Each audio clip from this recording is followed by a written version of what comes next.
He awakened from the remnants of civilization, becoming the last ember of the ancient Insectoid race. In this land where dragons roar and elves chant their spells, Gu-in-Jia-Dis, the sole remaining male ruler of his kind, must forge forbidden contracts to reclaim the glory that rightfully belongs to the insect race. The arrows of elves, the fury of orcs, and the breath of dragons will all become the very essence that courses through his veins. As the dark tides surge once more from the depths of their lairs, all races will ultimately remember, the swarm has never perished. They have merely awaited a sovereign to lead them, to devour the world. Chapter 1. At the Dawn of Transcendence. Where is this? Gu-in suddenly opened his eyes, his gaze vacant. The first sensation that assaulted his senses was not light, but rather a pungent odor, so intense it felt almost tangible, a stench of decay.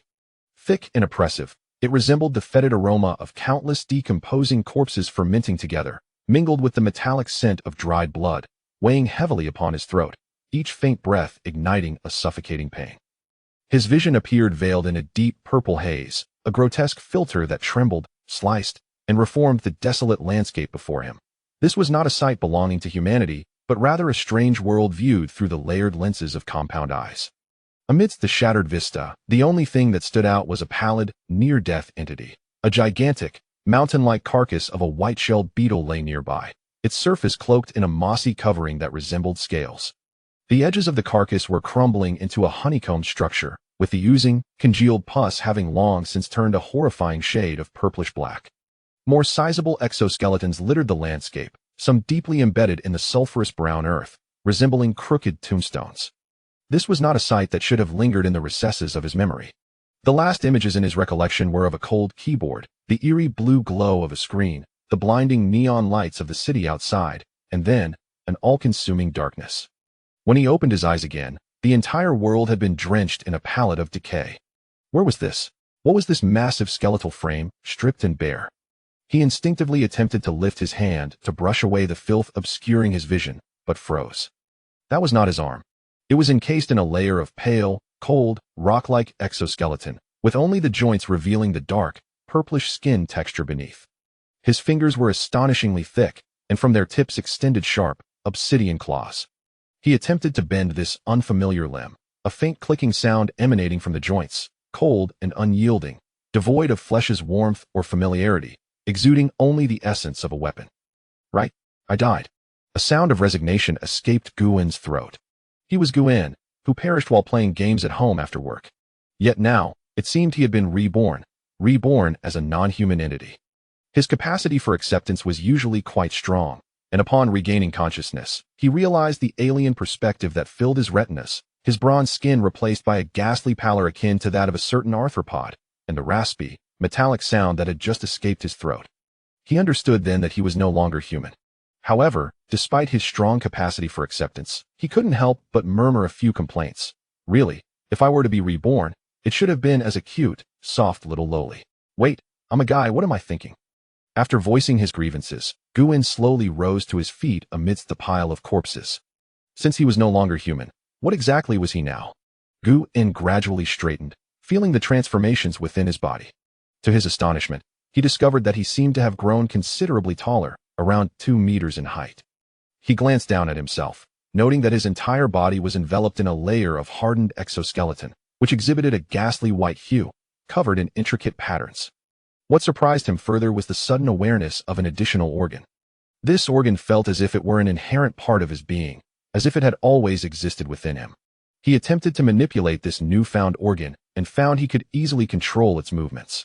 Curiously, he played with this extra appendage, and suddenly, a long, segmented tail emerged before his eyes. This tail was thick at the base and tapered to a point, branching out at the tip into a trident-like shape. The tail's surface, too, was covered in a hard exoskeleton, glimmering faintly. He realized this was the additional part of his body, an integral aspect of himself. Xenomorph. Insectoid.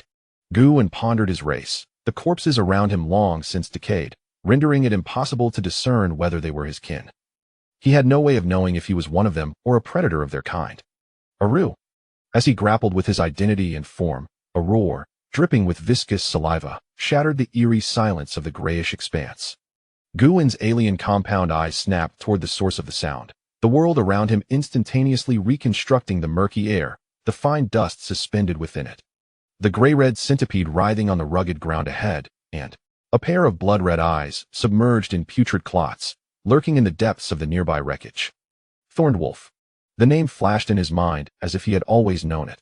This was a ferocious creature, roughly the size of a calf, armored in a carapace of horned plates. It emerged from the stinking mass of insect carcasses, the rough plates scraping against the stark white bones, producing a sound that gritted against the teeth. Thick, greenish saliva dripped from its twisted fangs, splattering onto the pale corpse, immediately releasing acrid clouds of smoke. Its beastly eyes fixed hungrily upon Guan, this unexpected being that exuded a faint scent of flesh. It clearly regarded him as an easily obtainable prey. The stench of hunger wafted toward him. The thorned wolf lowered its head, covered in lumpy osseous protrusions, and with a powerful thrust of its robust hind legs, it lunged forward, its barbed tongue flicking out like a whip, aimed directly at Guan. With no time for thought, instinct overtook his recently chaotic mind, propelling his unfamiliar body to evade. In the instant the sharp rush nearly grazed his forehead, Guan successfully dodged the attack. Immediately afterward, the instinct within him surged again, and he instinctively extended a clawed arm, a sharp blade bursting forth from his skeletal arm, slicing toward the thorned wolf's head on the momentum of his evasive maneuver. Whoosh! A sound of slicing air pierced the silence as the blade formed a crescent arc, aimed directly at the thorned wolf's skull. Thud! The sensation of resistance as the blade penetrated the tough exterior of the creature's head resonated through Guan's arm. The cold, hard appendage covered in pale exoskeleton launching the obsidian blade, effortlessly cleaving through the rough carapace that protected the thorned wolf's skull. A thick, warm torrent of putrid blood, rife with the stench of iron and decay, erupted forth, some splattering onto Guan's chest, producing a hissing sound and a faint trail of smoke, while more sprayed across the viscous brown earth below. The thorned wolf's momentum came to an abrupt halt. The body, reminiscent of a calf, fell heavily before Guan, raising a small cloud of dust mixed with bone fragments and decayed plant matter. The once blood-soaked, frenzied eyes of the beast dimmed and dispersed rapidly, leaving behind a horrifying, gaping wound that traversed its skull, with red and white substances slowly oozing from its edges. It was dead. Chapter 2. The Heart of the Thorn Wolf. Guan maintained a half-crouched stance, poised for attack. His right arm, covered in a pale exoskeleton, trembled slightly. The sharp blade of his arm retracted slowly, disappearing back into the bony structure of his forearm with a faint click. Only the deep purple, foul blood, steaming slightly, flowed from the edges of the arm armor. He could distinctly perceive the blood of the magical creature seeping into the crevices of his arm armor, being absorbed by some invisible force. Not merely cleaned, but the purplish-black blood was visibly merging into the texture of the exoskeleton, vanishing as if it had never existed. A faint warmth spread from the blood-soaked armor upwards, merging into his chest and abdomen, briefly dispelling a fraction of the eternal cold that resided within this body. This sensation was fleeting, yet akin to pouring a drop of lubricant into a frigid engine. With a hiss reminiscent of metal scraping against itself, Guan's throat emitted a sound as he slowly straightened his body. Gazing down at his blood-stained armored palm and arm, where the weapon that had just slain the thorn wolf had vanished without a trace. Was this the extent of his current power? The violent instincts belonging to this unfamiliar body? He felt a sense of confusion. The act of slaying the thorn wolf had not been entirely a conscious choice. It was more an instinctive response of the body at the brink of life and death. Much like controlling that tail, that ability seemed inherently imprinted deep within this skeletal exoskeleton. In the face of danger and hunger, it awakened automatically. Guan attempted to summon the sensation of the bone spikes emerging again. Focusing his thoughts on his forearm, a soft snap echoed as the dark, sharp arm blade shot forth from the end of the exoskeleton, radiating a cold aura of lethal intent in the dim light of the desolate land. It felt like an extension of his arm, a transformation of bone and muscle, appearing without warning, yet perfectly fitting the structure of his joints. Retract. With another shift of thought, the arm blade obediently retracted into the exoskeleton. He glanced at the skeletal tail that hung limply behind him. A peculiar sense of control emanated from the vertebrae, and with a slight mental cue, the heavy, pale exoskeleton-covered tail rose and swayed as if it were an extension of his will. The forked tip of the tail even flexibly curled and straightened. An indescribable connection existed between him and this tail. He could even sense the minute glands hidden deeper within the tail structure. They seemed to be in slumber, gently pulsating, awaiting awakening to release something. Pheromones.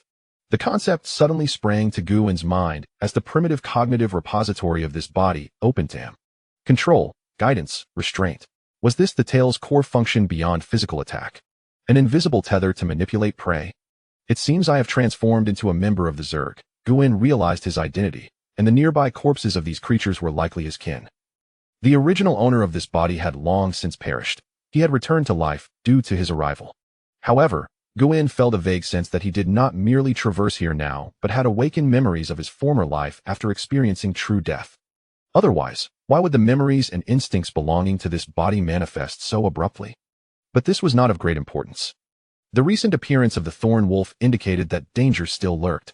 Wolves were pack hunters, and solitary wolves were exceedingly rare. The presence of one wolf often signified the existence of others nearby. Just then, a primal yearning, rooted in the very essence of life, seized him. Not a hunger of taste, but a silent roar emanating from every cell within his being. He craved energy, the essence of life. Guin's gaze shifted once more to the corpses of his kin and the deceased thorn wolf. Numerous monstrous bodies lay there, exuding a scent of decay mingled with fresh flesh. Was that fleeting warmth he felt drawn from the blood? Yielding to this irresistible instinctual craving, Guin dragged his heavy form closer, opting not for the decaying bodies of his kin, but approaching the corpse of the thorn wolf. His paw, covered in hardened shell and ending in sharp claws, crunched against the rough carapace of the beast. Without hesitation, Guin slowly bent down. His enormous hand, encased in white bone armor, seized the relatively soft fur of the thorn wolf's flank, and the sharp claws plunged in instantly. He took a deep breath. Although this action seemed devoid of physiological significance for this body, his arms surged with sudden force. With a muffled thud, a peculiar, warm, blood-colored object was extracted from within the thorn wolf. It was the heart. Guin swallowed it whole. The intense metallic and pungent flavors did not repulse him, but rather tasted exquisite. At the moment the essence of the heart was entirely consumed, a tremendous surge of energy erupted from deep within Guin's abdomen. This energy savagely surged through the icy exoskeleton enveloping him, racing up his spine straight to the crown of his head. In his peripheral vision, the purple filter of his compound eyes sharpened immeasurably, enhancing his ability to capture energy and sense from afar by several magnitudes. He could even see the faint moisture flowing within the roots of some wilted plants beneath his feet. His body's coordination seemed to elevate to a new level. A sense of control, a more potent sense of control was being generated from within this shell. Devour. Digest. Plunder the essence of life to nourish oneself. Guin felt the surging power and newfound clarity within his being as his gaping mouth slowly closed, transforming back into a white bone plate that covered the lower half of his face, with sharp, cold lines. For the first time, an icy yet violent sense of satisfaction surged from the depths of this body. He looked down at his exoskeleton, now more solid and glimmering with a faint, oily sheen, and then at the thoroughly devalued remains of the thorn wolf. A more substantial, or rather, a more fundamental desire began to permeate. This yearning stemmed from the depths of his bloodline, from the collective will of the billions of cells comprising this male Zerg body. Expansion. Guin abruptly lifted his head. The 6 dark golden compound eyes resembled 6 precise radar arrays, refocusing in the dim light on the direction of the cliff formed by pale, weathered rocks, where, in his memory, a creature had briefly appeared. Chapter 3. The elven race. Guin's thorax creaked as he emitted a low, guttural sound, a hint of near-manic anticipation coursing through him. The exoskeleton of this insectoid form trembled slightly, stimulated by the faint life signal from afar, with a subtle, sweetly alluring light seeping through the cracks in his carapace. He set forth, his heavy, pallid limbs thudding upon the viscous, decaying soil, producing a dull, muffled sound. With each step, the desiccated moss and lichen beneath him swiftly lost their last vestiges of moisture, crumbling to dust. The vigor acquired from the heart of a thorn wolf surged through his limbs, enabling his imposing, weighty form to move with a newfound grace, infused with a cold, mechanical precision. Target, the cliff. Direction, 37 degrees north of east. Distance, approximately 3 kilometers. The realm known as the Desolate Land revealed its topography clearly through Guin's multifaceted vision. Ahead lay not a flat expanse of cadaverous wasteland, but a gradually rising landscape of shattered hills. Jagged rocks loomed like the remnants of colossal beasts, while gnarled, withered trees reached out like claws, the the ground marred by fissures of varying depths, some even exuding faintly sulphurous, pale yellow gas from their depths. As if endowed with an innate ability, Gwen's multifaceted eyes marked the weak points of energy flow among these obstacles. He opted for a relatively gentle, yet winding path, steering clear of areas fraught with chaotic energy that might harbor unknown dangers. His heavy, segmented tail swayed behind him unconsciously, the trident-like tip vibrating slightly. Functioning as an astute detector, continuously scanning for the most minute molecular traces within the air. This tail served numerous purposes. Capable of releasing pheromones that could evoke emotions in other beings or assess environmental factors. Driven by genetics and the inherited memories of his race, Gwen was acutely aware of all the abilities he possessed as an insectoid. He was a male insect, the last of the Kadisi insect race in this world, and the sole remaining highly intelligent representative of his kind. The Kadisi insect race had the unique ability to mate with a random female of another species to acquire her abilities, and progeny born from such unions would inherit similar capabilities. Each offspring could rise to become the new ruler of the insect race in times of peril. And he, Gwen, was the offspring born from the union of the Kadisi insect race and a human, the last of his kind, the new sovereign of the insectoid realm. Gwen felt fortunate to not have been reincarnated as a female insect. The thought of having to mate with males from other races was terrifying. Yet, he also felt a pang of disappointment, having hoped to transform into an illustrious being like Tyron, Solon, or Zello, high-level insectoids that roamed the cosmos as predators. Pushing aside such thoughts, Gwen pressed onward. As he neared the cliff, approximately 1 kilometer away, the terrain grew increasingly steep. The air here was thick with a cacophony of signals, the tremors generated by a massive worm moving slowly beneath the earth, creatures lurking in the shadows of distant rocks, exuding the faint scent of cold-blooded beings and remnants of long-dead creatures, whose skeletal remains barely held onto their dissipating energy. Towering weathered rock pillars resembled the ribs of a fallen giant, jutting out from the gray-brown slopes.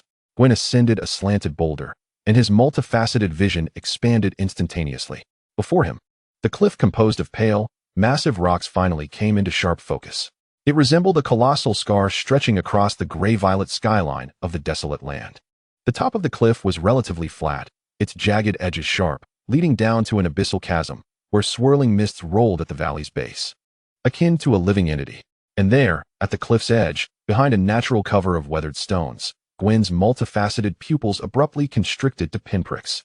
His vision zoomed in, magnifying and analyzing. A figure, a silhouette clad in tattered but distinguishable light leather armor of a dark green hue, crouched warily against a boulder. She possessed a mane of dusty, light golden hair, with pointed ears protruding from her locks, now trembling slightly as they caught every sound in her surroundings. An elf. The elven maiden Ilea Kalos was not in a favorable state. Her left calf was wrapped in a bloodied makeshift bandage, with the edges showing faint, acid-burned purple-black marks. Her breathing was rapid, her grip tight around an intricately designed short bow, faintly glowing with a green luminescence, while her other hand rested on a quiver at her waist, her fingertips turning pale from the strain. Her delicate features, seemingly sculpted by moonlight, bore the weight of fatigue, vigilance, and an undeniable hint of fear. What was she evading? Or was she waiting for something? Gwen's multifaceted vision pierced through the rocky concealment, capturing the tension in her muscles and the anxiety reflected in her emerald-like eyes, now filled with unease. Deep within those eyes, beyond fear, there lay a resilience inherent to the forest folk, not yet extinguished by despair. It was she, the source of the fresh, vibrant life signal imbued with the essence of the forest that Gwen had sensed in the desolate land. The frigid plates of bone covering Gwen's lower face quivered slightly, as if on the verge of cracking open to reveal the fearsome mandibles beneath. He hunched low, akin to the most patient of hunters, utilizing the shadows of the boulders to perfectly obscure his massive form. His multifaceted vision remained locked onto the elven maiden atop the cliff, analyzing her condition and the surrounding environment. The edge of the cliff offered only a narrow, rocky path upward, easily defensible yet difficult to assault. The elf held the high ground, her field of vision expansive, and her glimmering green bow was clearly no ordinary weapon. A direct assault carried too great a risk. Gwen's gaze swept over the unfathomable depths of the chasm below, then back to Ilea's injured leg. A plan rapidly coalesced within his cold core processor. He needed to incite chaos, to lure her away from her relative sanctuary or distract her. Chapter 4. The confrontation. Gwen's will sank into his tail. The heavy bone appendage silently lifted, and the tip of the trident began to pulse as several minuscule glands activated, generating warmth. He plunged it into the soil beneath him, unleashing an invisible wave of pheromones, resonating with a unique frequency that silently spread through the air. The target of this pheromone was not Ailea herself.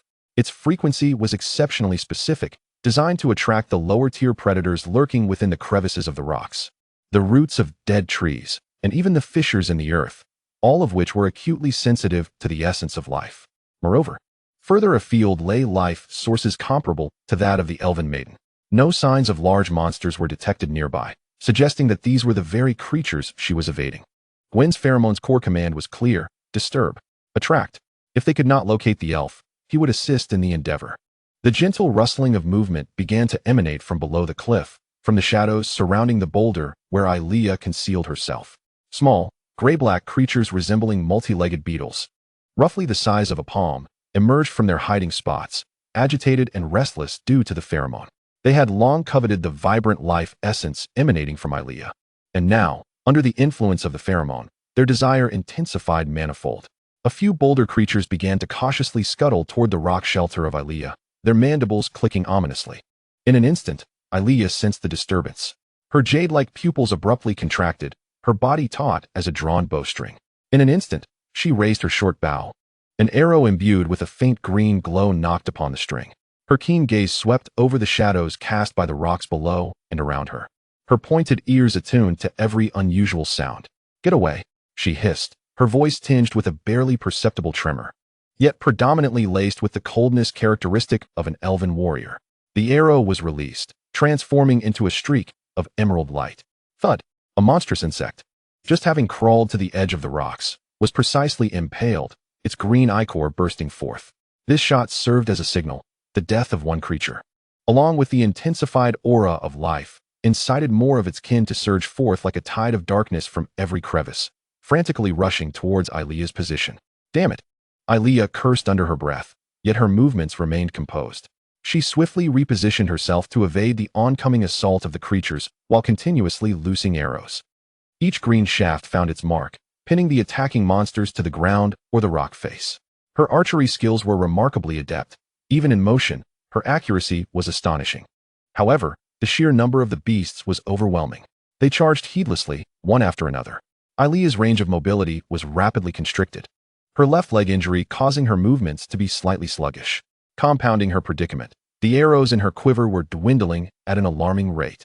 Just as Ailea was forced to retreat once more, her back nearly pressed against a towering boulder, a silent, pale figure emerged. Akin to a specter sprung from the shadows of hell, accompanied by a shrill whistle that tore through the air. It descended from a higher rock with the force of thunder. The timing was impeccable. It came just as Ailea was at her limit, her focus intensely fixated on the wave of insects before her. The massive form, clad in pale bone armor, obscured the already dim light, casting a shadow of death. Its heavy bony tail whipped like a steel whip, accompanied by a piercing sound, aiming straight for Ailea's drawn right arm. The three-pronged hook at the tail's tip shimmered with a lethal glint. Ailea's pupils dilated to pinpoints. Her innate elven sharpness allowed her to perceive the imminent threat from her blind spot just in the nick of time. She barely had time to glimpse her assailant's full form. Her survival instincts triggered a desperate reaction. "Huh," she uttered sharply, forcibly twisting her body, raising her bow to block, while her right leg surged with power, ignoring the searing pain from her left leg as she rolled sideways. Clang! The bony tail struck the resilient limbs of her short bow with a deafening clash of metal on metal. A tremendous force surged through her, her right arm jolted violently, the skin of her palm tearing, and the bow nearly slipped from her grasp. The sheer power sent her sprawling, tumbling sideways and crashing into a protruding rock, aggravating her leg wound and causing her vision to dim, nearly plunging her into unconsciousness. Gritting her teeth against the agony and dizziness, she struggled to raise her head. At last, she beheld her assailant's visage.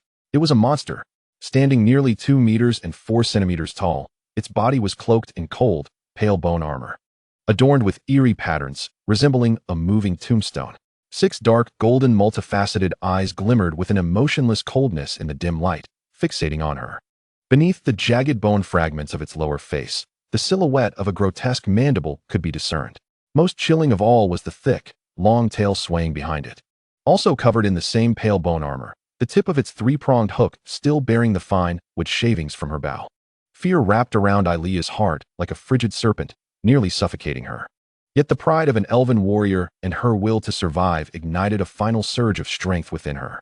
Ignoring the excruciating pain in her left leg, she sprang up from the ground, her right hand swiftly drawing the last 3 arrows from her quiver, drawing the bow, knocking the arrow. A seamless motion. An emerald glow surged at her fingertips and around the arrows. This time, it was not a precise shot, rather. It was a manifestation of her life essence unleashed in a sweeping arcane arrow technique. Buzz. The bowstring resonated. 3 arrows, entwined with the furious phantoms of thorns, were loosed. Not aimed at Guin himself, but at the ground before him. Upon impact, boom, boom, boom, countless thick, dark green energy thorns erupted from the earth like a raging serpent, twisting, growing, intertwining. In an instant, a dense barrier of thorns was erected between Guin and Ailea. Each thorn shimmered with a dangerous magical sheen, and corrosive liquid dripped from the barbs. Having unleashed this desperate strike, Ailea's complexion turned ashen. Her body swayed as she struggled to maintain her balance. Without hesitation, she turned and staggered towards the narrower, steeper fissure passage on the other side of the cliff.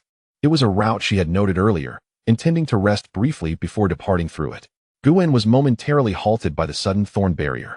His foot, clad in bone armor, crunched against the writhing thorns, emitting a hissing sound, and the resilient armor was even marked with faint white scratches from the spines. Through the gaps in the thorns, his cold, multifaceted eyes clearly locked onto the dark green figure, who was clumsily yet determinedly fleeing towards a dead end.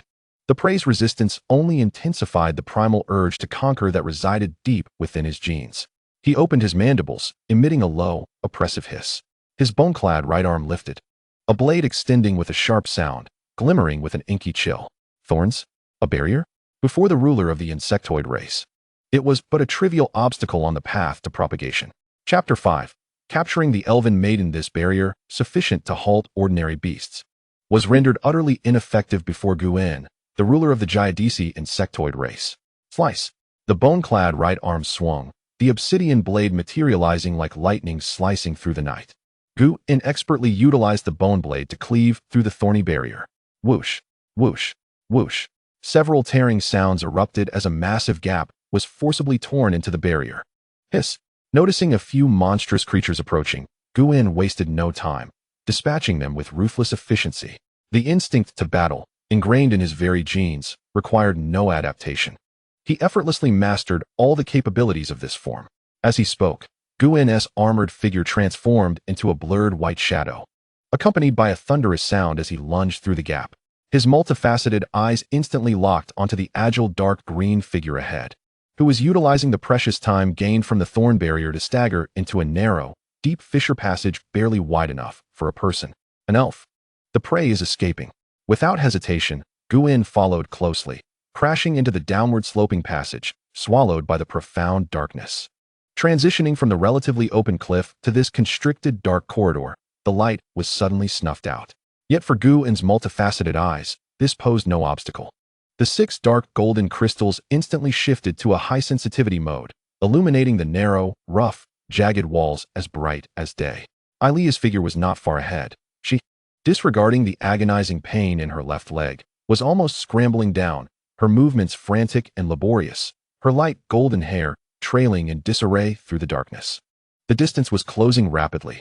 The cold bone armor scraped against the rough walls on either side, producing a sharp, piercing sound that reverberated through the narrow passage.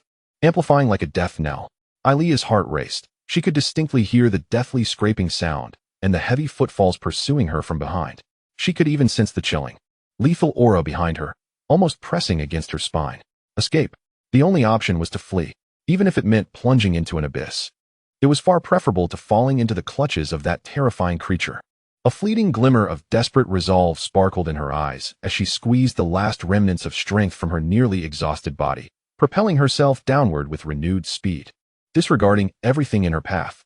However, Guin's velocity surpassed hers, just as she rounded a steep corner of the passage. A relatively expansive natural underground cavern adorned with inverted stalactites appeared before her. In that instant, Guin, clad in bone armor, unleashed a tremendous force, akin to a spring compressed to its limit, erupting forth with a thunderous surge. The ground trembled under the impact, sending fragments of stone scattering. The distance between them shrank to less than 5 meters in an instant. The pale, bony tail thrashing behind him straightened suddenly like a live serpent. The barbed tip of the tail shot forth with an alarming speed, aimed directly at the injured bend of Aylia's left leg. This was not a fatal strike, but rather an attempt to incapacitate her mobility. The angle was cunning, accompanied by a piercing shriek that tore through the air. The imminent threat of death ignited an unprecedented potential within Aylia. Almost instinctively, guided by her elven sensitivity to airflow, she lunged forward in a desperate bid. Her body rolled clumsily along the ground, barely evading the tail hook that could have severed her tendons. However, the price she paid was a brutal collision of her wounded left leg against a protruding rock. With a sickening sound, the rudimentary bandage around her injury tore apart. Fresh blood erupted like a long-suppressed spring, instantly staining her torn pants, the intense pain causing her vision to blur, and she stifled a groan as her rolling motion faltered. Crashing heavily onto the stony ground, disoriented, the short bow in her hand slipped away, landing a short distance away. Guwen's towering figure landed firmly, blocking the only faint beam of light that penetrated the depths of the cavern, casting a shadow of despair entirely over the elven maiden. 6 dark, golden, multifaceted eyes coldly gazed down upon the crumpled prey on the ground. The dim underground cavern was saturated with the scent of moss and stone in the damp air. Countless stalactites of various sizes hung from the ceiling, resembling a collection of frigid stone spears. Deep within the cave, peculiar bioluminescent fungi and tiny fluorescent worms emitted a feeble, ethereal blue glow, barely illuminating the bizarre contours of this subterranean realm. The distant sound of dripping water echoed softly. Aylia lay on the cold, damp ground, gasping for breath, each inhalation pulling at her leg's agonizing wound. In her emerald eyes, terror reached its zenith, igniting a flame of despair. She lifted her mud-streaked and bloodied face, gazing at the towering, cold, emotionless insectoid creature before her. She bore no weapon, her short bow lying a few paces away. The ominous creature advanced step by step, its armored feet crunching on the gravel, producing a rhythm of death. There was no way to retreat. An unprecedented chill of resolution surged within Aylia's heart. This formidable creature, unlike anything she had ever encountered, would undoubtedly become a grave menace to the kingdom. She was merely a scout from the Elven Kingdom, having been forced to this precipice while investigating the surroundings when attacked by a horde of lesser creatures, encountering this never-before-seen humanoid monstrosity. However, if she ventured further into the desolate land, she might encounter Guwen's long-decayed kin, but they did not seem to be her kin. Aylia's right hand surged towards the last item hanging from her belt, a deep brown, unremarkable seed, which contained the Elven Kingdom's one-time forbidden nature magic, Nature's Vengeful Thorn. With her final strength, she intended to detonate this seed, burying herself in this area entirely.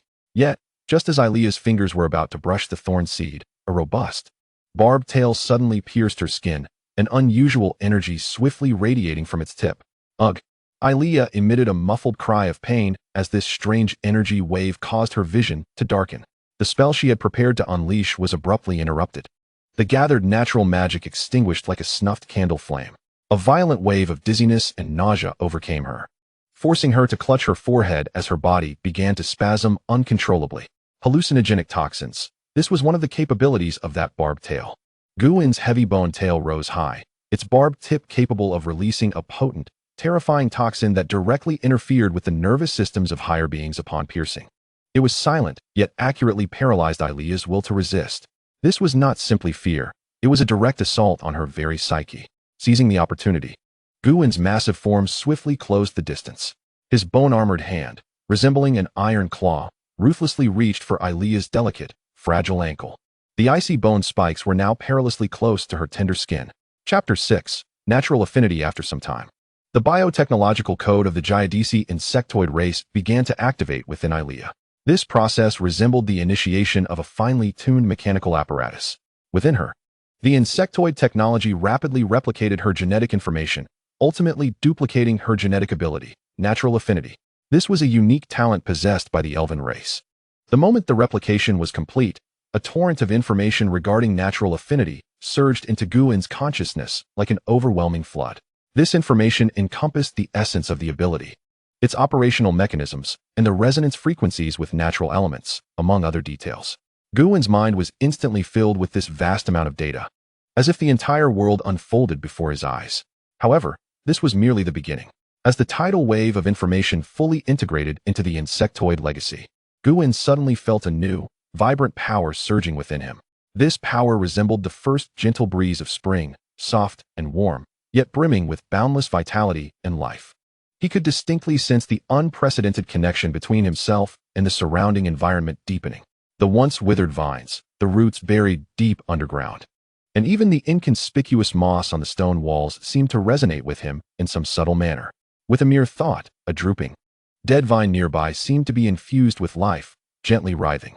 This minute change, though seemingly trivial, represented a monumental breakthrough for Guan. He had successfully mastered the genetic ability of natural affinity and could initially utilize it to interact with the natural world. At that moment, a minuscule, intricately patterned dark golden insectoid rune began to slowly emerge on Ilea's pale skin. At the center of the rune lay an exquisite double helix pattern with elegant, wing-like curves extending on either side, mysterious and ancient. Guin looked down at Ilea, his multifaceted eyes shimmering with golden light. He fixated on the gradually visible runes on her skin, a sense of astonishment swelling within him. This was the first time he had ever witnessed such a phenomenon. The first glimpse of the Giadisi Insectoid race's mark. These runes flickered on her skin as if driven by some enigmatic force, gradually revealing themselves. Ilea's throat felt parched, akin to being scorched by fire, waves of dizziness crashing over her, rendering her nearly unable to stand. She sensed her body being consumed by a growing sense of dehydration, each cell clamoring for water. Aya emitted a faint groan, her voice hoarse and weak, as if she had exhausted every ounce of her strength. Her lips were chapped, and the once bright azure of her eyes had lost its luster, now appearing dull and lifeless. With great difficulty, she turned her head, casting a glance toward Guin, her gaze revealing a complex tapestry of emotions, pain, pleading, and a hint of despair. Yet Guin stood silently, coldly observing her. His grotesque insectoid form loomed in the dim light, exuding an oppressive presence that sent chills down the spine. Despite the evident anguish etched on Aya's face, it failed to stir even a flicker of compassion within his iron-willed heart. However, he understood the necessity of her survival, for it was only she who could provide him with what he sought in this moment. With a thought, Guin harnessed his newly acquired affinity for nature, conjuring several clusters of bioluminescent fungi. They emitted a faint glow in the darkness, their caps swiftly beaded with translucent droplets, rolling like pearls. Subsequently, a few drops seemed to be drawn by an invisible force, gently floating toward Aya's cracked lips. In her state of utter exhaustion, Aya gasped for breath, her gaze complexly flicking toward Guan, whose towering form stood at nearly 2.5 meters. Cold sweat enveloped her as she clutched her frail body. Guin, emotionless, observed the scene, appearing merely as a bystander rather than the orchestrator of this turmoil. His past as an orphan had instilled in him a profound sense of solitude and suffering in this life, while the legacy of the insectoid race had further distorted his already fragile emotional landscape, rendering him numb to empathy and compassion. Even though the scene unfolding before him was a consequence of his own actions, his heart remained unperturbed, functioning like a cold, unfeeling machine, solely focused on executing his mission, oblivious to the ramifications of his deeds. Deep within Aya's azure eyes, the once vibrant spark had dulled into a vacant stare. It seemed she had come to a realization. Yet the words to articulate her inner turmoil eluded her. Guin's multifaceted eyes slowly turned, eventually settling on the corners of the cavern walls, where the moss and fungi had been drained of life. These once vibrant plants now lay shriveled and lifeless. However, for Guin, this was not an end, but rather a new beginning. The path to the resurgence of the Giadisi Insectoid clan was set to commence here. Before proceeding, he needed to examine the structure of this cave. Perched atop a precipice, the cave offered a defensible position, making it an ideal hideout. Yet, whether it was merely an isolated cavern or a passage to other realms remained uncertain. For the Giadisi Insectoid clan, this cave would serve as the inaugural stronghold in their revival, making a thorough inspection imperative to ensure no latent threats lingered. After an exploration, they discovered that the cavern was far more expansive than initially perceived. The area they occupied was relatively open, surrounded by stalactites and stalagmites, while the ground, damp and slightly slippery, was strewn with gravel. In this dimly lit environment, faint glimmers emanated from bioluminescent moss, glowing worms, and a few undrained luminescent mushrooms. Though insufficient to illuminate the entire cavern, these soft lights cast an aura of mystery and eeriness. The air was thick with the scent of decaying moss, the chill of the rocks, the sweet metallic tang of Aya's blood, and the purple-black substance on the ground, rich in pheromones, heralding the establishment of a new nest for Guan. He approached the entrance of the widest passage, standing about 2 meters high, its depths shrouded in darkness. Cold winds carrying moisture and a faint scent reminiscent of sulfur wafting forth. Guan paused at the cave's mouth, his heavy bone tail silently rising. The forked and trembling slightly. An invisible and unique wave of pheromones rippled outward, penetrating the darkness. Signals of life, terrain structure. An energy flow resonated as an extension of his consciousness, swiftly relaying information. The passage sloped downward for 50 meters, leading to a larger cavern space with subterranean tributaries. There, mist hung in the air, the stone walls slick with algae, and the faint scent of aquatic life pervaded. The life signals were chaotic yet feeble, primarily comprising blind fish, crustaceans, and lightiverse arthropods, with no signs of large predators or intelligent beings.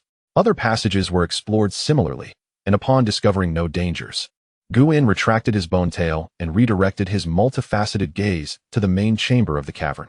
Here, transformation was necessary. Guan's forked tail plunged into the ground, this time not for exploration but to unleash another force. A viscous, cold, dark purple slime, rich with organic essence, began to flow from the 3 prongs of his tail, dripping onto the cold rock beneath. This was not ordinary bodily fluid, but the primordial substrate used by the Giadisi Insectoid clan to construct their nest foundations. Every member of the clan possessed this medium, typically dormant and unusable, only activated during reproduction or nesting to ensure the survival of their progeny. As the slime made contact with the rock, it spread outwards like a living entity, permeating the surroundings. It greedily absorbed trace minerals and moisture from the crevices of the stone, emitting a barely audible hissing sound. Simultaneously, the bony spikes along Guan's spine illuminated, dark golden Giadisi runes swirling upon the surface of his exoskeleton, fully activating the newly acquired power of nature affinity. An invisible wave of life energy radiated from Guan, rippling outward. The areas enveloped by the dark purple slime began to proliferate and differentiate rapidly. Countless strands of white mycelium, fine as hair and nearly transparent, erupted from the slime, weaving across the rock surface at a visible speed, enveloping it. They intertwined and fused, forming a thickening, living carpet of active mycelium. The speed at which the mycelium spread was astonishing. From beneath Guan's feet, the dark purple was swiftly covered by a silver-white network of mycelium, surging like a tide into every corner of the cavern. They climbed up the cold rock walls, wrapping around the hanging stalactites, even seeping into the crevices of the gravel on the ground, binding them securely. The faint yet dense sound filled the entire cavern. The sound of mycelium crawling, probing, secreting dissolving liquid to decompose minerals and absorb nutrients. This sound carried a cold yet vigorous vitality that sent shivers down Aya, who lay curled on the ground. In the areas covered by the mycelium, new life was taking shape. Tiny mushroom spores, the size of grains of rice, radiating a soft milky white glow, burst forth from the mycelium like bamboo shoots after rain. They grew at an astonishing rate, expanding, their caps unfurling until they reached the size of a fist, resembling delicate lantern-like luminescent mushrooms. The light they emitted was several times brighter than that of the wild fungi before, the soft white glow swiftly dispelling the cavern's gloom, illuminating this subterranean space like an extraordinary garden under moonlight. As the mycelium spread and the luminescent mushrooms flourished, a blend of fresh fungal fragrance and the unique pheromones of the Giadisi Insectoid clan, imbued with a curious sweetness, began to permeate the cavern. This scent felt like the most comforting nest to Guan, as if the energy within his cold form flowed more smoothly. Yet for Aya, this aroma instinctively provoked a sense of repulsion and an indescribable restlessness. The pheromones subtly influence her physiological state. The fungal carpet resembles a living silver tide, swiftly spreading around Aliyah. She instinctively attempts to retract her legs, yet her weakened body leaves her immobilized. The cold mycelium grazes her exposed skin, marked with purple-black corrosive scars on her calves. Aliyah emits a sharp gasp, fearing corrosion or parasitism. However, the anticipated pain does not arrive. The mycelium that touches her wounds not only refrains from inflicting harm, but instead becomes extraordinarily active. They entwine her injuries with the gentleness of tender tendrils, secreting a cool, viscous, transparent healing fluid. This restorative liquid permeates the acid-damaged flesh, eliciting a peculiar tingling sensation, followed by an indescribable comfort. The purple-black necrotic tissue visibly disintegrates and is absorbed.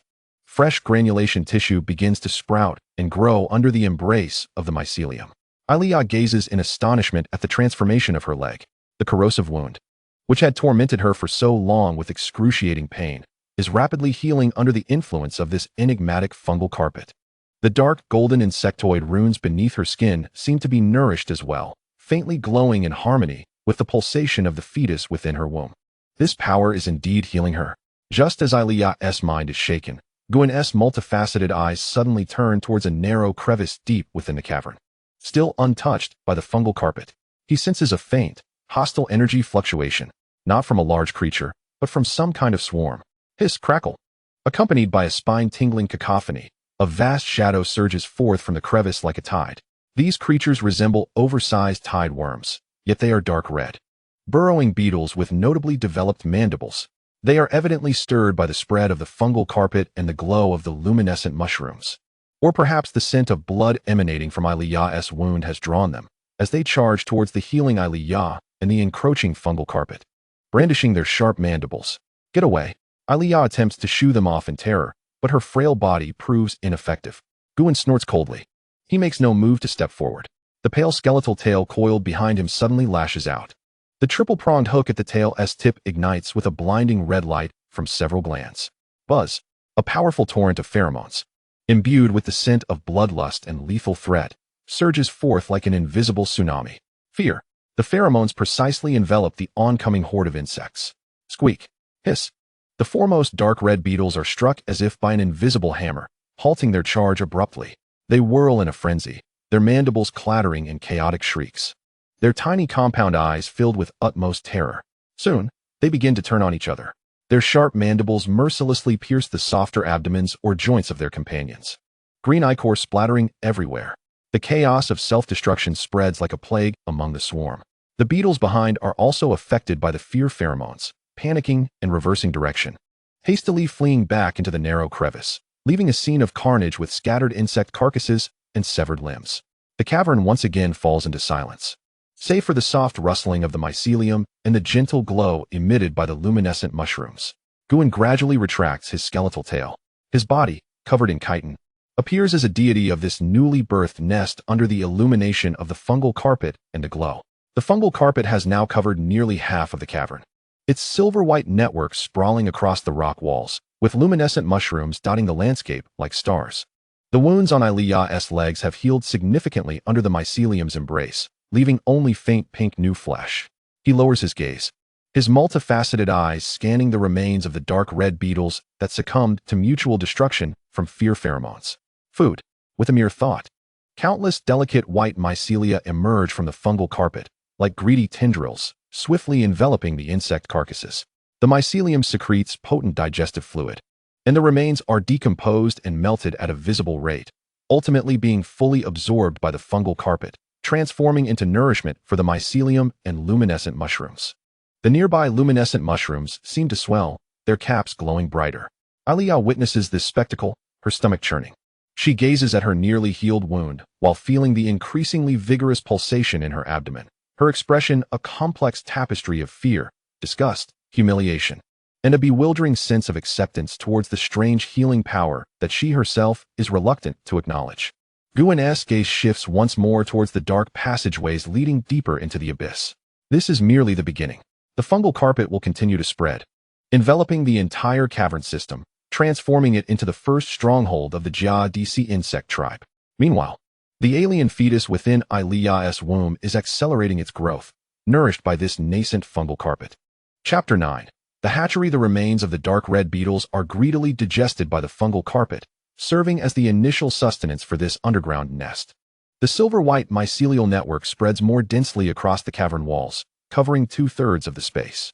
The newly sprouted luminescent mushrooms stand sentinel, emitting a stable and gentle milky glow, illuminating the cavern as a serene hall bathed in moonlight. The air is thick with the sweet scent of fungi mingled with the pheromones of Jia-DC, akin to a requiem tailored for this new insect nest. Aliyah curls up on a flat rock covered by the fungal carpet. Guin's armored feet tread softly upon the yielding mycelium, producing a faint rustle. His multifaceted eyes survey the now burgeoning hall. finally resting on a corner near the inner wall of the cavern.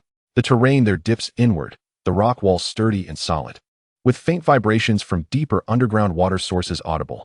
The location is ideal, backed by a solid mountain, distanced from the main passage, safe, and conducive to absorbing the energy of the earth's veins. This is indeed an excellent site for constructing the insect tribe's life furnace hatchery. Without a moment's hesitation, his pale, chitin-covered arm abruptly raises, the joints producing a subtle crack as the razor-sharp black arm blade springs forth, glistening with lethal cold light under the glow. Clash! The blade pierces the hard rock wall with force. No sparks, no loud noise. Under the impetus of Guin's terrifying power, the thickly layered rock wall yields as if it were butter sliced by a hot knife, the blade easily embedding itself up to his elbow. The stone fractures silently, shattered. Guin alternates his arms, the blade becoming a highly efficient excavator, each thrust, churn, and retraction dislodging copious amounts of rubble and dust. The once hard rock crumbles under his bone blade as easily as cookie dough. Debris flies, dust swirls, yet his movements remain precise and swift. The blade only gleaming as it carves a predetermined path, an architectural blueprint for the hatchery provided by the ancestral knowledge of the insect tribe deep within his mind. Soon, a circular pit approximately 2 meters deep and 3 meters in diameter emerges before the rock wall. The pit's walls are cut smooth and even by the bone blade, with the bottom slightly concave. The air within carries the damp odor of earth and the fresh scent of torn rock. This is merely a crude container, far from completion. Guin halts at the edge of the pit. His chitinous mask quivers slightly, his mental will surging through the dark golden runes along his spine, establishing a deeper connection with the thick fungal carpet beneath him. Buzz! The entire fungal carpet of the cavern seems to come alive in that moment. All the white mycelium vibrate at high frequency, countless tiny milky white light points separating from the mycelial network, coalescing into a viscous, shimmering fluid, continuously pouring into the deep pit Guin has excavated. The mycelium activation matrix fluid. These liquid substrates harbor the mycelium that decomposes rock, absorbing the dissipated magical energy from the air and transforming it into pure life energy, serving as the perfect vessel for the genetic information of Jiadi. The substrate liquid rapidly accumulates in the pit, producing a gentle bubbling sound. When the liquid level reaches 3/4 of the pit's depth, Guin ceases his energy guidance. He raises his left foot, clad in bone armor, and brings it down with the force of a heavy pile driver upon the ground beside the pit. A dull thud reverberates through the cavern. A high-frequency shockwave radiates outward from the point of impact, precisely striking the inner walls of the pit. The freshly injected liquid substrate is subjected to a powerful physical shockwave, instantly forced into the minuscule gaps carved by the bone blade, reminiscent of the delicate patterns of breathing. The substrate liquid rapidly cools and solidifies within these crevices, binding and reinforcing the pit walls, which had appeared smooth and fragile due to excavation, transforming them into a dense and resilient structure akin to jade, filled with reinforced patterns radiating like leaf veins formed by the cooling substrate. Yet, the final step of life activation remains. Guin's multifaceted eyes fixate on the tranquil, milky surface of the substrate pool. He slowly extends his right hand, covered in bone armor, fingers splayed, hovering above the pool's surface. A pure energy, cold yet searing, originating from his life essence, is gradually summoned. The primordial Jiadi bloodline essence. A drop of viscous, dark golden liquid, seemingly swirling with countless tiny golden specks, separates from an unknown gland within him, dripping down like molten gold, exuding an undeniable majesty. Drip! The dark golden droplet falls into the milky substrate pool. A hissing sound pierces the cavern. The once placid surface erupts into a boil. The milky substrate liquid, scorched by the most intense sunlight, bubbles violently, its color shifting from white to orange, then to a boiling dark golden hue. Countless diminutive Jiadi runes emerge, dissolve, and swim upon the surface of the boiling liquid. The immense life energy and rampant pheromones burst forth like a flood breaking through a dam. The entire pool transforms into a colossal, pulsating heart, radiating a heart-stirring warmth and light. Countless barely perceptible pheromone threads extend from the mycelium, connecting to the boiling incubation pool, transmitting energy, matter, and information, forming a rudimentary insect life network that blankets the cavern. Guin's cold, multifaceted eyes reflect the boiling golden pool, his heart remaining utterly unperturbed. The surface of the vast incubation pool, with its dark golden sheen, settles and solidifies, ultimately taking on a surface as smooth as a mirror. yet warm and gentle as jade. Beneath, energy flows rhythmically through the rune patterns, akin to a slumbering underground furnace, awaiting the seed of life to be cast in, ready to erupt with the brilliance of creation. Guin stands at the pool's edge, his pale, armored form casting a silent reflection upon the surface. The neural network formed by the mycelium faithfully transmits every pulse of energy from this new life furnace into the depths of his consciousness. A cold sense of satisfaction ripples through the core of the nest, now complete. At this moment, Isaiah has also successfully birthed 3 insect eggs. Chapter 10. The pursuing elves. The air seems to freeze for a moment. Ilea collapses, as if stripped of all her bones, gasping for breath, each inhalation trembling with exertion. She dares not lower her gaze. Yet, the mycelium dutifully writhes, gently enveloping the 3 eggs newly revealed to the world, lifting them into her line of sight. The shells are not the sticky membranes one might imagine, but exhibit an extraordinary beauty, resembling 3 intricately carved emerald acorns. Each about the width of an adult's palm, 15 centimeters in diameter, their jade-green shells shimmering with a warm luster under the soft, milky glow of the luminescent fungi. Ilea lies weakly upon the cool mycelium, breathing heavily, each breath straining her overworked abdominal muscles, causing a tearing pain. Sweat glistens on her pale cheeks, her emerald eyes unfocused as they gaze at the stalactites hanging from the cave's ceiling.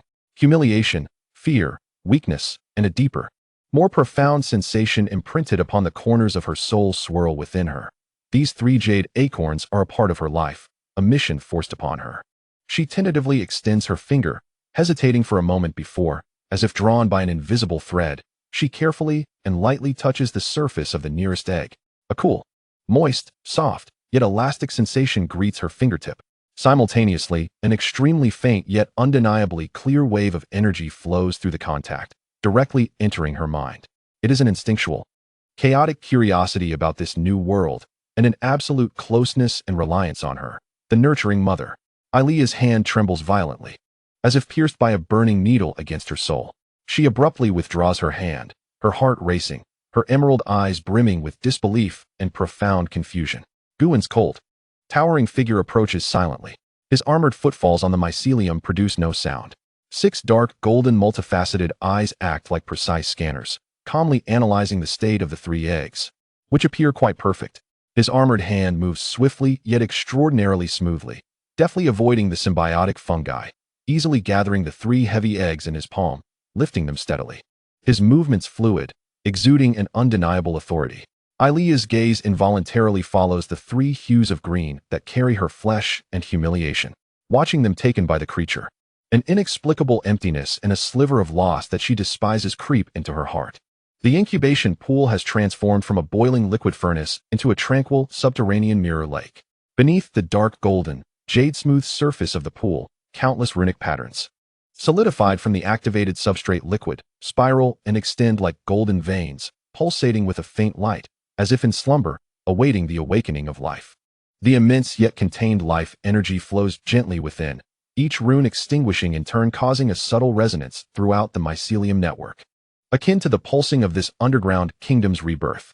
Guin stands at the pool's edge, his gaze sweeping over the incubation pool like a measuring instrument. In this newly birthed life furnace, every inch of its structure is clearly marked by the legacy of the insect race. He steadies his armored arms forward, gently submerging the 3 emerald-like eggs into the dark, golden lava-like water. Plop, plop, plop. 3 soft yet muted sounds echo as the 3 hues of green gradually sink into the rippling dark golden waves, finally settling upon the pool bed constructed from the purest energy substrate, like slumbering emeralds placed upon a royal cushion. The moss layer on the surface of the eggshell, upon contact with the pool containing immense natural energy and insect race information, appears to be thoroughly activated, the green moss rapidly becoming more vibrant and lush, unfurling like thirsty seedlings. The tiny luminescent fungi also swell slightly, their blue-white glow suddenly brightening, like stardust adorning the green moss. Almost instantly, the dark, golden runic patterns on the surface of the incubation pool seem to be infused with new energy, their flow accelerating several-fold. Brighter, more radiant light ignites along the rune patterns spiraling along the pool's bottom, reaching the walls. Although the pool water does not bubble, the internal life energy begins to surge with unprecedented intensity, forming an invisible yet intensely felt energy vortex that gently and powerfully envelopes the 3 eggs within. The eggs, akin to greedy infants, unimpededly and voraciously draw in the surging energy essence provided by the incubation pool. With each infusion of energy, the rhythmic pulse of life within the eggshell accelerates and intensifies. Standing at the edge of the pool, Guin, a tall figure clad in a carapace, resembles a silent rock formation. His compound eyes reflect the resplendent dark golden runes and the 3 tranquil emerald glows in the water. An invisible, new mental link, forged through the resonance of energy within the hatching pool and rooted in the will of the insect nest, instantaneously establishes a connection between him and the 3 gestating offspring. These 3 delicate yet distinct waves of energy transmit back to the core of his consciousness, an initial cry of life, chaotic yet pure, imbued with a longing for nourishment and an unconditional attachment to its creator. They are hungry. They are growing. They respond to their father's gaze. For the first time, Guin experiences this subtle sensation, having had no children in his previous life, scarcely even touching a girl's hand. Yet unexpectedly, on the very first day of his transmigration, he finds himself a father. Although this paternal role comes at a minimal cost. Not far away, Ilea curls upon a fungal blanket, her azure eyes gazing vacantly into the pool's shadowy depths. Guin remains vigilant at the pool's edge, his 6 compound eyes coldly fixated on the 3 floating insect eggs, while his mental will intertwines with the fungal network and the newly formed core of the insect nest, monitoring every minute pulse of life. Suddenly, a sharp, searing presence, marked by a distinct natural signature and hostility, pierces the tranquil pheromone field that had once enveloped the cave's entrance, now restored by the fungal blanket. It is the pursuing elves, and the very pheromones Guin detected prior to entering the cave, emanating from the same origin as Ilea. Their numbers are few, yet they bear an overwhelmingly potent aura, reminiscent of ancient tree roots. Immediately, a voice, steeped in sorrow and loathing, reverberates through the narrow cave entrance, shattering the silence. Ilea, my child, are you inside? Respond to me. The light of the elves dispels the darkness. Boom. The thick fungal blanket at the entrance, just healed, is consumed by an invisible holy fire, turning black and twisted, disintegrating into ash amidst a wretched hissing sound. A blinding emerald light, purging all taint, surges through the gaping breach, akin to a molten sea of green gold, instantly sweeping away the fungal blanket and the bioluminescent mushrooms clinging to it. The hard rock is laid bare, marked by scorching scars of forcible removal. Chapter 11. The offspring breaks free. It is Elder Yisa, the formidable power of the high-level druid. Elder Yisa, Ilea, curled upon the fungal stone platform, trembles violently as a glimmer of desperate hope ignites in her eyes. Elder Yisa, save me. She screams with her last ounce of strength, a cry of despair after her confinement. In response, a cacophony of voices and piercing shrieks floods in. An evil presence. They have found her. Inside, form a circle. Flame arrows, purify the filth. Whoosh, whoosh, whoosh.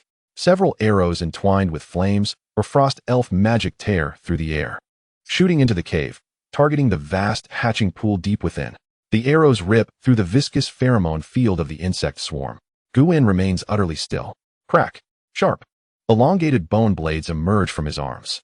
As several magical arrows penetrate the cave, Guin obliterates them all with the bone blades on his arms. As the arrows are destroyed, their energy dissipates, ultimately fading into nothingness as they fall helplessly onto the fungal blanket. Almost simultaneously, the remaining emerald light at the cave entrance is breached by agile figures. 3 elves clad in deep green hunting attire surge forward. They are like arrows shot from a bow, wielding poisoned green daggers or sharp, curved blades, moving with an elven grace, landing soundlessly in a triangular formation. Charging directly towards Guin, who is enveloped by the radiant glow of the immense hatching pool. Cover Finn. Suppress that aberration, yells the left scout. Following closely behind, 2 elven rangers, creating distance, draw their bows once more.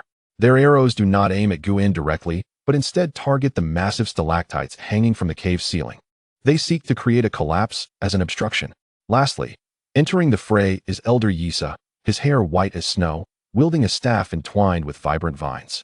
Crowned with a massive emerald gem, his hawk-like gaze pierces through the glow, instantly identifying Ilea curled upon the fungal blanket and the floating insect eggs in the pool. No, the tainted eggs. Upon sensing the same essence on the eggs as Ilea, Yisa's eyes widen with fury, and a rich, dark green natural magic surges within the gem atop his staff, the breath of nature, purging the filth. A robust beam, shimmering with emerald runes and imbued with the power to cleanse all aberrations, tears through the lingering black mist at the cave entrance.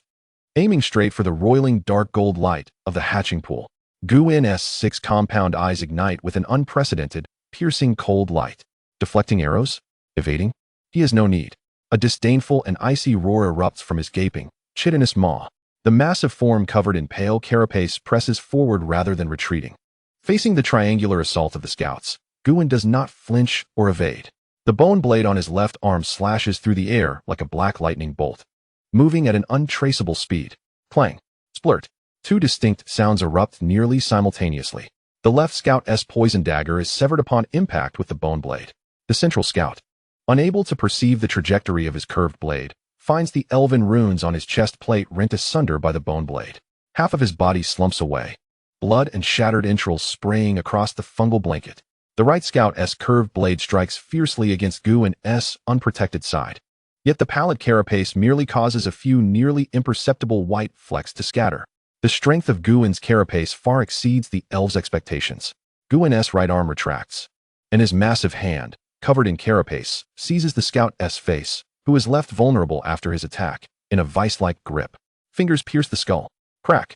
The sound of shattering bone is crisp and horrifying. Blood and brain matter ooze through the gaps between his fingers. The 2 distant rangers successfully strike their target stalactites. The rocks explode. Yet Guin, having closed in on his foes, is untouched by the falling debris that crashes down upon the fungal blanket with a muffled thud. Scattering fragments, but not a shadow of him is marred. Finally, arriving is Elder Yisa, channeling his fury and most of his magical energy into a lethal purifying beam. Just as that devastating emerald beam is about to collide with the edge of the hatching pool, a robust green vine, like a guardian whip, suddenly springs forth from beneath the fungal blanket at the pool's edge. The vine strikes the side of the purifying beam with precise force.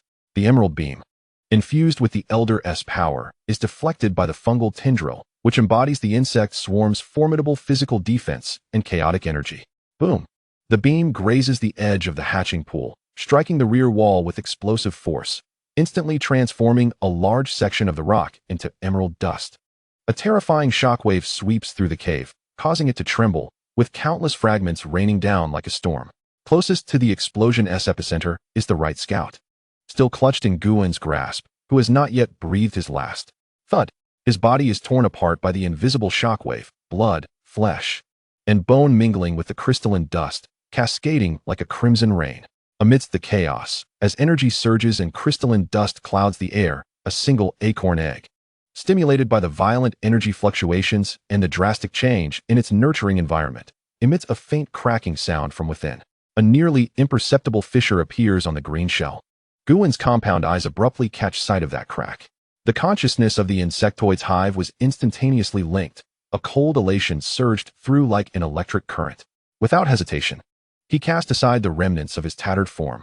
The figure, draped in chitinous armor, retreated a step, skillfully avoiding the most intense area of the oncoming shockwave. Yet his gaze remained fixed on that egg.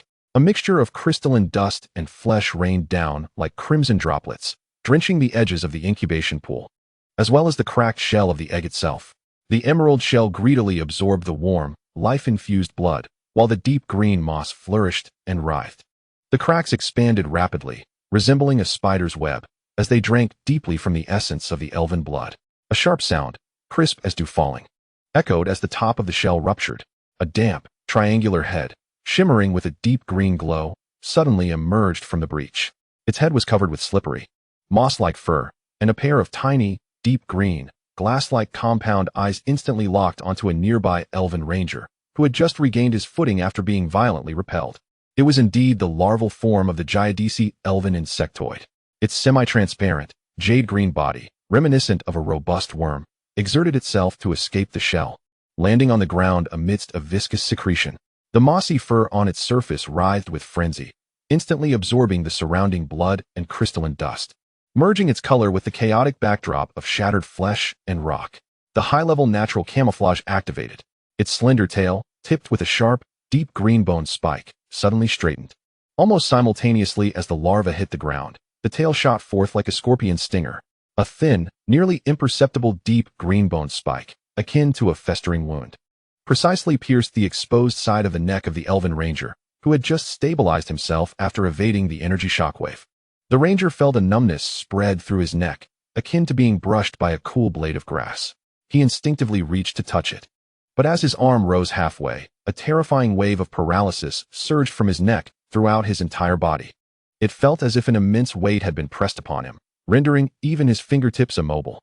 His eyes filled with terror, his mouth agape. Yet only a faint gasping sound escaped him as he fell backward.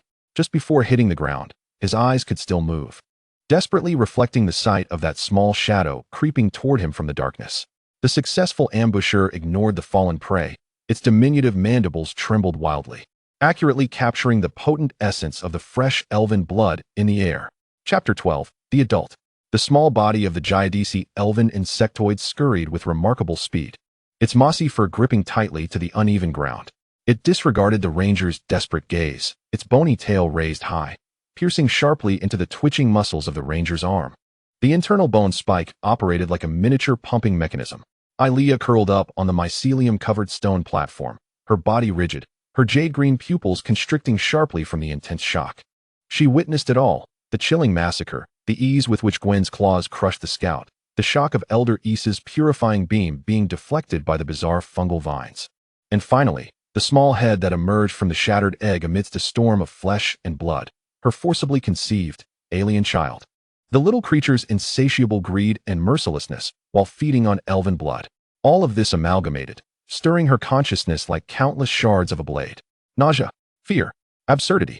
Watching its tiny form instinctively cling and voraciously consume the blood and flesh energy nourished by the life of its enemies. She felt an overwhelming loathing, a loathing for this enforced reproduction, a loathing for this bloody scene. Yet, deep in the turbulent sea of emotions, there lay a stubborn rock named fact. This was the life she had birthed. It was feeding, it was killing. Ilea's fingers dug into the mycelium blanket, the cold, slippery sensation penetrating through the fabric. A silent sob escaped her throat, tears mingled with humiliation, cascading down once more in a chaotic torrent. Her jade-green pupils reflected the writhing little figure in the center of the devastated battlefield. The newly born elven insectoid larva resembled a robust worm carved from jade, its mossy back undulating violently as it fed. The deep green bone spike of its tail was firmly embedded in the ranger's arm muscle. The chilling sound of its suction was distinctly audible in the silent cave.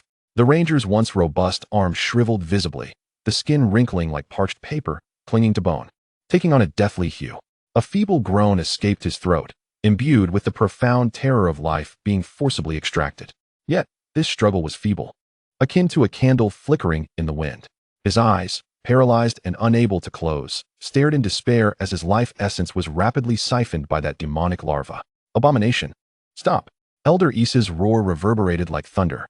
Witnessing his nephew being so desecrated and devoured ignited the ancient fury of the high druid within him. He slammed his staff, entwined with emerald vines, down heavily. A vibrant green light erupted from the colossal gem atop the staff, exuding an overwhelming life pressure. The remaining scattered bioluminescent mushrooms in the cave trembled under this pressure, their glow dimming. Twisted creation. Feel the wrath of the ancient forest, the thorns of the ancient tree. As Elder Isa chanted as if proclaiming a divine decree, the mycelium mat beneath Gwen, stained with blood, suddenly erupted with numerous deep green fissures. Dozens, even hundreds of thick, purple-black thorns, bristling with sharp barbs, burst forth from the ground like colossal serpents. These were not ordinary. The thick, thorny bodies bore the texture of ancient bark, their tips morphing into structures resembling clenched fists. The incarnations of these thorny ancient trees disregarded Gwen's presence, channeling the pure fury of purifying the aberration, precisely targeting the larva that was devouring. Boom. Dozens of purple-black thorny fists, imbued with the terrifying power to crush rock, simultaneously smashed down upon the larva's location. The rocky ground cracked under the onslaught, the torrent of blood and wind threatening to reduce the sacrilegious life-eating demon larva and its victim to mere pulp. A piercing, high-pitched scream, akin to the collective shriek of countless insects, pierced the air. The larva sensed the lethal threat and instinctively released the bone spike, its suction pads exerting tremendous force. Its jade-green body narrowly escaped, propelling itself through the gaps between the giant thorny fists. Though its speed was remarkable, a robust thorn swept in at an even swifter pace. Splat! The sharp wooden spike at the end of the thorn violently scraped across the larva's semi-transparent shell. Sparks flew. A long, deep crack appeared on its smooth back, emerald viscous fluid mixed with internal fragments splattering out. Yet, a surge of unimaginable, overwhelming natural energy suddenly erupted from that wound. The mossy fur covering the larva instantly ignited, turning to ash, revealing its rapidly transforming body beneath. Along the edges of the deep green crack, countless fine, wood-like fibers, shimmering with emerald light, grew wildly, intertwining. More astonishingly, the vast elven life essence it had just consumed catalyzed the evolution of its form, akin to wood thrown into a furnace, almost igniting. The sounds of bones cracking and shells thickening echoed through the cave, a grotesque metamorphosis resonating throughout. Its body rapidly swelled and contorted, the jade-green flesh being replaced by a more resilient and powerful structure. The once serpentine body abruptly elongated, standing tall. Robust limbs suddenly extended from the sides of the torso, cloaked in a deep emerald green, adorned with the resilient texture of ancient tree bark. The streamlined joints naturally formed sharp angles. Atop its head, two sinuous, thorn-like wooden horns burst forth, piercing through the skull and reaching towards the shadowy rock ceiling. This transformation occurred in the blink of an eye. As Yisa maneuvered the thorny ancient tree's grasp to close in once more, the previously fragile prey had vanished, replaced by a towering figure bathed in a vibrant green transformative aura, exuding a chilling vitality, the adult form of the Sunjing Insectoid, standing nearly 185 centimeters tall. This creature boasted a slender, yet powerful physique. Its entire body was cloaked in a dark green exoskeleton that shimmered with a wooden luster under the dim golden light of the hatching pool, resembling an indomitable suit of armor. The spiraling wooden horns crowned its head like a regal diadem, and its emotionless compound eyes coldly surveyed the writhing thorny fists below. It raised its right arm, the exoskeleton above the elbow splitting as if alive, revealing a long, razor-thin, and incredibly sharp green bone blade that gleamed with thorn-like brilliance. A chilling sound escaped its mouthpart, akin to countless tiny thorns rasping against one another in the wind. In the face of the thorny ancient tree's attack, it stood resolute, countering the assault with a swift upward arc of the bone blade. The blade flashed with a haunting brilliance, effortlessly slicing through the thick, resilient purple-black thorns as if they were mere fragile vines, leaving behind a smooth, mirror-like severance. Simultaneously, the potent plant toxins embedded in the blade surged into the severed thorn, causing it to convulse in agony, with eerie gray-green withering patterns rapidly spreading from the break, resembling blood vessels corroded by a lethal poison. What? Yisa's pupils constricted in horror. His thorny ancient tree avatar had been severed with a single blow. The toxin could even erode pure natural energy? Chapter 13. Yisa's demise. 3 offspring insects. Guin, cloaked in bone armor, remained steadfast, his cold compound eyes reflecting the birth and first battle of this new offspring. The will of the hive clearly connected with the newly emerged Sunjing insect, and the icy core radiated ripples of approval. A fine crack appeared on the outer side of his left shoulder's bone armor, a remnant of a glancing thorn strike from evading the thorny constriction. Yet it was rapidly healing through the network of mycelium. At that moment, the newly hatched Sunjing insect raised its elongated tail, which resembled 2 entwined thorns. From the gaps in its tail's scales, a rich, life-imbued emerald green spore mist erupted. The spore cloud, alive with the essence of the forest, gently enveloped Guin's wounded shoulder. The vitality mist coursed through him, bringing an extraordinary tingling sensation to the crack in his shoulder armor. Countless delicate mycelia swiftly wove together around the fractured edges, while even finer wooden particles condensed in the depths of the fissure, filling it. In but a single breath, the minute crack sealed completely, leaving no trace behind. Monsters. All of them are monsters. Abominations that desecrate life. Elder Yisa descended into madness, having witnessed the growth, consumption, metamorphosis, and this unfathomable cooperation of the insect race. Fear and fury gnawed at his sanity like maggots. Taste the true wrath of the forest. Sunluo prison. He raised his staff high, his body surging with a nearly uncontrollable torrent of natural magic. The stalactites hanging from the cave's ceiling trembled slightly, beneath the broken mycelium carpet and the remaining rocks. Countless sturdy brown roots surged forth like awakened dragons, disregarding distance and obstacles, weaving together to form an immense inverted bowl-shaped root cage, enveloping both Guin and the Lingji offspring. Each root was more resilient than steel, shimmering with natural runes of confinement magic, intent on spatial imprisonment. Guwen's bony mouthparts opened, emitting a low and disdainful hiss. His armored arm lifted, the blade extending outward. Yet this time, he did not strike personally. A clear command was issued through the hive's will: eliminate him. The target of the command was the newly hatched Senjing insect. The deep green compound eyes of the Linji offspring instantly locked onto Yisa at the center of the cage. It slightly bent its legs, and with a sudden burst of power, its feet slammed down, fracturing the rock's surface beneath like spiderwebs.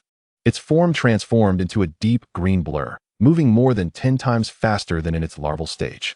In the face of the overwhelming, entangling roots of the Senluo prison, it moved with the grace of a specter within the forest. The thorny bone blade of its left arm whirled, accurately slicing through the obstructing roots, the barbs scraping against the root's internal pathways of magic, igniting internal chaos. Meanwhile, its right arm darted out like lightning, fingers spread wide, a deep green microrunic vortex flaring to life in its palm. Vitality extraction. An invisible, directional force enveloped Yisa in an instant. Elder Yisa, straining to maintain the magical output of the Senluo prison, was caught off guard as a terrifying force, targeting the very essence of life, descended upon him like a black hole. His life force began to uncontrollably leak away, his skin shrinking instantly. The emerald brilliance at the tip of his staff dimmed precipitously. The newly constructed network of roots for the Senluo prison lost a third of its strength due to the interference of this force. The vine cage exhibited a clear and fatal flaw, and Guwen awaited this very opening. In that moment of instability, Guwen's pale bony tail, coiled behind him, sprang forth like a coiled serpent. The tip of the bifurcated tail traced a beautiful arc in the air, releasing 3 needle-like deep purple light points that shot forth like comets, aiming directly at Yisa's heart, throat, and brow, exposed due to his life force being forcefully extracted. Thump, thump, thump. 3 nearly inaudible sounds rang out. Yisa's body stiffened abruptly. He incredulously lowered his head to find 3 tiny red dots, scarcely larger than pinpricks, appearing on his chest, throat, and forehead. There was no intense pain, only a rapidly spreading, bone-deep cold numbness. A guttural sound escaped his throat. His gaze filled with rage, and the brilliance of magic swiftly dissipated in terror, ultimately solidifying into a hollow, ashen void. The massive emerald at the staff's tip shattered with a crack, the concentrated magic within dispersing instantly. The enormous Senluo prison crumbled like a mirage deprived of its support, disintegrating into a flurry of withered wooden shavings. Thud! The body of Elder Yisa fell rigidly into the shattered mycelium and flesh. Elia let out an unconscious whimper, her body trembling violently at the sight of her mentor's fall, yet the dark golden insect patterns on her abdomen glowed in synchrony with the hatching pool's light. A strange warmth and sense of fulfillment swiftly overpowering the tumultuous pain. Her gaze involuntarily turned towards the egg still floating in the hatching pool, which had begun to develop slight cracks, as well as the newly emerged second larva, now fully transformed into dark green armor after successfully feeding on the remains of another elven ranger, its body shape undergoing significant changes. Guwen's compound eyes swept across the battlefield. As his armored feet tread upon the elder's corpse, the last egg successfully hatched into a larva. Guwen's compound eyes glanced at his offspring, and a cold command was silently issued. By the edge of the incubation pool, the freshly metamorphosed Sinjingaling insect and another newly hatched larva, as if bestowed with divine grace, unhesitatingly lunged towards the fallen corpse of Yisa. The adult Sinjingaling insect, with its elongated arms, crudely extracted the shattered emerald core from the forest scepter and greedily imbibed the residual pure, natural magic through its mouthparts. Meanwhile, the larva plunged its sharp, bony needles into the corpse, more frantically siphoning the surging life essence of the high-ranking druid within. Accompanied by this horrifying consumption, the radiance of evolution surged within them once more. The deep emerald carapace became increasingly solid, and the wood-like patterns deepened further. Guwen stood motionless, coldly observing the feast of his progeny.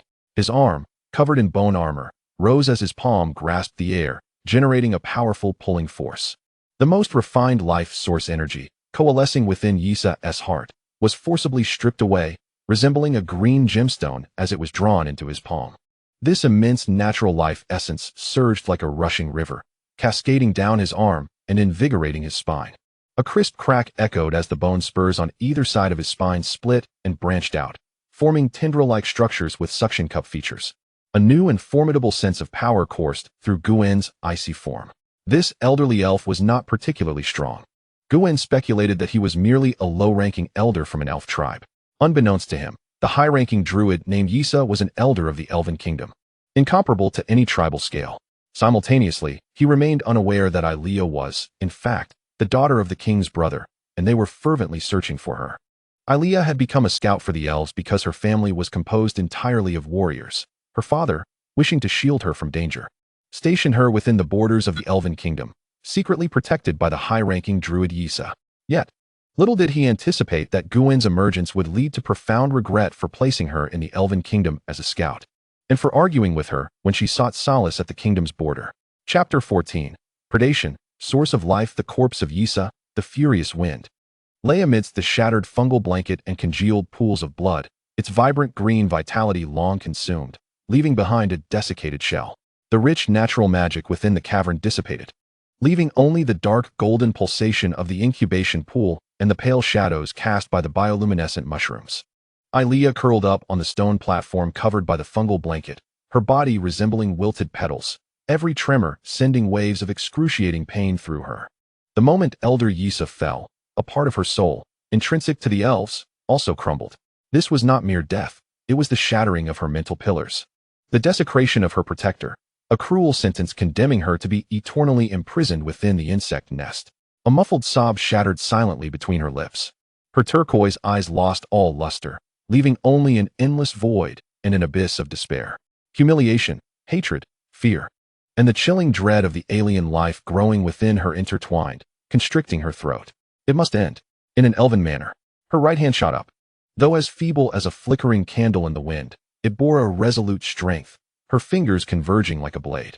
The last vestiges of life coalescing into a faint glimmer of natural magic at her fingertips, targeting the vulnerable carotid artery.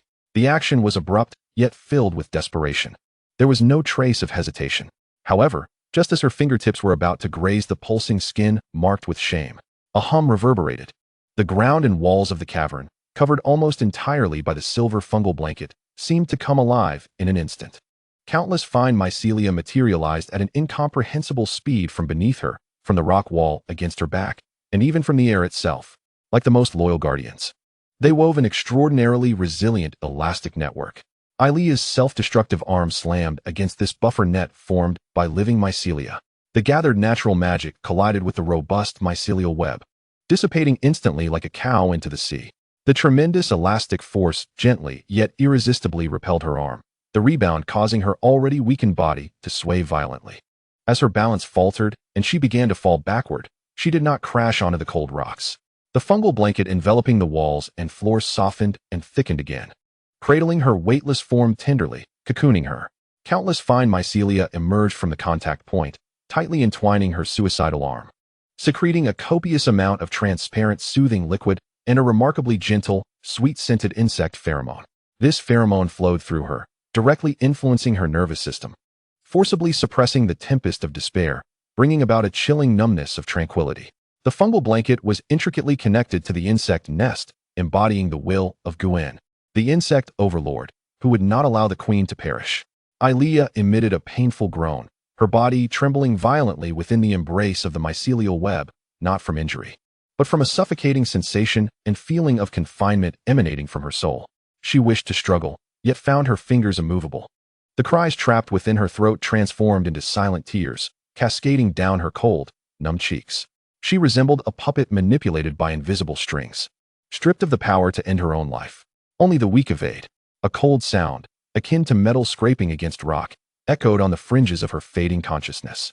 Guin's silhouette loomed over her fractured vision, 6 dark golden compound eyes revealing no emotional fluctuation. Your life belongs to the insect race. Bearing progeny is your value. He uttered no more words, turning his towering armored form toward the 3 progeny who had just completed their feast. The first hatched singeingling insect had fully matured, its dark green carapace shimmering with a wooden luster under the bioluminescence, its figure standing tall like a hunter in the forest. Beside it, the 2 other recently evolved singeingling insects had also taken shape. Though slightly smaller than the first, their carapaces were equally resilient, their deep green compound eyes flashing with the glimmer of newfound hunger. They had just consumed the life essence of a high-ranking druid and several elite rangers, their bodies now surging with energy, yet still not fully transformed or absorbed. The radiance of the incubation pool dimmed slightly.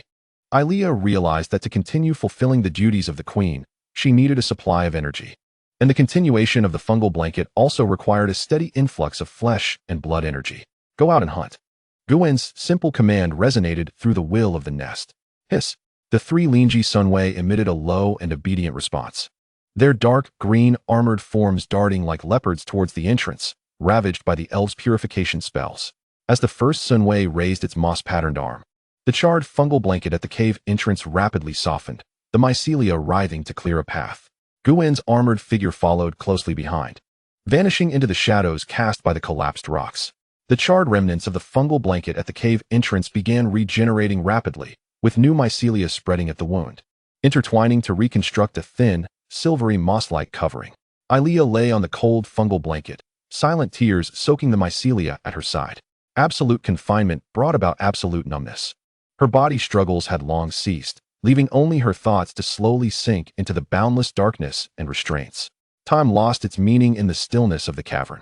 When Guen returned once more, his armor was smeared with thick, dark red blood, exuding a mingled stench of various monsters. Yet that cold aura felt even more concentrated and heavy. The three accompanying singeing insects bore a deeper shade of dark green on their carapaces. Their joint spikes stained with deep brown, dried blood, clearly having engaged in multiple battles. Sun Chong held in his grasp the lifeless body of a deep earth-colored rock lizard, its size akin to that of a bear, with its neck savagely torn by sharp claws. Sun Chong air bit into a massive, putrid corpse mushroom, its cap punctured at the center, oozing a sticky fluid. Sun Chong's appeared somewhat cleaner, as his slender, bony tail was merely entwined with several vividly colored, venomous blind fish that resembled elongated serpents. The scent of blood pervaded the cavern, and silence enveloped the scene. Guwen's gaze drifted past the lifeless form of Ilea, sprawled upon the mushroom carpet as if devoid of spirit. He approached her, his armored body moving with purpose. From his mandibles emerged a greenish substance, resembling gelatinous jelly. He expelled it, catching it in his hand and directly feeding it to Ilea.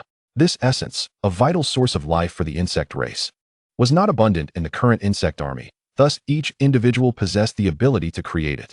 The principle involved consuming flesh and blood to transform it into the most nutrient-rich life essence. As Ailea's mouth was filled with the gel-like life essence, her body instinctively began to chew and swallow. This reaction stemmed from the biological urge for survival rather than her conscious will. Naturally, even if Ailea resisted, Guen could release pheromones to compel her to consume it. Chapter 15. The Hunt of the Lining Way of the Elven Kingdom. Having witnessed Ailea swallow the life essence, Guen stood still for a moment, observing. Once he confirmed her recovery, he released a wave of special pheromones once more. Over the next 5 days, Guen tirelessly repeated this process. In this brief span of 5 days, combined with the initial 3 mature insects, he amassed a total of 27 Sun Jingling insects. However, he had yet to discover any suitable new insect leaders. He contemplated the idea of ordinary magical creatures, but they were too feeble to withstand the power of the insect race. Furthermore, no formidable magical beasts resided in the vicinity of the cliff, restricting any potential expansion. Meanwhile, a day prior, at the royal court of the Elven Kingdom, far from the withering lands, for days had passed since Ailea's last communication. Elder Esau's final magical mark had completely dissipated. At the palace, a middle-aged elf, adorned in resplendent silver leaf-patterned armor and bearing a striking resemblance to Ailea, yet possessing a more severe and commanding demeanor, paced anxiously. He was Ailea's father, Prince Finiscarolos, the current king's younger brother. Sirua, Prince Finus abruptly halted, his hawk-like gaze sweeping towards a shadowy figure beside him, a middle-aged elf who was the captain of the royal court's elite Lining Way. Bring your finest scouts and rangers. I demand you lead the search personally. Follow the last route Ailea patrolled and find her. If she is alive, I want to see her. If dead, I want to see her remains. Should anything dare harm her, his voice turned icy as he declared, then it shall be utterly erased from this forest. I want it dead.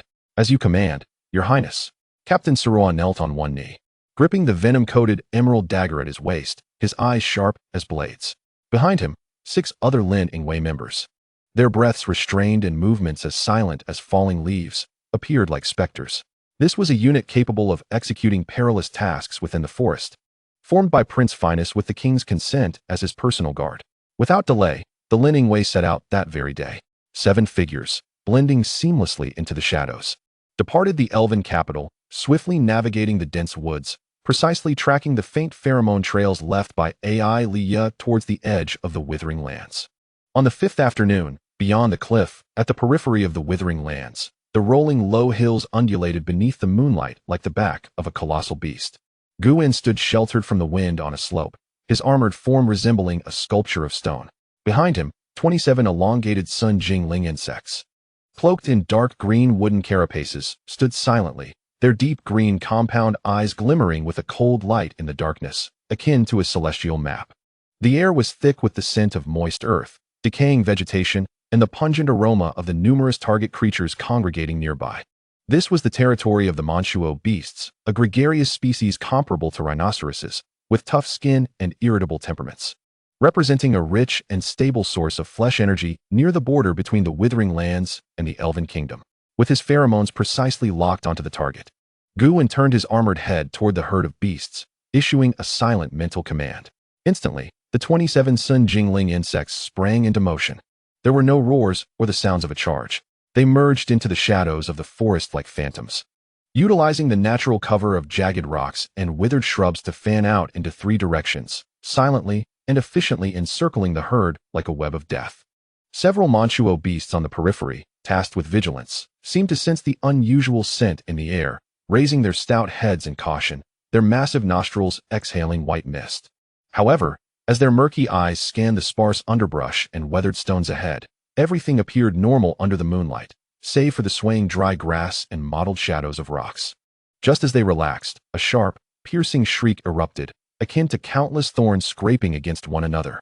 2 Sun Jingling insects behind Guin raised their heads and emitted a fierce cry. Simultaneously, their thorn-like tails lashed high, from the deep green scales at their ends. An intense, ominous cloud of deep purple spores erupted, rich with enticing pheromones. The potent scent enveloped the entire Manchuo herd in an instant. All Manchuo beasts were instantly consumed by a bloodthirsty frenzy, their eyes clouded with madness. They lost the last vestiges of reason, completely dominated by the primal desire to kill and devour ignited by the pheromones. Those Manchuo beasts nearest to the source of the spores began to collide and bite each other in a frenzy. Chaos erupted, trampling, butting, and biting ensued, showering blood across the desolate terrain. The second wave of 9 Sun Jingling insects, positioned within the inner circle, launched their attack. They moved with the grace of leopards, their dark green forms weaving through the tumultuous herd. The thorny, serrated green bone blades on their forearms extended with a snap. The strikes were precise. Each fleeting clash of limbs was accompanied by the dull thud of heavy bodies collapsing and the muffled sound of flesh being cleaved. Their movements were efficient and lethal, targeting the tendons and carotid arteries of the thick-skinned beasts. With each fleeting moment of motion, a massive Manchuo beast toppled like a crumbling rock, its life force rapidly dissipating. Efficient and brutal, they operated like reapers of life. The third group of 9 Sun Jingling insects, designated for vigilance and interception, formed an impregnable barrier. They raised their arms, covered in dark green carapaces, at the potential escape routes of the beasts. Their palms glowing with deep green runes that swirled with life-draining energy, a technique inherited from Ai Liya, who was adept in both nature affinity and life magic. Ai Liya was a dual-class mage and scout, and her magic encompassed one of the 2 life magics that the Sun Jingling excelled in. The invisible life-draining force shot forth, ensnaring the Manchuo beasts attempting to flee, rendering their movements sluggish and rigid, as if caught in an invisible web. They could only watch helplessly as their companions were slaughtered, issuing futile cries of despair. Within a minute, over 20 Manchuo beasts lay lifeless, forming a massive mound of corpses, their blood soaking into the barren soil of the Withering Lands. The overwhelming stench of blood dissipated the pheromone scent, and the few surviving overly frightened beasts fled desperately into the depths of the Withering Lands. It was only then that Guin's form emerged from the shadows. He stepped through the warm blood of the beasts, approaching the largest of the Manchuo corpses. Without a command, the forest spirits, skilled in their craft, adeptly sliced through the heavy chitinous armor with their sharp bone blades, precisely extracting the large, still pulsating hearts rich in pure flesh energy, presenting them before their master. Guin did not lower his gaze. The nearly 2-meter-long trident tail swayed slightly. Uft, uft, uft. A dozen still-beating hearts were pierced one by Guin, rapidly shriveling and withering thereafter. The most refined essence of blood and flesh within transformed into torrents of crimson energy, continuously absorbed into Guon's trident tail. The immense vitality merged with his cold form, causing the pale bone armor enveloping him to shimmer with a barely perceptible, blood-like glow. And the movements at his joints became more fluid and harmonious. As the hunt concluded, the night deepened. Guon, accompanied by his progeny, treaded the blood-stained path back to their lair. Meanwhile, not far from the cave entrance in the dense forest, 7 pairs of sharp eyes, akin to hunting night owls, were fixated on the cave mouth, covered by a new blanket of fungi and moss, emanating faint pheromones of the insect race.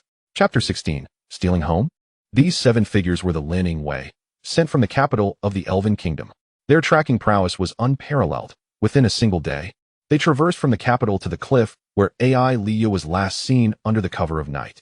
Atop the cliff, even though the traces of AI Liya's abduction had been obscured by the fungal blanket, the sensitivity of high-level rangers to residual natural energy ultimately revealed the cave entrance. The charred area was now covered with unsettling silver-white moss, resembling bizarre scars on a wound. Sei Luo gestured. 2 Lin Wei ascended the rock wall above the entrance like geckos, while another 2 clung to the shadows on either side of the cave mouth like leeches. Sei Luo himself flicked his fingers, sending a softly glowing, attribute-less detection stone silently rolling into the depths of the cave. The stone flickered briefly, triggering no traps or magical responses. A strong scent of blood and residual elven magic lingered. It was the essence of Elder Isa. Furthermore, an aura of malevolent energy permeated the atmosphere, indicating a chaotic energy presence. 1 Lin Wei, pressed against the cave wall with elven runes covering his ears, reported in a hushed tone, his expression grave. Sei Luo nodded, his gaze sharp as an eagle's. Formation of sharp blades, follow me in, he whispered fiercely, gripping his poisoned dagger tightly, the first to silently glide into the dim cave, his figure instantly swallowed by the internal fluorescence. The 6 remaining Lin Wei followed suit, akin to 7 lethal stingers piercing the darkness. They beheld the bizarre silver-white ground laid with fungal blankets. They observed the umbrella-shaped mushrooms emanating soft white light from the stone walls. They glimpsed the central pit bubbling with dark golden liquid, resembling a demonic heart. And they saw, beside the pit, AI Liya, her expression vacant and doll-like, the long-missing jewel of Chao Luo Si. Princess AI Liya. Sei Luo's pupils constricted, his eyes almost bursting with rage. The defiled posture of the princess was like a dagger piercing his heart. Rescue her. Destroy that abomination. Sei Luo roared. Almost instantaneously upon the utterance of his furious cry, Sei Luo and the 2 other Lin Wei surged towards the incubation platform like 3 explosive arrows. The poisoned dagger glinted coldly, slicing through the air towards the strands binding AI Liya, its speed creating an afterimage. Just as the 7 figures prepared to spring into action, Guon's form, clad in pale bone armor, emerged without warning, blocking the sole path between the incubation pool and AI Liya. He had just returned from the hunt, bringing with him the icy remnants of his quarry and the chilling aura of 27 forest spirits. Guon's figure, covered in stark white bone armor, loomed like a demon coalescing from the shadows of the earth, silently standing between the incubation pool and the nurturing platform. While the 27 dark green carapaces shimmered in the ethereal light, their icy compound eyes fixated upon the intruders. Kill. Although Guon's appearance was sudden, the trained warriors swiftly adapted. Sei Luo's roar shattered the silence first, as the Lin Wei, sworn protectors of the prince, reacted with lightning speed. Without a hint of hesitation, Sei Luo and the 2 other team members altered their approach. The poisoned green blades in hand did not strike at the fungal strands, but instead traced 3 intricate, deceptive arcs in the air, shadow engulfing 3 rings. The targets of the 3 poisoned blades were none other than the neck, joint seams, and compound eyes of Guon, clad in bone armor. The blade tips entwined with shadow energy as deep as the night, capable of corroding the soul. The angles of attack nested against one another, sealing off all routes for defense. Meanwhile, the 4 Lin Wei behind had already loosed their arrows. They did not employ elaborate elemental enchantments, but rather the purest form of deadly technique, rending wind arrows. For nearly invisible gray shadows tore through the air. The arrowheads were specially crafted spiral armor-piercing tips, designed to breach heavy armor, targeting Guon's 6 cold, dark golden compound eyes. Guon's mouth, covered by bone plates, parted to emit a low, contemptuous snarl. In the face of the 3 converging poisoned blades and the sonic speed rending wind arrows from behind, he exhibited no inclination to evade. His arms, clad in bone armor, crossed fiercely before his chest. The outer sides of the bone armor whirled as if alive, generating a low metallic hum. The armor on his shoulders, chest, and spine resonated instantaneously. An invisible, high-frequency oscillation field expanded abruptly around him. Buzz, crack, clang. The three converging poison blades struck hard against the oscillation field. The terrifying shockwave acted like an invisible hammer, instantly dispersing the shadow energy entwined around the blade tips. The refined steel short blades collided against Gu-N's thickest chest armor and joint scales, creating a screeching sound as sparks flew. The scales slightly dented, yet they managed to deflect the magic-imbued poison blades crafted by elite elven smiths, leaving only faint white marks on the bone armor. As for the four supersonic rending wind arrows, two of them crashed violently into the crossed bone blades of Gu'un's arms. Clang, clang. The heavy arrows, capable of penetrating steel plates, were deflected by the black bone blades, their tips even slightly distorted. The other two rending wind arrows aimed for the unprotected sides of his head, seemingly on the verge of striking the dark golden crystalline eyeballs. With a slight tilt of his head, Gu'un made a preemptive adjustment the moment the arrows were released. Uft, uft. The two rending wind arrows, seemingly diverted by an invisible barrier, whizzed past Gu'un's skull, barely missing him, the airflow they generated failing to stir even a single spike on his brow. Merely crossing his arms and tilting his head slightly, the offensive and defensive engagement concluded. Sei Luo's pupils narrowed to pinpoints. The 3 rings of strangulation had been withstood by Gu'un without even grazing his clothing. Yet the Lin Yingwei's coordination required no words. Just as Gu'un blocked the rending wind arrows, the 2 team members whose attacks had failed sprang off the fungal blanket, their bodies twisting like boneless serpents. Redirecting their assault, abandoning Gu'un, they darted towards Ai Liya, ensnared by the fungal strands. Their short blades forsook lethality, instead rapidly slicing in midair, attempting to sever the binding filaments. Meanwhile, Sei Luo forced his way through the gap, left by Gu'un's diminished oscillation field, altering his dagger's thrust into a slash, akin to a venomous serpent striking, aiming for the sole unprotected area of Gu'un, his eyelid and the gap between the mouthpiece's bone plates, with a vicious and cunning angle. Yet alas, Gu'un's massive hand, covered in bone armor, moved. His left hand did not block. Instead, it countered with a swift flick. The giant palm, clad in bone armor, tore through the air with a sonic boom. The target was not Sei Luo's poison dagger, but rather the Lin Yingwei on the left. Attempting to rescue Ai Liya, that Lin Yingwei, focused on severing the fungal strands, was rendered motionless by Gu'un's terrifying speed. Gu'un's 5 fingers, encased in bone armor, clamped down with unmatched strength upon the unprepared calf of the Lin Yingwei. Snap! The crisp sound of cracking bones resonated, and the countenance of the Lin Yingwei turned ashen in an instant. Gu'un exerted force on his wrist, lifting his entire body with the ferocity of a shot put. With a whoosh, a figure, accompanied by a chilling gust, slammed violently into another Lin Yingwei who was lunging towards Ai Liya. The two were caught off guard, colliding like bowling pins struck by a heavy ball. The sounds of shattered bones and broken tendons intertwined with muffled groans, as they were sent hurtling backward by the tremendous impact, crashing against the rock wall and collapsing to the ground, their fates uncertain. In the face of the poison blade aimed at his eye, Gu'un merely raised his right arm. With a hiss, a sharp, dark arm blade sprang forth from the outer side of his gauntlet, precisely intercepting the trajectory of Sero's poison strike. All of this transpired within the blink of an eye, total time not exceeding 2 seconds. Chapter 17, Total Annihilation Sizzle.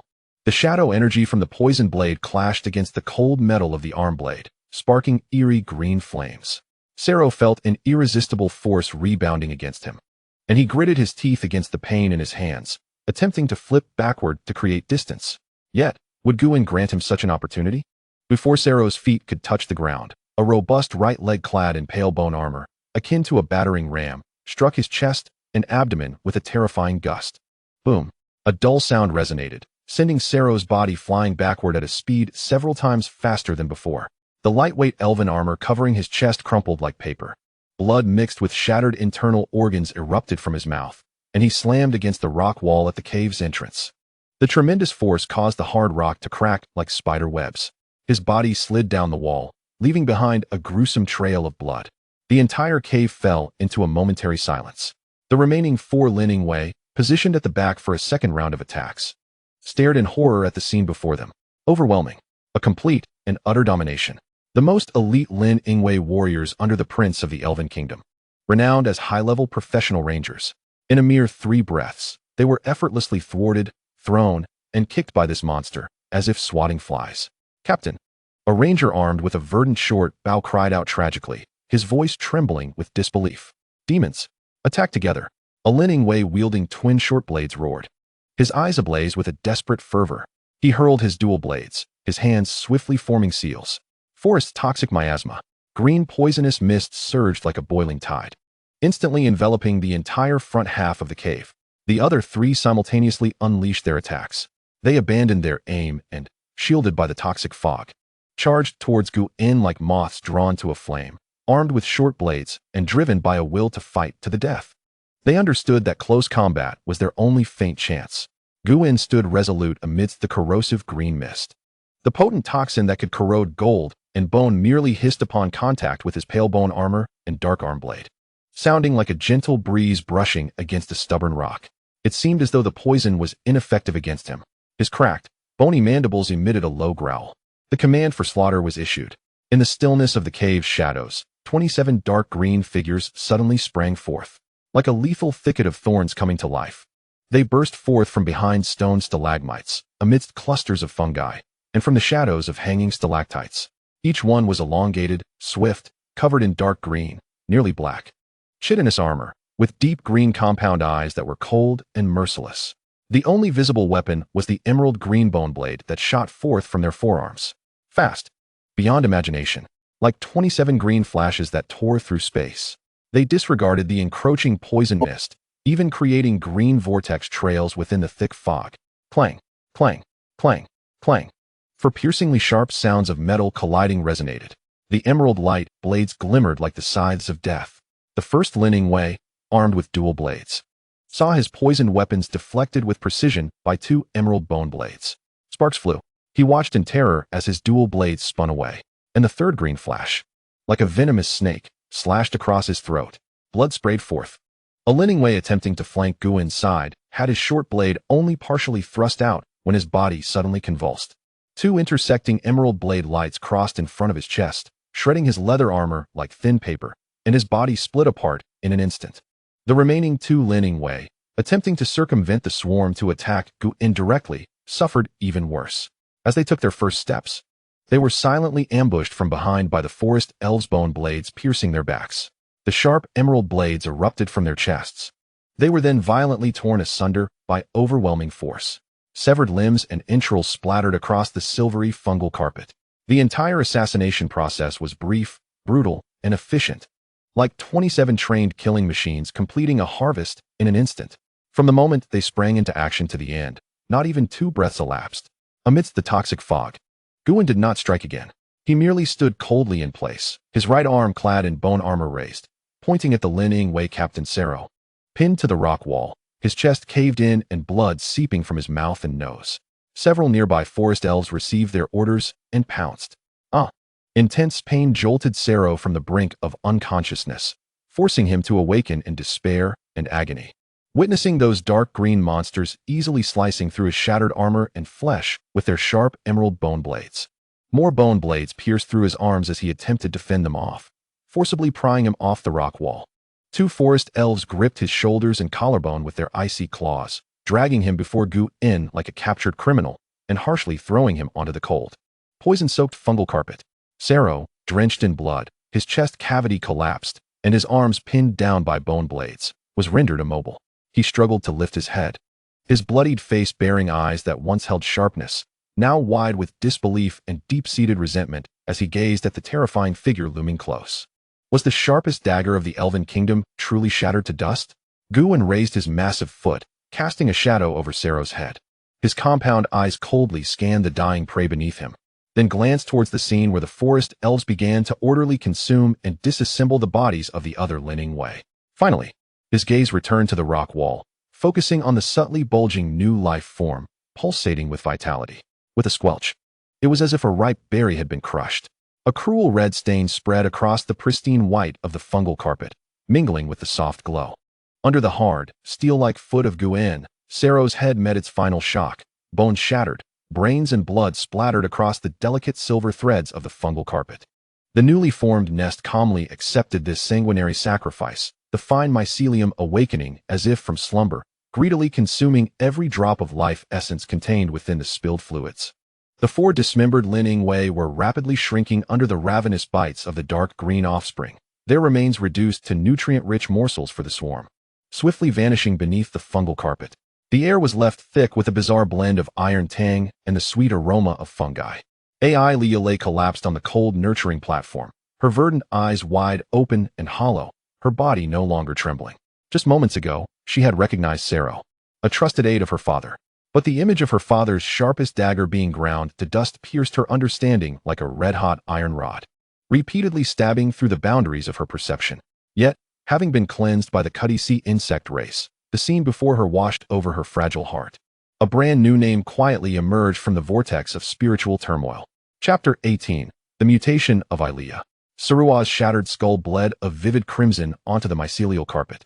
The viscous liquid swiftly absorbed by the silver-white filaments, vanishing like droplets of water in a desert.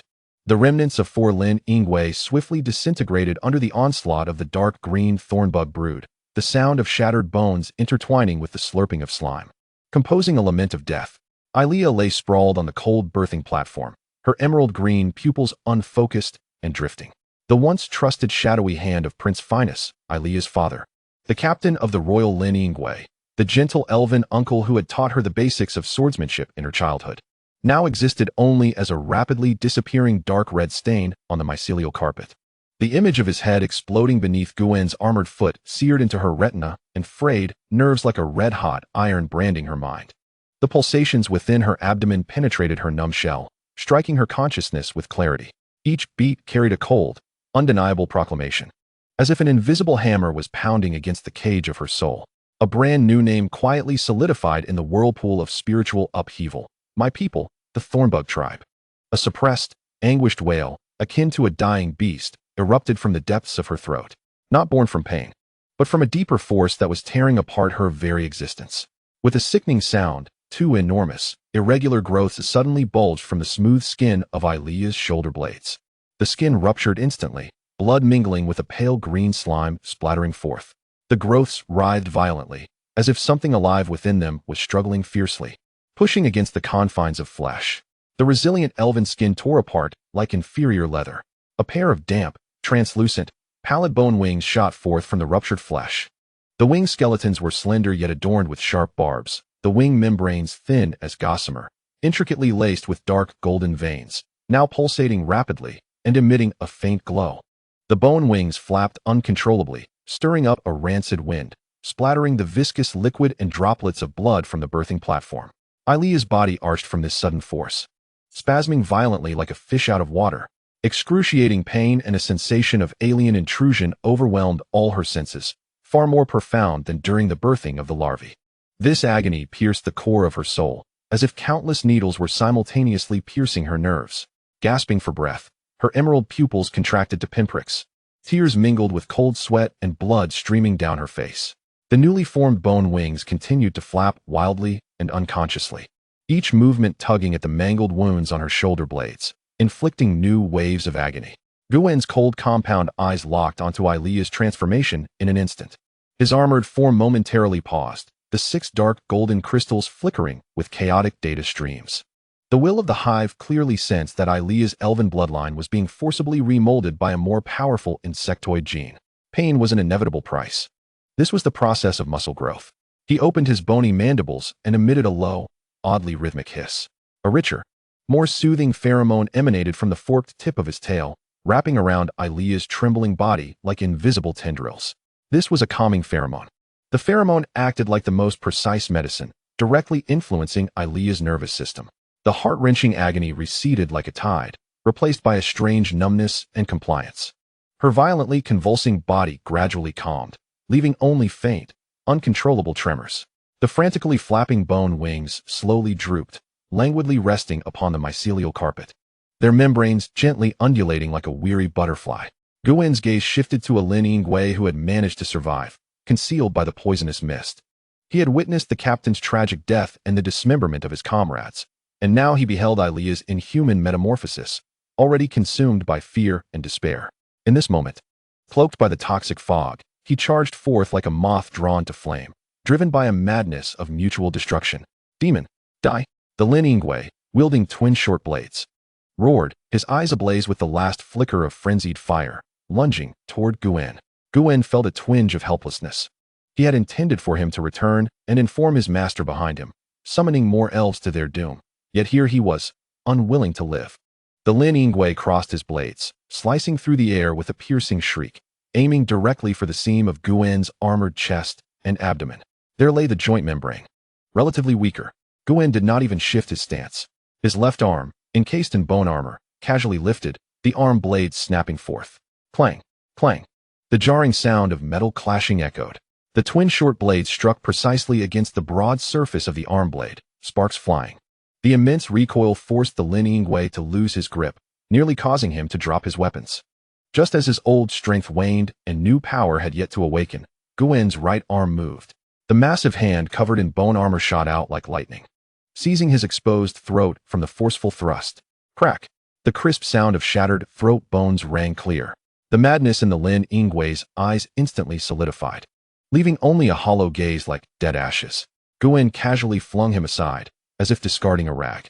Thud! The man crashed to the ground, his body broken and limp, like a soft-bodied creature left in the wake of Guan's overwhelming strength.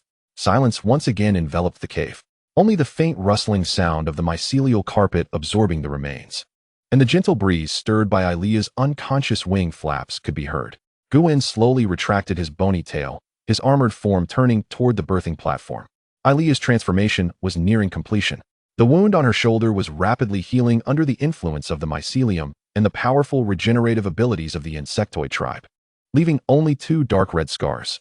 The pallid bone wings ceased their unconscious flapping, obediently folding against her back. The dark, golden network of veins on the wing membranes pulsing gently like breathing, emanating a faint, yet steady wave of energy. Her emerald eyes remained vacant, yet within them flickered a cold, inhuman glimmer. She slowly raised her hand, her fingertips cautiously touching the newly formed bone wings. The cold sensation transmitted a peculiar sense of belonging.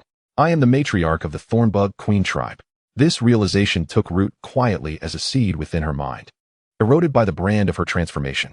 Guan's compound eyes scanned Ilia's final stabilized form, a flicker of satisfaction rippling through his cold core. Evolution is always accompanied by pain and rebirth. He raised his massive hand, pointing toward the ground where he had just discarded the limp high-ranking ranger. Food. Chapter 19. Chiran. The silvery mycelial carpet greedily consumed the corpse on the ground, the remnants of Lin Yingwei Captain Sirah's consciousness dissipating like stones cast into an abyss, creating not even a ripple before being thoroughly decomposed and absorbed by the cold, colossal mycelium of the hive, transformed into the purest essence of life. It flowed through the ubiquitous network of filaments into the depths of the nest. On the birthing platform, the pain that had gripped Ilia's back receded like a tide. Only a profound, seemingly innate numbness and sense of foreignness remained. The newly formed, translucent winged bone wings quivered unconsciously, the spiderweb-like dark golden veins pulsing gently with her breath, emitting a faint yet stable glow. Deep within her emerald pupils, the original terror and despair were overshadowed by a layer of cold, inhuman brilliance. Her fingertips brushing unconsciously against the icy skeletal structure of her wings, a twisted sense of completeness quietly replacing the torn agony. I am the matriarch of the Thornbug Queen tribe. Guan's cold compound eyes swept over Ilia's finally stabilized form, a faint emotion of satisfaction crossing his cold demeanor. Evolution is invariably accompanied by suffering, and the outcome attests to the worth of that pain. His gaze shifted to the lifeless body of the Lin Yingwei, its throat shattered and limp as if turned to clay, alongside the remains of comrades further afield, thoroughly devoured by the fungal blanket, a meager source of nourishment. Yet, their demise should yield greater value. A subtle thought stirred, and a command resonated through the will of the hive. Several offspring of the thornworm tribe, tasked with clearing the battlefield, immediately ceased their gnawing. They lifted their grotesque heads, slick with mucus, their deep green compound eyes fixating on the relatively intact corpse. One of them extended a claw covered in chitin, violently tearing away the still viable deep green cloak that symbolized the Lin Yingwei's identity. Embroidered with silver thread bearing the crest of the Kaoro Luo family, a crescent tree entwined with vines. Another offspring skillfully severed the head of the elf, who remained stubbornly unblinking in death. They hastily wrapped the head in the torn cloak, creating a parcel stained with dark red blood. One offspring seized this dreadful trophy and silently slipped into a narrow crevice leading from the cave to the outside world, quickly vanishing into the darkness. The messenger had been dispatched. Meanwhile, far beyond the wasteland, in the royal court of the Elven Kingdom, the atmosphere in Prince Finus Coroluo's study was as oppressive as the sea before a storm. The air was laced with the faint aroma of ancient scrolls and the rich scent of precious sandalwood. Yet it did little to dispel the anxiety and gloom that enveloped the Lord's brow. Crash! A delicate white jade teacup was hurled violently against the carpeted floor, shattering into countless pieces, warm tea splattering the hem of the maid's gown, causing her to tremble, her head bowed in fear, too afraid to make a sound. Worthless! A bunch of worthless fools! Prince Finus roared, his handsome features contorted with rage, his light golden hair seemingly dulled of its luster. He abruptly rose from the intricately carved wooden chair, pacing back and forth, his fingers adorned with emerald rings whitening under the strain. 7 Lin Ingwei. Led personally by Ser Luo. That is the kingdom's most elite shadow force. Not mere farmers plucked from the fields. And now? No word has come. Not even the most rudimentary communication spell has returned a single response. They are all dead. His voice echoed in the spacious study, brimming with an almost desperate fury. Alia, my Alia. The prince's pacing abruptly halted, his hand pressed against the cold stone fireplace, knuckles whitening. The profound concern belonging to a father finally overshadowed the fury of a ruler, causing his proud shoulders to momentarily sag. His beloved youngest daughter had merely gone on a routine patrol to the border. How could she be embroiled in such a horrific event? Even Isa, Ser Luo. And his Lin Ingwei had fallen? Just as the air in the study seemed on the verge of solidifying, a clear and steady footfall sounded from outside the door. Knock, knock. A rap echoed. Come in. Finus inhaled deeply, forcibly suppressing the tumult of emotions roiling within him, restoring the dignity befitting a prince. Though his voice still bore a nearly imperceptible rasp, the door to the study swung open, and a young elf strode in. He stood tall as a pine, donned in practical silver-gray elven chainmail, cloaked in a travel cape of deep green, appearing as if he had just returned from a distant journey. He shared his father's light golden hair, but his eyes inherited their mother's sea blue hue, sharp and bright, akin to that of a hawk. At his waist hung a splendid longsword, its hilt set with an emerald mirroring that of Finus's ring. This was Finus's second son, Alia's elder brother, Kylon Coroluo, a youth already elevated to the rank of a high-tier elven warrior. Father. Kylon placed his right hand over his heart, executing a concise and elegant knightly salute.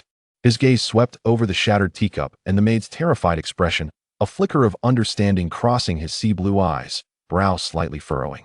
I have just returned to the court and heard news regarding Alia, Elder Isa, and Captain Ser Luo. Is the situation truly this dire? Worse than you have heard. Kylon. Finus turned, his face etched with fatigue and gravity. The life signatures of Ser Luo and his party in the Soul Lamp Hall had nearly extinguished simultaneously. Kylon's body stiffened imperceptibly, his sea-blue pupils contracting sharply. The extinguishing of the soul lamp signified the dissipation of souls. 7 Lin Ingwei, including the high-tier ranger Captain Ser Luo, entirely obliterated?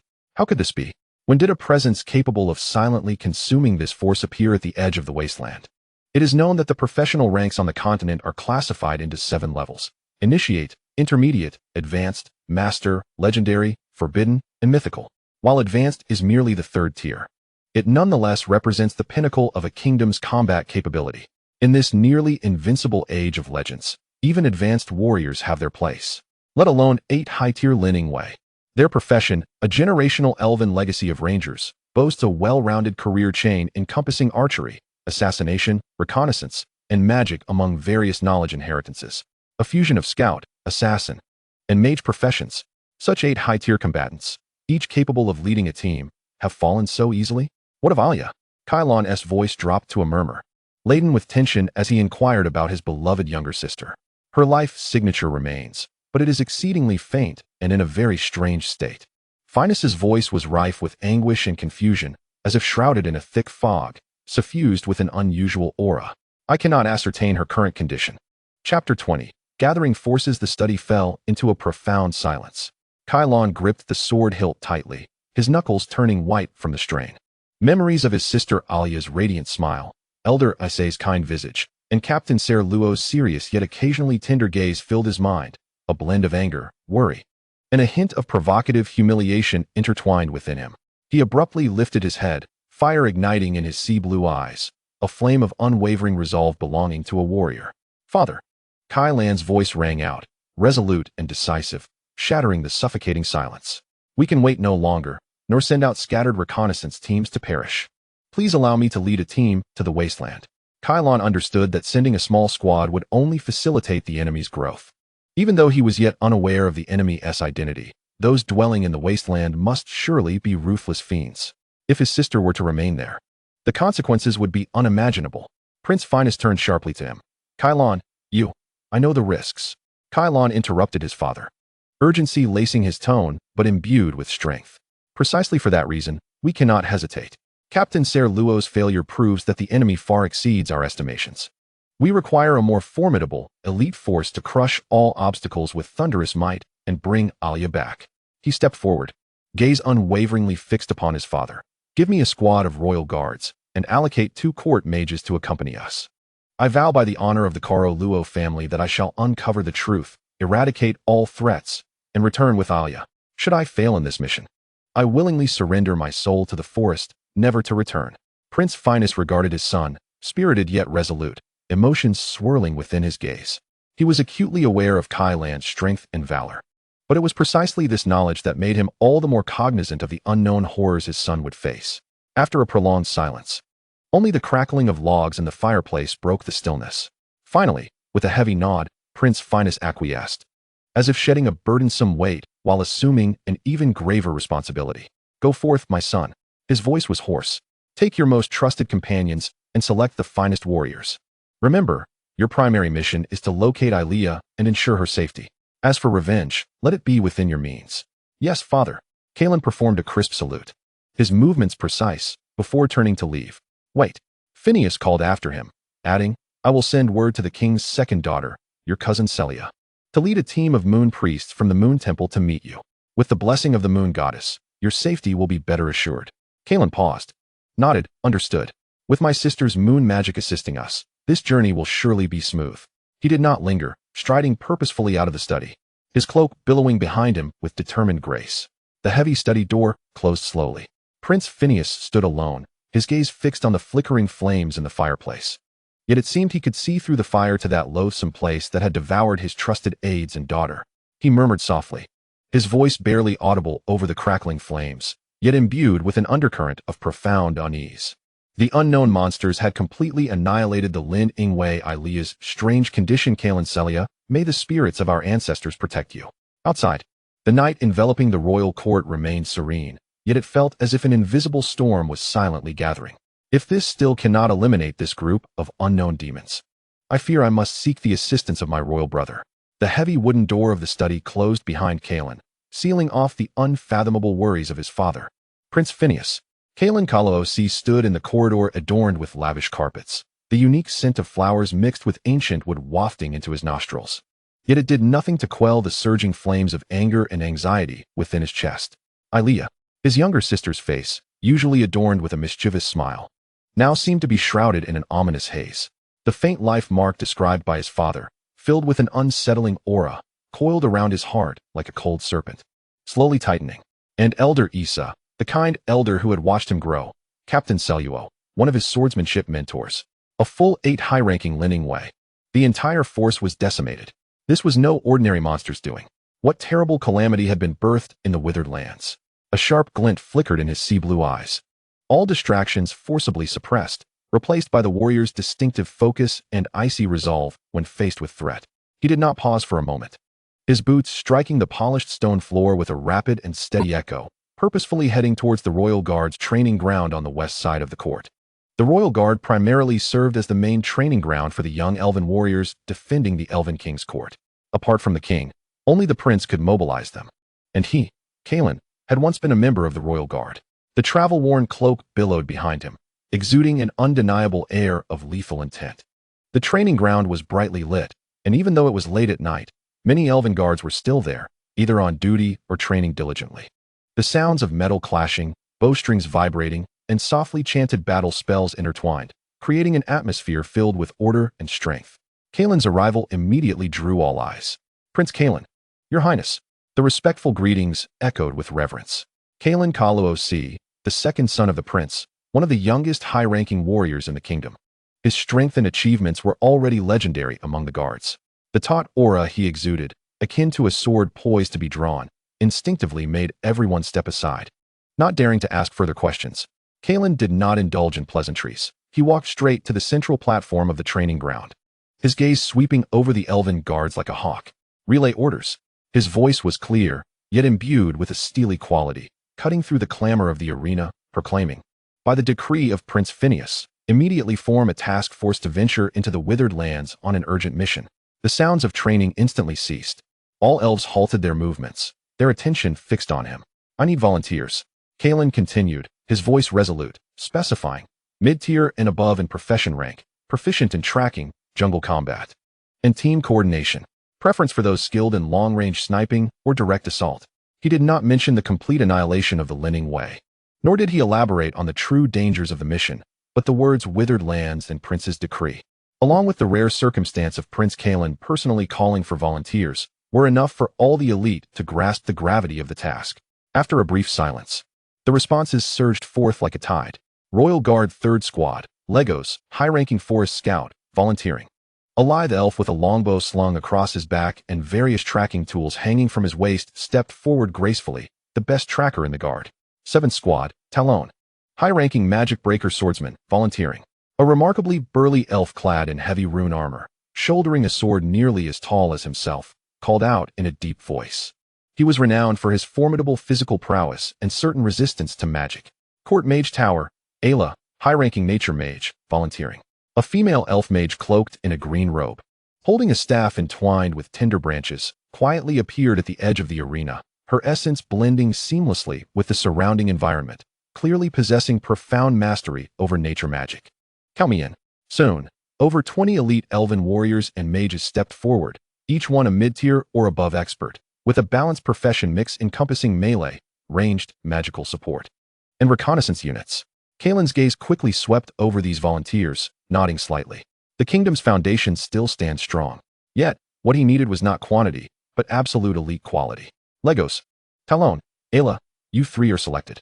He pointed to the first 3 volunteers, representing the pinnacle of scouting, assault, and magical support. Next, select 7 mid-tier experts best at team coordination to form tactical squads of 10. You have 15 minutes to prepare the highest-grade combat supplies. Assemble at the eastern gate of the royal court in half an hour. Understood, Your Highness. The 3 named did not hesitate, immediately turning to efficiently select team members and issue commands. Kalen then turned and swiftly walked towards the court mage tower deep within the royal court. Ayla was a voluntarily joining court mage, not one sent by his father. He needed to ensure that the other 2 court mages promised by his father were all present. Just as he passed through a courtyard illuminated by moonlight stones, the moon language badge at his waist suddenly emitted a soft and cool glow. This was his sister Celia's exclusive communication mark. Chapter 21, Departure. He immediately infused a thread of mental energy into the badge. Above the badge, a hazy light curtain formed, crafted from pure moonlight, revealing Celia's visage. She seemed to be in a hall filled with a tranquil and sacred aura, wearing a silver laurel crown. Her features somewhat resembling Kalen's, yet imbued with a greater sense of sanctity and serenity. Her sea-blue eyes contained a profound and peaceful power. Kalen. Celia's voice reached him through the badge, ethereal and clear, carrying a hint of unnoticeable concern. I received an urgent message from Uncle. Has Ilea truly encountered trouble? Things are dire, Sister Celia. Kalen spoke rapidly, yet remained composed. Captain Celuo and all 7 of his Linning Way have perished. Ilea's life mark is faint and in an unusual state. Father has authorized me to lead the investigation and rescue. The light curtain showed Celia's beautiful brow slightly furrowing. Upon hearing the news of the Linning Way's complete annihilation, her expression flickered momentarily, but was soon enveloped by the unique tranquility of a moon priestess. The Linning Way too, she whispered softly. Then her tone grew resolute. I understand. I shall promptly lead a cadre of Yuji Jisai to depart. Where shall we rendezvous? At the edge of the withering lands, the Ashen Pass. That is the most evident entrance into that desolate expanse. Kalen swiftly replied. The lunar incantations of your moon god priests, particularly those pertaining to healing and purification, will serve as our greatest safeguard. The Ashen Pass it is. We shall hasten our arrival. Celia nodded, May the light of the moon god bless Ilea, and also guide your path ahead. Maintain contact, Kaelin. Exercise caution. You too, sister. The radiance of the moonlight badge dimmed. Kaelin grasped the badge tightly, feeling somewhat reassured. With his sister and her team of moon priests joining, the survival and sustained combat capabilities of the group would experience a qualitative enhancement. The high-level divine spells collectively unleashed by the moon god priests not only possess formidable healing and dispelling effects, but their unique tranquility field can effectively soothe the mind and combat mental erosion, which is especially crucial in unfamiliar environments. He quickened his pace, striding into the towering mage tower. In a chamber adorned with star charts and elemental runes, he encountered the two court mages promised by his father. One was an elder male elf, draped in deep crimson robes embroidered with fiery patterns, wielding a staff topped with a blazing red gemstone. He was the high-ranking fire mage Ignis. The other was a relatively younger female, surrounded by faint electric arcs, sparks dancing at her fingertips. A high-ranking sorceress specializing in lightning spells, Faya. Your Highness Kaelin. Ignis's voice resonated with the warmth of a furnace. We have received the prince's edict. The disturbances in the Withering Lands are unsettling. We are prepared to depart at any moment. I am grateful for your assistance, esteemed masters, Kaelin replied with a bow. Our team shall assemble at the East Gate in half an hour. Your devastating spells will be pivotal in breaching the enemy's defenses.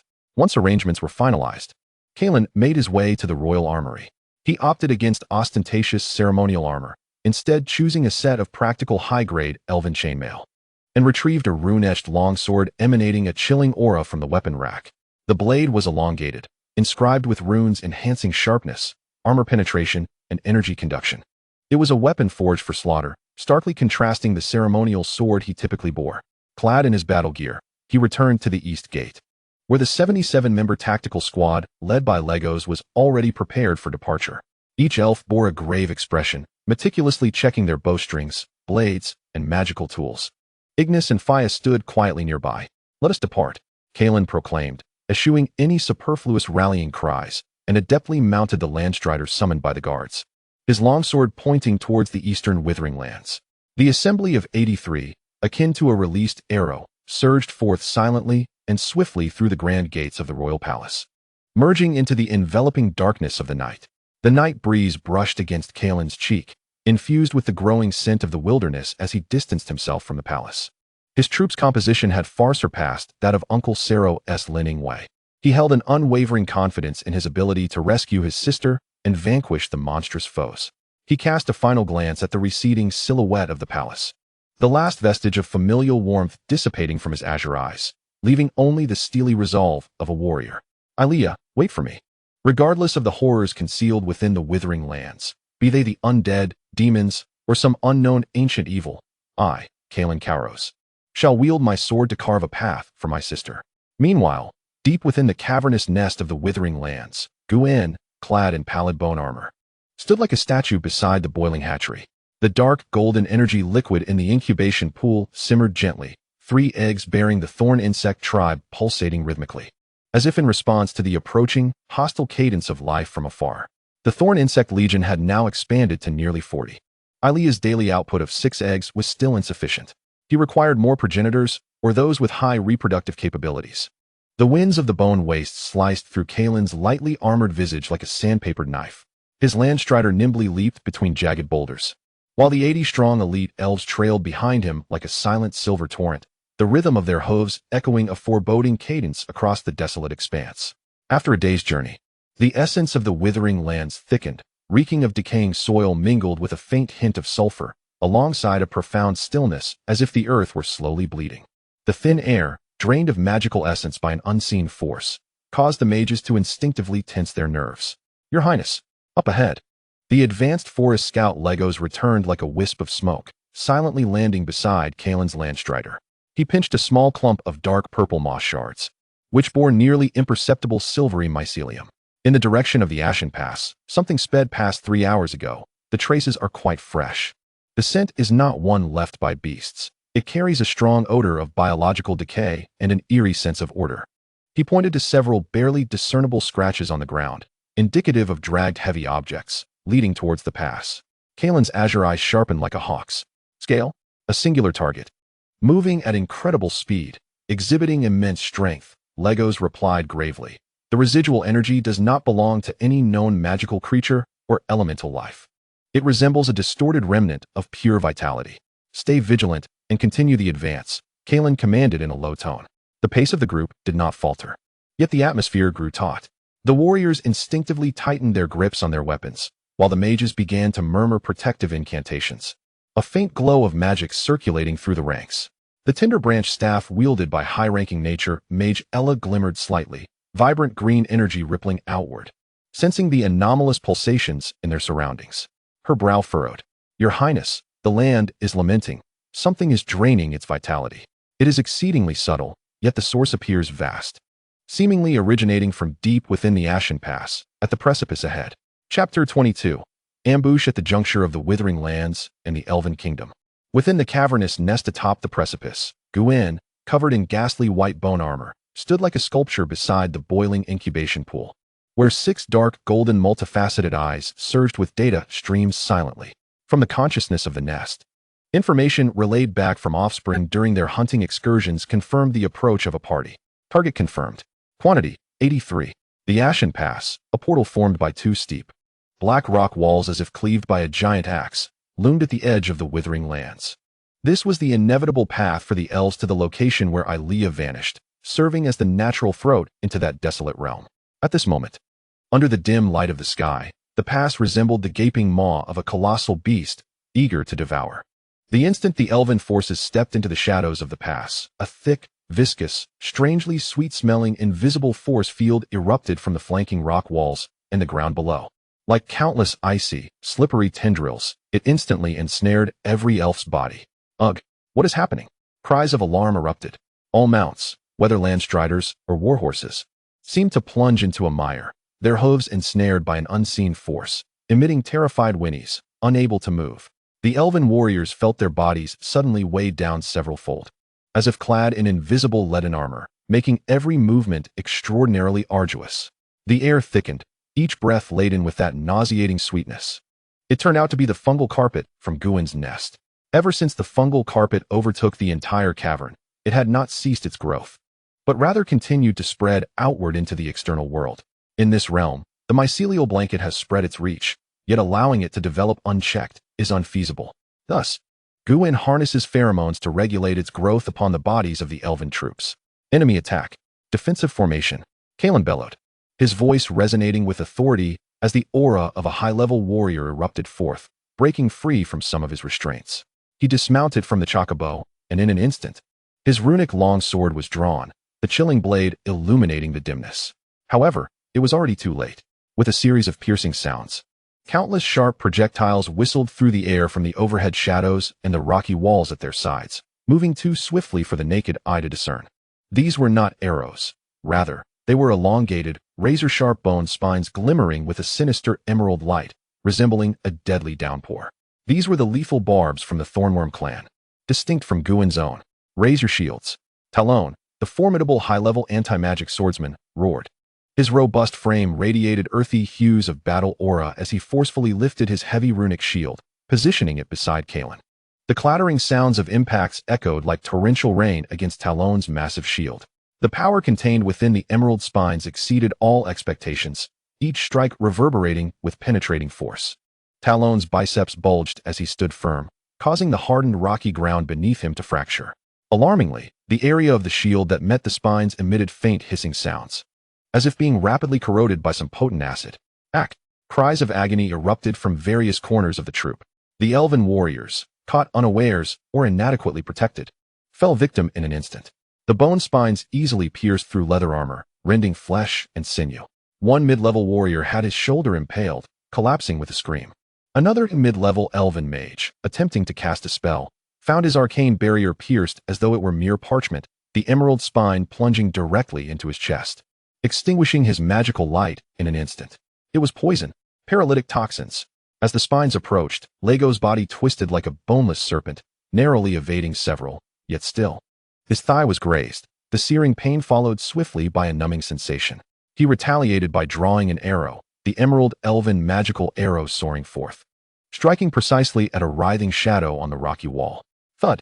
The arrow embedded into the shadow, producing a dull thud, akin to piercing resilient leather. The shadow quivered, revealing the outline of a dark green chitinous shell, its cold, deep green compound eyes casting a glance at Legos before it vanished once more into the rocky shadows. Superb natural camouflage. This was the Thornworm clan's specialty. Apart from sharing the same arm blades and appearance as Guun, most of their abilities derived from the elven matriarch. Ailia. The elves' innate affinity for nature allowed them to disguise themselves seamlessly in the natural world. They adhered to the shadows along the rock walls and the top of the narrow pass, blending perfectly with their environment's colors and textures. Utilizing the pheromones emitted by the mycelial blanket to obscure most conventional detection methods, launching a deadly ambush. It's a trap. The creatures are on the rock wall.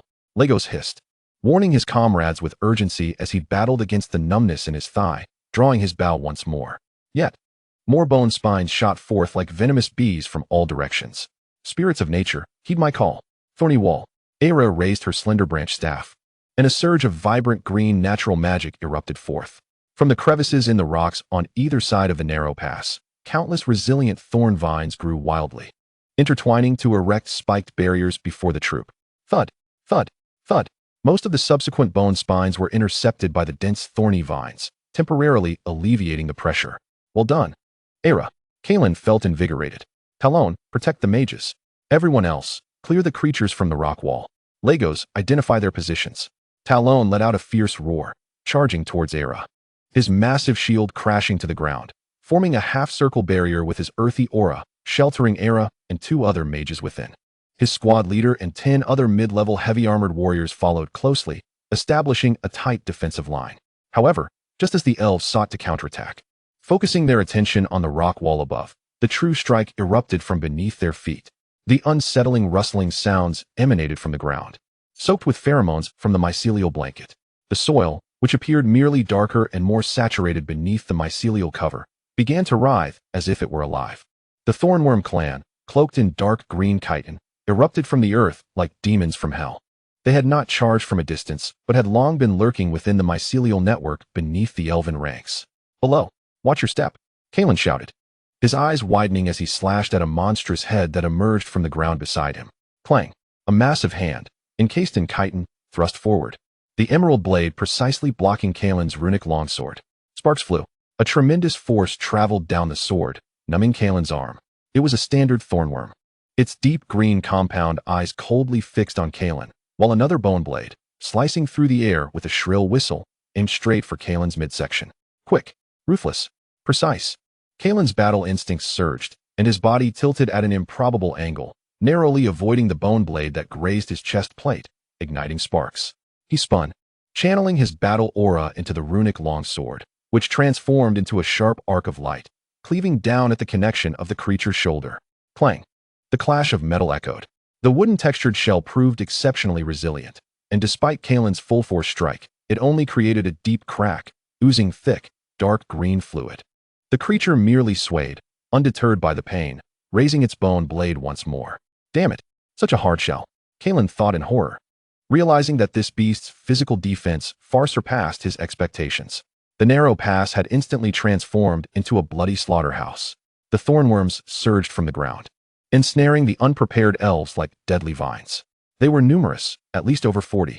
Coordinating seamlessly, they operated like a colossal killing machine. Although the elven forces were greater in number, they were in the light, while the enemy lurked in the shadows. Faced with such a tightly coordinated assault from the monstrous foes, they found themselves at a complete loss. One worm slashed through an elven warrior's sword with its bone blade, while another struck from the side with a lethal thrust. As the elves attempted to rescue their comrades, bone spines would descend with deadly precision from above. Ack, help me. Cries of despair, the clashing of weapons, the tearing of flesh, and the agonizing cries of dying mounts melded into a cacophony. Fireball. The high-level pyromancer Ignis's hair stood on end, as the ruby atop his staff erupted with blinding light. A fireball the size of a human head shot forth, crashing fiercely into one of the worms lunging toward the mage squad. Boom. A violent explosion engulfed the area in flames. The worm was hurled backward, its mossy exterior and parts of its shell charred, revealing the writhing insides. Yet, after rolling several times on the ground, it struggled back to its feet. From the charred wound on its body, countless fine mycelial threads writhed as if alive, repairing the damage. What? Ignis's pupils constricted in shock. His fireball had not managed to eliminate this creature in one blow. The resilience of this monster was astonishing. Could they also be of high-tier level? Chain lightning. At that moment, the high-level sorceress FIA shouted, her staff waving. Blinding electric snakes leaped forth, instantly connecting 3 nearby thornworms. Crackle, crackle. The electric arcs danced across their bodies, causing them to convulse violently, their movements freezing as they were enveloped in arcs of electricity, the paralysis effect evident. Effective. FIA called out. Focus the lightning attacks. Suppress them. Kalen bellowed amidst the chaos, simultaneously repelling the Zerg before him with a sword and swiftly severing the tail of a bone-spiked creature that attempted to ambush him. Ayla maintained the wall of thorns, her complexion pale. Her natural magic struggled against these twisted beings, each invocation of thorns exacting a tremendous toll. Your Highness, there are individuals controlling the fungal blanket in this area. We must disrupt that source. Otherwise, the blanket will continuously provide them with power and concealment. Kalen's gaze, sharp as lightning, swept across the tumultuous battlefield. He spotted it. In the depths of the pass, near the entrance of the chasm, shadows loomed, pulsating with dense mycelium. A chilling and potent will residing there. That was the command core of the ambush. Talon, Legos, follow me. Break through them. Kalen roared. The aura of a high-tier warrior enveloping him like a burning silver flame, forcibly countering the heavy restraints of the fungal blanket. He transformed into a silver arrow, his rune-engraved sword cleaving a bloody path through the swarm of creatures. He aimed directly for the shadows deep within the pass. Talon roared and followed, his massive shield swinging like a battering ram, violently colliding with the Zerg that obstructed their path. Legos, enduring the numbness in his legs, unleashed a flurry of arrows, precisely eliminating threats on either side of Kalen. The Thorn Zerg seemed to sense their intention, and a low, menacing hiss emanated from the shadows deeper within the pass. More Zerg surged forth like a tidal wave, their emerald bone blades weaving a net of death in the dimness, vowing to ensnare this elite decapitation squad midway. The blood of the elves, for the first time, saturated the soil of the withered land in such abundance, staining the avaricious silver threads of the fungal blanket. Instantly, the pass transformed into a flesh grinder. The silver-white fungal blanket was mottled with the azure blood of elves and the dark green slime of Zerg, each breath heavy with the mingled scent of rust and decay. Kalen's decapitation squad found themselves ensnared like trapped beasts in a quagmire, each step forward exacting a grievous price. Talon's shield was now riddled with dents and signs of corrosion. Lego's quiver was nearing empty, and the chilling will in the shadows ahead still loomed, driving the seemingly endless Thorn Zerg forward. For Kalos, a mid-tier warrior shouted as he cleaved through a Zerg's head, only to be pierced through the ribs by a bone blade from the flank, collapsing in agony, instantly engulfed by the swarm. Steady, do not scatter. Kalen's eyes widened in fury as he deflected 3 bone blades simultaneously with his rune sword, his wrist vibrating with shock. The strength, defense, and pain-ignoring frenzy of these creatures far surpassed any foe he had encountered. The aura of the high-tier warrior began to show signs of fatigue from the relentless exertion. Firestorm barrage. The high-tier fire mage Ignis's hair stood on end, his staff striking the ground repeatedly, unleashing a series of smaller but swifter fireballs that howled forth, accurately detonating in the most densely packed area of Zerg, attempting to alleviate pressure on Kalen. The explosive shockwave temporarily cleared a small area, but the charred pits were quickly refilled by the surging Zerg. Lightning Cage. High-tier spellcaster FIA altered her strategy, no longer seeking to kill but weaving the frenzied energy of lightning into a flickering net, momentarily ensnaring several of the leading Zerg, granting precious respite to Talon's heavily armored warriors. Though the number of Zerg was not vast, the existence of the fungal blanket rendered their regeneration speed astonishing, soon allowing them to struggle back into the fray. Damn it, where's the princess? Why hasn't she arrived yet? Kalen thought anxiously. Just as the defense was on the verge of collapse, a pure, cool beam of light, as serene as Mercury, descended from the heavens without warning.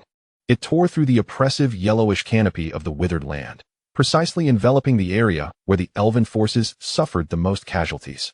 The beam contained a tranquilizing power, rapidly dissolving the thick, filthy pheromone field of the fungal blanket. The heavy restraints on the elven warriors suddenly lightened, their exhausted spirits revived. Then, an ethereal and solemn chant echoed from the source of the light, as if emanating from the moon itself. "Oh, moon goddess, please soothe the pain, cleanse the filth. Let the moonlight illuminate and the spring flow." As the chant resonated, the blood of the fallen elves within the beam seemed to come to life, emitting a faint silver glow, and then, as if purified, seeped into the ground, from which several clear springs formed, coalescing from pure moonlight, rippling gently.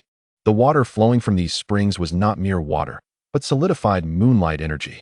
An injured elven warrior accidentally dipped his arm into the spring, and the wound torn by bone spikes began to stanch the bleeding, healing visibly, sprouting new flesh. It is the priestess of the moon, Princess Celia. The princess has arrived. The surviving elves erupted in joyful exclamations. Kalen abruptly looked up.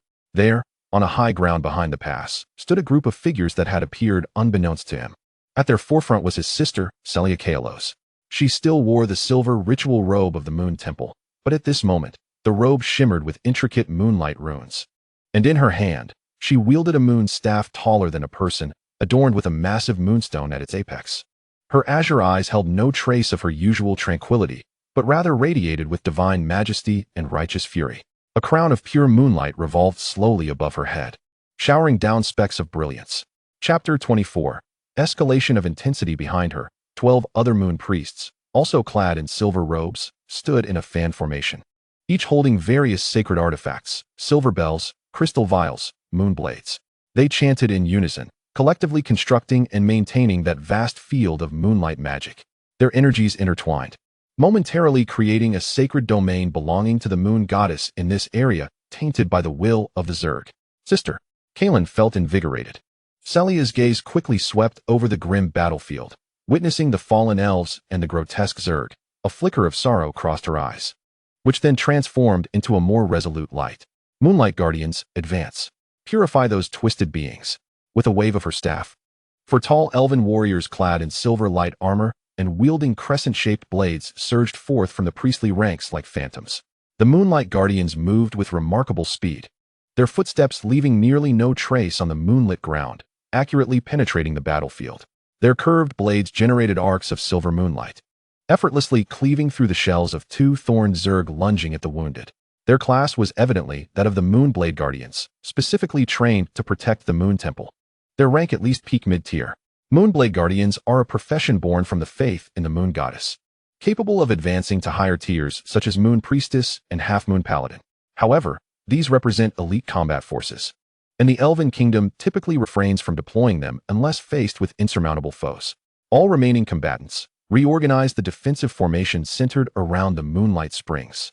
Celia's voice resonated clearly across the battlefield through magic, infused with a compelling soothing power. Ayla the Mage, please channel the natural forces to assist in purifying the tainted fungal blanket with moonlight. At your command, Your Highness. Ayla, feeling the enhancement of her natural magic by the moonlight, immediately complied. She thrust her staff into the ground, intertwining verdant natural energy with the silver moonlight, scorching the spreading fungal blanket like a searing iron. The silver mycelium hissed in agony under the dual purifying forces, rapidly charred and withered, momentarily halting its spread and regeneration. Master Ignis, FIA, concentrate your fire, covering the most densely packed area of Zerg ahead. Taking advantage of this opportunity, Kalen immediately issued an order, having long anticipated this moment. Inferno Tempest. The accumulated magical energy of Master Ignis erupted violently, the ruby atop his staff shining brilliantly. An area in front of the pass was instantly enveloped by a searing whirlwind of flames, distorting the very air with its intense heat. The thorn insect clan within the radius emitted sharp, piercing cries, their exoskeletons rapidly carbonizing and shattering under the terrifying temperatures. Chain Lightning. FIA unleashed her full power, the robust chains of lightning darting like furious silver serpents, striking precisely at those insects attempting to flee the fiery inferno or circumvent it from the sides. The overwhelming paralysis effect rendered them motionless, turning them into living targets for the flames. Moonlight healing, natural purification, flame scorching, lightning paralysis. The might of the noble mages of the Elven Kingdom collaborating in battle was finally unveiled at this moment. The tide of battle seemed to shift instantaneously. However, deep within the pass, the shadow harboring a chilling will appeared utterly unfazed by this. A deeper, almost mocking hiss echoed forth. Buzz, a wave of energy, far more frenzied and bloodthirsty than before, suddenly erupted from the depths of the pass. The entire Ashen Pass shook violently. The rock walls on either side seemed to come alive, as countless thicker, dark purple, Nearly black fungal tumors proliferated like tumors, expanding and rupturing. From them spewed a dense, intensely neurotoxic purple spore mist. This mist rapidly spread, managing to resist the purifying power of the moonlight to some extent, shrouding most of the battlefield once again. Simultaneously, the ground heaved violently. Dozens of thick, thorny tendrils, entwined with mycelium and hardened bone spurs, burst forth from the earth, thrashing and coiling like a frenzied giant python, indiscriminately battering, entangling, and piercing. A Moonblade Guardian was caught off guard, ensnared tightly by one of the tendrils. Despite his desperate attempts to slash with his crescent blade, the tendril proved extraordinarily resilient and powerful, dragging him underground. The morale of the elves, which had just surged with the arrival of the moonlight, plummeted to the depths. How is this possible? Princess Celia's face turned pale. Maintaining the large healing barrier had already drained her and the priest significantly, and this sudden upheaval far exceeded expectations.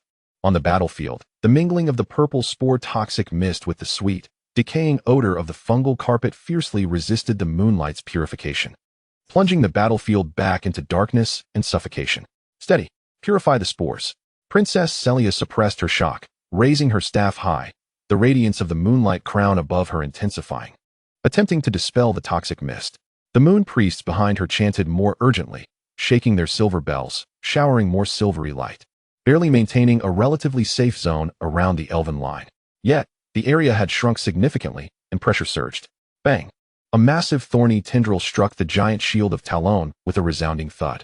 Talon grunted, his feet carving deep grooves into the ground, the earthy aura flickering violently. Another tendril seized the opportunity to ensnare a mid-tier mage casting a spell. Not on my watch. Legos, gritting through the pain in his leg, unleashed a precise dispelling arrow imbued with verdant natural energy, striking the base of the tendril and temporarily halting its movement with an explosive force. The mage, shaken, hurriedly retreated, shielded by another warrior. Master Ignis, clear those fungal tumors. Kalen shouted to the fire mage while cleaving through an insect rushing towards him. He realized that the key lay in those enhanced fungal tumors that continuously spewed spores and birthed tendrils. Leave it to me. Rapid fireballs. Master Ignis's staff tapped rhythmically, sending several searing fireballs crashing toward the purple-black fungal tumors on the rock wall. Explosions erupted in succession, shattering several tumors and splattering their viscous, pus-like slime. FIA. Interrupt their regeneration. Kalen commanded once more. Static storm. FIA pointed her staff toward the devastated area of fungal tumors, conjuring a chaotic storm of electrical currents, with lightning arcs wreaking havoc, turning the regenerating mycelium to char. The elves' coordination remained deft, the high-tier professionals exerting their utmost efforts. However, the chilling will lurking deep within the pass seemed entirely indifferent to these losses. Just as the elves struggled against the tendrils and spore mist, a nauseating rustling sound emerged from all directions. From the shadows, behind the rock walls, and even from among the frenzied tendrils, more thorn insects surged forth. Their deep green compound eyes glimmered with a cold sheen amidst the purple mist, advancing like a tide. This was the true main force of the insect nest. The 20 ambushers before were merely the vanguard. How can there be more? Talon roared as his giant shield once again bore the brunt of several insect assaults, his arm trembling slightly. These newly emerged insects were even more frenzied, disregarding their injuries in a singular focus to tear through the elves' defenses. Chapter 25, Alia's Betrayal. The battle instantly plunged into a most brutal war of attrition. A mid-tier warrior fought valiantly to sever a bone blade of an insect, only to be pierced through the throat by another insect lunging from the side with its tail spike. Another mage's shield was shattered by the simultaneous assault of 3 insects, their cries echoing as they were dragged into the depths of the purple mist, their voices abruptly silenced. The Moonblade Guardians wielded their crescent blades, the power of moonlight indeed countering these insect monstrosities, each strike leaving deep scorch marks on their exoskeletons. Yet, the sheer number of insects was overwhelming. After cleaving through a second insect, a Moonblade Guardian was suddenly impaled through the foot by a bone spike that shot up from the ground. And in that moment of hesitation, 4 or 5 green bone blades plunged into his body from different directions. The silver armor was easily torn apart. No. Celia watched in anguish as her loyal guardian fell, her heart wrenched. Healing spells could mend wounds, but could not bring the dead back to life. Kalen's eyes burned crimson. His runic longsword was already stained with the dark green slime. Like a mad tiger, he charged through the swarm of insects, trying to reach his sister. But the tide of insects seemed endless. Each swing of his sword felt heavier, the expenditure of his energy far exceeding recovery. He witnessed mid-tier warriors falling one after another, the ranks diminishing rapidly. Master Ignis's fireballs began to appear with intervals, and FIA's chains of lightning grew sparse. Their magical energies were not infinite. Just as the elven defenses teetered on the brink of collapse, the pale figure of Gwen, which had remained motionless in the depths of the pass, stirred slightly. His skull, covered in bone armor, turned toward the direction of the cave, as if issuing a silent command. In the next moment, a distinctly different aura began to emanate from the cave entrance. This aura blended the natural fragrance of the elves with the cold ferocity of the insects, exuding a frantic intensity, akin to a mother beast protecting her young. A dark green figure shot forth from the cave like a bolt of lightning. It was Alia. Yet, at this moment, she was a stark contrast to the one captured before. Her skin was adorned with clearer, writhing dark golden thorn patterns, and her emerald eyes now only reflected cold madness and a twisted maternal glow. She grieved for her fallen offspring, and upon witnessing her progeny being slain by the elves, her eyes filled with frigid, murderous intent. Even though these elves were her kin, her closest kin, her mind had been utterly distorted by Gwen's overwhelming mental influence through the will of the insect nest. The pair of pale bone wings on her back fully unfurled, the dark golden veins pulsating, moving with incredible speed. She didn't even wield a weapon, relying solely on her transformed claws covered in bone armor. She lunged directly at a thorn insect that was gnawing on the corpse of an injured elf. "Get away! Do not touch my children!" A sharp, hoarse roar, entirely unrecognizable as human, erupted from her throat. She seized the sprite with an incredible force, tearing it asunder with a single motion. Vivid crimson fluid splattered across her. Her actions momentarily froze the battlefield.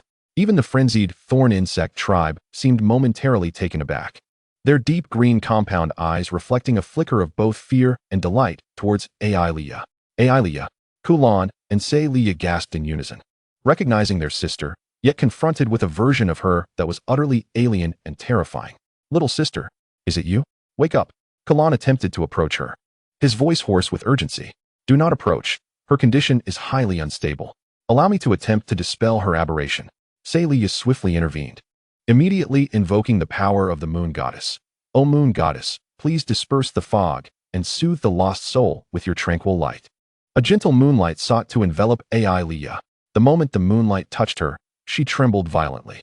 The frigid madness in her eyes seemed to momentarily recede, revealing a glimmer of familiar confusion and pain that belonged to Ailia Ka Iluosi. She gazed at her bloodied hands, at the gruesome battlefield surrounding her, at the fallen sprites and the grotesque insectoids, a flicker of clarity and immense fear struggling to emerge. "Brother? Sister? What has happened to me?" Her voice was fragmented, filled with struggle. "Ailia, come here. Join us." Kulan cried out desperately, seeing a glimmer of hope. Simultaneously, Saylia, witnessing the efficacy of her magic, poured forth her tranquil light with all her strength. However, just as Ailia's gaze was on the brink of complete clarity, from the depths of the passage, Guin's heavy bony tail silently lifted. At the tip of its trident-like end, several glands glimmered faintly, releasing an exceedingly subtle yet highly targeted pheromone pulse that accurately shot towards Ailia. This was neither fear nor seduction, but a blend of maternal awakening and offspring crisis command. It directly affected Ailia's most primal instincts, genetically modified by the insectoids. Ugh! Ailia felt as though she had been struck by an invisible hammer upon her head, and the fleeting clarity was instantly shattered. In its place surged an even more tempestuous and frenzied maternal instinct and ferocity. She clutched her head, emitting a painful howl, her gaze transforming once more into a cold and crazed glare, fixated on the sprites attacking the insectoids. "It is you. You are the ones harming my children. You all deserve to die." Her bony wings flared violently, emitting a high-pitched hum. The dark golden veins on her wing membranes glowed ominously. Whoosh! Countless fine, hair-thin stingers, shimmering with a ghostly green sheen, erupted from her wings in a torrential assault, indiscriminately targeting the nearby sprites. This was no longer the natural magic of the sprites, but a vicious and toxic projectile attack akin to the insectoids. "Be careful!" Kulan gasped in horror, wielding his sword to deflect the stingers aimed at him. The stingers collided with his blade, producing a hissing sound of corrosion. A mid-tier warrior, too close to Ailia, was caught unawares, several stingers piercing his face, causing his skin to blacken and rot instantaneously as he screamed and collapsed in convulsions. AI Leah, their sister, had turned against them. No. AI Leah, stop. Say Leah's heart bled for her, as her moonlight spell was forced into a defensive stance, deflecting the dense barrage of stingers. AI Leah's betrayal became the final straw that shattered the morale of the sprites. Already suffering heavy casualties, the beleaguered sprites, witnessing their princess standing alongside the enemy, fell into utter despair and chaos. The remaining mid-tier warriors' fighting spirit crumbled. Why has the princess in desperate whispers and cries? The last few mid-tier warriors were successively overwhelmed and torn apart by the encroaching thorn insect tribe. In the center of the battlefield, only Kulan, Say Leah, Egu-Nic, Feya, Talong, Lai Gusi, and AI La remained standing, along with a handful of high-tier professionals and the last two Moonblade guards. They formed a small circle, back to back, surrounded by layers upon layers of insectoids and wildly thrashing tentacles, as well as their once-beloved kin, now circling above and continuously launching stingers. Kulan's heart sank into an unfathomable abyss. Not only had he failed to save his sister, but he had nearly doomed the majority of the kingdom's elite, and possibly even Say Leah. Meanwhile, AI Leah, having unleashed a barrage of stingers, hovered in midair, her cold gaze sweeping over the beleaguered sprites below, ultimately landing on Say Leah, who was being shielded in the center. She emitted a sharp shriek, akin to a predator discovering its prey, and dove fiercely towards Say Leah.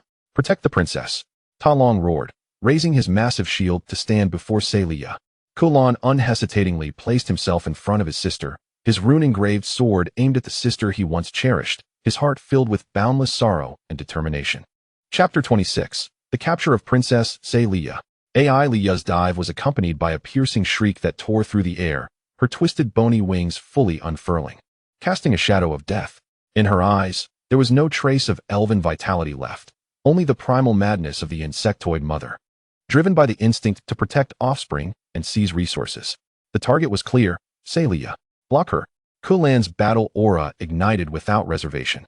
As he faced the descending figure, slashing upward with his sword, the blade aimed directly at AI Leah's heart. Even though she was his sister, he had to prevent her from harming Say Leah. Clang! The claw, covered in bony armor, clashed violently with the rune sword. Amidst the harsh metallic clash, Kulan felt an unimaginable force surge through his blade. This was not mere strength. It was a brutal fusion of life energy, capable of tearing everything apart. His hands instantly split, blood staining the hilt. As he was forced to kneel, the ground beneath him cracking under the weight of this horrific force. AI Leah's power had surged to such unprecedented levels after her transformation. Little sister, wake up. Kulan struggled to hold his ground, attempting to glimpse a familiar trace within her icy emerald gaze. Your Highness, I apologize. Simultaneously, Talon's massive shield slammed forcefully against AI Leah's waist. Boom. The dull thud caused AI Leah to stagger slightly, but her bony wings flared violently, generating a powerful gust that pushed Talon, shield and all, backwards. Moon Goddess Binding. Say Leah, suppressing her heartache, waved her staff, conjuring several silver chains forged from moonlight that appeared from thin air, ensnaring AI Leah's limbs and wings in an attempt to bind her movements. Though Say Leah and AI Leah were not blood sisters, their long companionship had led her to regard AI Leah as her own sister. It could be said that Say Leah had the closest relationship with her uncle's children in the royal family, rather than her own siblings. Among her own siblings, her eldest brother and fourth sister were studying in the human empire, her third brother was traveling far and wide, and her fifth sister was proud and aloof, stationed at the border between the elven kingdom and the human empire. Only she, as the moon goddess priestess of the elven kingdom, remained in the royal court. AI Leah let out an enraged shriek as her bony wings trembled violently, the sharp bony spikes easily severing the moonlight chains. Yet her movements were ultimately delayed for a moment. Now as the chance. Lightning Piercer. Feya seized the opportunity, condensing an exceptionally refined azure spear of lightning at the tip of her staff, unleashing it with a crackling sound towards AI Leah's shoulder. Fire's Grasp. Egu-Nic simultaneously cast a spell, summoning a colossal hand of flame that reached for AI Leah's feet. The collaboration of the high-tier mages was impeccable. Thud. The lightning spear struck AI Leah's left shoulder with pinpoint accuracy, exploding into a charred mark, blood spraying forth. The colossal hand of flames converged, and the searing heat elicited a piercing cry of anguish from her. Yet, what would typically inflict grievous harm, or even slay an ordinary high tier, being merely left her injured. How is this possible? Both Feya and Egu-Nic exclaimed in disbelief, For previously, Ilea had only been a mid-tier scout and a mid-tier sorceress. Ilea abruptly turned her head, her deep green eyes locking onto Fia and Yaigenisai with unwavering intensity. The bony wings on her back glowed once more. "Beware the poisonous stinger," Lego shouted, unleashing a flurry of arrows in an attempt to disrupt Ilea. However, this time, Ilea did not unleash her poisonous stingers. She opened her mouth wide, not the delicate cherry blossom mouth of an elf, but a terrifying gash stretching to her ears, filled with sharp, jagged fangs. A silent, yet dreadfully potent mental scream erupted forth. The mental shriek, a manifestation of her scouting prowess, had been grotesquely amplified by the power of the Insectoid race. Ugh! Fia and Yaigenisai both stifled groans, as if struck with a heavy blow. The spell was instantly interrupted. Fia's complexion paled, a trickle of blood escaping her lips. For attacks of a mental nature were particularly devastating to sorcerers of her kind. Ayla attempted to soothe the situation with nature magic. But as soon as the verdant light touched Ilea, it was violently dispersed by the frenzied aura of the insectoid forces surrounding her. "It is futile. Her soul has been tainted," Ayla cried in despair, seizing the opportunity while the elves were incapacitated by the mental scream.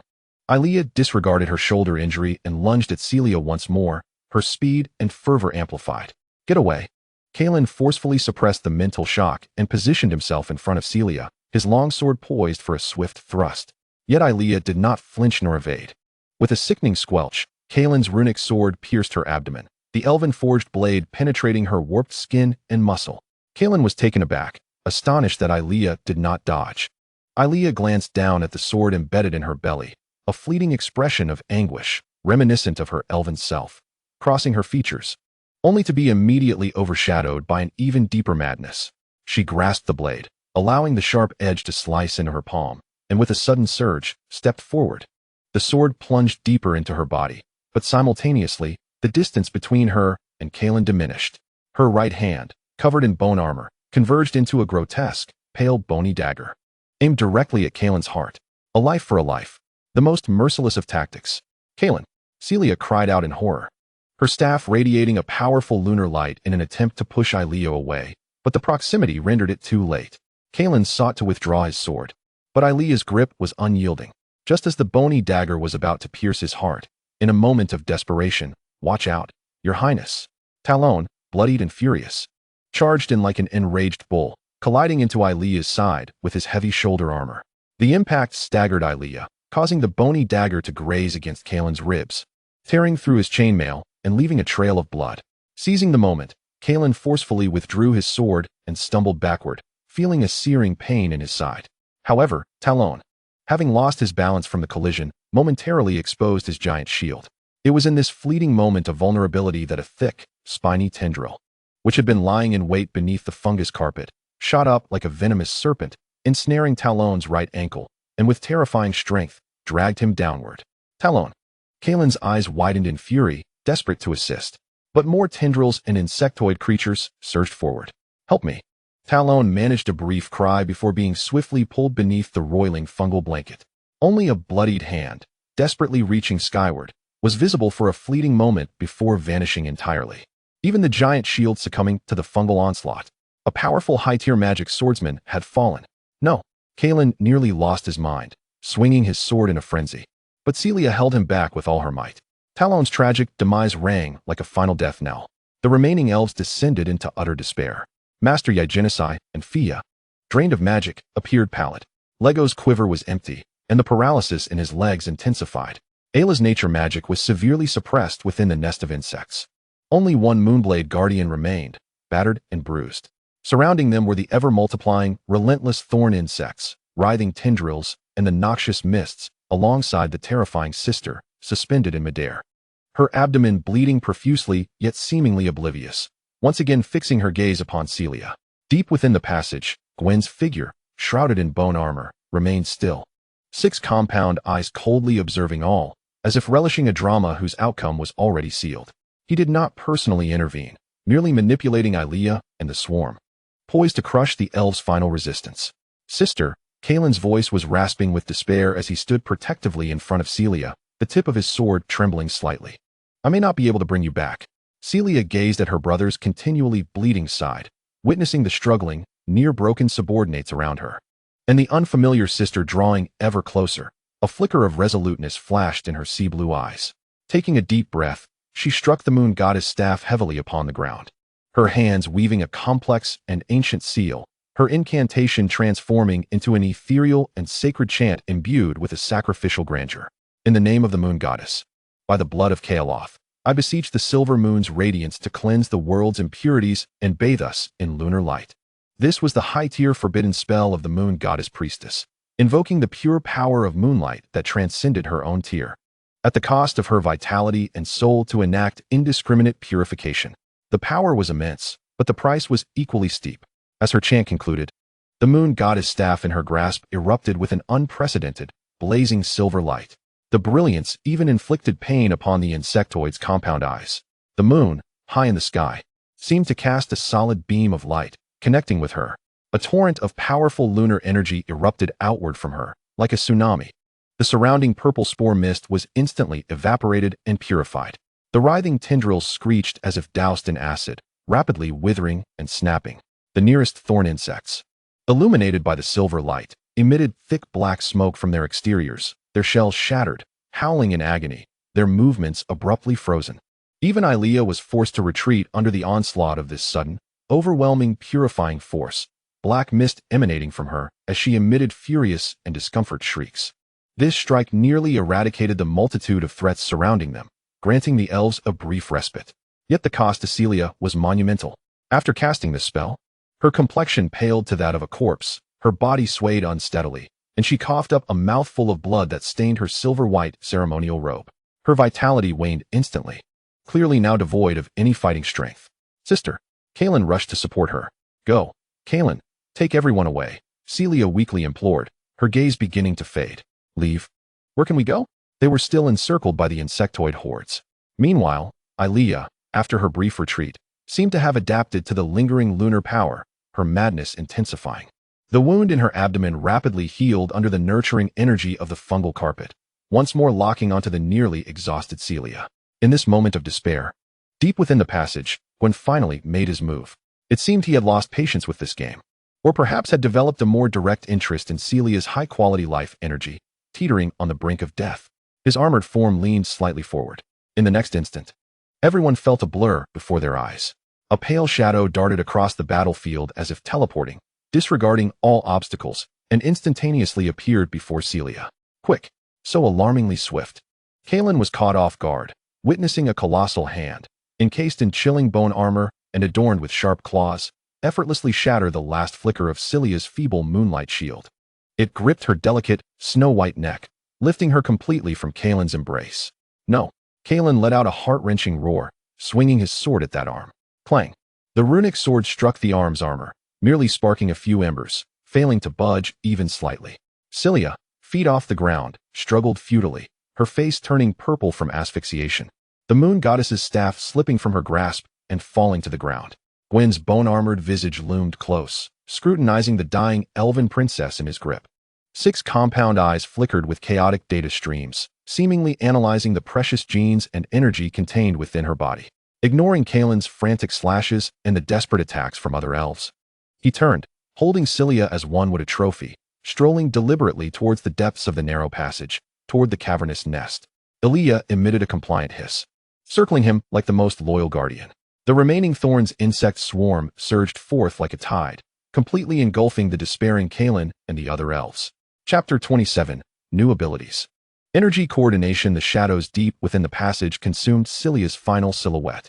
Kaelin's anguished cries and the remaining elves' desperate resistance faded swiftly, as if their throats had been cut, drowned out by the surging tide of the thorns insects and the slithering sounds of the fungal blanket.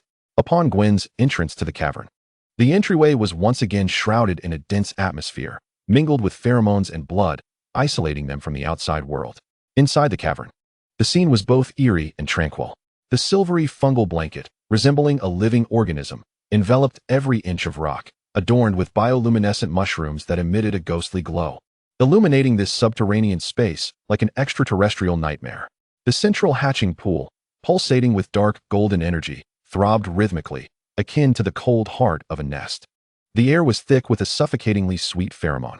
Celia was cast upon the cold fungal blanket. her silver robe stained with her own blood and the dark green slime of the insects. She breathed shallowly, her sea blue eyes half open, devoid of all vitality.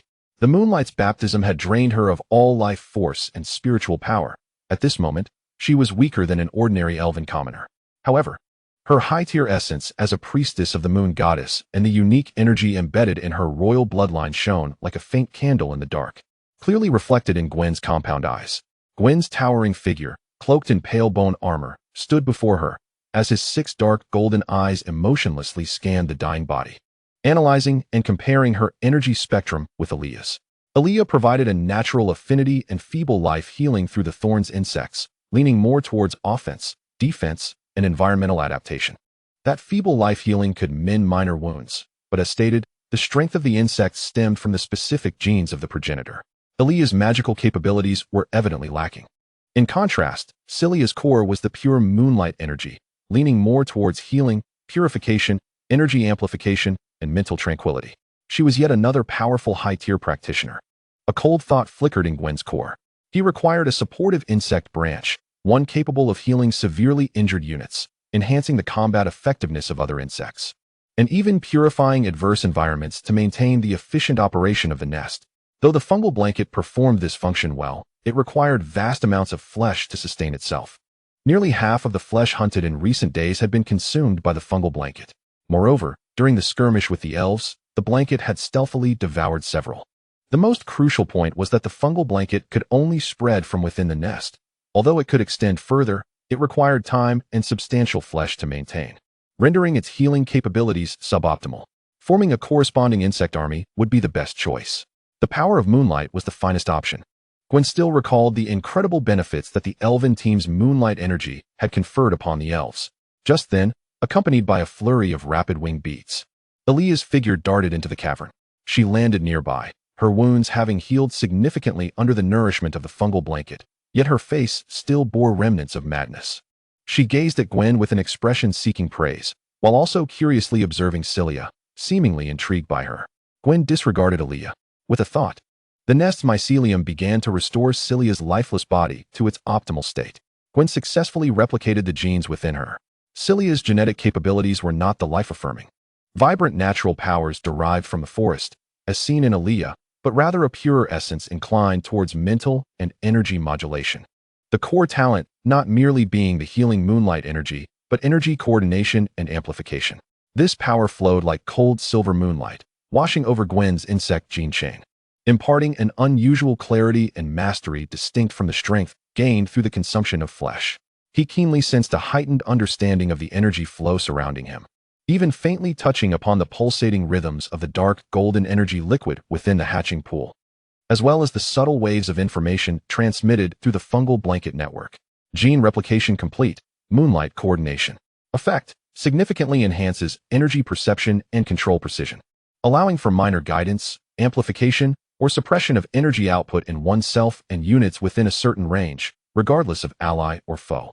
At that moment, Celia's once radiant, pale golden hair began to lose its luster at a visible rate, turning grayish-white. Her half-open sea-blue eyes had long since lost all desire for life. Aaliyah, still curious, watched the entire spectacle. Her skeletal wings folded slightly, observing Celia in a state reminiscent of her own prior condition, an unexpected sense of kinship blossoming within her. Gwen remained indifferent to Celia's plight. His compound eyes shifted towards the hatching pool within the cavern. It was time to experiment with his newfound abilities. Gwen, feeling the moonlight energy coursing through him, slowly approached Celia. Do not misunderstand. He was merely conducting energy coordination. At the entrance, the battle was nearing its conclusion. Deprived of Celia's moonlight support and witnessing the abduction of their princess, as well as the brutal death of Talon, the remaining elves' will to resist shattered completely. Master Ignis, drained of magic, leaned against the rock wall, panting in despair. FIA, her mental strength compromised, barely sustained a feeble lightning shield. Legos had exhausted his arrows, dragging a numb leg as he struggled to block with a dagger. Ella's natural magic was nearly ineffective amidst the suffocating silence and the insect's presence. The last Moonblade Guardian, bloodied and battered, bore a crescent blade that had dulled. Meanwhile, the Thorn's insects, having lost 10 to the elves' desperate counterattacks, still numbered 35. They coldly executed their Master's final command, to differentiate targets. No, let me go, demon. You twisted abominations. The air was filled with piercing cries and curses. Several injured or paralyzed elven women, including a mid-tier mage and 2 wounded warriors, were brutally dragged from the piles of corpses by the thorns insects. The other elven males, including those gravely wounded yet alive, were far less fortunate. For the elves, a severely injured mid-tier warrior attempted to raise a broken sword, only to have his heart mercilessly pierced by a thorns insect. The slaughter continued efficiently and cold-bloodedly. The fungal blanket greedily spread forth, enveloping the bodies, rapidly digesting, absorbing, and transforming them into the most primal biological nutrients. The air was thick with the nauseating scent of digestive fluids mingled with the metallic tang of blood. Chapter 28. The birth of another insectoid race. Kalen witnessed it all.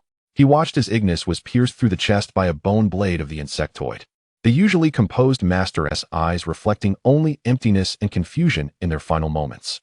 He observed as Faya exhausted her last vestige of magical power, releasing a faint electric arc before being overwhelmed and consumed by the onslaught of insectoids. He saw Legos roar in fury as he lunged at an insectoid, stabbing its compound eye with a dagger, only to be met with multiple bone blades that swiftly ended his life. Despair and rage burned through him like venomous fire. He let out a primal howl, brandishing his rune-inscribed longsword, which had begun to show signs of wear, yearning to charge forward to meet his fate alongside them.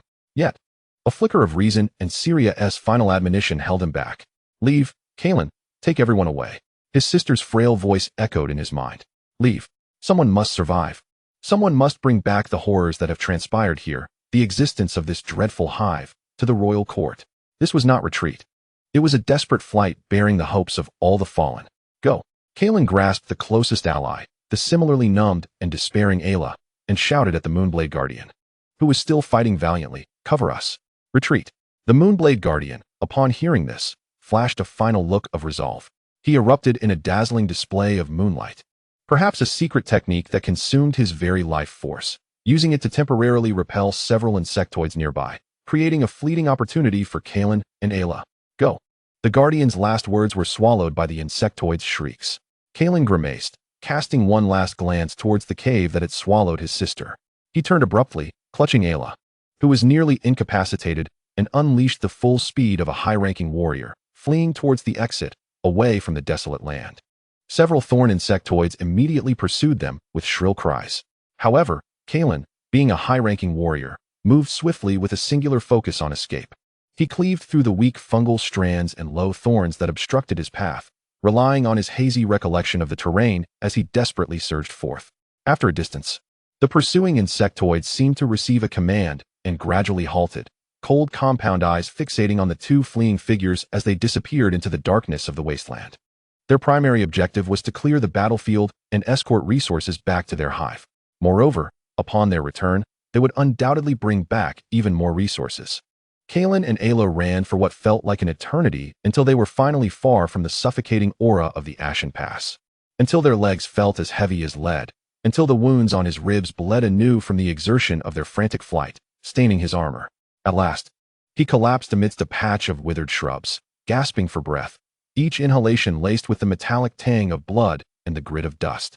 Ayla lay beside him, utterly spent, her eyes vacant as if her soul had been left behind in that meat grinder of carnage. Kalen struggled to sit up, glancing back towards the desolate land. There, only a profound silence enveloped the darkness. Princess Aelia, transformed into an insectoid. Princess Syria, the second princess of the kingdom, had fallen. Nearly 100 of the kingdom's elite had perished, leaving only him, Kalen, and Ayla, fleeing like lost souls. The pent-up sorrow, anger, humiliation, and despair finally erupted within him. He howled like a wounded wolf on the desolate plains, fists pounding the ground until his skin broke, blood pouring forth. Tears mingled with blood and dirt streamed down his face. He had failed, a complete and utter failure. Not only had he been unable to save his loved ones, but he had also witnessed an unprecedented defeat and humiliation of the kingdom. After what felt like an eternity, his cries gradually subsided, leaving only a suppressed, intermittent sob. Kalen slowly lifted his head, blood and tears streaking his face, his sea-blue eyes now filled with a frozen hatred and determination akin to ancient glaciers. He laboriously hoisted the nearly unconscious Ayla onto his back, staggering towards the direction of the elven royal court. His silhouette, under the desolate moonlight, cast a long and lonely shadow. With each step, he crushed the remnants of past pride and naivete. With every stride, he bore the indelible mark of a blood feud. He had to return. He had to bring news of the calamity back. Meanwhile, deep within the cave, Gwen's compound eyes scanned the remnants of elves outside, being consumed and digested by the fungal blanket, before shifting to the direction where the two fortunate survivors had vanished. There was a trace of barely perceptible anticipation in the pheromones. The bait had been set. The hive required time to digest its harvest and nurture new strength. It awaited more nourishment to present itself willingly. But for now, he needed to breed more insectoids. Only 35 thorn insectoids remained. The corpses of the deceased insectoids would not go to waste. They, like the elven bodies, would serve as sustenance. The thorn insectoids carried the remains one by one back to the hive. In the end, apart from those consumed by the fungal blanket and insectoids on the spot, nearly 50 elven corpses remained. He then seized one of the elven corpses, that of the high-ranking fire mage Ignis, a rare specimen among the elite, whose body was remarkably intact. After consuming it, he synthesized a life source capsule to feed Syria. Time passed, and eventually, a unique egg appeared within the hive. This egg radiated an unusual moon-white hue, its shell smooth as jade, yet adorned with dark green patterns reminiscent of shadows cast by a moonlit forest. These patterns formed a more intricate, gently curved design bearing mysterious symbols of the insectoid imprint. Its size was comparable to that of a thorn insectoid egg, but the energy it emanated was distinctly different, not aggressive, but pure, cool, and infused with potent life energy. Only one, Gwen murmured to himself. The fungal blanket was already prepared, its silver-white mycelium cradling the newborn egg tenderly, swiftly transporting it to the boiling incubation pool. Plop!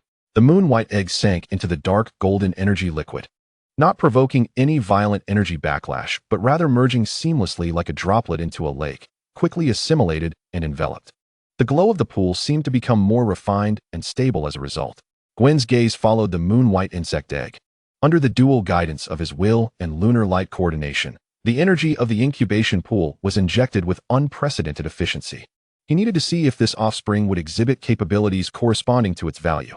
The incubation process was dramatically accelerated. In merely half an hour, crack, crack, crack, the surface of the moon-white eggshell shimmered, the dark green patterns suddenly illuminating. A crisp cracking sound resonated as fissures spread rapidly like a spider's web. Unlike the violent hatching of the thorn insectoids, this process appeared remarkably gentle. Pop! The top of the eggshell quietly ruptured, no viscous amniotic fluid spilling forth, but instead, a soft, cool moon-white radiance emanated. A curled, more delicate and graceful figure than that of a thorn insectoid larva slowly floated from the halo. Its body was coated in a moon-white, slightly translucent shell, speckled with dark green dots akin to distant stars. Its head bore no fearsome bony spikes, but rather showcased a smooth, streamlined shape, with a pair of enormous compound eyes resembling moonstone taking up most of its face, glinting with a pure and intelligent light. Its tail was not a bony spike, but two soft, sensory tendrils adorned with tiny luminescent tips. Guan is tentatively named Yuehua Chongzu. It hovers in midair, its curious, moonstone-like compound eyes surveying the surroundings.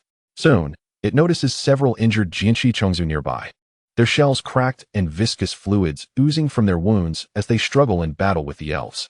The Yuehua Chongzu gently floats above the most severely injured Jianxi Chongzu, its soft sensory tendrils delicately resting on the creature's wounds. A gentle and pure moon-white energy aura emanates from its body, enveloping the Jianxi Chongzu like a gossamer veil. A miracle occurs.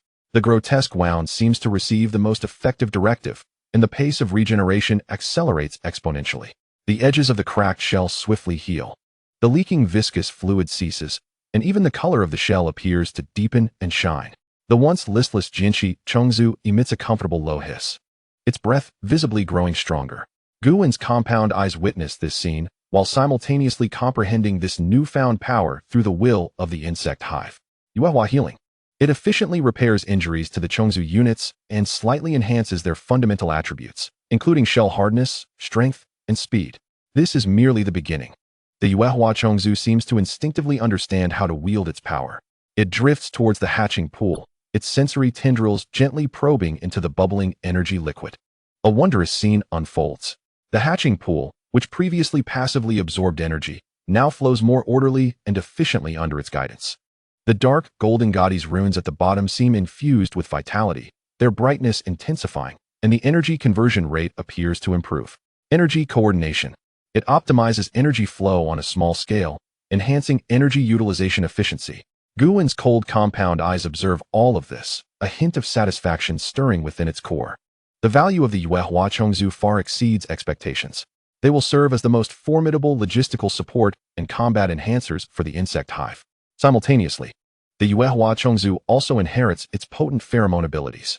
However, it seems incomplete, awaiting its adult stage for full realization. Chapter 29, The Flight of Kalen. War of the Elven Kingdom. Kalen, bearing the nearly unconscious Ira on his back, staggers through the last stretch of the withered forest. The familiar, grandeur outline of the Elven royal court, constructed from ancient trees and pristine white stone, finally emerges on the horizon. In the past, this sight always brought him peace and pride, but at this moment, the towering city walls and spires resemble a colossal gravestone, suffocating him. Each step feels unbearably heavy. His boots caked in the black mud of the desolate land and already dried, dark bloodstains. The wound in his side reopens from the long journey, seeping blood that saturates the makeshift bandage, sticking to his chainmail. Ira lies against his back, her breath faint, occasionally uttering disjointed murmurs filled with disturbing words like Chongzhu, princess, and spores. From a distance, the elven guards at the royal gates spot the two disheveled figures.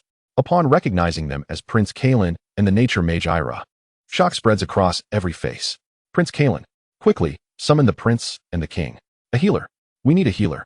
The guards hurriedly approach, carefully taking the barely alive Ira while supporting the swaying Kalen. Kalen violently shakes off their supportive hands, his sea blue eyes bloodshot, devoid of their former luster and filled instead with a frozen sorrow and bone-chilling hatred. His voice rasps like sandpaper. Take me to see my father and the king at once. In the heart of the Elven royal court, the Hall of Life. A massive dome made of interwoven, living ancient tree branches casts gentle patches of light. The walls are adorned with reliefs that chronicle the glorious history of the elves. This place, once a venue for celebrations and important discussions, now suffocates under an oppressive atmosphere, foreboding like a storm about to break. King Aelindalker Kauros sits upon the emerald throne. He wears an intricately designed silver leaf crown, his visage bearing a resemblance to Prince Finus, yet exuding greater authority and composure. The gravity of his long-held throne compels him to maintain calm even now, but his white-knuckled grip on the throne's armrests betrays the tempest within. Prince Finus stands at the foot of the throne, his complexion pale and devoid of color.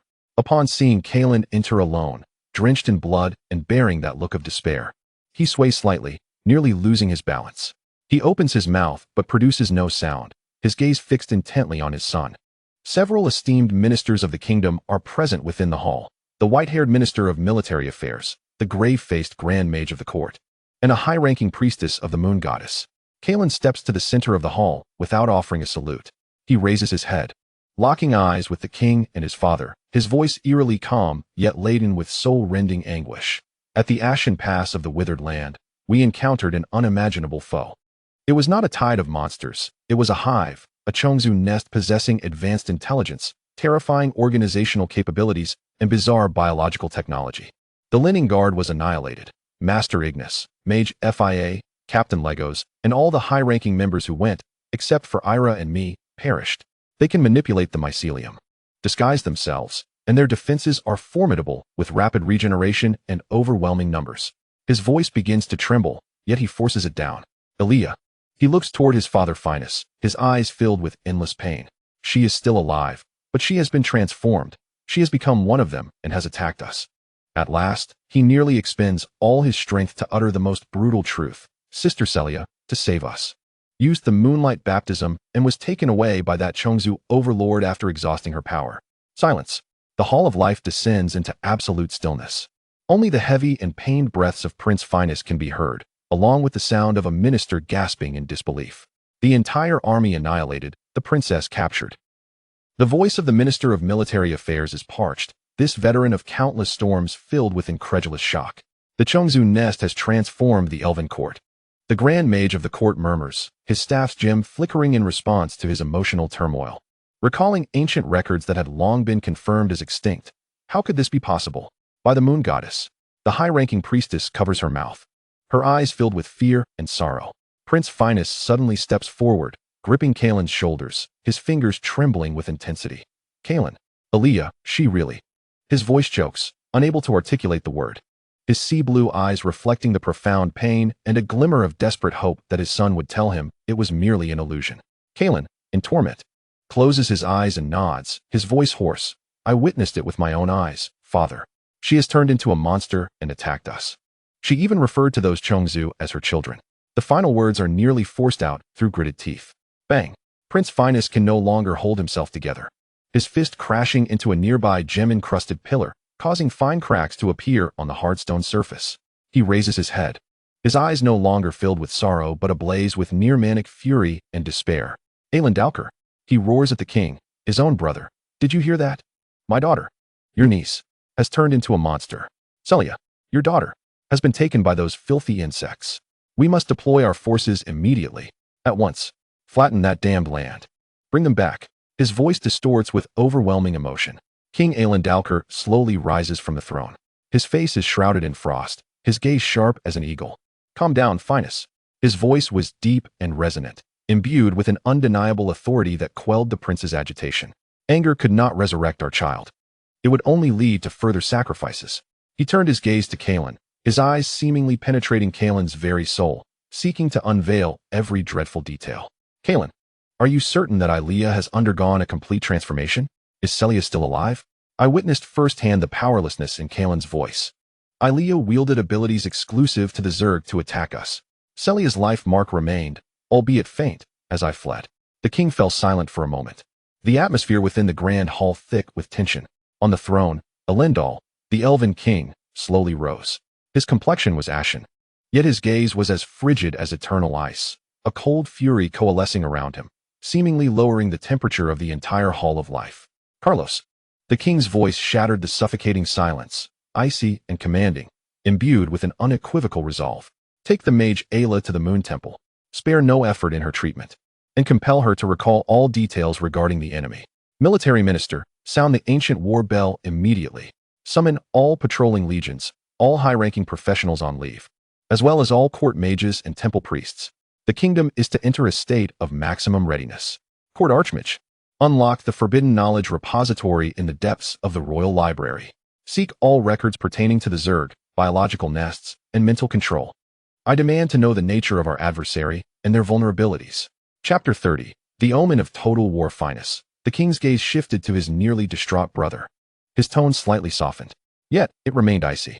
I understand your anguish, but sorrow is of no use now. We require your wisdom and strength. Aaliyah and Celia, they are still alive, and that is our hope.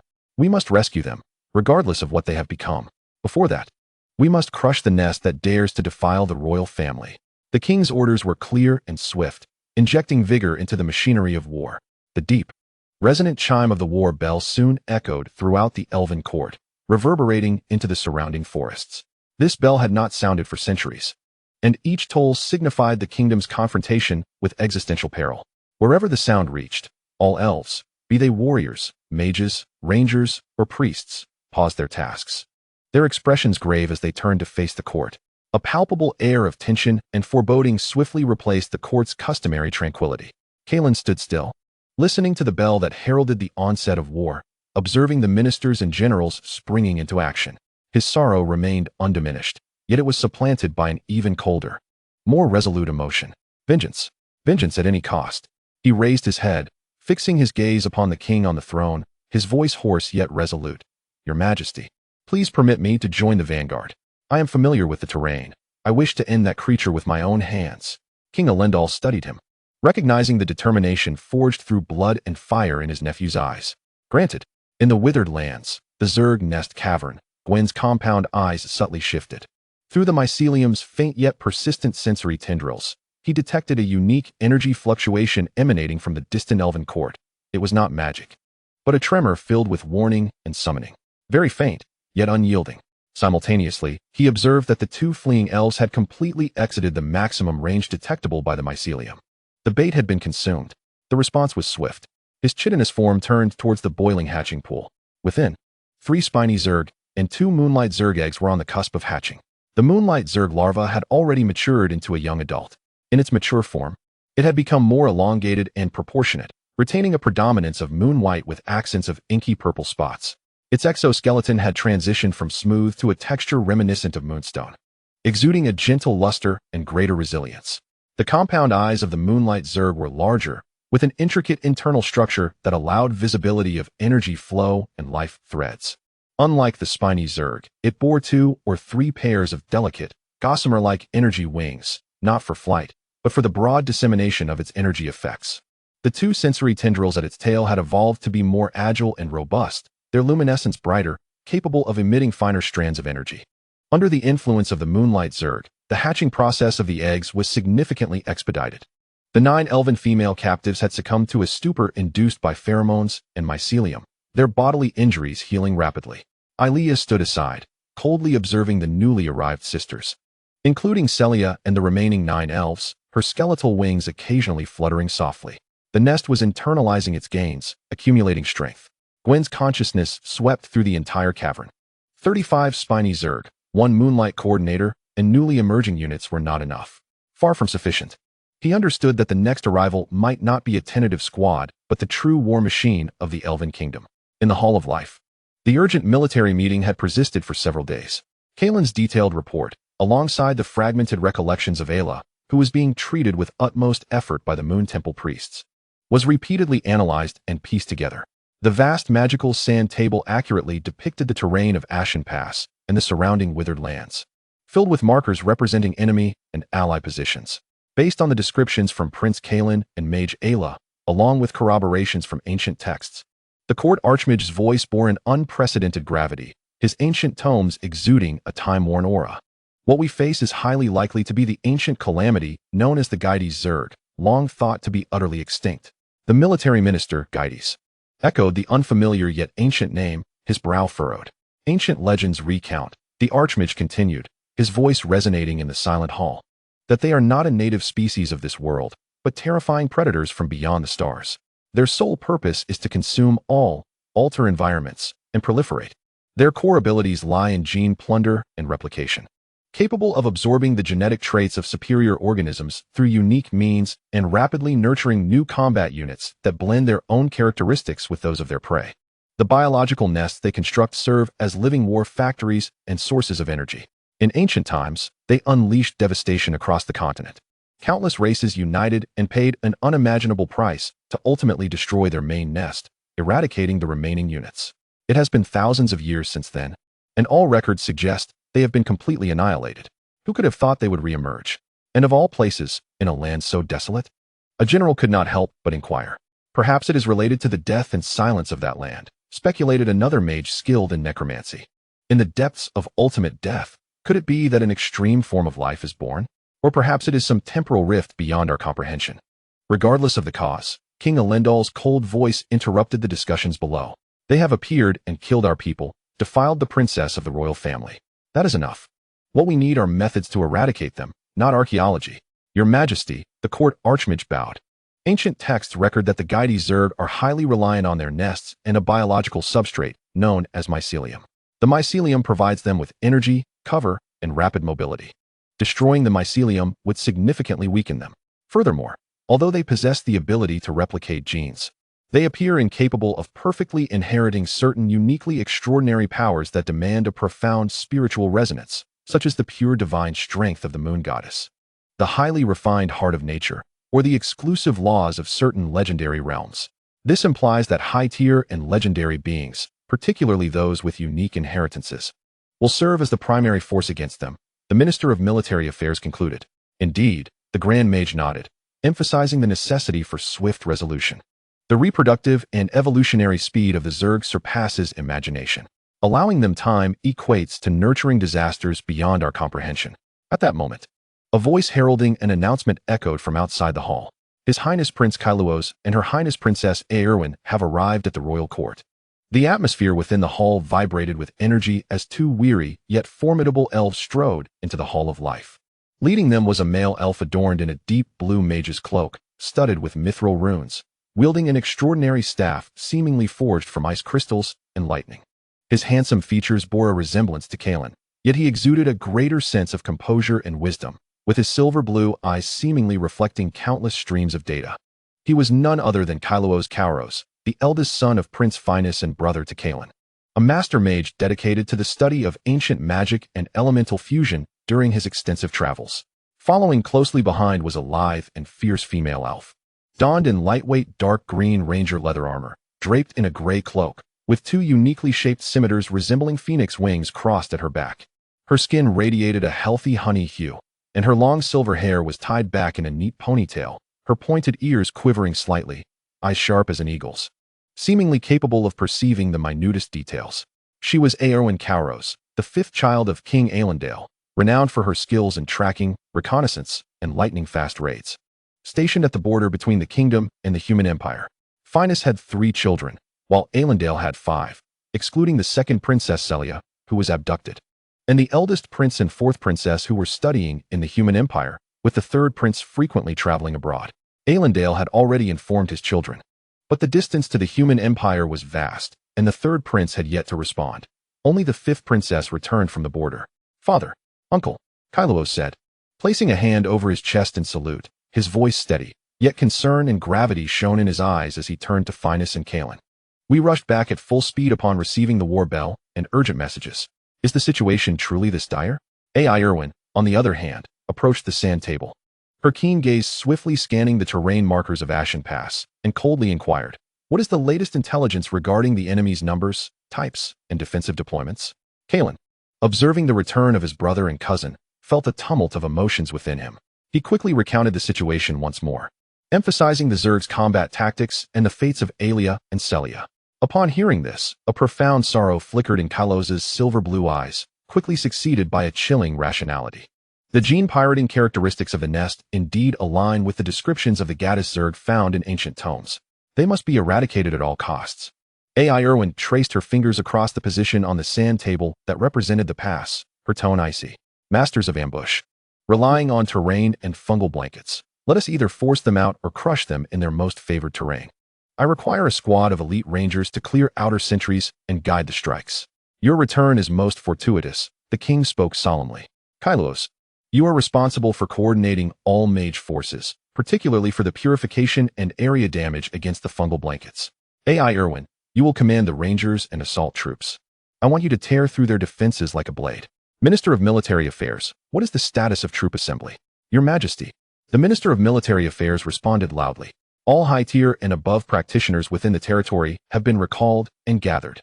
3 main legions have been formed. The first legion, Linrin, composed of 1,000 mid-tier elven warriors, 30 high-tier elven warriors, and 30 high-tier magic warriors, responsible for frontal assaults. The second legion, Mages, consists of 200 mid-tier mages of various disciplines, 10 high-tier mages, 1 court master-level mage, and led by Prince Kylos, tasked with long-range fire suppression, barrier support, and purification. The third legion, Wind Whisper, is composed of 500 mid-tier rangers, 20 high-tier rangers, and 3 scouts, led by Princess Orwyn, responsible for reconnaissance, infiltration, flank assaults, and precise decapitation. Additionally, the Moon Goddess Temple has dispatched a 100-member priest team led by a master-level Crescent Priestess, responsible for healing, dispelling, and divine support. This is a formidable military force capable of overwhelming the majority of kingdoms on the continent. 1,700 mid-tier practitioners, 90 high-tier practitioners, 5 master-level practitioners. The centuries-old foundation of the Elven Kingdom is manifesting at this moment. Of course, the frontier regions of the Elven Kingdom still harbor many high-powered practitioners, albeit not suitable for mobile troop deployment. However, this scale of army is indeed worthy of the ancient Gaddis. Initially, it was reported that there were only about 50 monster nests, and the Elven Kingdom was not sufficiently mobilized to deploy such a high combat power. Yet the Gaddis Zerg is different. It is a force capable of sweeping across the entire continent, and to confront it, we must give our all. At the height of the Gaddis Zerg's power, each of their kind was nearly equivalent to legendary strength, and their reproductive speed is alarmingly rapid, reaching a terrifying count of 100,000 within just a day.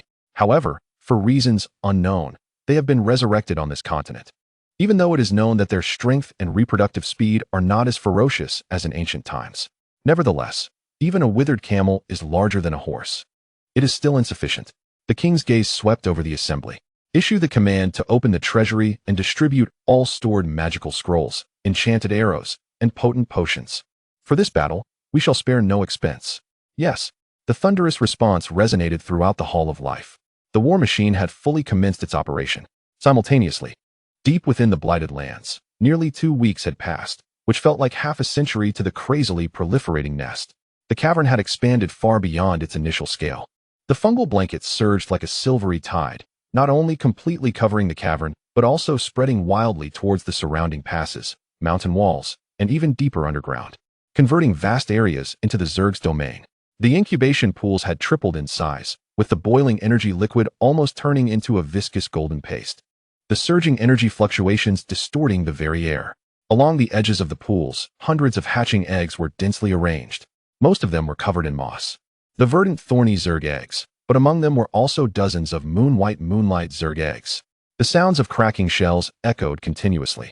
Newly hatched thorny Zerg larvae emerged from their shells, rapidly wriggling across the fungal blanket, greedily absorbing the nutrients supplied by the mycelium, their exoskeletons hardening at a visible pace. Their bodies swelling, and sharp bone blades shooting forth from their joints. Meanwhile, the moonlight Zerg larvae floated gracefully, their moonstone compound eyes curiously examining this world, instinctively beginning to fulfill their duties as they flew in swarms over the incubation pools, their soft radiance merging into a continuum, making the energy of the pools boil even more efficiently. They flitted among the newly hatched thorny Zerg, lightly touching their tendrils to heal the minor injuries incurred during hatching and impart a more resilient sheen to their exoskeletons. Guwen stood at the core of the nest, the 6 compound eyes reflecting the busy yet terrifying scene before him. Beneath his feet lay hundreds of fully matured, thorny Zerg.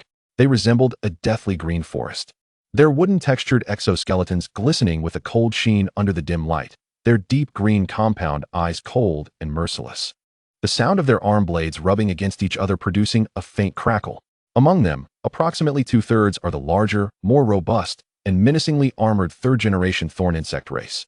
Their presence exudes a ferocity that is markedly stronger than that of the second generation, albeit accompanied by a decline in intelligence, rendering their overall strength only marginally superior.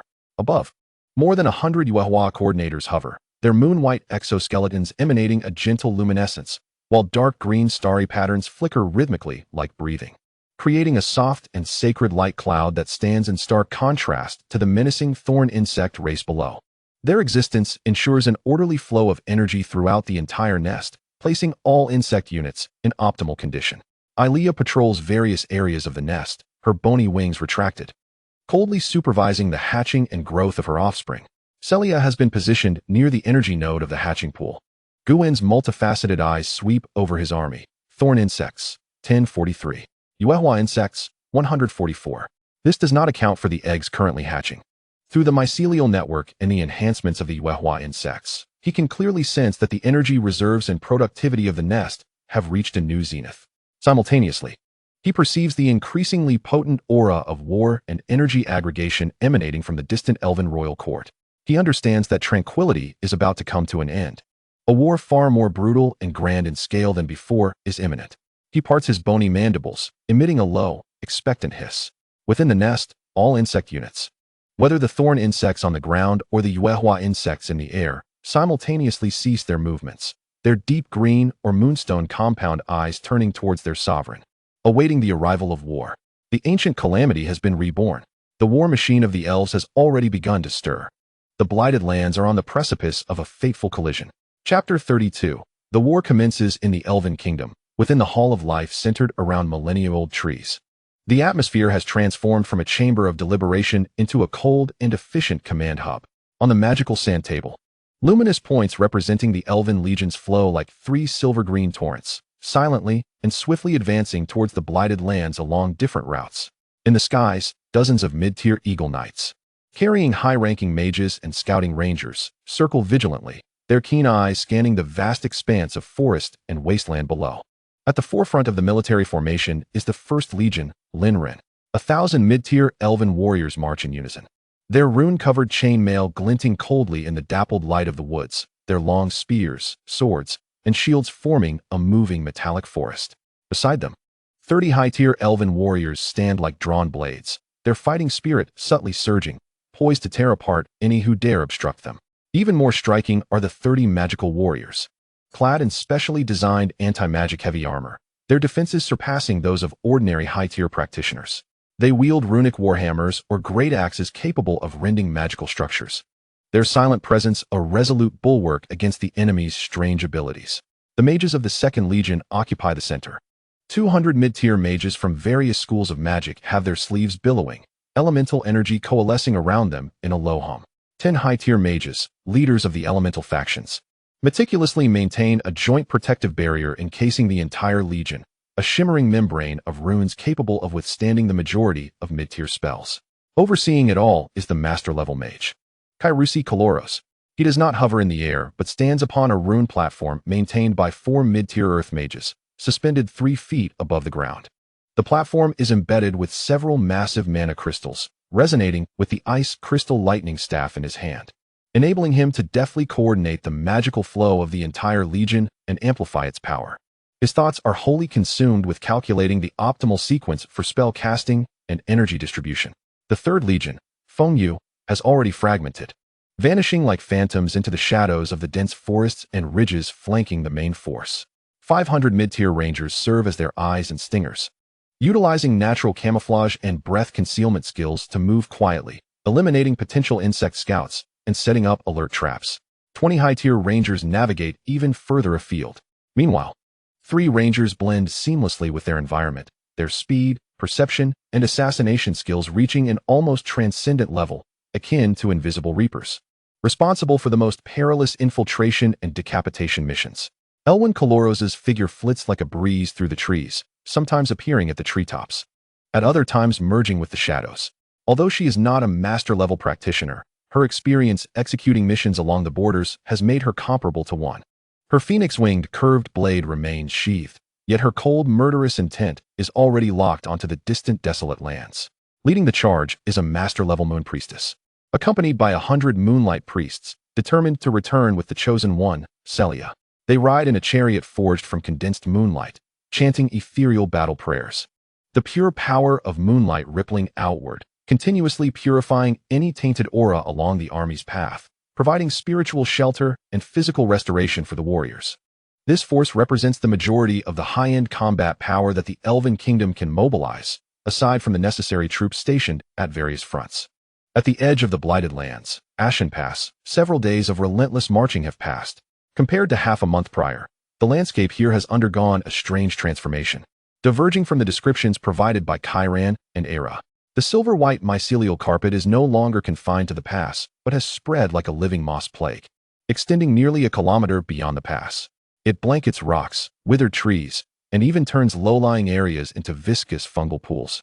The air is thick with the sweet and cloying scent of pheromones, mingled with an indescribable odor of decomposition brought about by the high concentration of biological matter. The Elven army halts a few kilometers from the boundary of the fungus spread. Without the need for scouts to report back, every elf can sense the cold, deathly stillness emanating from the land ahead, along with the hidden, countless surges of violent life beneath. Indeed, their expansion rate is beyond imagination. Kairusi stands upon the platform, a flicker of gravity crossing his silver-blue eyes. He pauses momentarily, sending forth an invisible wave of detection, but like a cow into the sea. Most of the energy is absorbed or distorted by the thick fungal layer. The mycelium interferes with most detection spells. He speaks gravely, unable to accurately assess the underground structure and troop distribution. Elwyn's figure materializes like wisps of smoke in the shadows beside Kairusi. Her voice icy. No active sentinels have been detected on the periphery. All traces have been covered or assimilated by the mycelium. They may be lying in wait beneath it. King Elendil sits astride a magnificent silver steed at the center of the army. As king, it is not customary for him to lead an assault on this nest personally. Yet the adversary is the Giadi's insect race. Even with potential miscalculations from the court mages, caution is paramount. He draws his royal sword, a legendary weapon glowing with a verdant luminescence, the sacred artifact of the elven race, the blade of the ancient guardians. The sword's edge points toward the deathly land covered in mycelium. As per the predetermined plan, Lawchant Legion, prepare purifying bombardment. Linren Legion, advance in formation. Fengyu Legion, maintain lateral vigilance and locate their nest entrance. The commands reverberate through the army via magic and horns. Lawchant Legion, heed my command. Kairusi's voice amplifies through spells, clearly reaching the ears of every mage. Target, the area covered by the mycelium ahead. Area-wide incineration purification. Solar sequence magic. First round. Release. The ice crystal gem atop his staff instantly transformed into a blazing orange hue. Behind him, 100 mid-tier fire mages simultaneously intoned incantations. Their magic coalescing through the joint casting network established by Kairos, amplifying its potency. A resonant hum reverberated through the air, as if the heavens themselves were being torn asunder. Dozens of colossal fireballs, each exceeding 5 meters in diameter, materialized like miniature suns, exuding cataclysmic heat and trailing long tails of flame as they plummeted towards the silvery fungal carpet below. The ground erupted with a series of deafening explosions. Flames and shockwaves swiftly engulfed vast swathes of the fungal terrain. The silvery mycelium emitted a chilling shriek under the extreme temperatures, instantly charring, carbonizing, and reducing to ash. The exposed rocks melted into pools of crimson magma. The combined might of master mages guiding 100 mid-tier casters was nothing short of a natural disaster. Yet, even as the flames began to dissipate, a disquieting scene unfolded. The edges of the scorched fungal areas writhed with countless silver mycelium strands, seemingly alive, proliferating at a visible pace toward the charred region, attempting to reclaim the ground. Their regeneration rate barely kept pace with the destructive flames.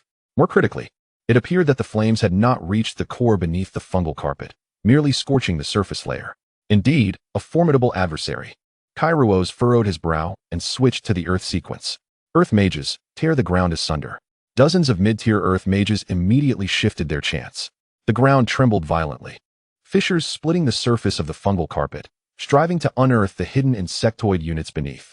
But in the very instant the earth cracked, colossal tentacles of massive fungal tumors, sharp-tipped and coated in viscous fluid, surged forth from the crevices and even from beneath the unbroken fungal layer. They writhed like frenzied serpents, disregarding the changing terrain as they lashed out toward the elven formations, spewing torrents of corrosive acidic spores. Simultaneously, piercing shrieks erupted from below. The dark tide of insects finally emerged. Chapter 33, the legendary druid class. Yet, not from the front. Instead, they erupted from the flanks of the elven army, where the seemingly tranquil ground suddenly exploded. Hundreds of thorned insectoid units burst forth. Their deep green compound eyes gleamed with a bloodthirsty glint, charging like a flood towards the unsuspecting rangers of the Wind Whisper Legion. They had concealed themselves so deeply, evading the frontal magical bombardment, opting to launch their assault on the comparatively vulnerable flanks. Watch the sides. Elwyn's alarmed voice rang out. The phoenix-winged scimitar on her back was unsheathed in an instant, transforming into two intertwining streams of lethal light that severed the two foremost third-generation thorned insectoids into 4 pieces. Yet, more of the insectoids surged forth, undeterred by death. The rangers and high-tier scouts reacted with remarkable swiftness, arrows raining down like a deluge, while daggers and scimitars traced deadly arcs. But the sheer number of insectoids was overwhelming. Moreover, they were exceedingly ferocious. One third-generation thorned insectoid withstood 3 anti-magic arrows, shattering the blocking dagger of a mid-tier ranger and gutting him in the process. Another unleashed a wide spray of paralyzing spines, instantly incapacitating several rangers. The flanks were plunged into a bloody melee. Hold firm. The Linren Legion, shift formations on the right. Push forward. The roar of the Minister of Military Affairs echoed. The soldiers of the First Legion immediately turned, high-tier warriors and anti-magic specialists bracing at the forefront, striving to withstand the onslaught of the insect tide. Yet, the assault from the insectoids exceeded all expectations. They did not confront the fortified line head-on, but rather utilized the cover of the fungal carpet and subterranean passages to emerge from all directions, launching a multifaceted attack. The entire formation of the elven army was thrown into disarray by this sudden, subterranean onslaught. Just then, over 100 moonlight coordinators appeared in the sky. They hovered in the rear of the battlefield, a gentle moonlit aura coalescing. The group healing wave commenced. The soft moonlight surged across the battlefield like a tide, rapidly healing the wounds of the thorned insectoids, their shells gleaming even more brightly, as if their speed had increased slightly. On the elven side, though the healing spells of the moon goddess priests were potent, their coverage was insufficient to encompass the entire chaotic battlefield. Prioritize eliminating those glowing insects. Chiron bellowed within the ranks, wielding his runic longsword as he engaged in a fierce duel with a third-generation insectoid, its shell remarkably resilient and its strength immense. Kairos swung his staff, unleashing a robust bolt of lightning that struck towards a cluster of moonlight coordinators. Yet several of them activated their membranous wings simultaneously, conjuring a thin barrier of moonlight that deflected the powerful lightning bolt. Though the barrier shattered, their forms remained unscathed.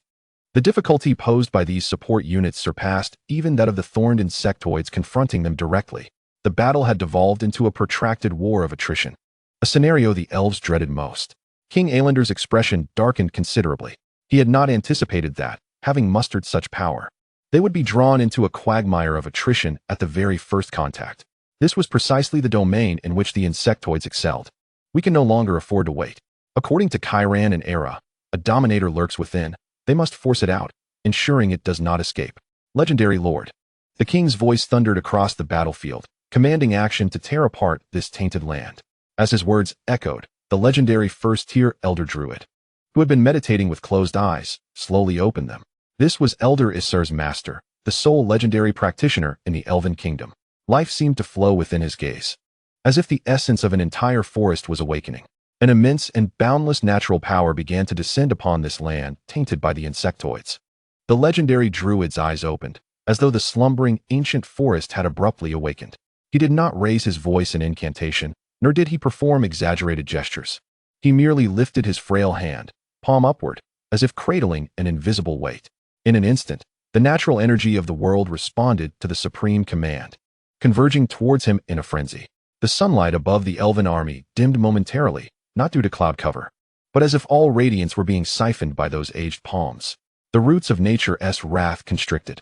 The elder druid's voice was calm and unwavering, yet resonated like rolling thunder, overpowering the din of battle, reaching the ears of every living being. The moment his words fell, a tremendous rumble echoed.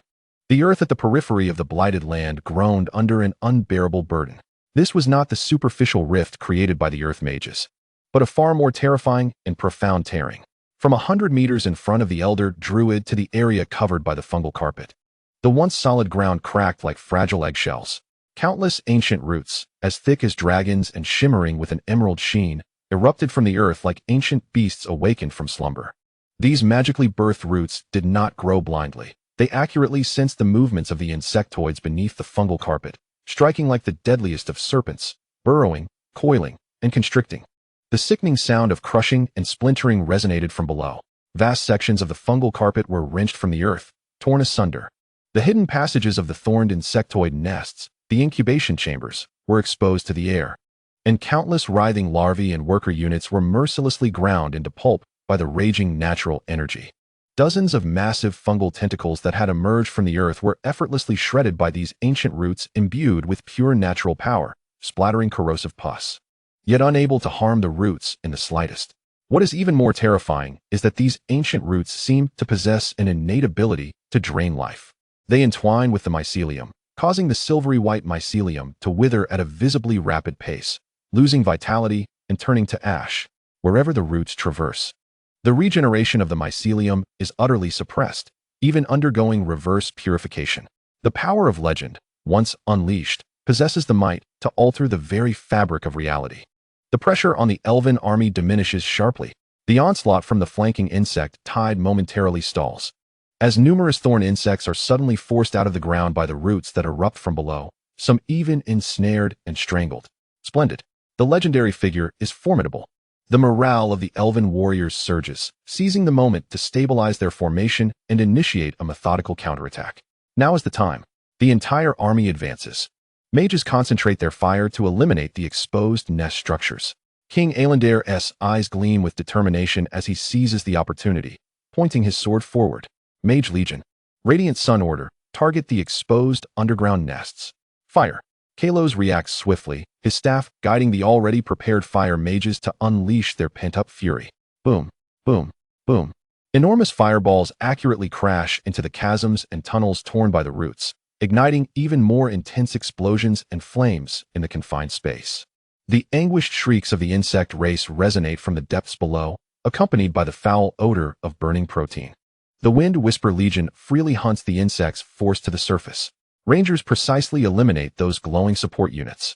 Elwyn darts across the chaotic battlefield, her phoenix curved blade flashing, each gleam destroying a compound eye or joint of a thorn insect with pinpoint accuracy. The chants of the moon priestesses grow increasingly resonant, The power of moonlight like a gentle rain, soothing the warrior's fatigue and wounds while attempting to purify the insect pheromones and toxins permeating the air. The tide of battle appears to shift in an instant. The intervention of the legendary stronghold threatens to crush the defenses of the insect race with overwhelming force. Chapter 34. Celia has also been altered. The strangling roots of the legendary druid descend like divine retribution, instantly tearing apart the mycelium-laden earth and exposing the hidden underground network of the insects to the wrath of the elves. The flames from the mage team surge into the chasms, incinerating the mycelium and insects within. The ranger's arrows precisely eliminate the thorn insects forced above ground. The moonlight purifies the tainted air. The morale of the elven army soars, as if the scales of victory have decisively tipped in their favor. However, in the midst of this seemingly crumbling edge, Gwen's gaze remains icy. Through the mycelium network, Gwen perceives the demise of every unit. The withering of every inch of mycelium with crystal clarity. The losses are substantial, yet still within an acceptable range. The power of legend indeed exceeds expectations. But this force is not infinite. With each breath, the old druid exhibits a subtle fatigue. How many more times can he cast such a colossal spell? Hiss. A sharp yet oddly rhythmic hiss emerges, not from Gwen, but from the cluster of moonlight coordinators hovering in the rear of the battlefield. Over 100 moonlight coordinators' luminous eyes illuminate to their fullest. Their soft sensory tendrils dance wildly, weaving an immense and invisible energy network. Advanced energy coordination, environmental assimilation. They no longer focus on healing, but instead channel all their strength into combating the rampaging natural force. A gentle moon-white radiance spreads with unprecedented intensity. Not healing, but neutralizing and repelling. The space surrounding the frenzied ancient roots seems infused with chilling, inert energy.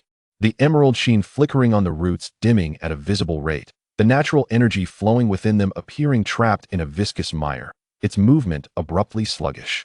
The roots that once tore the earth and strangled the mycelium now slow significantly in their pace. Simultaneously, the remaining mycelium, spurred on by the power of moonlight, erupts in a final frenzy. They no longer attempt to cover the surface, but instead surge madly towards the ancient roots, wrapping themselves tightly around them, then undergoing autophagic transformation. The mycelium decomposes into its most primitive biological matter, mingling with moonlight energy to form a viscous, grayish-white gel, stubbornly adhering to the surface of the roots, greatly obstructing the roots' connection to the earth's energy and slowly, yet persistently corroding them. The moonlight insects collaborate with the mycelium, using this method to firmly hold back the legendary spell's advance. The old druid's brow furrows tightly as he senses the connection with the summoned roots being interfered with and eroded by a cold and alien force. This sensation is akin to pure spring water tainted with oily sludge, an ineffable sluggishness and revulsion. What is this bizarre power? He is alarmed and compelled to allocate part of his focus to maintaining the roots' existence, unable to fully unleash their destructive potential. Just as the elven offensive is thwarted, the depths of the narrow passage, covered by the mycelium, suddenly explode. An overwhelming and suffocating aura crashes forth like a tangible tsunami. The first to surge forth is an even more tumultuous tide of insects. No longer sporadic appearances, no longer merely 200 insects, but a truly endless, dark green deluge. Nearly 1,000 thorn insects, like a flood breaching its banks, erupt from the cave and the underground passage still untouched by the roots. The majority of them are larger, with thicker exoskeletons and more menacing bone blades, third-generation thorn insects. Their deep green compound eyes betray no emotion, only absolute obedience and the command to kill. Moving with the precision of Cold War machines, launching an unadorned frontal assault. In an instant, the numbers of insects and elves are evenly matched. The morale recently ignited among the warriors of the First Legion, Linrin, is instantly shaken to its core by this terrifying wave of insects. Hold fast. For the elves. The Minister of Military Affairs roars, swinging his sword to fend off an insect lunging at him. But immediately, 3 or 4 more swarm towards him. High-ranking warriors and magic warriors fight valiantly, managing to destroy 1 insect for every 2 or 3 of them. Yet the sheer number of insects is overwhelming. They do not care for losses. Those that fall are immediately replaced by others climbing atop their fallen comrades. Moreover, under the mycelium's healing, some thorn insects that are not entirely dead rise again to rejoin the fray. The front lines are continuously pushed back. With each breath, elven warriors fall beneath the bone blades. The bombardment by the Mage Legion becomes increasingly arduous, as the lines between insects and elves interweave, making large-scale spells prone to friendly fire. Kalos sweats profusely, only able to command the mages to conduct small-scale precision strikes and maintain the barrier, the pressure escalating sharply. What terrifies the elves even more is that amidst the surging tide of insects, 3 exceptionally tall figures stand like rocks, slowly advancing. At the forefront is Gwen, clad in a ghastly white bone armor. His 6 dark golden compound eyes scan the entire battlefield with icy precision, capturing every shift in the tides of battle. His bone blades hang low, not immediately joining the fray, yet the frigid pressure emanating from him sends shivers deep into the souls of the elven warriors facing him. Slightly behind him on the left is Alia. At this moment, her bone wings are fully unfurled, not for flight, but as 2 enormous shields bristling with bone spikes. Guarding her sides, their edges sharp as blades. The bone blades in her hands are longer and more lethal than those of ordinary thorn insects. Entwined with dark green, thorn-like energy patterns, she is like a whirlwind of slaughter, tearing through elven warriors' rune armor as if it were made of paper. In her emerald eyes, only the cold desire for bloodshed remains, occasionally locking onto those elven mages attempting to cast spells, unleashing shrieks that disrupt their focus. Most alarming to all elves, especially Kaelin and the king, is the figure standing to Gwen's right, Celia. She too has been assimilated and has emerged from the cave, her once golden locks, now transformed into a frigid shade of moonlit white, cascaded down like lifeless silk bathed in the glow of the moon. The tattered silver ceremonial robe that adorned her had long vanished, replaced by a form-fitting gown of chitinous material, evolved from her very own exoskeleton. Tracing an eerie yet enchanting silhouette, the surface of the gown was speckled with dark green star-like patterns, reminiscent of cursed constellations scattered across the night sky. Behind her, instead of skeletal wings, 2 pairs of ethereal energy membranes resembling moonlit veils fluttered gently, casting an unsettling, cool luminescence. Her face still bore traces of its former features, though her skin was pallid and devoid of color, and her eyes had transformed into pure moonstone orbs, shimmering with an otherworldly intellect and chill. The dark golden mark of the insectoid race pulsated visibly upon her abdomen. Chapter 35. The flames of war escalate. Celia raised her hand, slender fingers cloaked in icy exoskeleton. She did not engage in direct confrontation. Rather, she merely gestured lightly. A hum resonated as over 100 moonlight coordinators converged their energies upon her. Her energy membranes flared to life. Collective healing light wave. Moonlight barrier. Yet this time, the outcome was drastically different. A colossal and chilling wave of moon-white energy erupted from her, instantly enveloping a vast area of the thorn insect race ahead. The insects caught in this luminous tide no longer exhibited the slow recovery of a fungal blanket. Instead, their wounds healed instantaneously, their exoskeletons gleaming with a metallic sheen, their movements becoming increasingly wild and ferocious.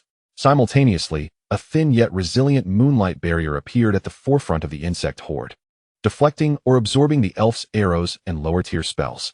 Celia, once the princess of the moon, had now distorted and perverted the power of the moon goddess, utilizing it to amplify the terror of the insect army. She could even unleash localized energy overloads, transforming the deceased insects into explosive suicide bombs, shattering the elf formations. Celia, sister, no, Kaelin cried out in agony, attempting to rush towards that familiar yet alien figure, only to be ensnared by several third-generation insects. King Aelander's heart bled as his hand, gripping the ancient guardian blade, trembled slightly. Even the cold-hearted Elwyn hesitated upon witnessing Celia's current form. Celia's moonstone gaze swept indifferently across the battlefield, passing over her once kindred kin with no sign of emotion. She parted her lips, no longer producing ethereal melodies, but a distorted song of pheromones, imbued with a strange allure, further unsettling the elves while invigorating the insects. The presence of 3 insect dominators or matriarchs on the battlefield, especially Celia's defiled lunar power, was devastating to the morale of the elves. The onslaught of the insect tide commenced. The elven defense was on the brink of collapse. Steady. Do not be deceived by illusions. That is a monster, not a princess. The voice of the old druid echoed like a clarion call, imparting a calming natural force that momentarily dispelled the fear gripping the elves. He knew he must sever the source, abandoning his extensive root entanglement. He concentrated all of his natural might into a single point. His withered hand aimed toward the 3 dominators within the insect tide, particularly at Celia, who radiated twisted lunar energy. Nature's wrath, life-binding chain. a highly concentrated emerald chain, forged from pure life energy, shot forth towards Celia as if traversing the very fabric of space. This chain was not meant to harm, but to purify and bind, attempting to strip away the insect mark upon her or temporarily seal her away. However, just as the life-binding chain was about to reach Celia, Gwen moved. His form blurred for an instant, shifting with a speed beyond perception, positioning himself directly in front of Celia. His armored chest met the emerald life-binding chain head-on. A hissing sound erupted as if a heated brand plunged into icy waters. A violent clash of energy ensued. The emerald natural energy collided violently with the cold, chaotic essence of the insect race within Gwen, annihilating each other. Gwen's armor groaned under the strain, fissures appearing as dark green ichor seeped through the cracks. Yet he stood firm, 6 compound eyes fixated intensely on the distant old druid, unwavering. He had shielded Celia from this lethal strike with his own body. The old druid's pupils constricted. He had not anticipated such formidable resilience, capable of withstanding his single target binding spell with sheer physical might. Could he have already attained legendary monstrosity? At that same moment, Elia let out an enraged shriek, her skeletal wings flaring dramatically, akin to colossal guillotines, surging with ferocious power as they struck at several high-ranking elven warriors attempting to exploit the chaos. Celia's moonstone gaze flickered as her energy membranes intensified, channeling an even greater wave of moon-white energy into the insect swarm. The insect offensive surged once more. The battlefield had descended into the most brutal and chaotic war of attrition. The elves struggled to hold their ground, relying on legendary champions, high-ranking professionals, and coordinated troops, while the insects charged relentlessly, undeterred by death, bolstered by the presence of the 3 dominators, launching frenzied assaults. Every second saw elves or insects falling. The fungal blanket and earth were stained with an eerie hue of blood and viscous fluids. The scales of victory once again blurred amidst the frenzied attrition. The hissing of the insect tide enveloped the battlefield. They surged like a green wave of death, crashing relentlessly against the elven lines. The third-generation insects, braving the elven warriors' swords and shields, clawed and bit, even resorting to self-destructive acidic secretions, frantically tearing apart the elven formations. The casualty ratio escalated rapidly. Often, several elven warriors had to sacrifice their lives to eliminate a single third-generation thorn insect, which, under the illumination of the moonlight wave, would quickly rejoin the fray unless slain instantly. Elia had plunged into the heart of battle, a crimson whirlwind wreaking havoc on the flanks. Her skeletal wings served as both shield and blade, clearing small areas with each flap, her mental shriek continuously disrupting the spell-casting rhythm of the mages. Several high-ranking warriors attempted to encircle her, but were driven back by her reckless yet effective combat style. Celia hovered at the center of the insect tide alongside over 100 moonlight insects, her moon-white energy membranes operating at full capacity. She and her progeny were not mere healers, but a collective of blue buffs. The collective healing light wave transformed into a frenzied aura of slaughter, significantly enhancing the insect's attack speed and power. The moonlight barrier no longer shielded individuals. Instead, it formed forward-thrusting energy projectiles, aiding the insect tide in tearing through the elven defenses.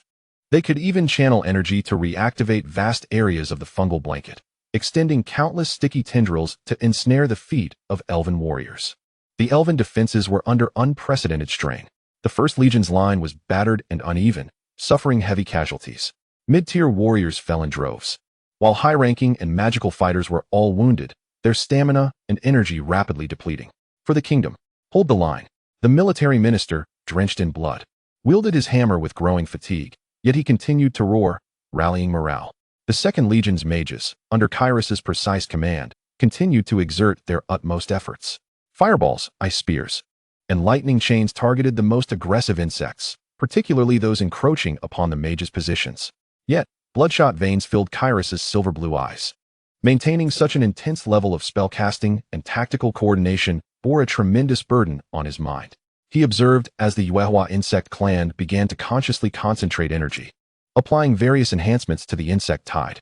Once again, he commanded the mages, who had long since shifted their focus to the thorned insect clan, to redirect their assaults towards the Yuehua insect clan. All mages prioritized dispelling the buffs on the insect swarm. Nature mages ensnare them with thorn vines to slow their advance. Arcanists target those glowing insects with mana burn. The brilliance of their spells shifted once more, striving to suppress the frenzied onslaught of the insect horde. The Third Legion, led by AI Irwin, maneuvered frantically along the battlefield's edge. The rangers and high-ranking scouts displayed astonishing skill, their arrows invariably finding the weaknesses of the insect's compound eyes or joints, while their curved blades deftly severed vital tendons amidst the dense swarm. AI Irwin herself was like a specter, with each flicker of her phoenix blade.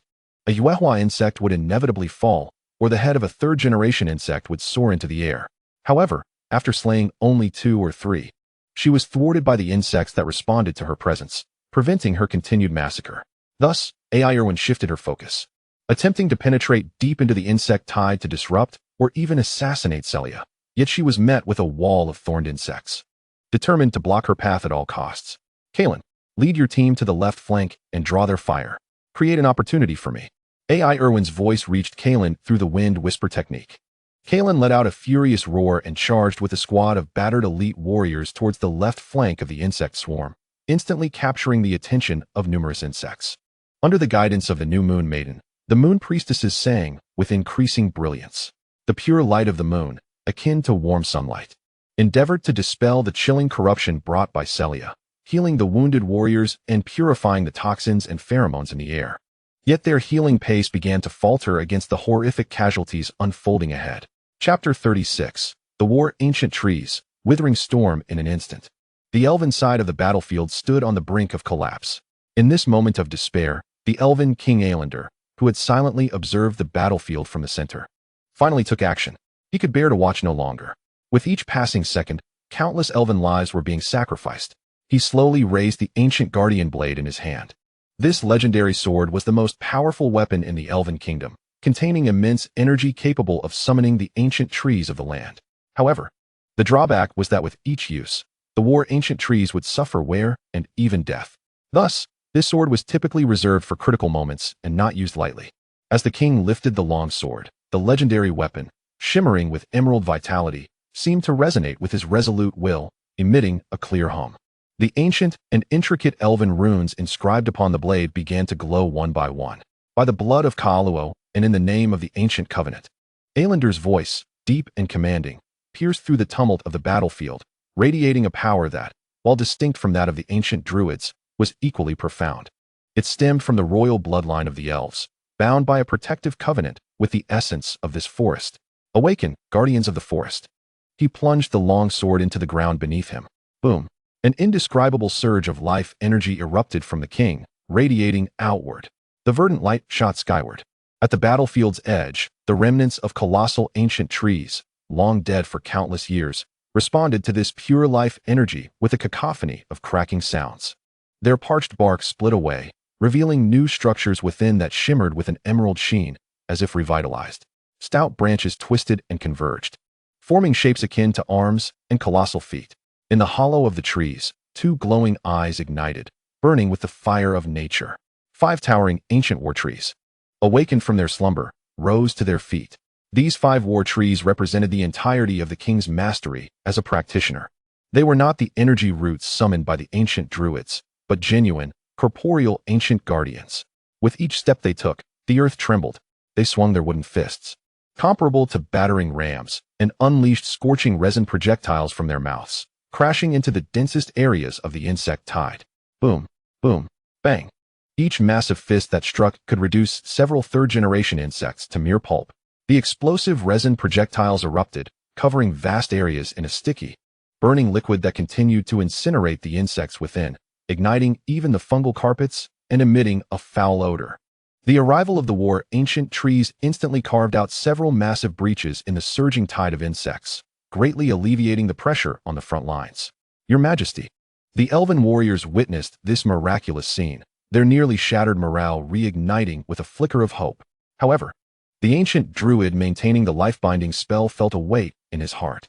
He understood better than anyone that awakening and sustaining the existence of these ancient war trees not only inflicted damage upon the kingdom's foundation, but also consumed the king's vitality immensely. The ancient war trees lying dormant in the land would not risk their lives to protect the elves' territory, yet due to the ancient guardian blade's influence, they had no choice but to emerge, merely collecting interest. Almost simultaneously with the war ancient trees joining the battlefield, the ancient druid, who had been maintaining the spell, widened his eyes in alarm. He knew he must share the burden with the king. He relinquished his entanglement with the fungal carpet and the power of the Yuehua, completely dispersing the ancient roots that had been corroded and riddled with wounds. Taking a deep breath, he seemed to drain all the natural energy within a radius of several hundred meters. His chest swelled slightly, his already aged skin becoming even more parched, as if all moisture and vitality were concentrated for his next spell. He clasped his hands before his chest, forming an ancient gesture. Life and the earth are not merely about healing and protection. His voice grew hoarse and profound, imbued with a primal, awe-inspiring authority, as well as the fury of thunder. Legendary nature magic, withering storm. He thrust his clasped hands forward. There was no blinding light, no deafening sound. Only an invisible wave, potent enough to cause withering, spread rapidly in a fan-like shape. Wherever the wave passed, the earth instantly lost all moisture, turning to gray-white dust. The fungal carpet, as if stripped of all vitality, shriveled and shattered, turning to ash. Even the pheromones and toxic spores lingering in the air were entirely purified and obliterated by this force. Those insects caught within the wave's range, whether the thorned insects on the ground or the Yuehua coordinators in the air, emitted the most heartrending wails. Their exoskeletons rapidly lost their luster, becoming dry and brittle. The life energy within them evaporated swiftly, akin to dew exposed to the blazing sun. Their movements became rigid and sluggish, as if they had experienced centuries of life in an instant, succumbing to decay. This was the true power of a legendary druid. Not creation, but the mastery of the cycle of life, directly accelerating the aging and withering of foes. In an instant, the advance of the insect tide in vast regions of the front line faltered, countless insects silently transforming into desiccated remnants. The pressure on the elves was suddenly alleviated. Now, all troops, counterattack.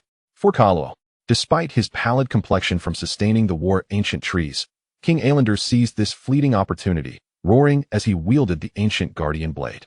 The 5 war ancient trees, at that moment, marched with heavy steps, like moving fortresses, crashing fiercely into the gaps created by the withering storm within the insect tide. Their massive fists swinging and resin projectiles spewing forth, once more unleashing a torrent of bloodshed. The spirits of the elven warriors surged with renewed vigor as they rallied fiercely behind the ancient tree, launching a ferocious counterattack. Yet, within Guwen's compound eyes, there remained no trace of disturbance. The withering storm was indeed terrifying, instantly clearing a vast area. However, its reach was still limited compared to the entirety of the battlefield. The numerical advantage of the insect horde had not yet been entirely dismantled.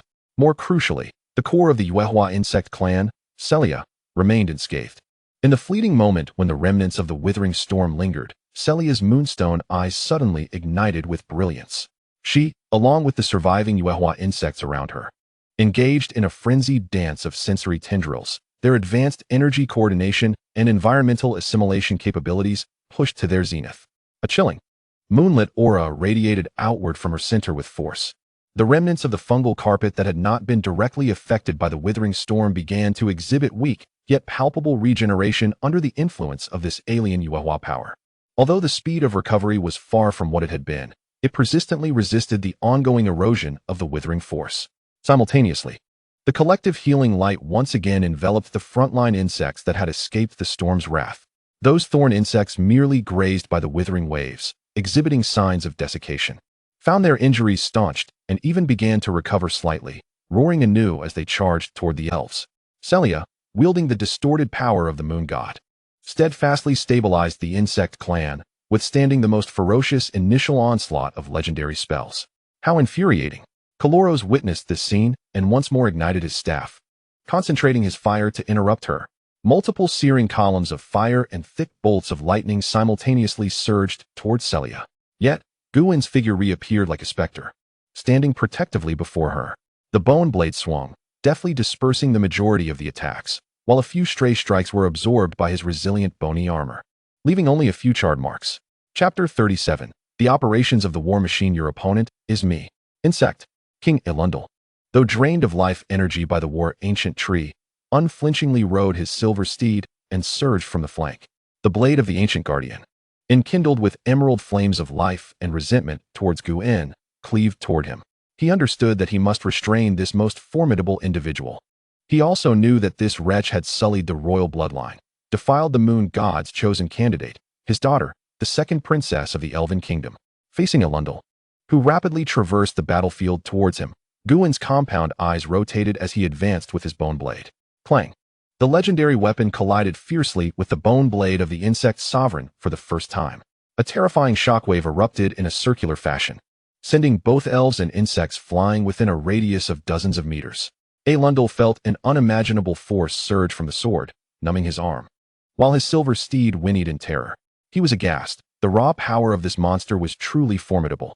Guin was also momentarily jolted back by the unique life energy contained within the sword, causing a slight crack to appear on his bone blade. But it was instantaneously mended by the surging energy within him. His 6 compound eyes locked onto the king, issuing the first low, provocative growl filled with hunger since the battle commenced. A formidable opponent, with a powerful weapon. Until now, Guin had never encountered an entertaining battle, as any foe would be instantly vanquished by his bone blade.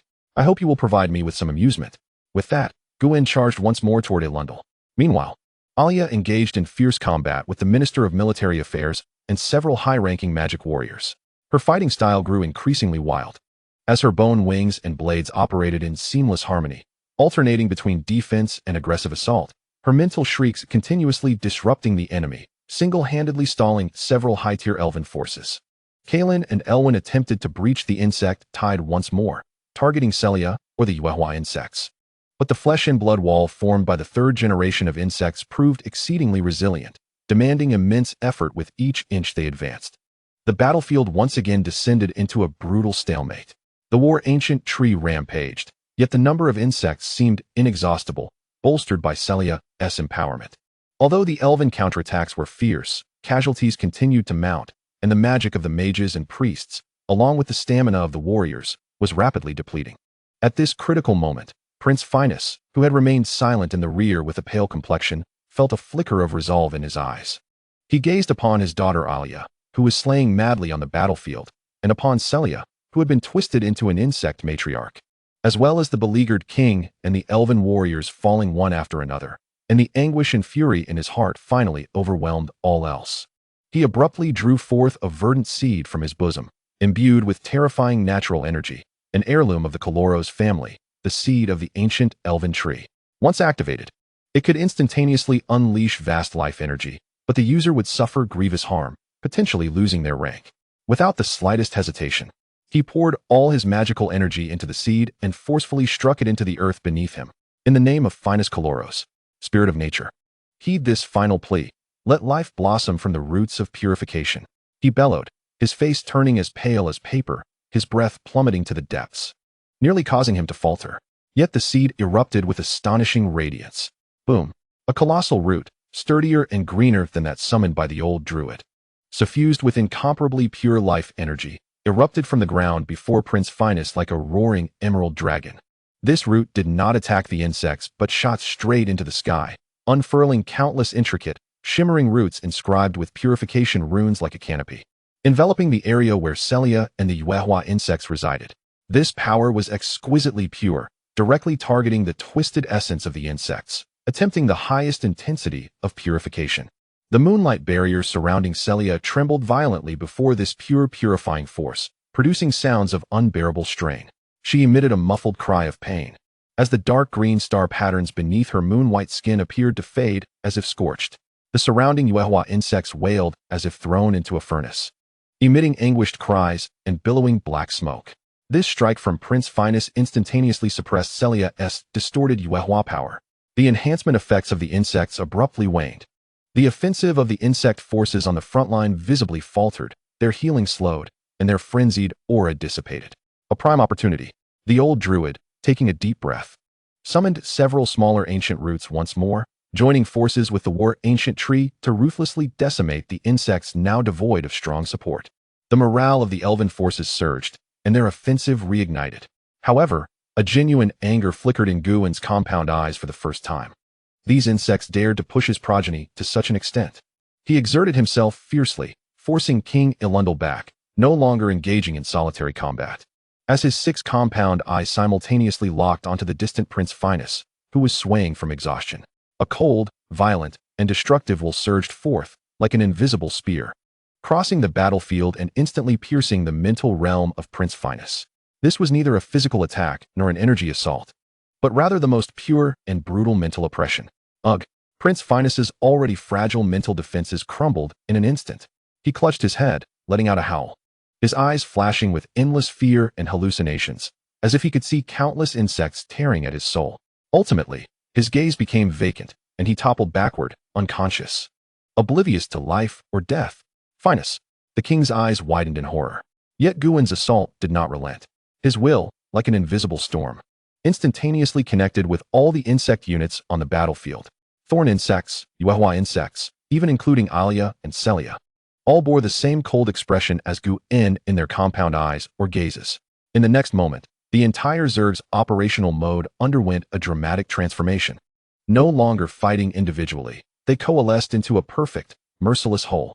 The Thorn Zerg at the forefront suddenly abandoned all defenses, launching a suicidal charge with reckless abandon, colliding headlong against the ancient war trees and the elven defenses, all to create a fleeting moment of opportunity.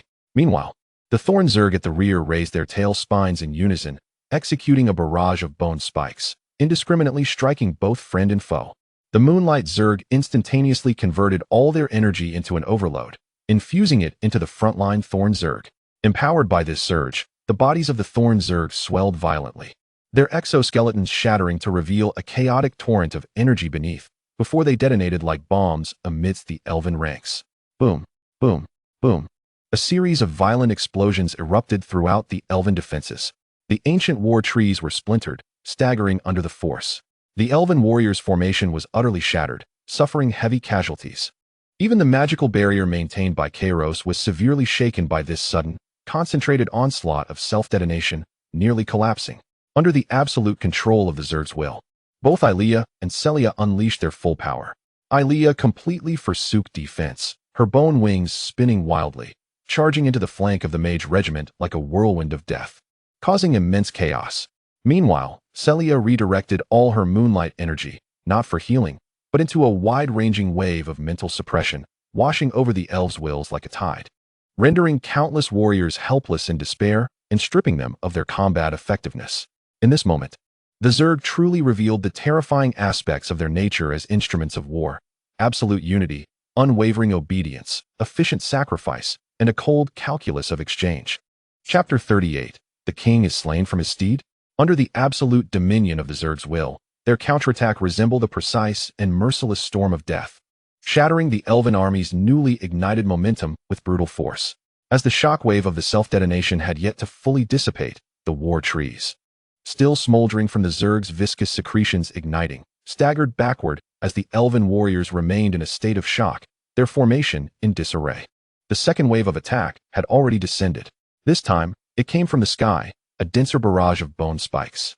The surviving Moonlight coordinators ceased their healing efforts and directed all their energy into the spitting glands of the advancing Thorn Zerg. The third-generation Zerg raised their heads, their back plates unfurling, releasing a rain of sharpened spikes laced with paralyzing toxins and corrosive acids, raining down upon the mid and rear ranks of the elven army. Raise shields. Defend. The military minister bellowed hoarsely, but his voice was instantly drowned out by the terrifying sound of spikes colliding with shields. Thud, thud, thud. Despite the warriors' desperate efforts to raise their shields, the power and penetrative force of the spikes far exceeded those of earlier volleys. Many shields were pierced directly, and the elven warriors behind them shrieked in agony as they fell. The formation became increasingly chaotic. Mages, intercept. Quickly intercept. Kairos shouted anxiously from the spell platform, his voice hoarse from the strain on his mental energy. The remaining mages struggled to unleash arcane missiles and wind walls in an attempt to intercept the bone spikes. But the sheer number was overwhelming. The interception net was breached in an instant. Several mid-level mages were struck by the spikes that slipped through. Their shields shattered as they fell from the platform with cries of despair. No. Kairos's eyes widened in horror, yet he found himself powerless to change the tide.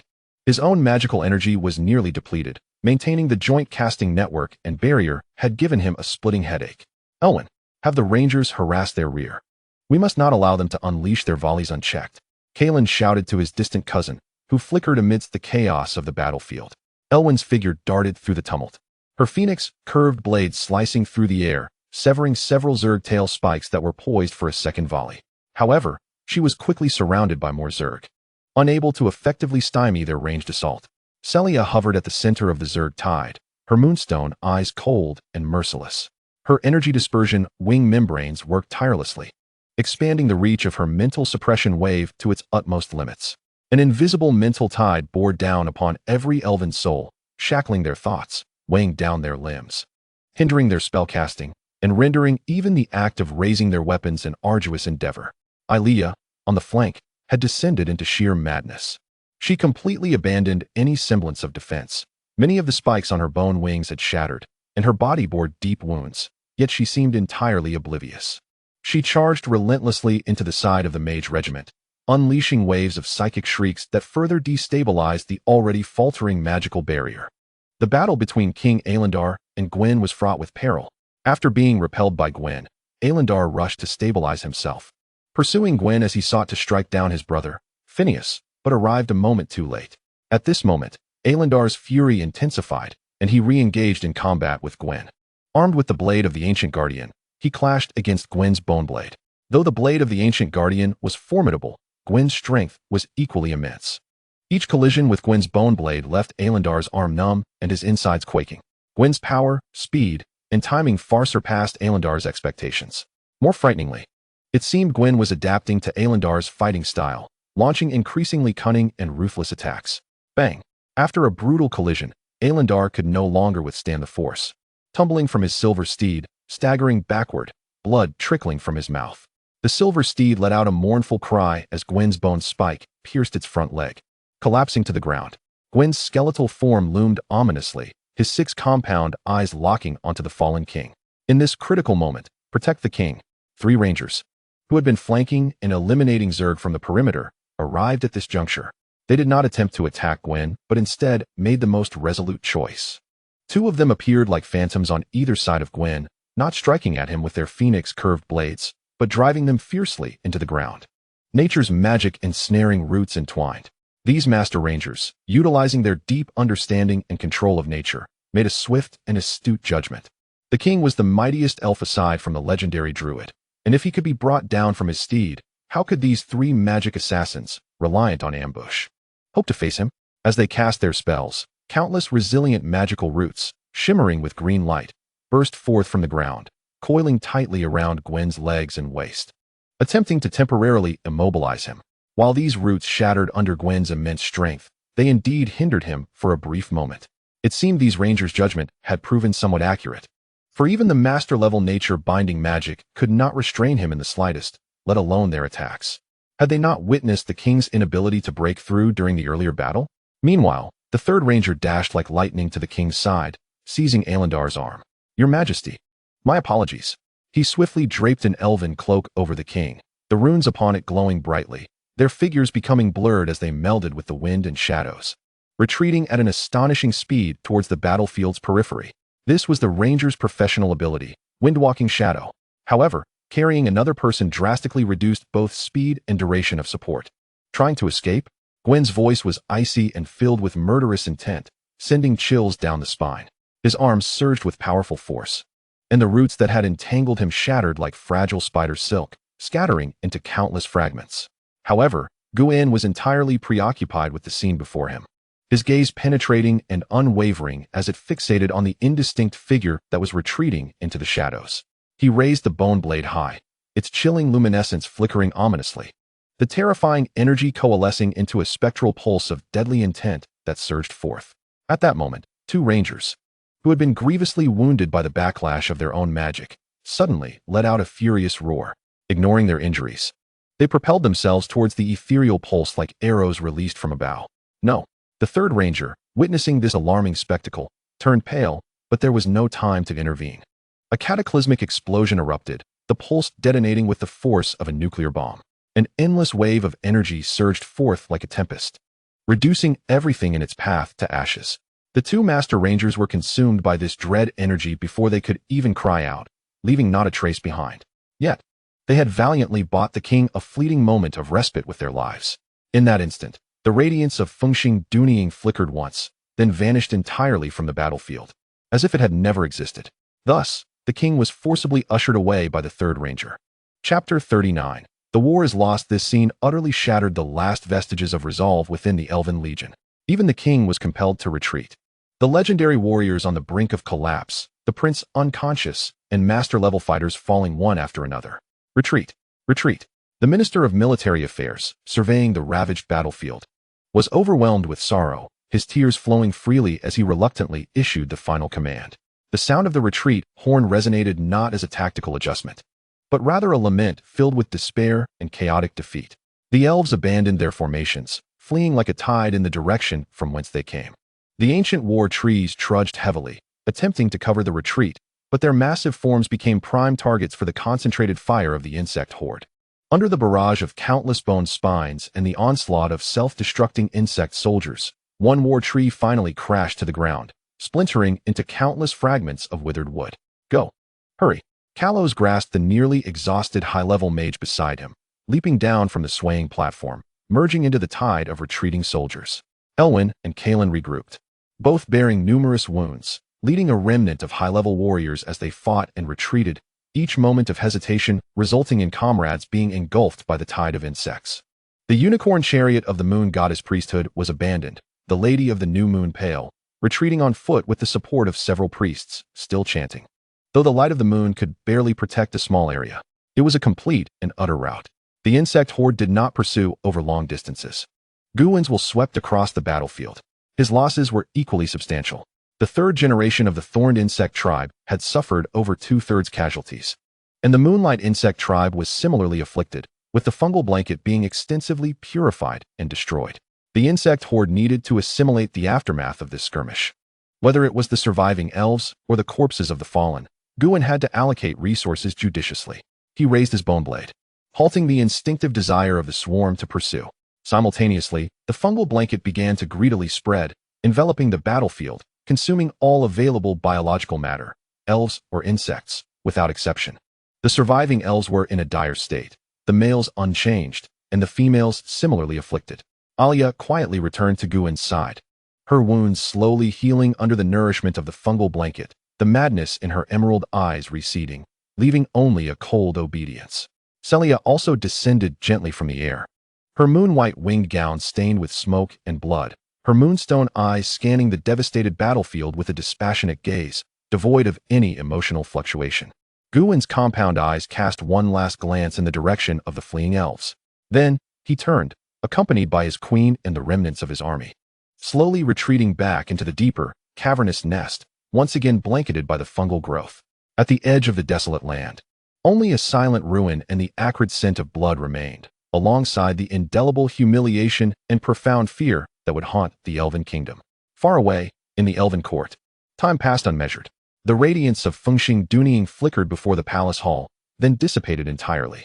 The third ranger staggered, spitting blood, collapsing to the ground, his breath weak from the exertion of bringing the king back, having exhausted all his strength to reduce a journey that should have taken 2 days into a single night. King Elendil Carollos stumbled, barely maintaining his footing. His once regal armor was tattered, smeared with blood and dirt, his hair disheveled, his face pale as parchment. Yet the ancient guardian blade in his grasp still emitted a faint green glow. He gazed at the panicked courtiers and guards who rushed to him. Witnessing the pervasive atmosphere of dread spreading from the front line's defeat, he slowly lifted his gaze towards the direction of the desolate land. His sea-blue eyes no longer reflecting anger or despair, but rather a heavy, almost frozen resolve that bore the weight of the kingdom's fate. They had lost this battle, utterly and irrevocably. Even with a legendary druid at the helm, they had succumbed. Chapter 40. An urgent moment for the Elven Kingdom. Days later, within the grand hall of the royal court, the once emerald dome, symbolizing elven glory and vitality, now seemed shrouded in an invisible gloom. The air was thick with the scent of herbs, blood, and an inescapable atmosphere of despair. The remaining elven leaders gathered here, stripped of their former composure and authority, each face etched with exhaustion, sorrow, and disbelief. King Elendil Carollos sat upon the emerald throne, his posture still upright, but the depths of his sea-blue eyes bore a weight that threatened to freeze his very soul. He had donned a simple royal attire, concealing his physical frailty, but his pale complexion and the slight tremor of his hand resting on the armrest revealed the immense toll exacted by summoning the ancient war trees and the fierce battle fought. His gaze swept over the assembly below. The Minister of Military Affairs, a battle-hardened legendary warrior, sat there with his armor battered, hair disheveled, one arm in a sling, dictating cold numbers to a scribe. With each number reported, his voice grew increasingly hoarse. The First Legion, Lin Run, had 731 mid-tier warriors killed or missing, and 105 severely injured and rendered combat ineffective. 19 high-tier warriors were killed or missing, with 7 severely injured. 24 magic warriors perished, and 4 were gravely wounded. The Second Legion of Mages reported 143 mid-tier mages killed or missing, with 30 severely injured. 6 high-tier mages were lost, and 3 were injured. His Royal Highness Prince Kalos had severely depleted his magic, his soul wounded, and was currently recuperating. The Third Legion, Fengyu, lost 387 mid-tier rangers, with 82 severely injured. 11 high-tier rangers fell, with 5 injured. Rangers Orlando and Lord Field had sacrificed themselves, while Princess Elwyn sustained serious injuries but had awakened. The Moon Goddess Priesthood reported 43 casualties and over 20 severely injured, with the Lady of the New Moon having exhausted her divine powers. Additionally, the accompanying high-level druid Elder Issa lay gravely injured and unconscious. The scribe's hand trembled, the ink barely leaving a clear mark on the parchment. This was not merely a casualty report. It was a nearly complete obituary for the Elven Kingdom's elite forces. The loss of nearly 2,000 vital combatants and nearly 100 high-tier or greater warriors rendered incapable of fighting was a devastating blow, nearly annihilating centuries of accumulated strength in a single battle. "Where's the legendary one?" The king's voice rasped. The Minister of Military Affairs bowed his head heavily. The legendary one cast the withering storm, severely depleting his vitality, and has fallen into a deep slumber, uncertain of when he might awaken. A profound silence enveloped the hall, punctuated only by the weighty sound of breathing. The slumber of the legendary warrior signified the kingdom's loss of its most steadfast anchor. At this moment, the side door of the grand hall creaked open, revealing Kyloskoros, his complexion as pale as parchment, supported by 2 handmaidens as he slowly entered. His silver-blue eyes, once vibrant with the glow of data flow, now reflected profound fatigue and anguish. With great effort, he managed to bow, his voice barely a whisper. "I must report on the analysis of the enemy." The king gestured for him to take a seat and said, "Speak." Taking a deep breath, Kylos summoned his strength. According to observations from the battlefield, the enemy's tactical core is not merely one of reckless abandon. They possess an exceptionally efficient and unified command network, with all units operating as a cohesive whole. He elaborated on how the Zerg utilized mycelial blankets for maneuvering, concealment, healing, and energy transmission. He described the luminescent lunar worms in the air, which could transform healing power into terrifying collective amplifications and energy manipulation, even able to counter legendary spells. He detailed the overwhelming strength and numbers of the third-generation Thorn Zerg. Finally, he mentioned the most crucial point. They appear to be learning and evolving. A flicker of fear crossed Kylos' eyes. They could swiftly adapt to our tactics, even mimicking the powers of Princess Celia, which had been twisted and exploited by them as evidence. Furthermore, the individual combat power of the entity that dominated them had likely surpassed the master level. Nearing the legendary realm, another heavy piece of news. A creature endowed with high intelligence, learning capabilities, a unified will, and terrifying individual strength. What of Prince Finus? The king turned to the court physician. The physician shook his head. The prince's mental fortitude has suffered severe damage, and his soul barrier is nearly shattered. Although his vital signs are stable, whether he will awaken, and when, remains uncertain. The prince's fall signifies yet another loss of a crucial decision-maker and formidable figure for the royal family. Just then, Elwyn Karos, wrapped in numerous bandages yet with sharp, focused eyes, entered the grand hall. She bore even more unsettling news. "Your Majesty, upon awakening, I immediately dispatched the remaining ranger scouts capable of action." Her voice trembled imperceptibly. They reported that the mycelial blanket in the blighted lands is spreading outward at an accelerated pace. They are consuming the battlefield, devouring everything, including the bodies of our kin. They are growing stronger. The voice of the Minister of Military Affairs was filled with helplessness. Once again, the grand hall fell into a silence steeped in despair. Defeated, suffering heavy casualties, the formidable enemy continued to grow, profaning the sacrifice of the elves. King Aelander slowly closed his eyes, and after a long pause, reopened them. All emotions were suppressed within, leaving only a cold resolve burdened with responsibility. "Issue orders." His voice was quiet, yet resonated clearly in every ear. First, the royal court will enter a state of maximum alert, activating all ancient defensive barriers. All border patrols will consolidate, focusing defenses on the royal court and surrounding key towns. Second, spare no effort in treating all the wounded at any cost. Activate all strategic reserves, including the springs of life, lunar crystals, and high-level magical potions. Third, issue the highest warning to all elven towns and villages, informing them of the Zerg threat, advising the populace to migrate to larger towns or the royal court for refuge. Fourth, dispatch the most discreet messengers to the human empire of Austin, the dwarven kingdom of forged fire, and even further afield, to inform them of the resurgence of the Kadis Zerg threat and beseech their assistance. Inform them that the elven kingdom is willing to pay any price.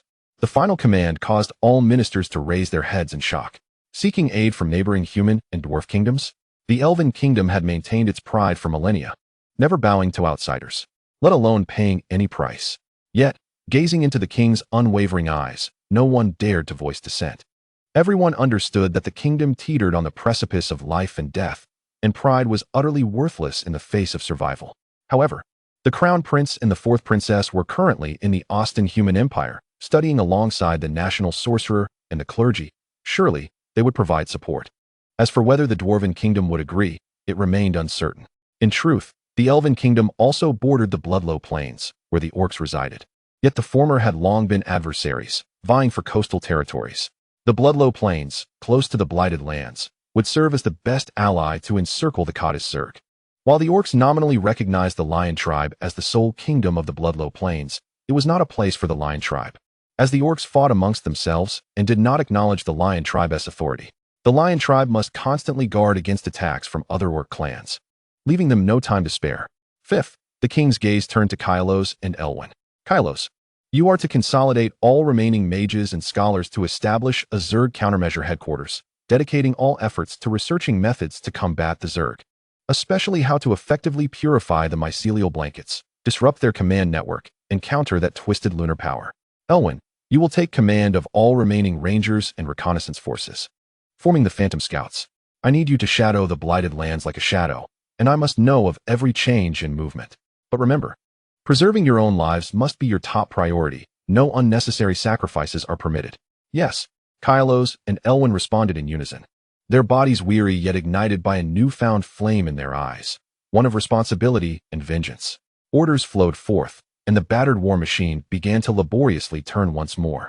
Yet the pervasive atmosphere of despair and grief lingered thickly throughout the royal court. Chapter 41. The Zerg's brutal assault on the Blighted Lands, Cavernous Nest. After a week of near-mad digestion and gestation, the once battlefield ruins were entirely cloaked in a shiny, viscous mycelial blanket, with not a trace of the past remaining. The incubation pools had expanded several times, boiling with energy liquid akin to molten gold, distorting the air with its surging power. Along the edges of the pools, new hatchlings were densely arrayed, alongside many more embryos in gestation. Gwen stood at the core of the nest, his 6 compound eyes coldly surveying his army. Just over a week ago, his forces of over 1,000 Zerg had dwindled to less than half, but following that battle, he had captured 74 female elves, adding to the previous count of 83. To date, there were nearly 7,000 third-generation Thorn Zerg. Among the surviving elves, only 6 remained, resulting in a mere 84 third-generation Lunar Zerg. With the remaining Zerg and second-generation Thorn Zerg, the total Zerg army had swelled to nearly 8,000.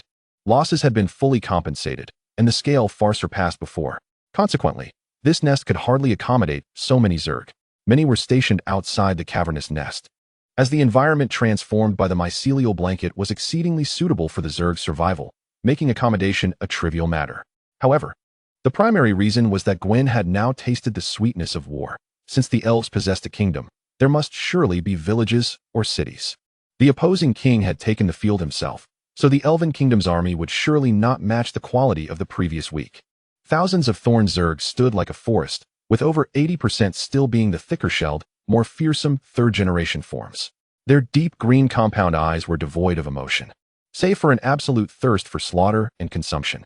In the sky, hundreds of lunar coordinators hovered, forming a gentle yet lethal cloud of light, their wing membranes subtly fluttering, optimizing the energy flow throughout the nest, ensuring all units were in peak condition. As for the elves, they were bound atop the mycelial blanket. Elia patrolled among them, coldly supervising, utterly indifferent to the plight of her sisters. Celia was placed at an energy node, sustained by the occasional infusion of life essence. Her abdomen bearing a faintly pulsating mark. Gwen's will linked the entire swarm. Revenge? No. It was reaping. It was purification. It is to incorporate all available resources into the swarm's cycle. He raised his armored arm and waved it forward. There was neither a roar nor a shout. Only the unsettling sound of the mycelium shifting and the friction of chitin. The insect horde surged forth once more from the cavern, a dark green tide of death, silently and efficiently advancing along the path initially covered by the fungal blanket, heading straight for the heart of the elven kingdom. This time, their target was unmistakably the elven royal court. In the border town of Lenya, this was the first significant stronghold leading from the desolate lands toward the royal court, garrisoned by a small squad of mid-tier elven rangers and a few low-tier elven warriors. News of the king's disastrous campaign had already spread, causing panic within the outpost. The commander, a high-tier ranger named Razor, was frantically trying to organize a defense and arrange for the civilians to retreat to safety.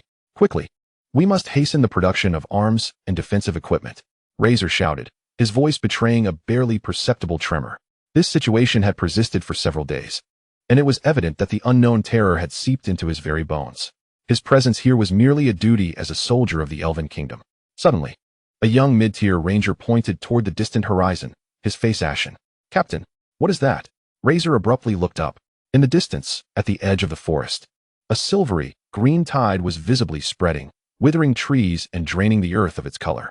And upon that mycelium carpet surged a nightmarish dark green flood. Is this the insect race? They have arrived. So soon. Razor had heard the fleeing soldiers mention these creatures and was well aware of their nature. His voice turned hoarse alarm. Highest alert. Prepare for battle. The piercing alarm echoed throughout the outpost, and the remaining warriors rushed to their posts in a frenzy, while civilians cried out in terror.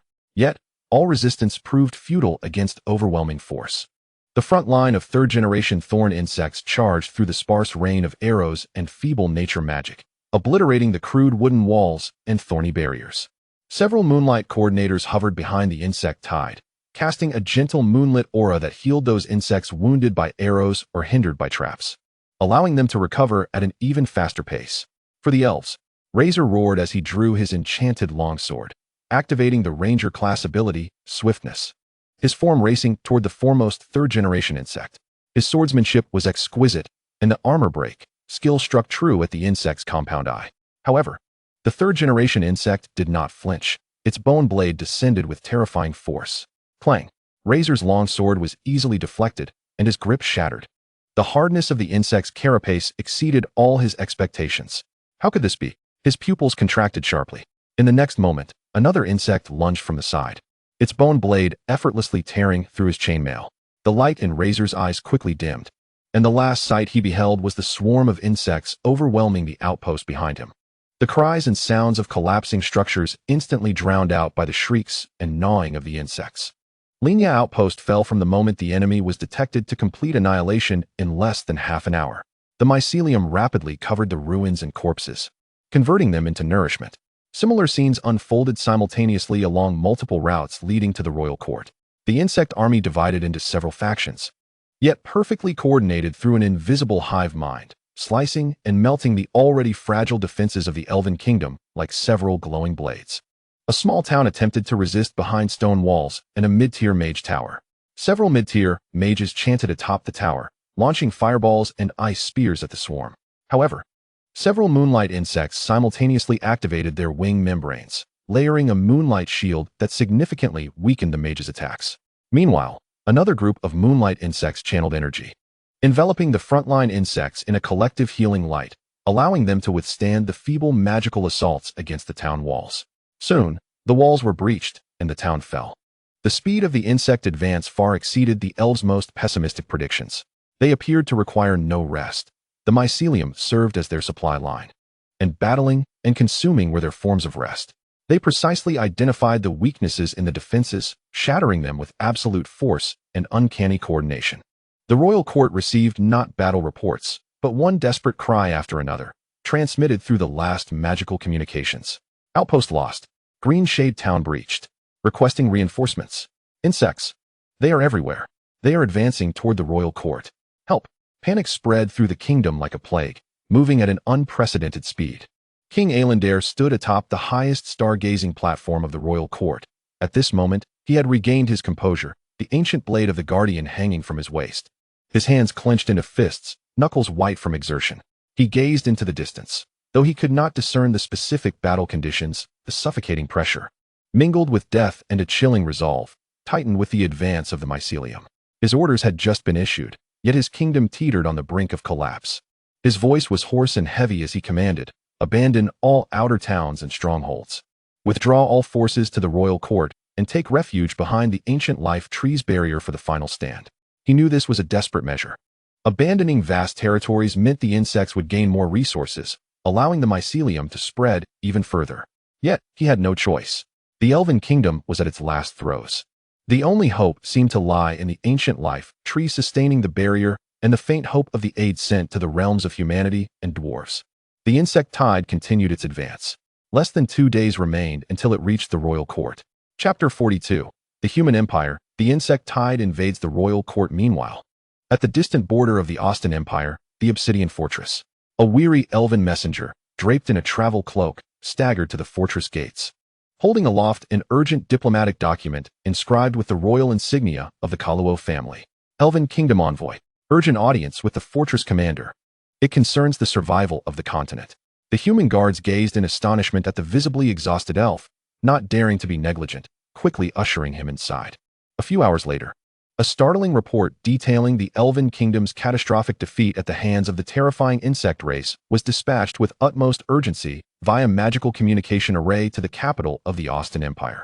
Augustus, the ruler of the human empire, known as Augustus Caesar, the iron-fisted king, fell into a long silence after reading the report. His fingers tapped against the armrest of his throne made from dragon skull, his gaze sharp as an eagle's. The Jadi's insects have inflicted such devastation upon the elves. He murmured to himself, his eyes devoid of sympathy, filled instead with deep vigilance and a barely perceptible hint of ambition. Send word. He raised his head, his voice booming.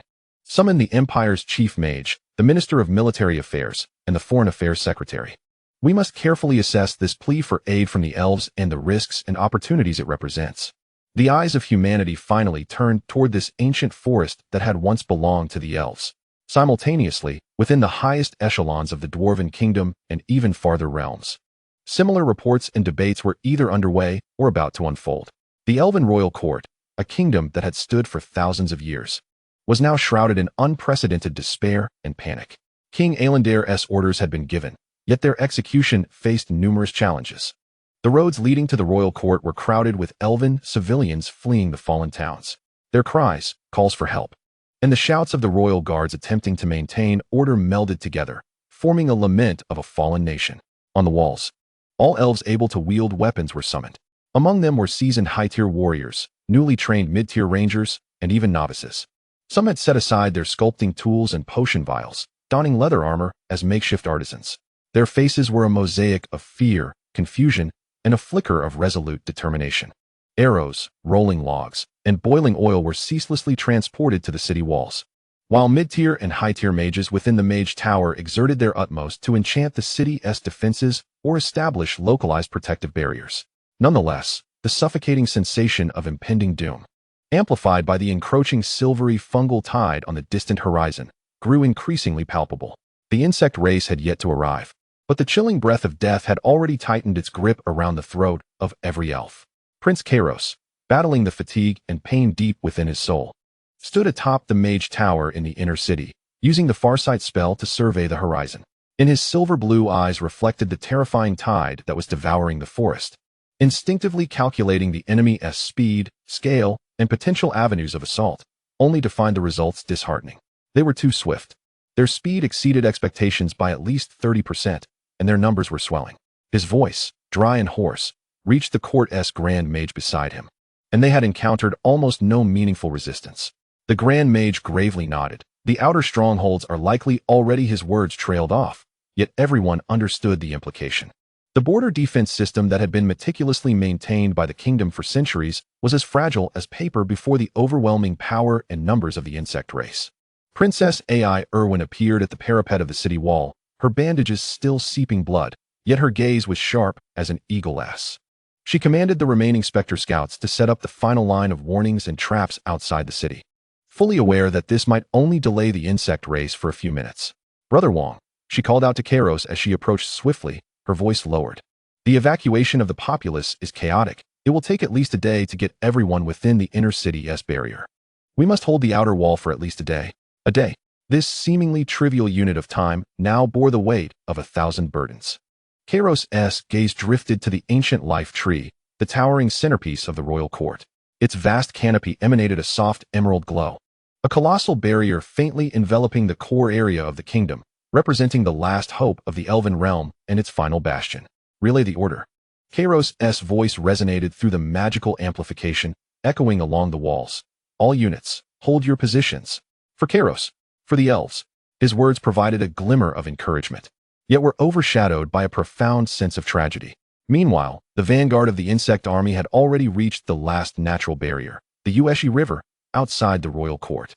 The broad river, once a formidable chasm for the kingdom, now saw the insect tide surge forth without hesitation.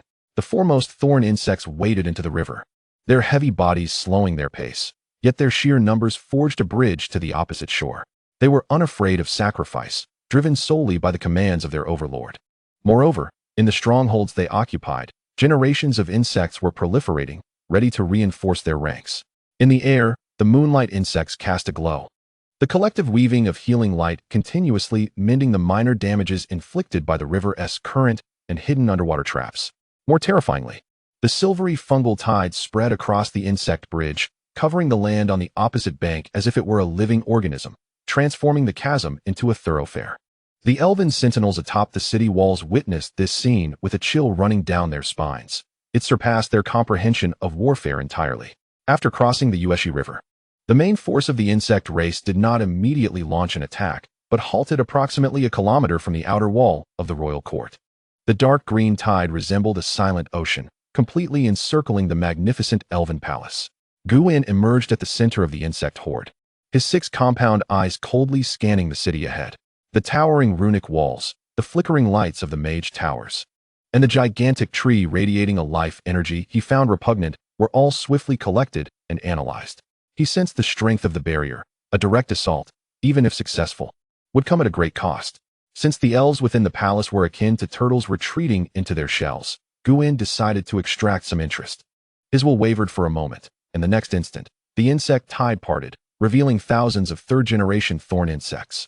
They did not charge forward, but instead opened the bony plates on their backs, exposing the jetting orifices beneath.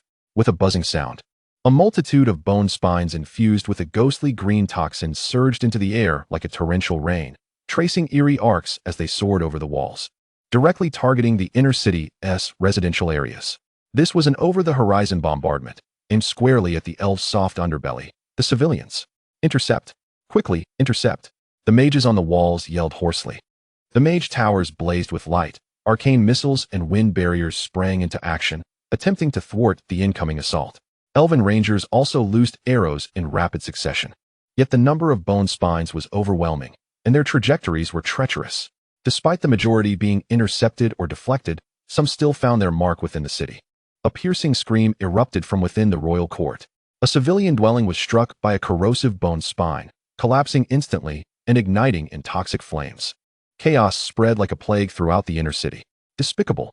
AI Irwin's eyes widened in fury as she knocked an arrow, yet found no target to strike. The enemy was simply out of range.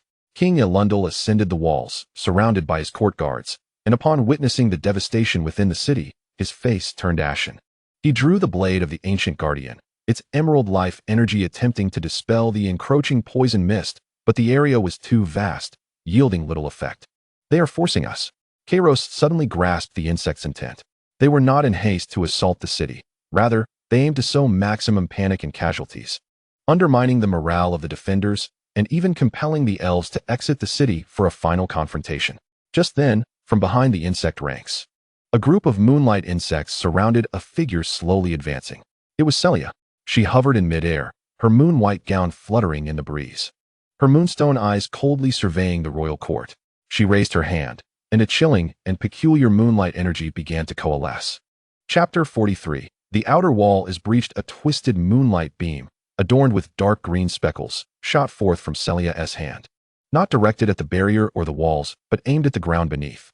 The distorted moonlight power relentlessly eroded the magical foundation of the royal court's outer wall. The emerald runes dimmed, shattered, and transformed into drifting motes of energy at a visibly rapid pace.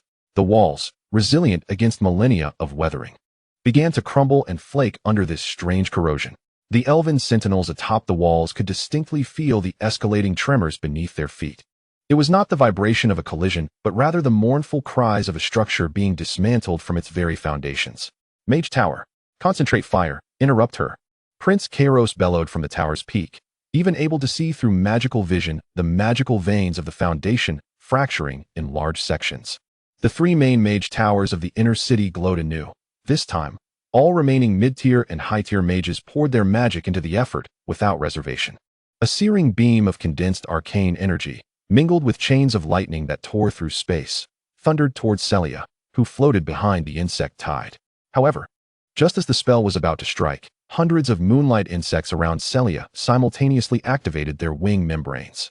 Their powers interconnected through an intricate network, and an immensely thick composite moonlight barrier materialized in an instant.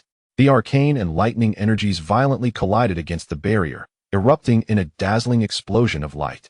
The barrier trembled severely, even developing fine cracks, yet it remained unbroken.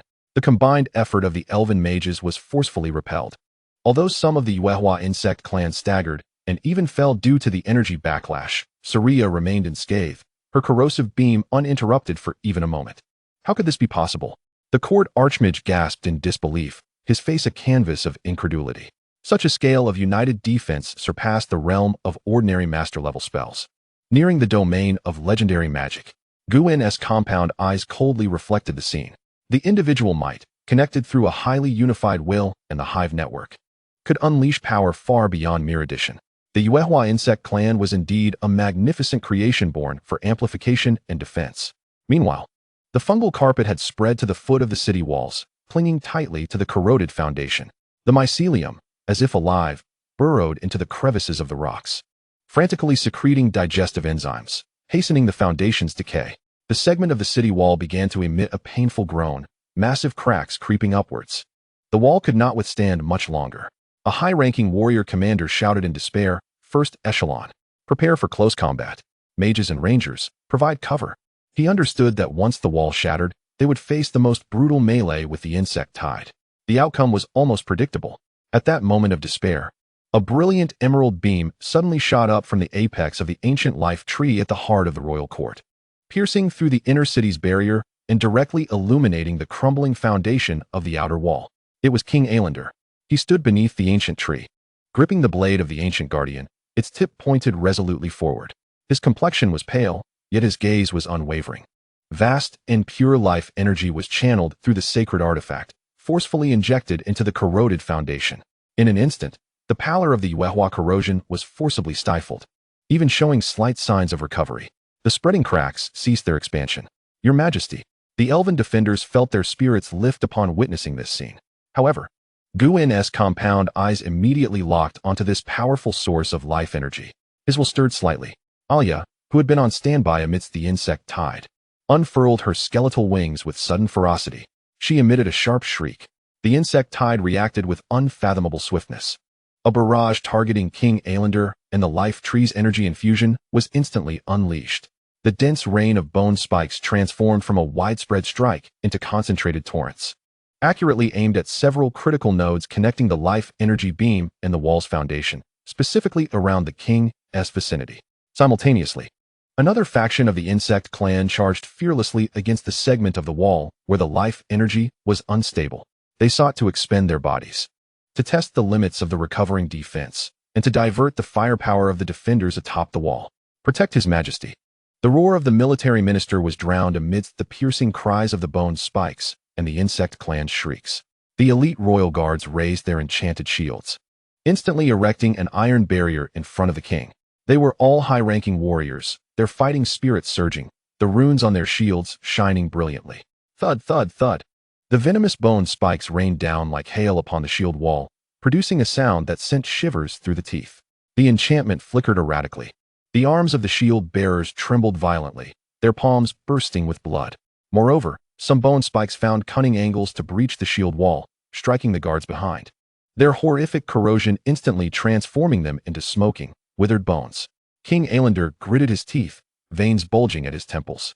He had to maintain control over the blade of the ancient guardian, continuously guiding the life tree's energy to the outer wall's foundation.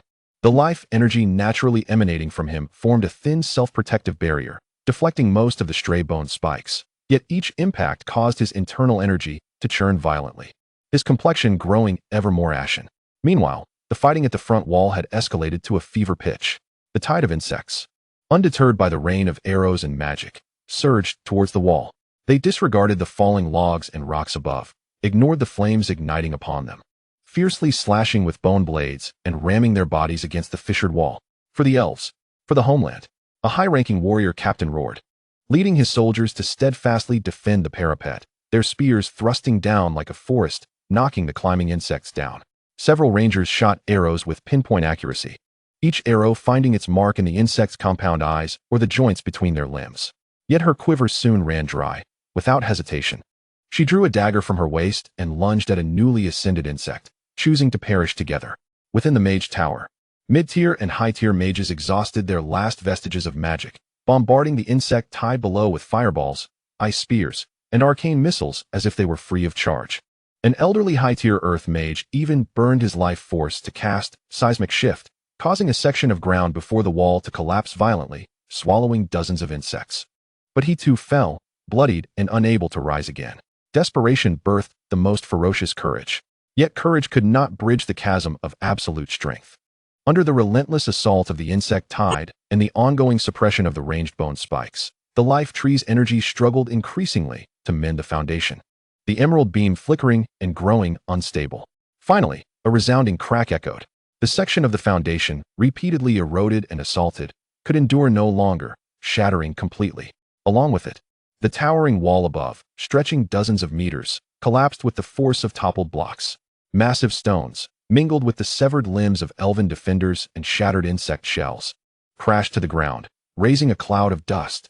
A gaping, hellish maw appeared on the outer wall, which the elven court had defended for millennia. No. Prince Kairos let out a heart-wrenching wail from the top of the mage tower on the wall, nearly losing his footing.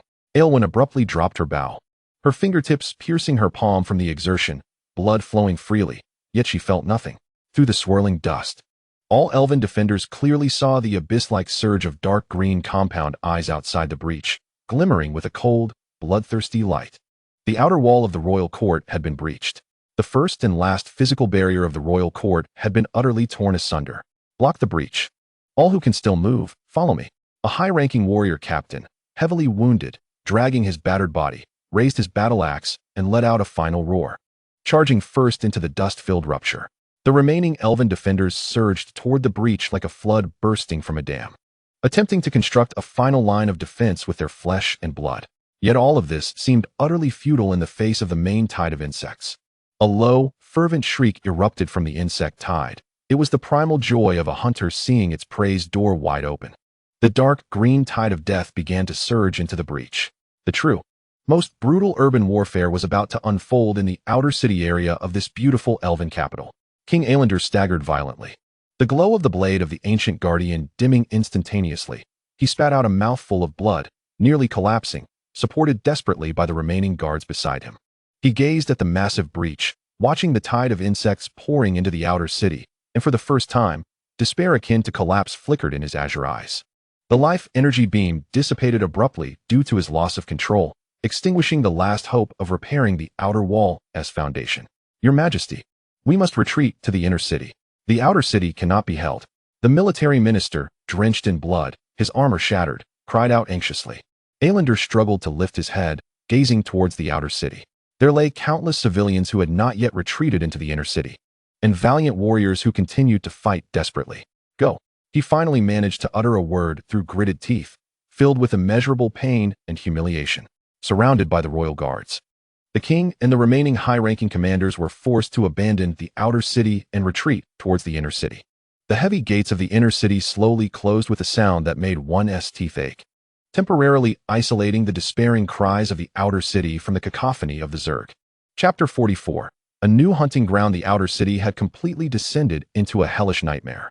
The Zergs surged into the streets, coldly and efficiently eliminating any resistance.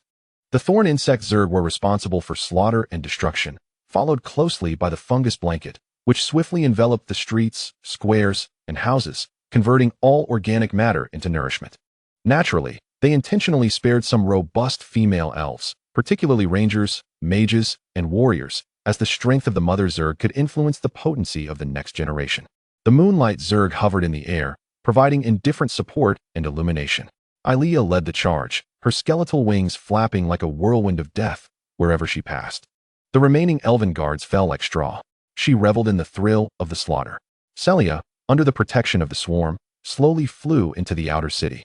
Hovering outside the immense energy barrier of the inner city that radiated a verdant glow. Her moonstone-like eyes scanned the barrier coldly. And then she raised her hand as the twisted, corrosive moonlight energy re-emerged, beginning to slowly erode the energy barrier of the inner city. Although it could not act as swiftly as corroding the physical foundation of the city walls, it was a continuous and inexorable weakening process. Guen's figure finally appeared at the breach. He trod upon the fungus blanket, traversing streets littered with elven corpses and ruins. His 6 compound eyes coldly surveying the besieged outer city. His gaze ultimately settled upon the formidable walls of the inner city and its powerful energy barrier. His will issued a command. The Zerg attempted an assault, but after half a day's efforts, it became evident that any attack bore no fruit. Thus, Guen shifted strategies and began to fully consume the outer city. If you choose to hide like turtles, then let us show you how your kin perish and give birth to Zerg offspring. All hiding elven civilians were systematically discovered. Male elves were directly converted into nourishment for the fungus blanket, while females were ensnared by the mycelium, injected with pheromones to serve as breeding vessels. All buildings were toppled, resources absorbed by the fungus blanket. More importantly, the fungus blanket began to spread towards the foundation of the inner city's walls and beneath the barrier's energy membrane. Rooting deeply like plant roots, continuously secreting digestive enzymes and energy disruptors, engaging in a slow and irreversible erosion. Simultaneously, sporadic bone spikes and small Zerg units began to incessantly harass the inner city's barrier, forcing the elven defenders to consistently maintain the energy output of the barrier, leaving them no respite. The elven royal court's inner city had become an isolated island, surrounded by the fungus blanket and the tide of Zerg. The elves within the inner city could clearly see the horrific scenes unfolding in the outer city through the barrier, hear the dying wails of their kin, or their pleas for help during assaults. Hope had not entirely faded, but they were trapped in a cage of despair, helplessly watching as the enemy gradually devoured their homeland and weakened their defenses. Meanwhile, Guen had all the time in the world. His compound eyes reflected the glow of the inner city barrier, cold and patient. On the fungus blanket, Guen stood at the center of what was once the royal court's outer city square. His 6 compound eyes calmly scanned the indomitable energy barrier of the inner city. Ilea stood silently beside him, her skeletal wings folded, and within her emerald pupils lingered the excitement of slaughter and a yearning for the prey within the barrier. Celia hovered a short distance away, her moonstone eyes indifferent, surrounded by the moonlight Zerg like loyal sentinels. From the waves emitted by the energy shield of the inner city, it was evident that this barrier was connected to the ancient tree at the very heart of the royal court, its energy level exceedingly high, and its structure far more stable than the mixed physical and magical defenses of the outer walls. A forced assault might ultimately break it, but the cost would be steep. The energy expenditure would vastly exceed expectations and could even jeopardize the foundation of the Zerg. This did not align with the principle of maximizing efficiency. His will instantly interfaced with the Zerg network, calling forth all feedback regarding the barrier's assault and conducting billions of computational simulations. The conclusion swiftly emerged: a direct assault was not the optimal solution. Ilea, Guen's mental wave transmitted the command. The ruler? Ilea immediately responded, her eagerness for battle palpable. She was one of the first to undergo aberration, her Zerg patterns having initially transformed her into a beast-like form. Yet slowly, her intellect would manifest, evolving her into a queen who, while heeding the Zerg, could still communicate. Celia also promptly complied. Cease all futile attacks. The garrison will be commanded by Celia. The excitement in Ilea's eyes froze instantly, replaced by disbelief and twisted jealousy. Ruler, why leave her behind? I can shatter that green shell. Instinctively, she resisted ceding glory and the ruler's attention to that later arrival, who merely glowed. A chilling, heavy, and undeniable pressure of will descended upon Ilea's mind, as if an invisible giant hand had gripped her soul. It was Guen's warning, a punishment directly imposed through the will of the Zerg, causing her to curl in pain and her skeletal wings to tremble slightly. Obey. These two simple words contained absolute authority. Yes, ruler. Aelia bowed her head, pouting slightly, her emerald pupils flashing with reluctance, but more so with the submission that followed her suppression. Guen's will shifted towards Celia nearby. Celia. Task. Encirclement. Directive. Fungus blanket coverage. Continuous erosion. Energy disruption. Low-frequency harassment. Objective. Weaken the barrier. Deplete energy. Penetrate the inner city, according to the metrics.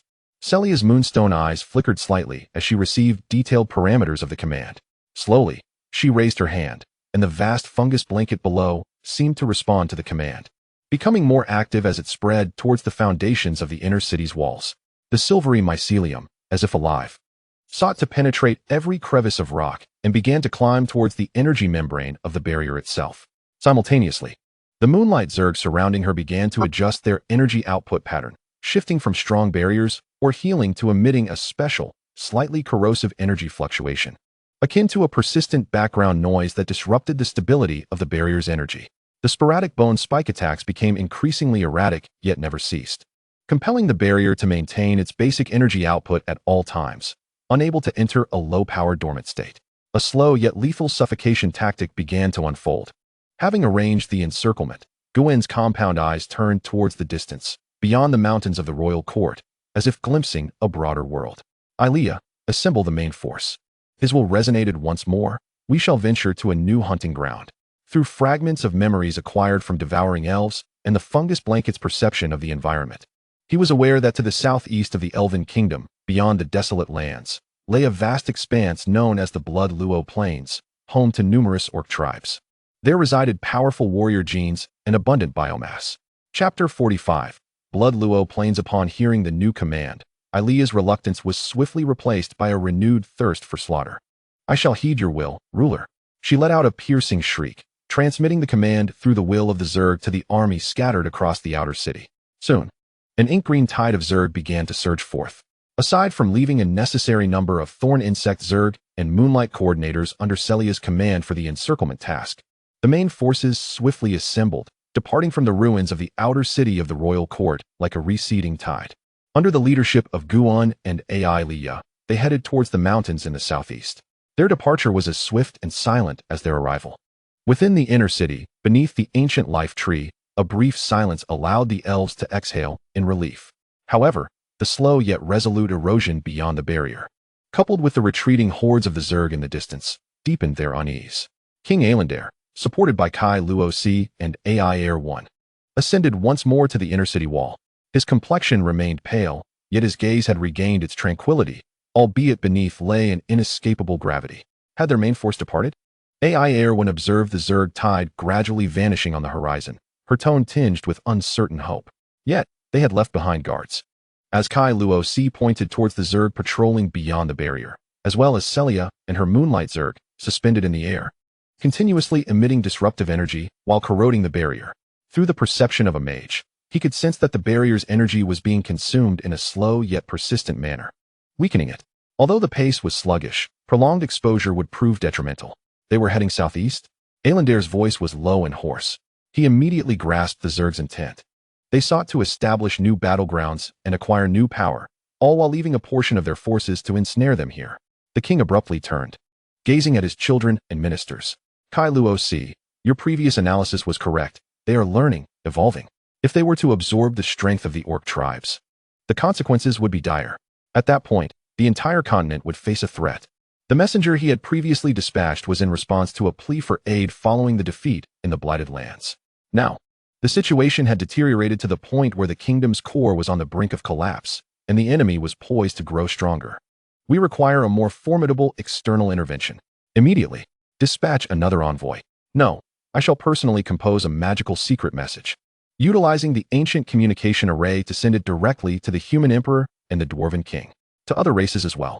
We must make them realize that this is no longer merely an elven war, but a matter of survival for all races. Aelendare's eyes burned with resolute determination. He needed to convince the humans and dwarves that the fall of the elven court was not the end, but the beginning of a greater catastrophe.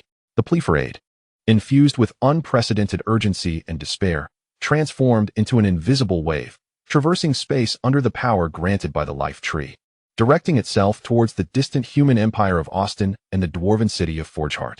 Meanwhile, Gu-in and AI Leah led the Zerg main force, like shadows of death, silently gliding through the mountains. Time passed, and the silhouette of the elven court eventually vanished beneath the horizon, replaced by the undulating, gradually rising lines of the mountains. The low hum and the sound of chitinous scraping produced by the advancing Zerg army became the only melody in this desolate mountainous region. They traversed silently, the silvery mycelial carpet, as if alive, followed closely behind, cloaking the rocks and dead wood, permanently transforming the path taken by the Zerg into an unsettling alien zone. Gu-in walked at the forefront of the procession, his 6 compound eyes constantly surveying the surroundings. The mountainous terrain was barren, with sparse life and limited nutrients. His will connected with the entire swarm, efficiently distributing energy to ensure that the expenditure of their march remained minimal. AI Liao at his side appeared somewhat restless, her bone wings fluttering slightly, and her emerald eyes scanning the empty mountain ranges, revealing her obvious dissatisfaction with this desolate hunting ground. Master, there are too few prey here. Unable to contain herself, she conveyed her discontent through their mental link, suggesting that tearing apart those elven shells would be far more gratifying. Gu-in's compound eyes briefly glanced at her, his cold will dousing her with icy water. Efficiency, AI Leah. Seek out fertile grounds, rather than gnawing at hard bones.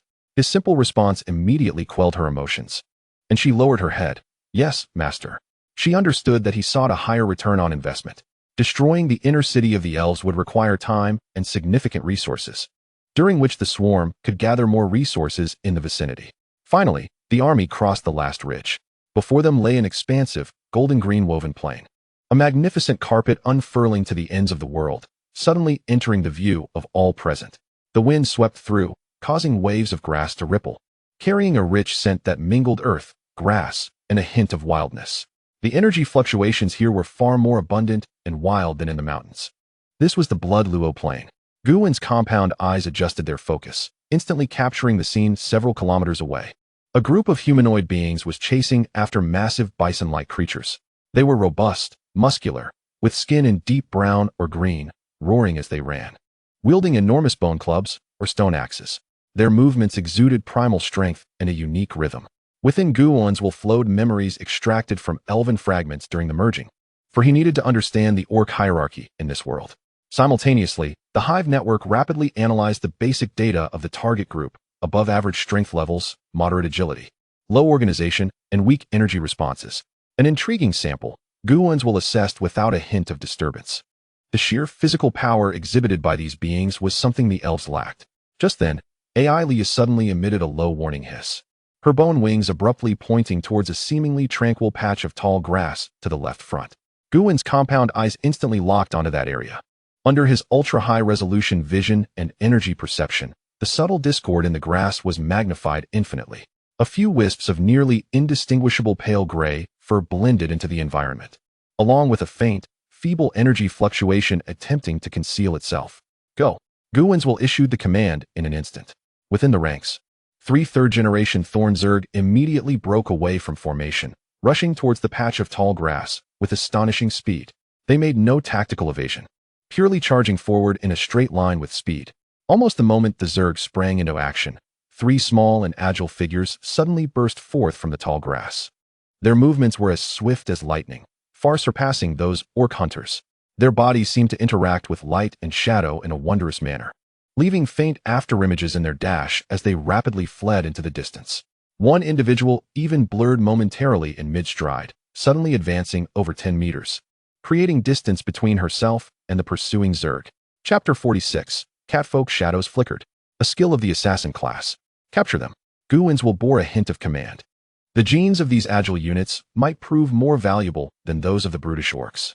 More Thorn Zerg were mobilized to encircle from the flanks. The Moonlight Zerg in the air cast a halo, and while the primary effect of the group healing light tide was to heal, its energy fluctuations also interfered, to some extent, with the stealth and perception of the assailants. The 3 assassins clearly did not anticipate such a swift response from the enemy, nor their acute awareness and efficient encirclement. They attempted to utilize the terrain and their speed to escape. But the Zerg's numerical advantage and merciless hunting tactics rapidly constricted their evasion space. Ultimately, One was ensnared temporarily by a sticky web spat by the Zerg. Although she quickly slashed it open with her dagger, that brief delay allowed a third-generation Thorn Zerg to close in, its massive bone blade descending with a fierce wind. The individual S pupils dilated in alarm, hastily raising two uniquely curved daggers to block. Clang! A crisp sound echoed. The petite figure was sent flying back by the tremendous force, blood spilling from her mouth, and cracks appeared on her daggers. She evidently belongs to a profession characterized by high agility and low strength. Before she could even touch the ground, another insectoid creature lunged at her from the side. Its bony blade aimed directly at her neck. In this moment of imminent peril, the initial figure that had employed the shadow blink abruptly returned. She let out a sharp cry, her form blurring once more as she instantaneously appeared in front of her injured companion, deftly parrying the lethal blow with her twin daggers. However, she staggered back, her arm tingling with numbness. Her actions bought a fleeting moment of respite, but also ensnared the three of them in the encirclement of the insectoids. Dozens of thorned insectoids surrounded them, their cold compound eyes fixated on the petite, yet nimble prey. Guin advanced slowly. The swarm parted to create a pathway. His gaze settled upon the leader of the group, who was slightly taller than the other two, possessing a lithe physique, cloaked in a light gray fur. With eyes resembling emeralds, now brimming with vigilance, anger, and a hint of undeniable fear. Her fingertips extended sharp claws, gripping a pair of unique curved blades. Judging by the energy fluctuations and her earlier performance, she appeared to be a high-ranking assassin. The term resonated within Gu's mind once more. It seemed that the biodiversity of Shuizhua Pingyuan was even richer than anticipated. Alia licked her lips in excitement, her bone wings unfurling as she prepared to shred these audacious feline assassins. Yet, Guin raised his bony blade, halting her advance. His compound eyes were fixed on the feline assassin leader, and a chilling mental wave pierced directly into her psyche. The female assassin emitted a muffled groan of agony. Collapsing to her knees, cradling her head, Guin glanced at the kneeling leader, who was fiercely resisting his mental intrusion, and then at the other two trembling feline assassins who still attempted to shield their leader. Capture! His will issued the command. The insectoids advanced immediately, binding the three feline assassins with reinforced chitinous ropes. They struggled, but it was futile. Guin's compound eye surveyed the vast plain once more. The band of orc hunters had long since vanished from sight. However, an oblivious ant-like creature had followed closely behind. Guin made no move against it. Night soon fell. The night in Shuiluo Pingyuan was starkly different from the serenity of the elven forest. Here, the winds were wilder, sweeping across the endless sea of grass, producing an incessant rustling sound that perfectly masked the movements of countless nocturnal creatures. The enormous twin moons, casting a pale luminescence, hung in the sky, illuminating the plain with a cold radiance while also casting countless deep shadows. The temporary encampment of the insectoids was established on a relatively flat highland. A fungal carpet blanketed the area for hundreds of meters, resembling an unsightly silver scar upon the earth. The thorned insectoids stood like statues at the edge of the fungal carpet, their compound eyes glimmering with a cold light under the moonlight. The moonlight insectoids hovered above the center of the camp, like silent phantoms, their membranous wings occasionally stirring, releasing the fundamental energy aura necessary to sustain the vitality of the fungal carpet and the insectoids. In the heart of the encampment, within a cage formed from living mycelium, three feline assassins were bound, serving as bait. Guin stood silently at the center of the camp, his six compound eyes fully opened, absorbing the light of the twin moons while efficiently processing all environmental information relayed by the hive network. Alia appeared somewhat restless, within her increasingly insectoid thought process. To halt meant to wait, and waiting left her bloodlust unquenched. She occasionally cast glances at the cage, licking her lips, unabashedly revealing her desire to rend those nimble little creatures apart. As night deepened, when the moon reached its zenith in the heavens, casting the brightest light, yet also thickening the shadows, the surface of the fungal carpet beside the cage quivered imperceptibly. A faint gray figure, almost melding with the shadows, emerged silently, as if rising from water. Her movements were devoid of excess, not even altering the flow of air around her. She was an assassin, a stealth operative, and a master of shadows who had reached the pinnacle of her profession, utilizing her utmost mastery over shadows and some form of short-range shadow leap ability. She perfectly evaded all physical lines of defense set by the insectoids. Her target was clear. She quickly approached the vicinity of the cage. "Misha, I'm here to rescue you." Her fingertips extended a blade of bluish toxin, ready to sever the fungal chains binding the leader assassin.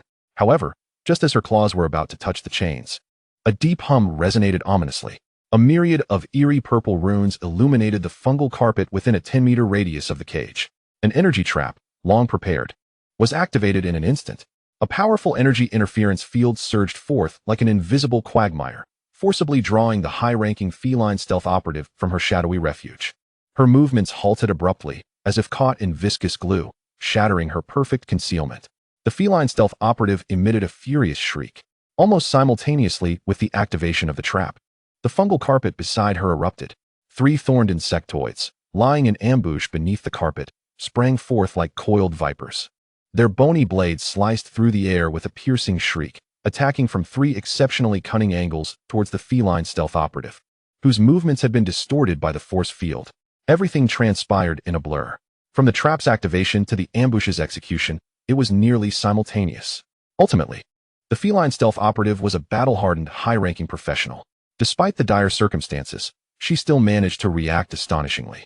Her body twisted in an almost contorted manner, the bluish claws delivering a deadly backstab, while her legs propelled her backward in an attempt to escape using her shadow leap. However, the phenomenal interference of the trap severely impacted her ability to execute her skill.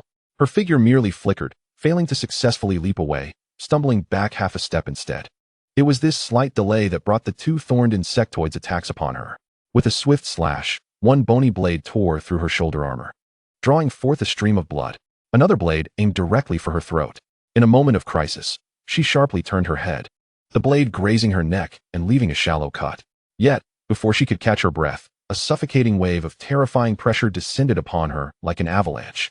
This was not an ordinary physical attack, nor merely an energy shock, but a pure assault on the spiritual level, stemming from an absolute disparity in life force and will. The feline stealth operative let out a heart-wrenching scream, clutching her head with both hands, her face contorted in agony, as if subjected to the most horrific torture. Under this overwhelming mental pressure, she felt her soul being pierced by countless cold metallic tendrils, excruciatingly painful, as though her very essence was on the verge of being torn asunder. All her combat resolve and stealth skills became utterly insignificant, even laughable and minuscule. In the face of this unparalleled might, her movements froze completely, leaving her dazed and immobilized. It was Guen who had intervened. He did not even move. He merely focused part of his will on her. In the next moment, a gigantic hand clad in pallid bone armor appeared before her, crossing the very fabric of space. And before she could react, it seized her throat, lifting her entirely off the ground. Guen's 6 compound eyes coldly scrutinized the quivering, struggling form in his grasp. Not bad, outstanding agility, the unique qualities of the shadow affinity gene sequence. An analysis, value assessment. His will command was instantaneously executed within the Zerg network. Conclusion, superior to the average orc warrior, his affinity for shadows and agility traits significantly enhanced the potential of Zerg assassin units. Sample collected. He casually discarded the incapacitated high-ranking catfolk infiltrator aside, whereupon Zerg swiftly approached, binding him with specialized mycelium and injecting potent sedative pheromones. From the moment the trap was triggered to the capture of a high-ranking shadow walker, the entire process spanned merely a few breaths. Misha, imprisoned in a cage, witnessed this scene, her emerald eyes reflecting an unprecedented depth of despair. Even Aunt Shara, the tribe's most adept at stealth rescues, was captured so effortlessly. These monstrosities were utterly invincible. Gwen's gaze slowly shifted, ultimately resting on Misha. His steps seemed heavy, each tread akin to a weight upon Misha's heart, quickening her pulse. At last, Gwen arrived before the cage. The tightly coiled mycelium, as if sensing his presence, parted to create an opening, as if granting him passage. Yet, this did not afford Misha any solace, for she understood that the true oppression was only just beginning. Gwen stood before the cage, emanating a formidable psychic pressure that bore down on Misha like a colossal mountain, nearly suffocating her. Unlike before, however, this pressure was not merely crushing, it embodied a coercive, irresistible communicative intent, piercing directly into Misha's mental realm like a bolt of lightning. In that instant, countless fragments of information were forcefully implanted in her mind, rendering her thoughts chaotic. Names, tribe, location. Gwen's voice reverberated within her consciousness, each word striking her nerves with the force of a hammer. The frigid information flow was not an inquiry, but a command. Misha curled up in agony, her will striving to resist, yet in the face of Gwen's vast, starry intent, Her struggle resembled a flickering candle in a tempest. Fragments of memories were forcibly extracted regarding the location, size, and defensive capabilities of her tribe, the Shadowclaw. She groaned painfully, endeavoring to safeguard her final secret. Gwen obtained the foundational information he sought. This tribe would be the Zerg's primary target in the Bloodclaw Plains. His gaze lingered on Misha for a moment, focusing on her athletic, explosive physique and those keen vertical pupils that retained their sharpness even amid suffering. Although your agility may not rival that of the recent raider, your affinity for shadows, Gwen's psychic waves bore a rare hint of evaluative intent. She was an exceptional template. In the central area of the Zerg temporary camp, the pulsating mycelial blanket constructed a chamber brimming with biotechnological marvels. Here, pulsating, vessel-like conduits of energy mycelium thrived. The air was thick with a blend of sweet life essence and an underlying metallic tang. Bound by mycelium, Misha's emerald vertical pupils narrowed into slits of fear and fury. Fixated on the towering figure draped in bone armor before the platform, Elia stood nearby, arms crossed, her verdant eyes glinting with unabashed malice and a touch of twisted curiosity. Gwen's 6 compound eyes coldly scanned Misha. A torrent of data surged into the Zerg network, rapidly analyzed and processed. Muscle fiber type, fast twitch dominant, exceptional explosiveness, moderate endurance. Neural reflex arc velocity, significantly surpassing baseline 187. Energy affinity, markedly shadow-aligned, exhibiting a unique interaction pattern with light and shadow. Genetic sequence analysis, high-ranking infiltrator, possessing the ability to meld into shadows. Gwen's will coldly process the information. Misha's value did not lie in her prowess as a high-ranking infiltrator, but in her highly specialized agility and affinity for shadows, traits absent in both elves and ordinary orcs. Perfectly aligning with the Zerg's demand for efficient assassin units. Now possessing the ability for energy coordination. A standardized genetic analysis capability emerged, a skill born from the fusion of Moonlight harmonization and Zerg heritage. Otherwise, would one truly believe that the Moonlight harmonization ability provided by a high-ranking individual could reach the genetic level? Hours later, within the Zerg hive, the largest fleshy technological chamber undulated violently, eventually unfurling like a blossoming flower. Suspended within were several peculiar Zerg eggs. These eggs presented a deep matte, gray hue. Their surface texture akin to rough basalt, remarkably inconspicuous. The shells bore exceedingly faint, naturally occurring black veins resembling cracks. Slightly smaller than standard spore Zerg eggs. Their elliptical shape rendered them more compact. Gwen's compound eyes scanned this batch of Zerg eggs. Their shells exhibited light-absorbing properties, seamlessly blending into any shadowy corner, while subtly absorbing surrounding shadow energy for nourishment. They even released faint, perceptual interference pheromones, causing the vast majority of beings to instinctively overlook their presence. Akin to a stone by the roadside, the perfect inception of stealth, Moonlight Zerg approached, cautiously transferring these special eggs to a deliberately constructed dark, damp incubation pit at the camp's edge, gently covering them with mycelium. As auxiliary units, the Moonlight Zerg had now taken on the industrious role of worker bees within this temporary hive base, overseeing healing, transport, and care for the larvae.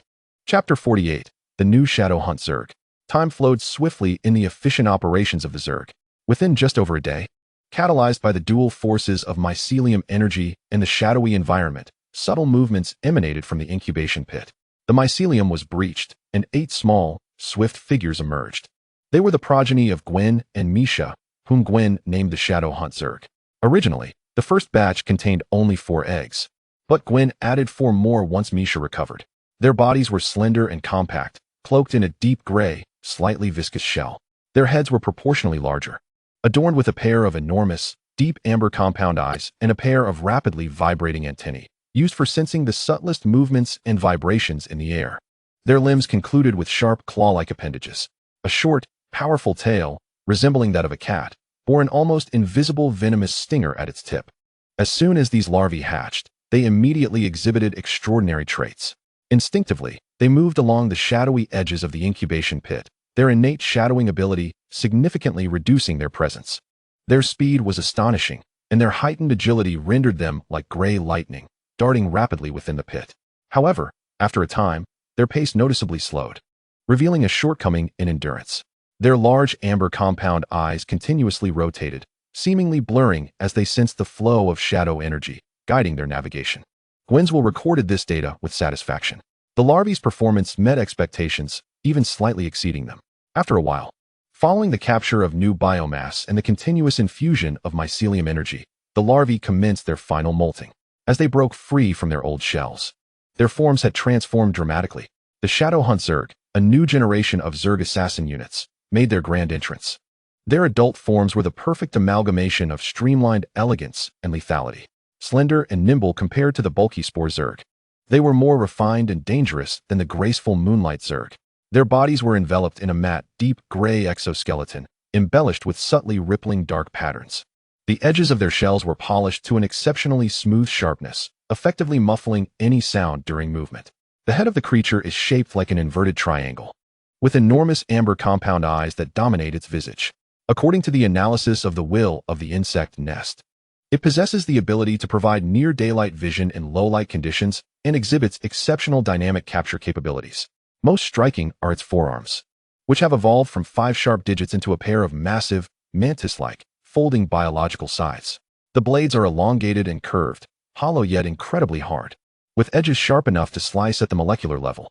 Typically folded alongside its body, they can be unleashed at a speed that surpasses the limits of sight, transforming into terrifying instruments of death. Its limbs are elongated, with retractable, silent pads at their tips and a sharp, spring-loaded claw, enabling it to move silently and scale any surface with remarkable speed. The tail has evolved into a long, flexible appendage resembling that of a cat, covered in tough scales, with a hidden stinger at the tip used to inject a potent paralyzing toxin. One newly emerged Insectoid seems to possess a heightened sense of spirituality, darting through the shadows of the camp like a specter, testing its abilities. Its body instinctively attracts and manipulates the surrounding shadow energy, enveloping itself in near-perfect optical camouflage, merging seamlessly with the ambient darkness. When it moves, it generates only the faintest energy fluctuations, rendering it almost undetectable by conventional means. It can meld into one shadow and, in the next instant, silently leap from another shadow several meters away, using this ability for swift advances, evasion, or to disengage from combat. This exemplifies the profession of Misha the stealth operative and the optimized version of her catfolk abilities within the Insectoid race. The Insectoid insect race boasts terrifying speed and explosive power. In an instant, the Insectoid's form flickers, the scythe is unleashed, and the strike is executed almost simultaneously, cleaving a test rock into 2 silent halves, the cut surface smooth as a mirror. The instincts for killing and the affinity for shadows have been validated through various trials. Guen gazes upon this newly birthed, silent, yet lethal assassin unit. Each of their capabilities bears the imprint of that catfolk female stealth operative, Misha, yet they have been magnified and optimized infinitely by the genetic technology of the Insectoid race, becoming purer, more efficient, and more merciless. He slowly approaches Misha, who lies limp on the platform, her gaze utterly hollow, as if her soul had been extracted. Your value has been realized. A cold wave of will penetrates Misha's nearly shattered consciousness. Now, I bestow upon you a new form and mission, without waiting for any response, nor requiring one. The fungal carpet suddenly rises and completely engulfs Misha. She will be sent to the incubation pool for the final transformation ritual, transitioning from a genetic source into the progenitor and commander of the Insectoid insects. Guen's compound eyes turn towards the Claw tribe, as the newly birthed scythe-wielding assassins silently converge behind him, merging with the earth like living shadows. Ilea, dominate. Ilea immediately steps forward, her eyes ablaze with combat fervor. Gather the troops. Target, Claw tribe. Mission, test the efficacy of the new units, eliminate all resistance, and acquire more biomass and genetic samples. Obey your will. Misha's transformation will take time, so Ilea will command in the interim. As for the other 3 catfolk, they shall serve as breeding queens for the 3rd generation of Insectoid. The night of the Shueluo Plains serves as the optimal backdrop for stealth and hunting. The moonlight casts a silver veil over the earth, yet also casts countless shadows suitable for concealment. The Insectoid army advances rapidly along the path cleared by the fungal carpet, heading straight for the location of the Claw tribe. Ilea flies at the forefront of the formation, her bony wings slicing through the air with a low whistle, her emerald pupils ablaze with bloodthirsty excitement. Behind her is the main force of the Thorn Insectoid troops, their exoskeletons reflecting a cold, dark green sheen under the moonlight. However, the protagonists of this night are not them. In front and to the flanks of the Insectoid army, dozens of pale gray figures, nearly indistinguishable from the environment, stealthily maneuver at speeds far surpassing that of the main forces. They are the newly formed Insectoid unit, The Ying Claw tribe is nestled deep within a chaotic rock gorge, its entrance concealed and easily defensible. The perimeter of the tribe features rudimentary lookout towers and traps fashioned from natural rock. At this moment, the tribe has evidently heightened its vigilance, likely alarmed by the previously missing hunting party and stealth operatives. Shadows of catfolk sentinels can be faintly seen atop the towers, their night vision acute, scanning the plains outside the gorge with caution. Yet, their vigilance proves futile in the face of the Ying show. The first batch of catfolk sentinels responsible for external vigilance failed to emit even a warning signal. A mid-tier shadow walker, hidden in the shadow of a massive stone, is intently focused on the direction of the plains, his ears twitching slightly to catch the faintest sounds. Suddenly, the shadow beside him, which should have been empty, ripples subtly, and a gray figure appears to coalesce directly from the shadow. The outline of this figure is slender and deadly, its colossal amber compound eyes glimmering in the darkness like two ghostly flames, as a pair of horrific scythes silently spring forth. The catfolk Shadow Walker's pupils constrict, and just as he intends to cry out and activate Shadow Flicker to escape, it is too late. With a swift motion, his head is severed from his body, his face still bearing an expression of sheer terror. The gray figure strikes true, seamlessly melding back into the shadows, vanishing without a trace, leaving behind a rapidly cooling corpse. This entire sequence transpires in the blink of an eye, silent and swift. Similar scenes unfold simultaneously at various locations around the tribe. The Ying show utilized their perfect shadowing and shadow traversal, like invisible reapers, efficiently and precisely eliminating all external sentries. The catfolk's renowned stealth and alertness become mere futile struggles in the presence of these superior hunters. The tribe's defenses crumble silently, starting from the outermost layer. By the time Ilea leads the Thorn Insectoid main force to the gorge's entrance, a profound silence envelopes the area, with only a faint scent of blood wafting in the night breeze. Boring. Ilea scoffs, finding the Ying show's stealthy maneuvers rather contemptible, yet she cannot deny their high efficiency. Advance. She issues the command through the will of the insect nest, her bony wings flapping as she charges toward the gorge entrance. The Thorn Insectoids emit low, resonant hisses, akin to a flood breaking its dam, surging toward the catfolk tribe. Their movements are immediately detected by the guards within the tribe. The shrill alarm sounds, erupting chaos within the tribe. Enemy attack. Monsters. Hold the entrance. Hurry. The catfolk warriors swiftly regroup. Most of them are mid-tier shadow walkers or low-tier shadow strikers. As for the higher-tier ones, the two captured during the previous encounter are nearly all that remain. Utilizing their agile physiques and the advantages of the terrain, the catfolk launch poisoned arrows and throwing knives from behind rocks and shadows, or attempt to initiate shadow flickers for surprise attacks and distractions. However, what greets them is the fearless charge of the Thorn Insectoids and the covering fire from their bone spines. Even more terrifying, those eerie Ying show reappear. This time, they no longer confine themselves to external assassinations, but directly engage on the battlefield. A catfolk warrior, just having emerged from behind a rock through shadow flicker, poised to stab a Thorn Insectoid at a joint weakness with a poison dagger, suddenly finds a gray shadow swiftly arriving from the adjacent shadow. Shadow traversal. The catfolk warrior feels a chill at his neck, and his vision spins. The last thing he sees is a gray figure, wielding a colossal scythe, slowly melding back into the shadows. In another location, three catfolk warriors, working in concert, attempt to ensnare a Thorn Insectoid that has charged too far forward with a poison net and tripwires. Suddenly, the shadows beneath their feet seem to come alive. Two shadow hunters leapt forth, their sides spinning like a whirlwind of death. In an instant, flesh and blood scattered without a sound. The fishing nets and snares were effortlessly severed, and the three catfolk warriors were reduced to mere fragments before they even comprehended what had transpired. The shadow hunters exhibited terrifying efficiency on the battlefield, their shadow traversal, obliterating the catfolk's agile displacement advantage, while their razor-sharp blades could instantaneously rend any formation asunder. They appeared and vanished like phantoms, each emergence heralding the demise of a catfolk warrior. The battle swiftly devolved into a one-sided massacre. The resistance of the catfolk tribe crumbled rapidly in the face of absolute power and eerie assassination tactics. Ilea cackled as she surged to the forefront, her bony wings resembling a meat grinder, tearing apart any catfolk warrior daring enough to approach. She reveled in the slaughter, but also noted that the efficiency of the shadow hunters' kills seemed almost on par with her own, and they did so with greater ease. Ultimately, the remaining catfolk warriors and the tribe's young and old were forced to retreat into a massive cavern deep within their stronghold, attempting to make a final stand. The thorn bug tribe attempted to rush inside, but the narrow entrance temporarily held them at bay. Just then, a figure slowly emerged from behind the swarm. It was Guen. His compound eyes coldly scanned the defiant catfolk. He spoke not a word, merely raised his hand slightly. In the next moment, all shadowy corners near the cavern entrance quivered simultaneously. Nearly 10 shadow hunters appeared like wraiths. They did not assault from the front, but rather utilized shadow traversal to materialize within the cavern. They emerged amidst the terrified catfolk survivors. The slaughter erupted instantaneously within the cavern.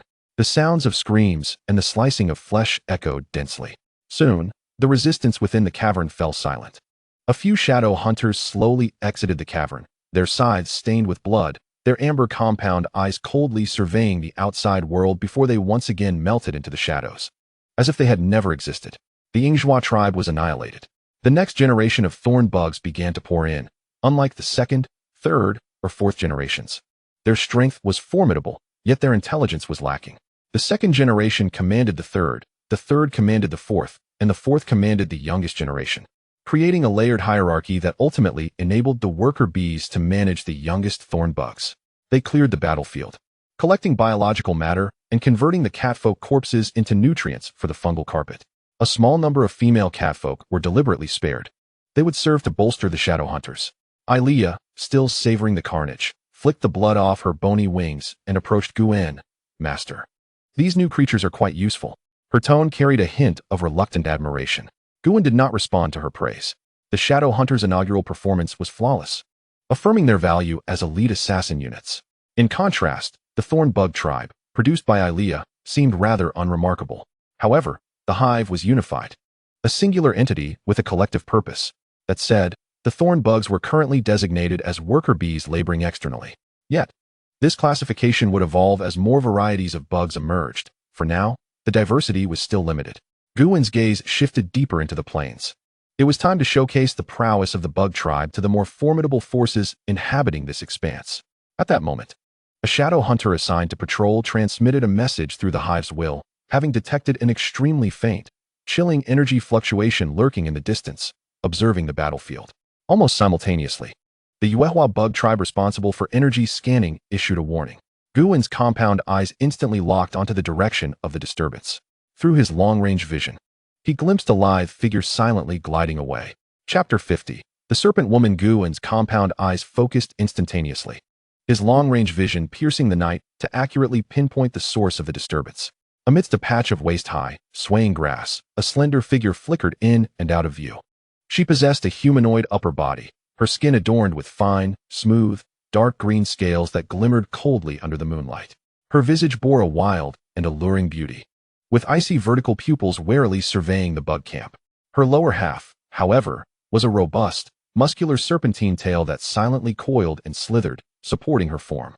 A glimmer sparkled in Guen's eyes. The serpent folk, as their name suggests, are a beastman race with a human upper body and serpentine lower body.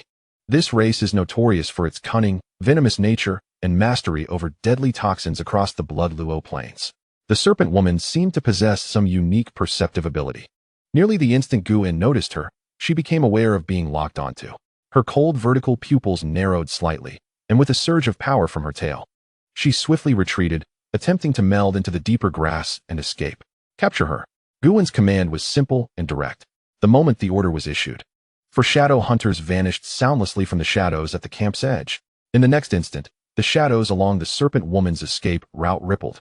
2 shadow hunters sprang forth from the shadows first, their folded sides creating a piercing shriek as they crossed and slashed toward the serpent woman's path. The serpent woman reacted with remarkable speed, her tail coiled tightly, and her body twisted backward in a near arc, narrowly evading the lethal cross-slash. Simultaneously, she opened her mouth and expelled a plume of dark green toxic mist that enveloped the 2 shadow hunters. This mist was evidently highly corrosive, with the surrounding grass wilting and blackening instantaneously. However, the shadow hunter's matte exoskeleton exhibited substantial resistance to energy and acid corrosion, preventing the mist from penetrating immediately. It merely caused a slight delay in their movements, accompanied by a faint hissing sound of corrosion on their exoskeletons.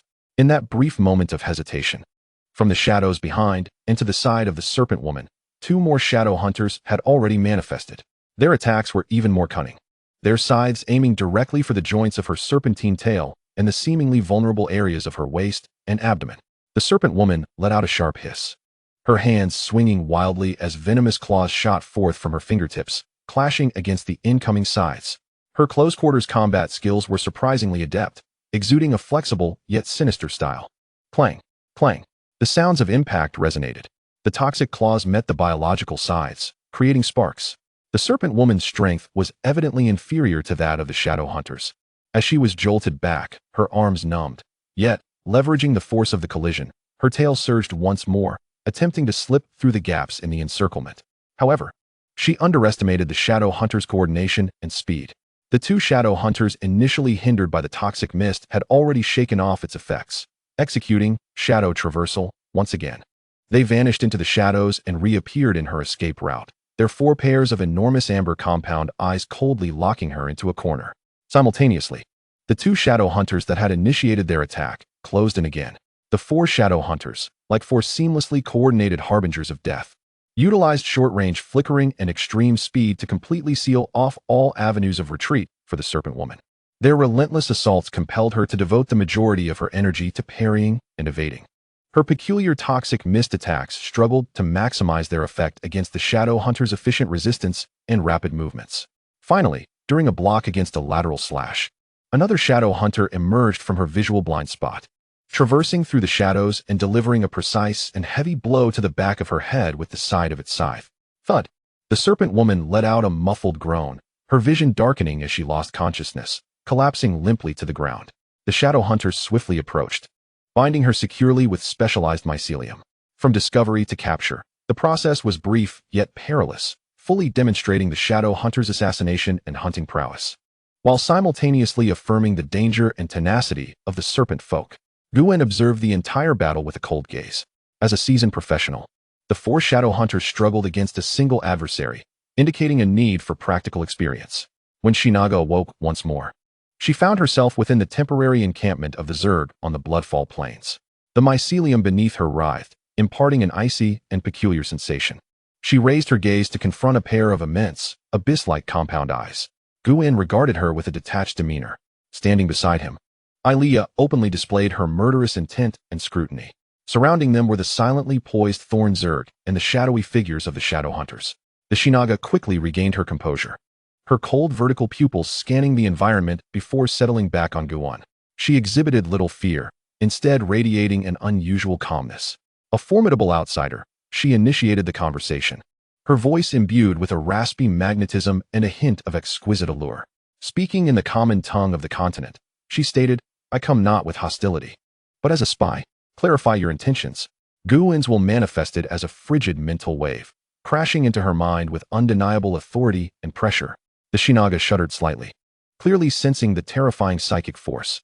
Taking a deep breath, she endeavored to maintain her poise. "I am Selena, the priestess of the Yuyu tribe, an advanced poison practitioner. I have witnessed the might of you and your army. You have effortlessly obliterated the Shadow Claw tribe." She paused, a glimmer of cunning and resentment flashing in her vertical pupils. "The catfolk have long held a grudge against us serpents, and we harbor no ill will at their demise. I have come to propose a transaction." "Transaction?" Ilea scoffed disdainfully. "The Zerg do not engage in deals with the weak." Selena glanced at Ilea with a flicker of trepidation but maintained her steady tone. "Mighty lady, please allow me to finish. Our enemy is the common foe, the lionfolk, who reside in the central obsidian hills of the plains. They wield their formidable power and numbers to oppress us serpents and other tribes." Her voice grew impassioned. "I am willing to represent my tribe and offer you our sincerity. I know the location and rotation patterns of a lionfolk patrol. I can deliver them unto you. Furthermore," she turned her gaze toward Guwen, her eyes brimming with near-manic determination, "I am also willing to serve as a sample for you, hoping that one day in the future you will erase the lionfolk from this land." Guwen's compound eyes remained inscrutable, yet the Zerg hive network was swiftly analyzing her words, her emotional fluctuations, and her bodily responses. The authenticity was striking. Her hatred was genuine. Her plea for assistance was earnest, and the self-sacrificial resolve was not entirely feigned. The term lionfolk echoed in Guwen's mind. From the memories of the catfolk, he understood that they were one of the most powerful orc factions on the Bloodfall Plains, claiming royal lineage and boasting formidable warriors and shamans. Their bloodline undoubtedly held greater worth. Selina's proposal equated to intelligence regarding a potent quarry, coupled with her own self-offering as a toxin sample, in exchange for the Zerg's future strike against the Lionfolk. It was a highly advantageous trade, especially with her voluntary self-sacrifice alleviating unnecessary risks for the Zerg. However, this collaboration was merely provisional. Should the serpent's genetics not align with Guwen's expectations, they would be relegated to mere sustenance. Your value requires assessment, Guwen's will responded. Demonstrate your so-called sincerity.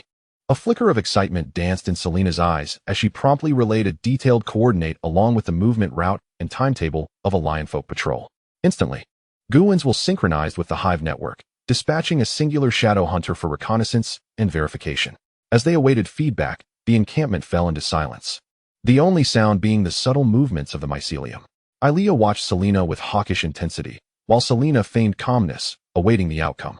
Soon, the shadow hunter returned with information confirming the accuracy of the intelligence. Guwen's compound eyes refocused on Selina. The transaction is established. A new, unforeseen ally emerged on the Zerg's path to conquest. Within the domain of toxic corruption, Guwen's 6 compound eyes shimmered with the cold data streams of the Hive's will. Selina's value far exceeded prior estimations. She was not only a potent toxin sample. Within her lay the unique potential to significantly alter environments and create sustained zones of toxicity. This represented a distinctly different value from the precise assassination capabilities of the Shadow Hunters, territorial control, and continuous weakening. More importantly, Selina's genetics provided Guwen with immunity to poisons, and the pheromones from her tail grew richer and more diverse, as if capable of ensnaring enemies like a corpse. Selina understood well that the first part of this transaction had been successfully completed. She exhaled softly in relief, though a sense of weakness threatened to topple her. Take her to rest. Guwen's voice resonated in her ears, imbued with an unassailable authority. The nearby Thorn Zerg immediately comprehended his intent, carefully supporting the frail Selina and guiding her toward a relatively quiet corner of the encampment. It was a makeshift abode constructed from mycelium, modest yet sufficiently comfortable for Selina in her current state. The Zerg laid her upon a soft mycelial bed and then quietly withdrew, leaving her alone in this tranquil space. This was a temporary privilege granted to a collaborator based on her value, Selina understood. She gradually closed her eyes, allowing both her body and spirit a moment of respite. Meanwhile, not far away, Ilea watched Selina being escorted away, a surge of dissatisfaction bubbling within her. She disapproved of the favor bestowed upon this venomous creature by their sovereign, feeling a simmering resentment.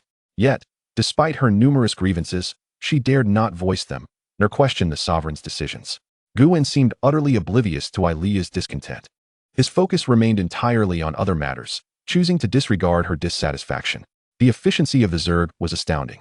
While Selina recuperated under the moonlight, the incubation chamber at the center of the encampment began a new round of activity. Special nutrient solutions were injected, and energy flows containing toxic substances surged through the tubular conduits like blood vessels. This incubation process was swifter than that of the Shadow Hunters, as if the ferocity of the toxins was more easily ignited and shaped. Merely half an hour later, a smaller, fleshy sac began to writhe violently within the chamber, slowly opening. Suspended within were nearly 10 peculiar eggs. These eggs were small, opaque olive green, with resilient and elastic shells reminiscent of thick leather. The surface was adorned with a mottled pattern of dark brown and deep green, resembling the scales of a venomous serpent. The eggs were distinctly oval, slightly longer than standard insect eggs. They lay quietly in the hatching pool, their shells containing a high concentration of inert biological toxins, serving as a passive defense mechanism. They absorbed environmental chemical energy and decaying substances to nourish themselves, exuding an eerie and perilous aura. The Moonlight Zerg cautiously transferred these toxic eggs to a specially isolated hatching pit lined with energy-absorbing mycelium. Time passed as the Zerg operated with remarkable efficiency. Under the ample energy and the unique mycelial environment, the hatching pit emitted a subtle hissing sound unlike any before. The mycelium was pushed aside as slender, robust larvae emerged, resembling thick, venomous serpents. They were serpent folk larvae, covered in soft, olive-green chitinous armor. Their heads were distinctly triangular, possessing a pair of bright amber vertical compound eyes, highly sensitive to heat and movement. Their mouthparts were uniquely structured, featuring a pair of initially extendable hollow fangs. Their tails were short, used for propulsion. Guwen calmly recorded the data. It can be said that the form of these newly hatched larvae bears a striking resemblance to primitive serpents, yet they are far more lethal. Soon, Nourished by the substantial biomass derived from the corpses of the catfolk, the larvae commenced their final molting. As they extricated themselves from their old shells, a dramatic transformation ensued. Thus emerged the Viper Stinger clan, a name bestowed by Guan. The venomous and territorial units of the Insectoid race made their formal debut. In their adult form, they presented a chillingly elongated humanoid silhouette while being more slender than the Shadowhunters. Their bodies were enveloped in a hard exoskeleton, smooth like serpentine scales, interwoven in shades of oil green and deep brown, with dangerous glimmers seeping through the cracks of their scales. The head was adorned with a pronounced hood-like structure, serving not only as a menacing decoration but also as a chamber for synthesizing and storing biological toxins. Their faces featured a pair of immense, cold amber vertical compound eyes, and their mouth structure was simplified. The forearms could extend into long, slightly curved, blood-grooved white bone blades. However, unlike Guan's bone blades, the Viper Stingers were hollow, directly connected to their internal venom glands, capable of injecting various custom toxins, including neurotoxins, hemotoxins, and myotoxins, simultaneously while cutting. The tail evolved to be exceptionally long and flexible, not encased in armor but covered in serpent-like scales akin to those of Selena, with the tip not ending in a spike, but rather a deployable, serpentine-like spraying chamber. Chapter 52. The Lion Clan Patrol. A newly emerged Viper Stinger was selected by Guan for testing. It survived an attack test on catfolk targets, demonstrating the infusion of toxins that caused rapid paralysis, tissue necrosis, and blood coagulation, each with distinct effects. The neck hood structure could inflate violently, expelling a large volume of viscous yellow-green toxic mist into a conical area ahead. This mist significantly reduced visibility, corroded light armor, and inflicted lasting pulmonary and neurological damage upon inhalation. The tail could unleash a stream of high-pressure corrosive acid, instantly melting through a piece of discarded metal armor. Its vertical compound eyes, amid the smoke and obstacles set in the testing grounds, exhibited precise thermal targeting, akin to the serpent folk. The body showcased remarkable flexibility, able to squeeze through various narrow gaps, execute attacks from bizarre angles, and move swiftly along the ground. Guan gazed at this newly born, deathly aura-emitting troop. Each of their abilities bore the mark of Selena, yet were elevated by Insectoid technology to the level of large-scale war instruments. Guan approached Selena's lair. Selena had regained her strength and was observing the terrifying forms born from her essence with a complex expression. Your value has been partially realized. A cold wave of intent resonated in her mind. Now, fulfill the other part of your commitment. Lead them to seize that welcoming gift. Selena's vertical pupils constricted slightly, understanding what this entailed, leading these dreadful creations to slaughter her nemesis, the Lion Clan. She had never envisioned that her union with an alien could yield such a fearsome legion. This powerful aura was akin to that of a high-tier practitioner. Birthed in less than half a day, her tribe had only 3 or 4 members, requiring decades to achieve such prowess. Yet here existed over 10. She had initially thought this was the alien's doing after her sacrifice, although she had pondered why she produced once a day. The high-tier practitioners and insectoid biomass allowed her to be tireless. Moreover, she sensed a transformation within her mind and body, a change at the genetic level. Even oblivious to her own metamorphosis, finding it reasonable that insectoid armor sprouted from her. Taking a deep breath, she suppressed emotions that even she did not fully comprehend, her serpentine tail undulating as she stepped forward. As you wish, my lord. Her voice trembled slightly, yet it was predominantly driven by a resolve fueled by hatred. Guans will turn towards the newly birthed Viper Stinger troop. Obey her command. The Viper Stingers silently turned towards Selena, their cold vertical pupils reflecting the silhouette of the serpent priestess. Selena felt the chilling, lethal presence of the insectoid race behind her. Gritting her teeth, she flicked her serpentine tail, pointing in a direction. Follow me. She led this death squad into the night of the Bloodclaw Plains. A storm of venom, guided by her, was about to descend upon her sworn enemies. The night in the Bloodlow Plains was shattered by the silent menace. Selena glided at the forefront of the troop, her dark green tail brushing against the grass, creating a faint rustling sound. Her heart raced, not solely from hatred but also due to the 10 figures trailing her, exuding an icy, poisonous aura, the Viper Stingers. These terrifying beings, originating from her yet reformed and enhanced by insectoid technology, were her progeny, silently following in her wake.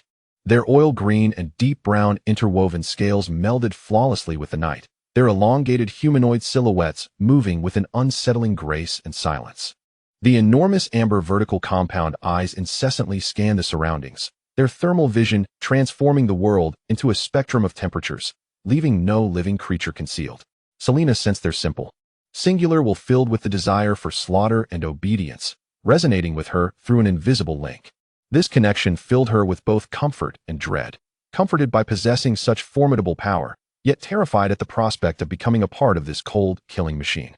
According to the intelligence she provided, the current target was a regular patrol from the Lion clan, led by a high-tier Lionheart warrior, accompanied by 5 mid-tier Lionmane warriors and 2 novice shaman apprentices.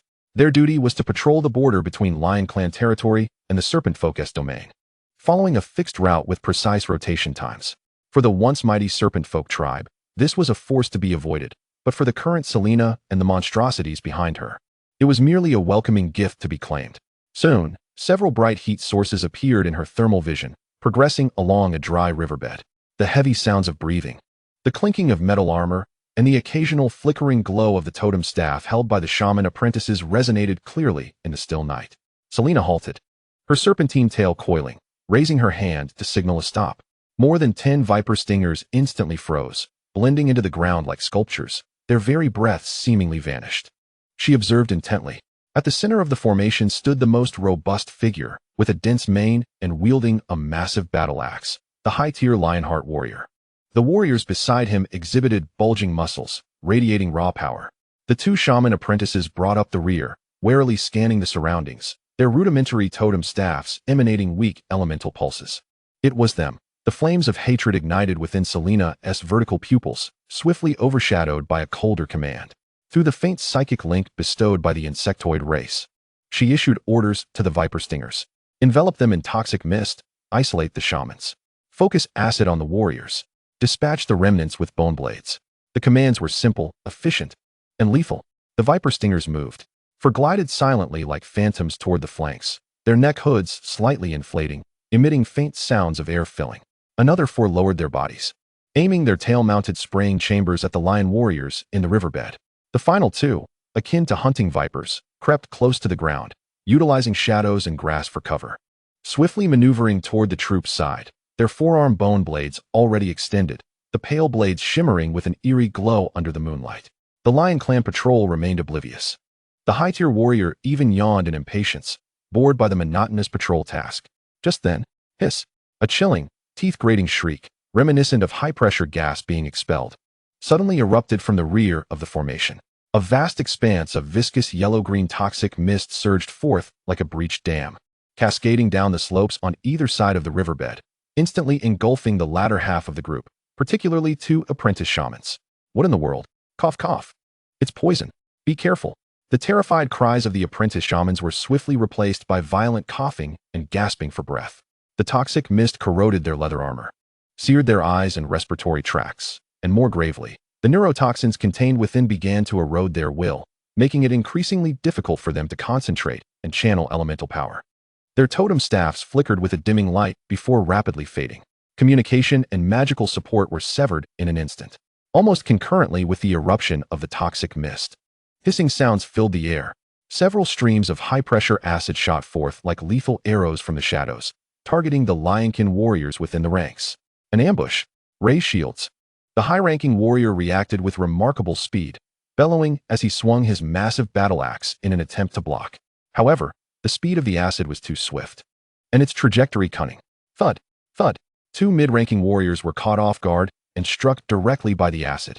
Their heavy leather armor and robust muscles melted away like butter under a hot knife, emitting a wretched scream as they lost their combat effectiveness in an instant. Bastards. Cunning serpents lurking in the shadows. Show yourselves. Chapter 53. The Demise of the Lionkin Warriors Vanguard. The high-ranking warrior's eyes widened in fury, unleashing the battle roar of the Lionheart warriors, a faint golden aura radiating outward, seeking to dispel the toxic mist and bolster the morale of his comrades. The toxic fog was momentarily pushed back, yet its corrosive and neurotoxic properties remained obstinately potent. Nevertheless, the onslaught from the insectoids was relentless. After the initial barrage of acid, the 4 vipers responsible for ranged attacks swiftly repositioned themselves, their tail-mounted spray chambers glowing ominously once more. Simultaneously, 2 flanking vipers, like phantoms, infiltrated the side of the formation. Their bony fangs silently emerged, striking at an unsuspecting lion-mane warrior who was attempting to cleave through the acid with his battle knife. Targeting his ankle at an exceedingly cunning angle, the warrior let out a pained scream as the wound blackened and festered, rendering his leg numb and sending him stumbling to the ground. The terrifying amalgamation of toxins spread rapidly. Another viper lunged directly at a different warrior, its bony fangs piercing into the unprotected armpit.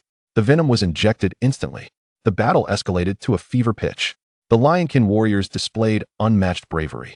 As the frenzy ability of the mid-ranking lion-mane warriors was activated, their eyes turning crimson, muscles bulging as they wielded their weapons with reckless abandon, desperately seeking to unearth and obliterate the foes concealed within the toxic mist and shadows. Yet the vipers were exceedingly agile and cunning. They would not engage directly. After each strike, they would swiftly retreat, utilizing their supple bodies to glide close to the ground, melding into the mist or shadows, biding their time for the next opportunity. Their carapaces provided substantial defense against the Lionkin's slashing attacks. The high-ranking Lionheart warrior roared continuously, his battle axe creating a flurry of defense, even cleaving through several streams of acid aimed at him. However, he could not cover all directions. His subordinates were being poisoned, corroded, and felled one by one. Shaman, purify the toxins. He bellowed into the depths of the toxic fog. From within, the apprentice shaman's intermittent, pained incantations emerged, faint light flickering momentarily before extinguishing. The viper's toxic mist was persistent, severely disrupting their spellcasting.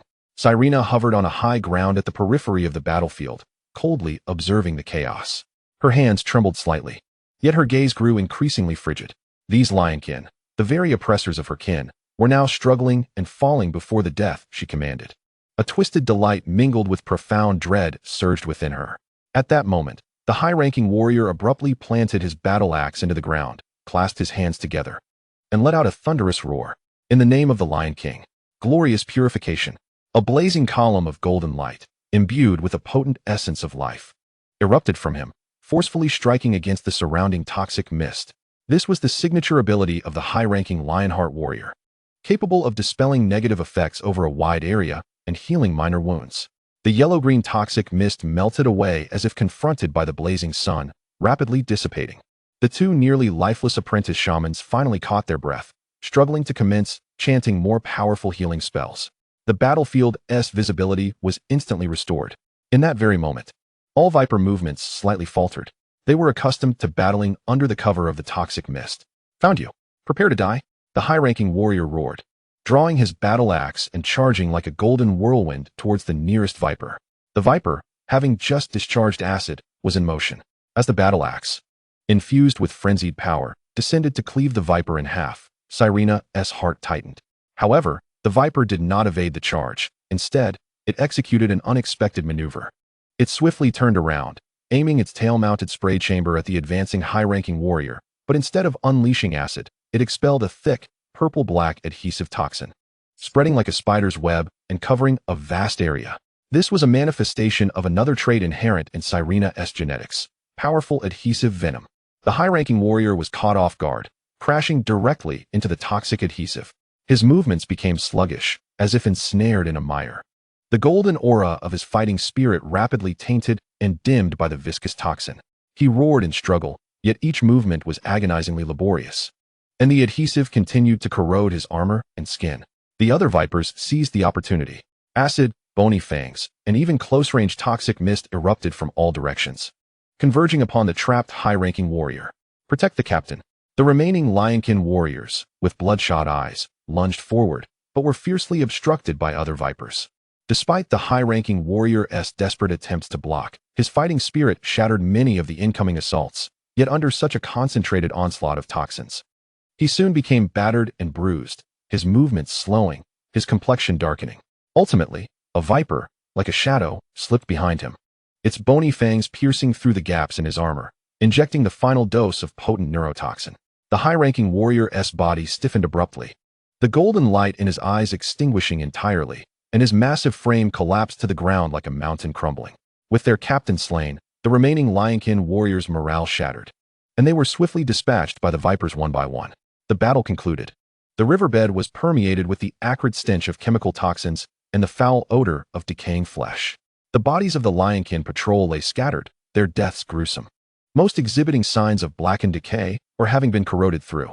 The 10 vipers silently commenced the task of cleaning the battlefield, utilizing acid and toxins to further process the corpses, converting them into nutrients more easily absorbed by the fungal blanket.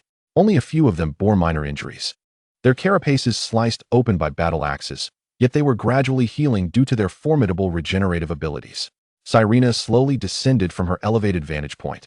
Approaching the center of the battlefield, she gazed upon the lifeless form of the high-ranking Lionheart warrior, his eyes wide open, seemingly still conveying his unwillingness and fury. The once mighty and arrogant Lionkin warriors had now decayed into putrid corpses, exuding a nauseating odor. A complex array of emotions surged within her heart, a mix of triumphant joy and a profound fear of death. She had proven her worth, offering the lives of these Lionkin as a grisly token to the power she served. Yet, she had also unwittingly summoned an even more terrifying force to this once peaceful plane. One viper silently approached the fallen high-ranking Lionheart warrior, collecting his weapon and other valuable gear before placing them before her. After completing all of this, it retreated quietly, just as it had arrived. By the decree of the sovereign, the viper stings regarded her as their temporary commander. Though they did not speak, their actions conveyed their obedience. Selena gazed at the trophies, stained with venom and blood, a silence enveloping her heart. After a long while, she slowly lifted her head, directing her gaze towards the depths of the Lion tribe territory. In that distant place, she knew that a mightier force had undoubtedly been stirred. This storm had only just begun, and she was already deeply entrenched, unable to turn back. Drawing a deep breath, she issued a command through the link with the viper stings. Complete the collection and return to report. Her voice was dry, as though all moisture had been drained from it. The viper stings silently gathered behind her, like loyal yet cold shadows, escorting her as they glided towards the Insectoid camp. Chapter 54. The Leopard Woman Kelia. Misha's first battle. Selena led 10 viper stings, like triumphant harbingers of death, silently infiltrating the Insectoid's temporary camp, an area cloaked in fungal carpets. They returned not only with news of victory, but also with the concentrated biological matter extracted from the dissolved lion warriors. Alongside weapons and equipment tainted with venomous blood, these would serve as nourishment for the fungal carpets and incubation pools. Selena's emotions were complex and ineffable. The delight of vengeance was overshadowed by a deeper, more profound tremor, as if bound tightly to the cold will of the insect nest. She silently relinquished command, watching as the viper stings blended into the shadows of the camp, akin to droplets merging into the sea. Gwen's compound eyes swept over Selena and the returning troops. Having already assimilated all combat data, the performance of the viper stings met expectations, even exceeding them slightly. Selena's sincerity had been validated. The efficiency was acceptable. The cold will's fluctuations penetrated Selena's mind, serving as the highest form of recognition. Rest. Await the next directive. Selena lowered her head, coiling her serpentine tail, retreating to the side. Alia, clutching her bone wings, grimaced at Selena's self-satisfied demeanor, yet the sovereign's will was indisputable. The Insectoid camp once again fell into efficient and silent operation, processing the spoils and nurturing greater power. However, the overlord of the Blood Luo Plains would not remain indifferent to the slaughter occurring within its territory and the annihilation of a patrol team. The following morning, before the twin moon's light had fully faded, as the horizon began to blush with the first light of dawn, a fierce, wild, and aggressive aura surged forth from the depths of the plains, crashing violently against the Insectoid camp's fungal perception network. A roar, challenging and thunderous, reverberated through the air, shaking it to its core. The thorny insectoid stationed at the camp's edge immediately emitted hissing alarms, the formation pivoting instantly, bone spines deploying. Aimed at the source of the aura, Gwen's compound eyes snapped open, his cold gaze spanning thousands of meters, locking onto the origin. In the distance, a cloud of dust rolled forth like an enraged dragon, moving at an astonishing speed. At the forefront of this dust cloud stood a figure, a female beastman. She possessed a robust and explosive bronze physique, clad in rudimentary leather armor that accentuated her powerful musculature. Her visage was wild and beautiful, with amber eyes burning like flames, brimming with pride and battle intent. A mane of wild black hair billowed behind her. Most notably, she was not entirely humanoid. Her lower limbs were the powerful legs of a cheetah, and atop her head sprouted a pair of leopard ears, both adorned with exquisite golden black spotted fur. Her nails were sharp as claws, and short, lethal bone spikes protruded from her elbows and knees. She sprinted towards them at an extraordinary speed, each step sending tremors through the ground, raising clouds of dust. Behind her, further away, more beastmen figures and battle standards could be vaguely discerned. But only she roared the challenge. Gwen's instantly accessed information from the Insectoid network. This was one of the Lion tribe's loyal subordinate clans, renowned for their speed, agility, and ferocious melee prowess. The newcomer was evidently a high-ranking leopard warrior, her energy fluctuations intense and pure, embodying ultimate speed and aggression. An arrogant invader. A filthy insect. The leopard woman, halting abruptly a kilometer away from the Insectoid position, raised her claws defiantly towards the heart of the camp, her voice booming like thunder. Filled with disdain and provocation, daring to slaughter the Lion tribe's warriors. I, Kelia of the Huntblade tribe, challenge you in the name of the leopard god. Who dares to face me in battle? Her challenge echoed across the plains, imbued with the orc's characteristic straightforwardness and savage pride. She was not without strategy. Rather, she was confident in her absolute speed and strength, attempting to restore the Lion tribe's honor through a duel while testing the Insectoid's mettle. Alia was the first unable to contain herself, her bone wings flaring as she prepared to charge forth. Sovereign, let me tear apart this impudent wildcat. However, Gwen's bone blade gently intercepted her. His compound eyes coldly scanned the leopard woman. Extremely high agility, remarkable explosive power, and formidable melee instincts. She was the perfect template for a high-mobility combat unit. Her genetic value might even surpass that of the previous Catman rogue. A new specimen, worthy of capture. Gwenswell remained unperturbed. He turned his gaze towards Misha, who had only recently completed her transformation and now stood as still as a statue behind him. Misha's moonstone eyes ignited with a cold glimmer as she slightly bowed. Sovereign, go. Test your strength, capture her. The command was simple and direct. As you wish. Misha's figure blurred as she activated Shadow Flicker. In the next moment, she appeared outside the camp, standing in front of Kelia. Misha's form had changed from before. She still retained the silhouette of a catwoman, her cat ears twitching excitedly. Her body was covered with a matte, deep gray, streamlined biological exoskeleton, with joints as sharp as blades. However, her arms had transformed into elongated, deadlier folding scythes, now slowly emerging, gleaming with a chilling light. Her aura was frigid and lifeless, starkly contrasting with Kelia's fiery wildness. Kelia's amber eyes narrowed slightly, evidently startled by the sudden appearance of her opponent, but the flames of battle ignited within her. Oh? A mutated catwoman? It seems you insects have some tricks up your sleeves. But no matter what you are, you shall become my prey. Before her words faded, Kelia's figure vanished from the spot, not through magical flickering, but purely by virtue of her terrifying speed. Professional skill, Gale Charge. The ground erupted in a small crater as her form transformed into a golden flash, almost instantaneously covering a distance of 100 meters, claws aimed directly at Misha's face. The speed was so swift that it was nearly imperceptible to the naked eye. Yet, Misha's response was equally astonishing. Her body tilted at an almost impossible angle, the folding sides striking out like venomous serpents, precisely intercepting Kelia's claws. Clang! The deafening sound of metal colliding rang out. Sparks flew. Kelia, missing her strike, used the momentum to perform an aerial flip, her leopard tail whipping towards Misha like a steel whip. Simultaneously, her claws tore through the air, leaving countless sharp claw shadows in their wake. Misha activated Shadow Step, her form drifting back like a wraith, narrowly evading the whip-like tail while her scythe arms transformed into a whirlwind of death, perfectly countering each claw shadow. Clang, clang, clang, clang. A series of rapid collisions sounded like a torrential rain beating against banana leaves. The speed of both combatants dazzled the eyes. Kelia's strength was evidently superior, each collision causing Misha's scythe to tremble slightly. However, Misha's technique and the bizarre angles of her strikes were more cunning, often employing finesse to counter brute force. Her scythe slicing in from the most improbable angles, aiming to sever Kelia's joints and vital points. Chapter 55. Capturing Kelia, good speed. But not fast enough. Kelia cackled, her onslaught growing increasingly fierce. Her feline form granted her unparalleled straight-line speed and agility, creating the illusion of countless afterimages on the battlefield. Misha remained silent, like the calmest of assassins, continuously utilizing Shadow Flicker for short-distance displacement, evading the most ferocious impacts, while her scythe, like a persistent parasite, sought out Kelia's weaknesses.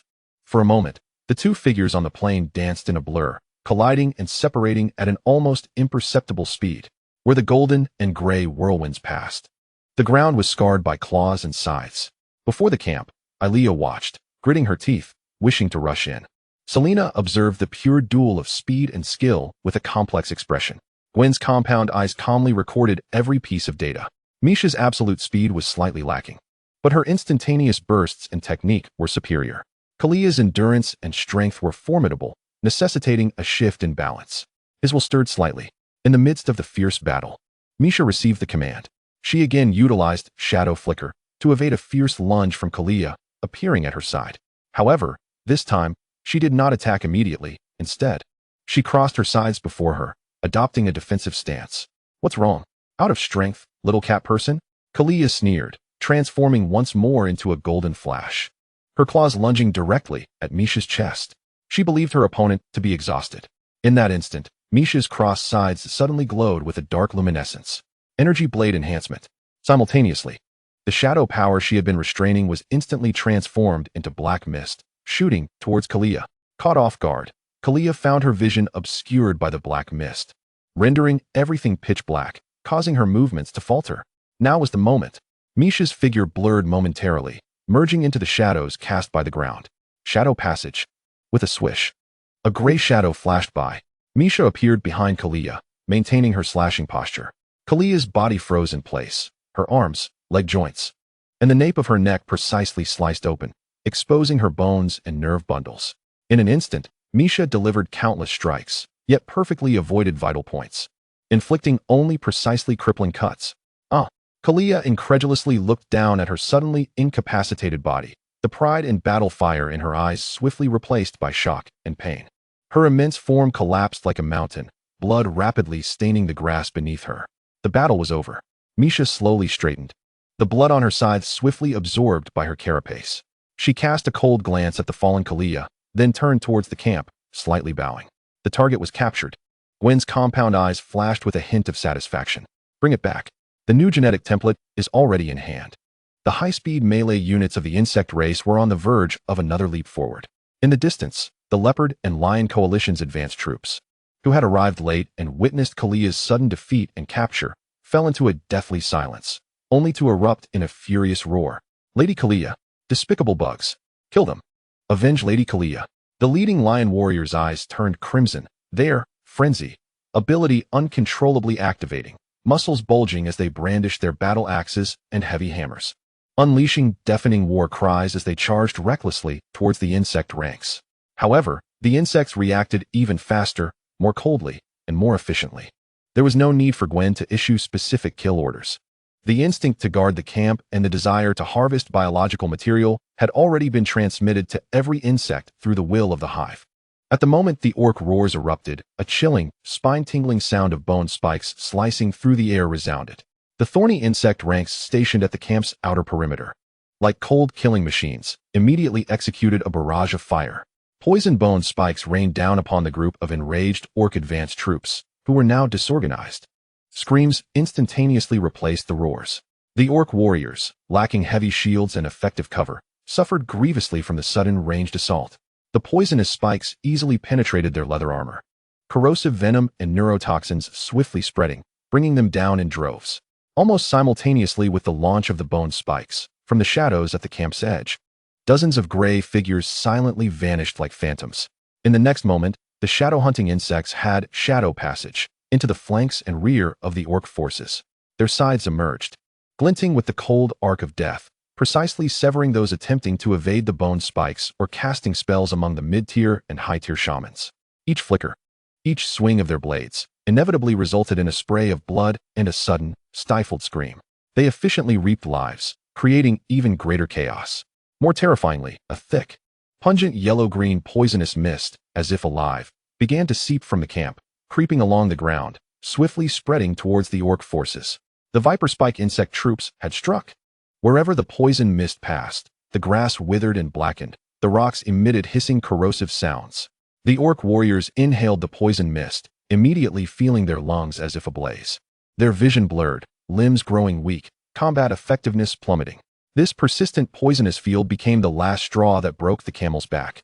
From the very beginning, this encounter had been an unequal slaughter. The orc advance force was already limited in number, around 100, primarily consisting of mid to low-tier warriors.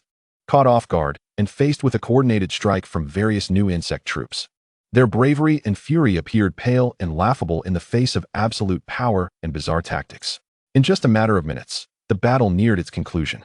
Of the 100 orc advance troops, only a few fortunate enough to turn and flee into the depths of the plain escaped, while the rest became decaying nourishment on the fungal carpet, awaiting transformation into raw materials.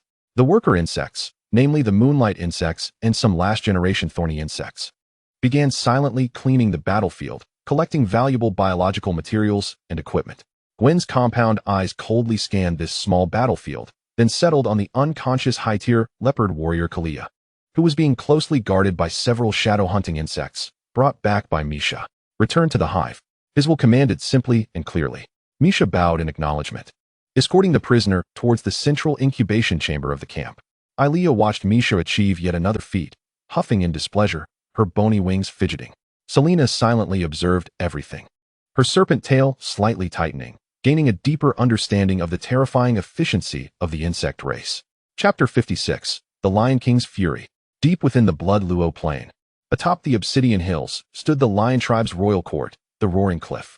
This was a massive fortress constructed from natural boulders and rugged, beastly craftsmanship, exuding a wild and majestic aura. At this moment, within the most magnificent great hall of the royal court, the atmosphere was oppressive, resembling the dead silence before a storm. The king of the Lion Tribe, Kanus Saculons, sits majestically upon a throne meticulously carved from a single block of obsidian. His physique is extraordinarily imposing, surpassing that of an ordinary lion, with sinewy muscles rising like granite, cloaked in a dense mane of golden fur that stretches across his broad back. His visage is both formidable and rugged, a fierce claw mark running from his forehead, across his left eye, down to his chin. Yet, this eye, far from being blind, glows with a molten red light, brimming with ferocious power. He is adorned in heavy dark golden armor, marked with the scars of battle. And beside his throne rests an ancient warhammer, the Cranium Crusher, its blade glimmering with runes, exuding an ominous aura of oppression. He is a legendary Lionheart warlord, who, through unmatched strength and valor, has unified most of the orc tribes of the Blood Low Plain and proclaimed himself of royal descent. However, at this moment, this powerful monarch's countenance is ashen, his molten eye aflame with uncontrollable wrath. His robust fingers grip the throne's armrest tightly, the solid stone creaking under his pressure as fragments tumble away. In the center of the grand hall kneel several disheveled leopards and a lion officer who has lost an arm. They are the fortunate survivors of a recent skirmish and challenge, now reporting the impossible news with fear and indignation. Your Majesty, Lord Kelia has been completely annihilated. She was captured alive by that monster. The so-called monster refers to Gwen. Kanus had received warnings from the Elven Kingdom days prior, but he dismissed them, believing that a druid, despite being over 1,000 years old, could not possibly match his legendary prowess. He was confident in his ability to easily vanquish those creatures. This confidence is typical of a legendary figure. Which kingdom on the continent could boast a king of his caliber? Yet now, it appears he has underestimated the strength of those creatures, with hundreds of soldiers, nearly 13 of whom are high-ranking professionals, unable to prevail. A leopard warrior's voice trembles, his face etched with humiliation and fear. Those insects, they can manipulate shadows, and they are venomous. They corrode everything. We cannot see the enemy. Another lion officer, clutching his severed arm, hoarsely adds, they have the serpent folk aiding them. I witnessed the serpent woman, Selena, leading those venomous insects. Selena? King Kanus's voice booms like thunder, shaking the entire hall. That poisonous witch from the Yoyu tribe. How dare she betray the alliance and side with those foreign maggots? Does she intend for her tribe to feel the wrath of the royal court? Why yes, your majesty. She calls those insects the sovereigns, the leopard warrior confirms in terror. With a resounding crash, King Kanus slams his fist onto the armrest of the throne, shattering the obsidian into fragments.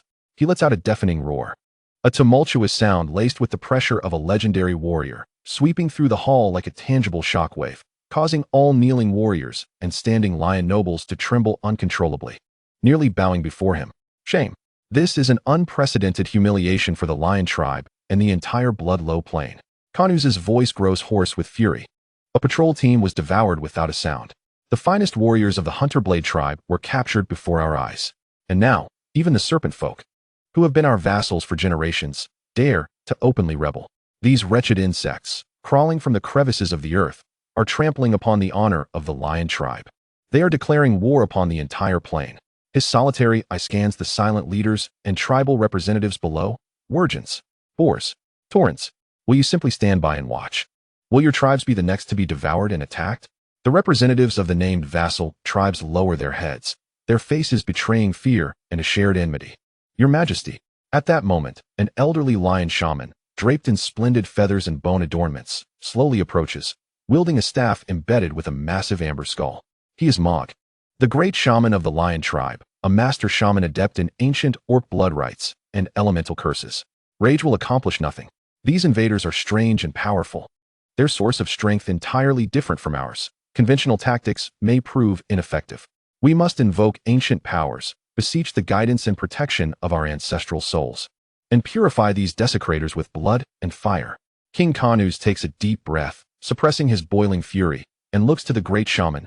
Mog, what do you require? A blood rite of sufficient scale. Mog's eyes shimmer with a ghostly light. We need the blood of mighty beasts to inscribe totems, gems infused with elemental souls as mediums. And we require the blood and bones of traitors and invaders to ignite the flames of the curse, particularly that traitor Selena's direct bloodline. Her betrayal must be cleansed and warned with the blood of her entire kin.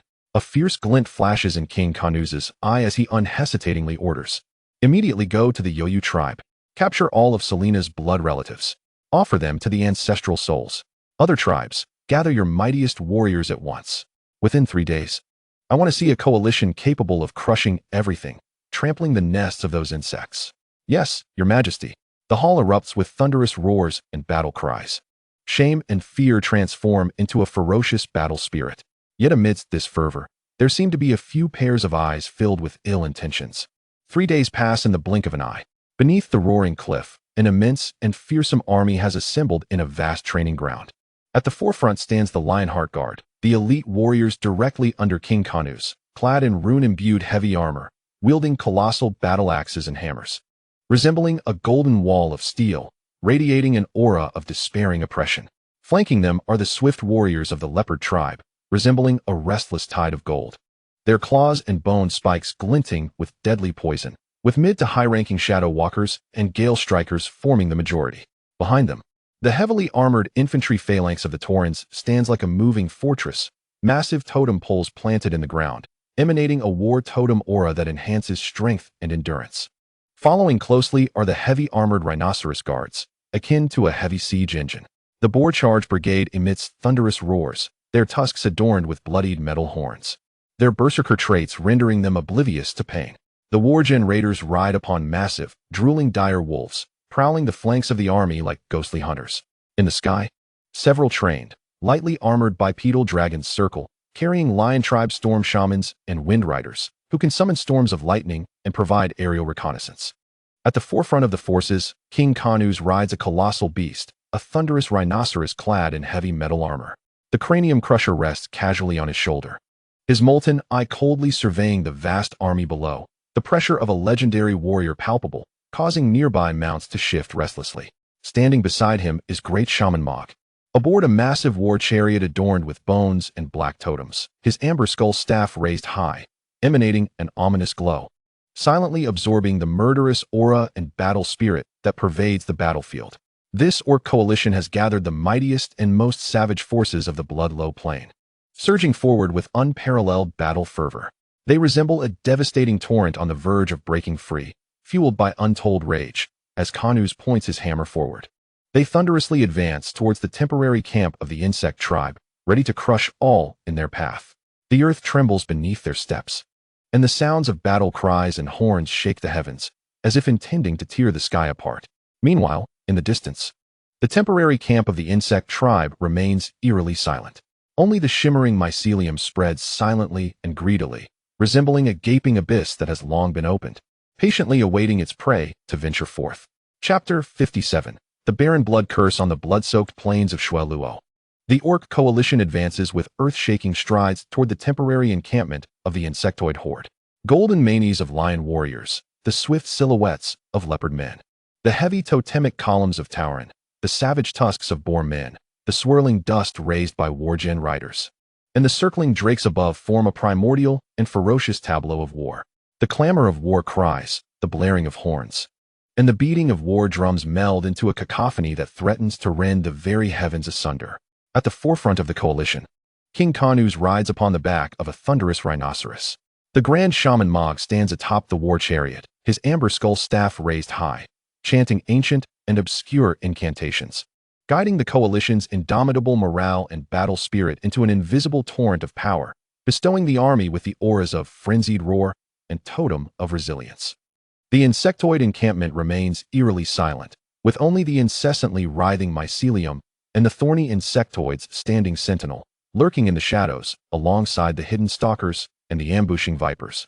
As a new insectoid force looms, heralding an impending storm. Soon, the two armies collide.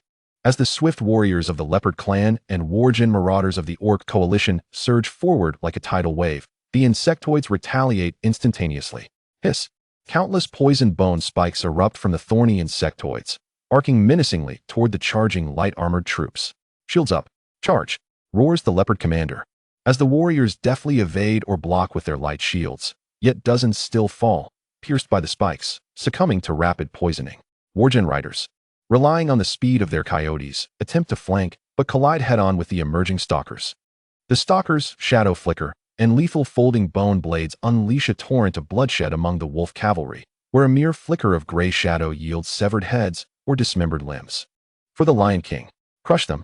The Lionheart guards and Tauren heavy infantry in the center begin to accelerate, pressing forward like a golden wall of steel.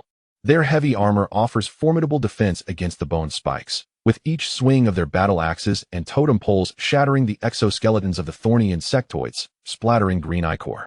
The Boar cavalry unleashes a frenzied howl, charging through the rain of bone spikes, like a runaway war chariot crashing into the insectoid lines. Their tusks effortlessly overturning and impaling the insectoids, driven by an uncontrollable fury, tearing and gnashing. The storm shaman in the sky begins to summon lightning. Thick chains of electricity descending upon the insect horde, igniting a conflagration of charred limbs. The wind riders whip up fierce gales, attempting to disperse the toxic mist spewed by the vipers. From the outset, the battle escalates into a fever pitch. The Orc coalition, bolstered by sheer numbers, individual valor, and shamanic support, temporarily suppresses the insectoid defenses, relentlessly advancing. The mycelium is trampled under the iron hooves of the orcs, while insectoid corpses begin to accumulate.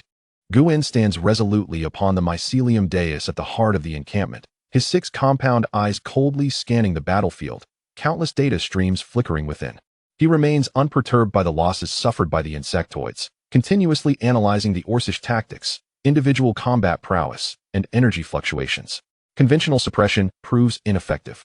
The Orcish individual combat strength exceeds expectations, and the shamanic support system remains intact. His will reverberates through the insect hive network, activating regional control units to expend their living forces. Orders are dispatched. The lurking viper units spring into action.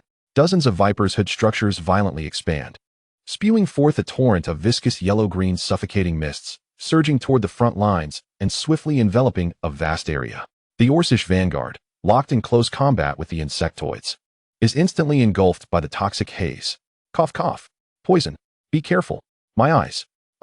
The toxic mist drastically reduces visibility, corroding the joints of armor and exposed skin. And more terrifyingly, the neurotoxins contained within invade through the respiratory tract, leaving the warriors dizzy, struggling to breathe, their movements becoming sluggish and chaotic. Immediately thereafter, the viper's tail-spraying chambers ignite, unleashing high-pressure acid streams that pierce through the toxic mist, targeting the heavily armored orc units still valiantly fighting. Sizzle. The breastplate of a Lionheart guard is melted through by the acid, causing him to scream as he collapses. The leg armor of a Tauren totem warrior disintegrates, leaving him staggering to his knees. The combination of toxic mist and acid drastically alters the frontline dynamics, halting the Orcish advance and causing casualties to surge. However, just as the insectoids appear poised to reclaim control of the battlefield, at the rear of the coalition, the Grand Shaman Mog, atop his skeletal war chariot, reveals a glint of ferocity and fervor in his eyes. This is the opportunity he has awaited. What sustains the insectoids? He has long learned from the Elven Kingdom about the mycelium. Now is the moment. With the spirits of the ancestors and the blood of the earth as offerings. Arise. Barren blood curse. He plunges the amber skull staff into a bone chalice, already prepared upon the altar of the war chariot, filled with dark red boiling blood. This blood is a mixture of the kin captured by Se Na and the heart's blood of powerful beasts. The eyes of the skull atop the staff erupt with blinding crimson light. Buzz! An invisible yet malevolent energy pulse emanates from the staff, rippling outward like water waves, sweeping across the entire battlefield and continuing to spread deep into the Insectoid encampment. This pulse does not directly attack living beings. Rather, it pollutes the land and energy flows. In the next moment, an astonishing transformation occurs. At the edges of the Insectoid encampment, the areas covered by the mycelium, once gleaming and smooth, begin to visibly darken, shrivel, and lose vitality, as if every drop of moisture and energy has been drained. Even more terrifying, the nearby shallow streams and underground aquifers instantaneously turn murky and black, exuding a foul stench of blood. Any Insectoid unit that comes into contact with this tainted water finds its carapace smoking, slowly corroding. Moreover, the blood food stored in the encampment's lairs and the amassed biomass also falls victim to this sorcery, rotting and losing nutritional value. Barren Blood Curse. One of the forbidden spells of a master shaman. It does not inflict direct harm, but instead broadly contaminates the environment, stripping the land of vitality, polluting water sources, and distorting and suppressing specific energy flows, particularly those of life and toxins. This is a devastating blow to the Insectoids, who rely on the mycelium and biological energy. The spread of the mycelium halts, its activity significantly diminished, and the efficiency of energy transmission plummets. The potency of the toxic mist expelled by the vipers diminishes as they retreat, and even the frequency of the thorny Insectoids launching bone spikes slows, their biological muscles beneath the carapace appearing fatigued due to insufficient energy supply. The only ones largely unaffected are the shadow-dependent stalkers and the moonlit Insectoids. Chapter 58. Shadow Assault Insectoids. The Orc Coalition keenly perceives this change. The spirits of the ancestors protect us. The Grand Shaman's curse has taken effect. A Lion Clan officer bellows with exhilaration. The Insectoids' carapaces have softened. The toxic mist is ineffective. Annihilate them. A boar berserker howls, charging through the thinning toxic mist, delivering a fierce blow that sends a sluggish thorny Insectoid crashing to the ground, its tusks tearing mercilessly. For the Lion King. For glory. Charge. The roar of King Kanu's resonates like war drums as he personally wields the Crusher Warhammer, smashing a viper attempting to spew acid, causing its carapace to shatter. Dark green ichor splattering. The coalition's morale surges. The momentum that was previously subdued by toxic mists and treacherous tactics rebounds instantaneously, surging forth like a flood breaking its dam, launching an even fiercer assault against the Insectoid lines. The heavy armor torrent of the Lionheart Guard, the agile assaults of the Leopard Folk, the totemic strikes of the Tauren, and the frenzied charges of the Boar Folk momentarily pushed the Zerg back with relentless might. The corpses of the Zerg began to accumulate in large numbers. Guin stood atop the mycelium platform, his 6 compound eyes coldly scanning the rapidly changing battlefield. A deluge of damage reports and data streams flooded into the Hive network. Yet his icy resolve remained unshaken. Environmental curse, capable of energy deprivation and life suppression. Analysis priority, extremely high. Countermeasure generation initiated. His gaze swiftly locked onto the rear of the battlefield, where the skeletal war chariot was continuously channeling blood curse power under the guidance of the Lionfolk's great shaman, Mog. Primary objective, disrupt the source of the curse. Execution unit, Moonlight Zerg. The command was instantaneously relayed through the Hive's will. The Moonlight Zerg, which had been hovering silently over the Zerg's position like a tranquil backdrop, finally sprang into action. They were not the main force in battle. Having previously focused on maintaining the vitality of the mycelium, healing lightly wounded units, and providing localized energy barriers. At this moment, they responded to a unified command. Their membranous wings vibrating at high frequency, emanating a soft, silvery luminescence that contrasted starkly with the bloody carnage of the battlefield. Nearly 100 Moonlight Zerg swiftly adjusted their formation in the air, centering around a slightly larger individual that seemed to serve as a temporary command node. Like a well-trained choir, the intricate patterns on their wing membranes illuminated as they synchronized their energy fluctuations. The Moonlight Coordinator hovered at the center of the array, its moonstone eyes as cold as ever. It slowly raised its forelimb, radiating a brilliance several times more intense than that of ordinary Moonlight Coordinators. Collective healing light, Moonlight Purification. An immense, pure, and vibrant wave of moonlight energy, akin to rippling silver lake waters, radiated outward from its core in all directions. This light was not blinding. Yet it possessed an undeniable purifying power, gently and resolutely cleansing the blood-cursed soil. Wherever the silver light waves passed, the once dull and withered mycelium rapidly regained a glimmer of silver sheen, beginning to pulse weakly once more. Although far from a full recovery, the suppression effect of the desolation blood curse was significantly weakened. Contaminated water sources saw the dark red murkiness and foam rapidly dissipate under the moonlight's glow. While not completely purified, the corrosiveness was greatly reduced, no longer posing a severe threat to the Zerg. Decomposed biomass ceased further deterioration, even forming a thin, silvery membrane that inhibited decay on its surface. Most importantly, all Zerg units illuminated by the moonlight's radiance found the corrosion on their exoskeletons halted, and their movements appeared slightly more nimble. Though unable to directly replenish the energy stripped away by the blood curse, this pure moonlight power alleviated the curse's negative effects significantly, granting the swarm a precious moment to breathe. What is that light? A chorus of astonished exclamations erupted from the orc coalition. It is those glowing insects. They are purifying the great shaman's curse. Damn it! Interrupt them. King Kanuz roared, his molten eye glaring fiercely at the moonlight Zerg in the sky. Several storm shamans immediately attempted to channel lightning strikes towards the moonlight array, while a few bipedal dragons dove down. However, the moonlight Zerg's lunar barriers instantly flared to life, effortlessly deflecting most of the lightning. The diving dragons were repelled by the sudden surge of shadow-hunting Zerg's bone blades from below, with one even having its wings severed, plummeting with a wail. The purification by the moonlight Zerg was not an attack, yet the powerful support and sustained effects instantly stabilized the Zerg's crumbling front. Cursed.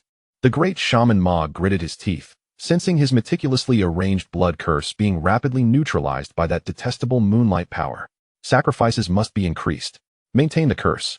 He plunged his staff deeper into the bone bowl, drawing forth more blood, the light from the amber skull surging once again, attempting to overwhelm the moonlight purification.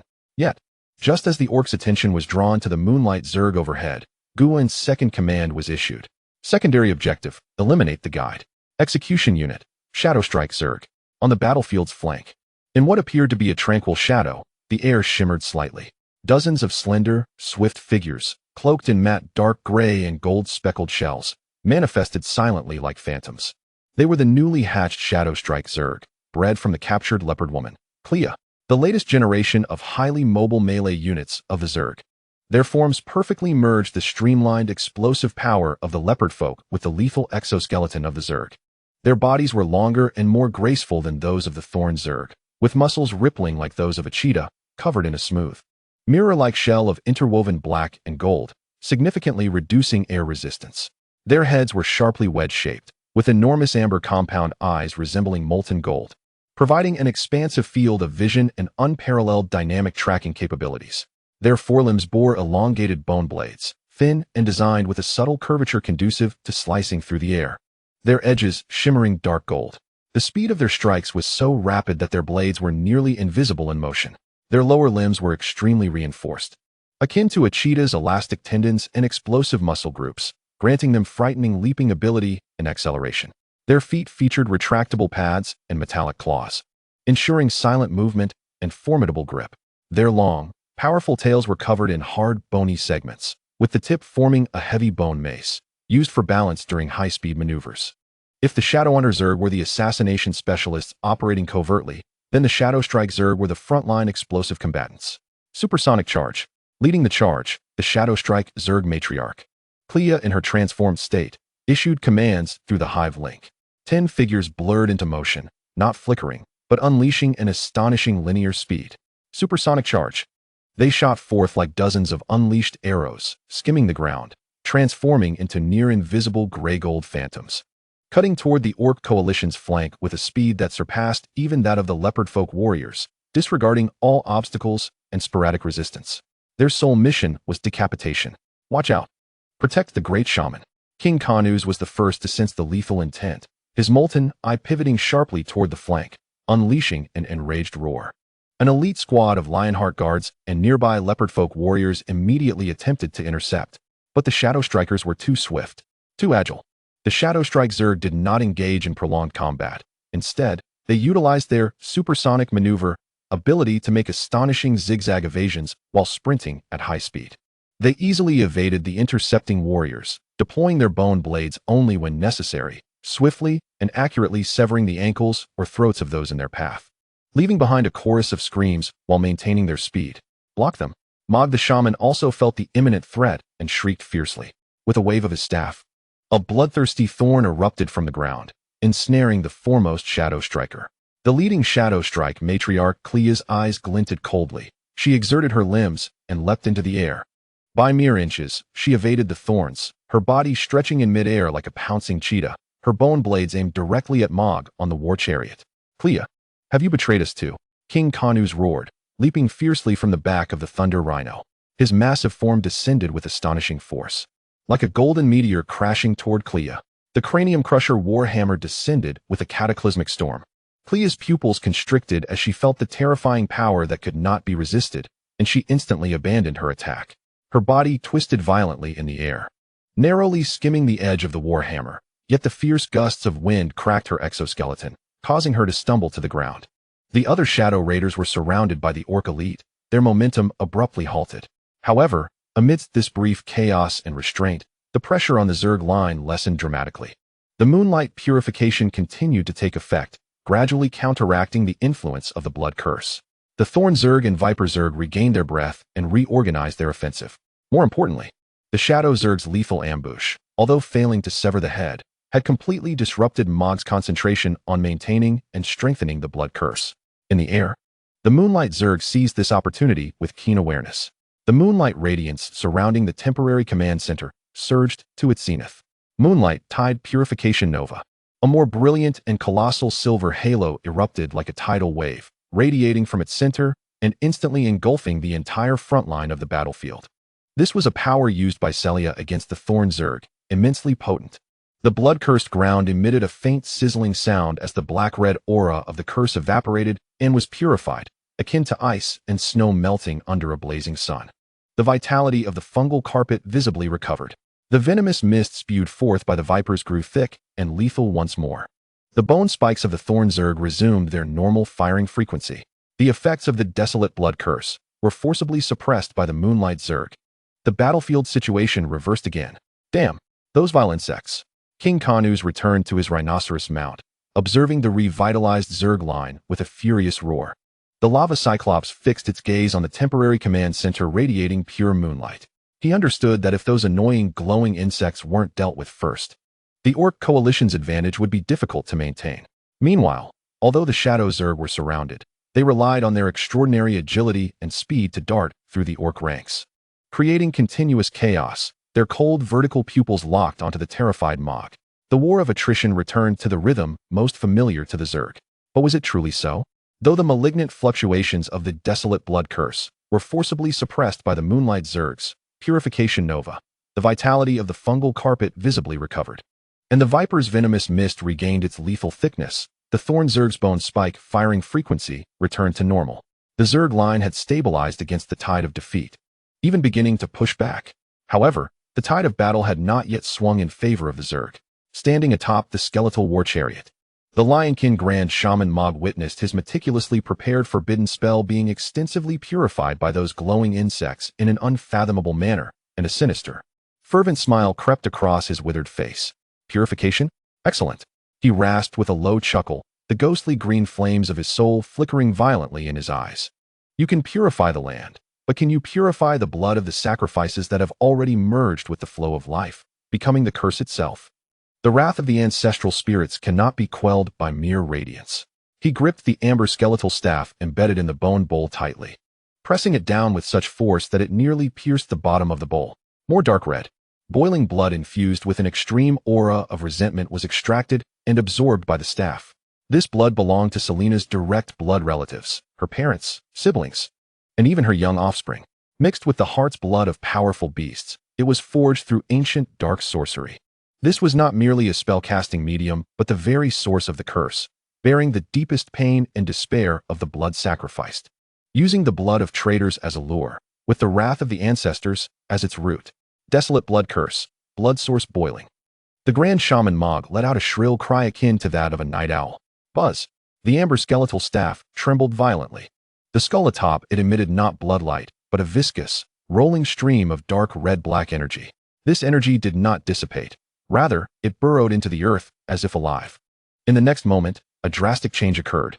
The fungal carpet, previously purified by moonlight and having regained some vitality, suddenly convulsed violently in agony. Countless twisted dark red patterns resembling swollen veins rapidly appeared on its silver surface. Where these patterns spread, the fungal carpet did not darken but began to rot, fester, and emit bubbling crimson bubbles, releasing a stench of blood 10 times more potent than before. The purified water source was once again contaminated, but this time, the river transformed into a viscous, bubbling mire of blood. Any Zerg unit that came into contact was no longer corroded, but directly melted and dissolved. Even more horrifying, the accumulated biomass reserves seemed to come alive, writhing violently, splitting open to reveal countless tentacles composed of foul blood and shredded flesh. Shrieking in agony as they lashed out and ensnared nearby Thorn Zerg workers and Moonlight Zerg, blood source boiling. This was the deeper form of the desolate blood curse. It no longer merely polluted the environment, but transformed the resentment and pain of the blood sacrificial into a tangible source of activated pollution. It exploded from the very core of the fungal carpet and biomass that the Zerg depended on for survival, conducting a more thorough and vicious destruction and backlash. Ugh! In the air, the temporary command center of the Moonlight Zerg let out a cry of anguish, attempting once more to channel moonlight purification. However, as the silver radiance fell upon the boiling blood-soaked fungal carpet, it acted akin to cold water splashed into hot oil, triggering even more violent explosions and corrosion. The power of the moonlight not only failed to purify, but seemingly provoked these malignant curses born from life itself. The moonlight purification was rendered ineffective. It even had the opposite effect. Ha ha ha, Mog cackled maniacally. Feel the curse of the traitor's blood, you insects. The recently stabilized Zerg line fell into chaos once again. The internal eruption of the blood-soaked curse paralyzed the fungal network, turning the biomass against them, leaving the Moonlight Zerg helpless. The Thorn Zerg and Vipers, once again deprived of energy supply and subjected to environmental backlash, saw their offensive wane instantly. Seeing this, the morale of the Orc coalition surged once more. Long live the Grand Shaman. Kill. Annihilate these damned insects. The coalition charged forward with the fervor of a blood-boosted frenzy, attacking the beleaguered Zerg. Chapter 60, Transformation. Counterattack. In this dire moment, deep within the Zerg camp, in the area shrouded by dark green toxic mists and strange spores, lay Selena's nest. The lower half of Selena, her serpentine tail, was deeply embedded in the violently convulsing fungal carpet, which bore blood-stained patterns. She could distinctly feel the vengeful curse, born of the blood of her kin, surging through the energy network of the carpet, attempting to drag her into endless pain and madness. Her cold eyes flickered with a frenzied light. The sacrifice of her kin was inevitable, a reality she had long anticipated. However, what puzzled her was why she felt no emotion for these fallen kin. Instead, it was her offspring, the Viper Zerg, that evoked a trace of emotion stemming from their shared bloodline. Yet, she did not dwell on her feelings, for such sentimentality bore no relevance to the development of the Zerg. As Selena contemplated this, a fleeting memory surfaced in her cold gaze. A reminiscence from her time within the serpent folk whispering tribe. In this moment, she could scarcely believe that in her pursuit of cooperation, she had ensnared herself. No. Selena's expression once again turned icy. My birth, my growth were for Gaddis, the whispering tribe. Now, her face bore no expression, only the absolute chill of her Zerg transformation. In the depths of her vertical pupils, a primal instinct stemming from the high-tier poison masters of the Sheeran clan emerged, capturing unique elements amidst the boundless resentment and anguish. The anguished wails of the bloodline, infused with corrosive life energy, were instantly uploaded through the connection to the hive. Almost simultaneously, Guwen's cold and efficient will had completed its analysis. The curse energy was identified as a high concentration of negative life energy variants, intermingled with intense spiritual resentment, exhibiting heightened activity and corrosiveness. Conventional purification methods proved ineffective, even resulting in adverse reactions. The plan was restructured to negate purification, shifting towards absorption, transformation, and utilization. Execution Unit, Viper Clan. Directive, guide the curse energy, reconstruct the poison mist domain. The command reached Sai Laina directly. Guwen also gleaned a fragment of genetic material belonging to the Sheeran clan, a potential avenue for Sai Laina's counterattack. In the instant Guwen's directive was issued, Sai Laina's vertical pupils flared with a haunting green luminescence. She comprehended the master's intent. With a hiss, she tilted her head back and emitted a sharp cry, plunging her hands forcefully into the fungal carpet beneath her. The boiling dark red-black blood energy surging through the fungal carpet seemed to discover an outlet, rushing madly towards her. It flowed into her body.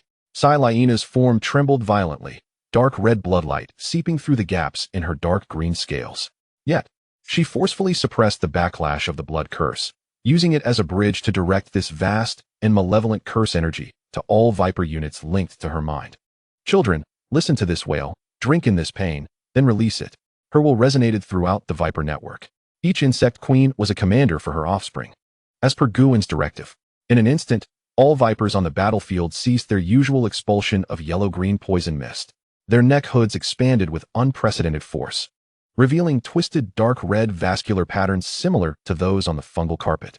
They emitted agonized cries, their bodies convulsing violently, as if they could not bear this force.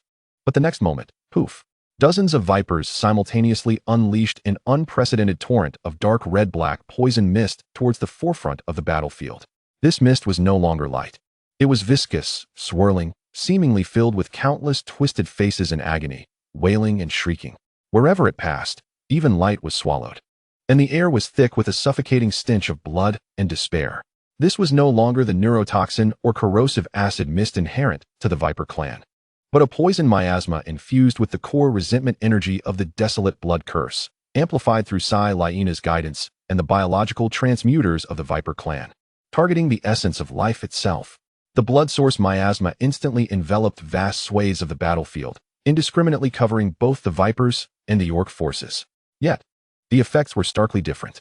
For the insect units, while the miasma did inflict damage, corroding their shells and slowing their movements, they primarily experienced a cold aura stemming from the suppressed will of their master, the harm being relatively contained. However, for the orc coalition, the scene was horrific. Ah, my skin, it's rotting. Help, my blood is burning. My eyes, I can't see. Great shaman, what the hell are you doing? A terrifying scene unfolded. Once enveloped by this dark red-black poison miasma, the orc soldier's skin or metal armor visibly melted and decayed at an alarming rate. The exposed skin bubbled, rotted, oozing pus and blood. Even more terrifying, their blood seeped from every orifice and pore, evaporating and bringing indescribable agony. Their spirits were directly assaulted by the anguished wails of the deceased Shirin, plunging them into madness and despair. This miasma possessed an extreme capacity for corrosion, hemolysis, and mental assault against living beings. It perfectly inherited and amplified the malicious traits of the desolate blood curse against life, transforming it into indiscriminate area damage. The once madly charging orc coalition was suddenly plunged into even greater chaos and terror. Groups of warriors fell to the ground in wails, turning into pools of blood, their formations completely shattered. Even the formidable Lionheart guards found their runic armor being corroded at a slow but steady pace by the miasma, necessitating the constant expenditure of their fighting spirit to resist, rendering their movements exceedingly slow and arduous. The sky's wyverns, in terror, shrieked in an attempt to gain altitude, but those flying lower found their wing membranes rapidly decaying upon contact with the miasma, plummeting in wails. No, how could this be? Mog's face, once twisted in manic laughter, froze into a mask of incredulity. He felt that the curse energy he had unleashed not only failed to obliterate the enemy, but had instead been turned against his own forces, transforming into a terrifying weapon. This method was unprecedented. A leopard man warrior of the poison demon gazed upon the all-consuming dark red-black domain, its silhouette, akin to a demon, spewing forth death, letting out a desperate groan. Siliena stood firm within the hive, her body still trembling from the energy surge, yet her vertical pupils reflected only the cold resolve of execution. She had successfully transformed the lethal curse into a weapon for the insect clan. Heh, as an insect, I have avenged the Shirin in an unexpected manner. Siliena's voice trembled slightly, a solitary tear flowing from her emerald eyes, unnoticed by herself. However, this singular remnant of special emotion would only persist for today. Advance. Through the hive's will, Guin also accessed Siliena's thoughts, merely erasing her remaining sentiments, his heart maintaining an unruffled calm. The insect army, receiving their orders, marched forward upon the fungal carpet, purified and restored to tranquility by the blood source miasma. The Thornbug clan, some firing bone spikes at the miasma's edge, while others advanced with bone blades, ruthlessly reaping those orcs attempting to flee.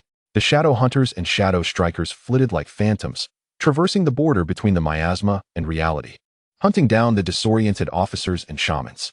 The Moonlight clan retreated, focusing on healing those insect units severely affected by the miasma.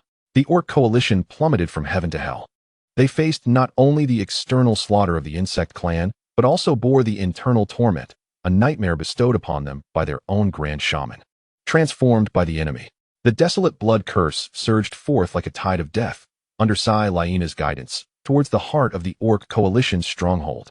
The stalemate was shattered in the most unforeseen manner for the orcs. Chapter 61, Decapitation.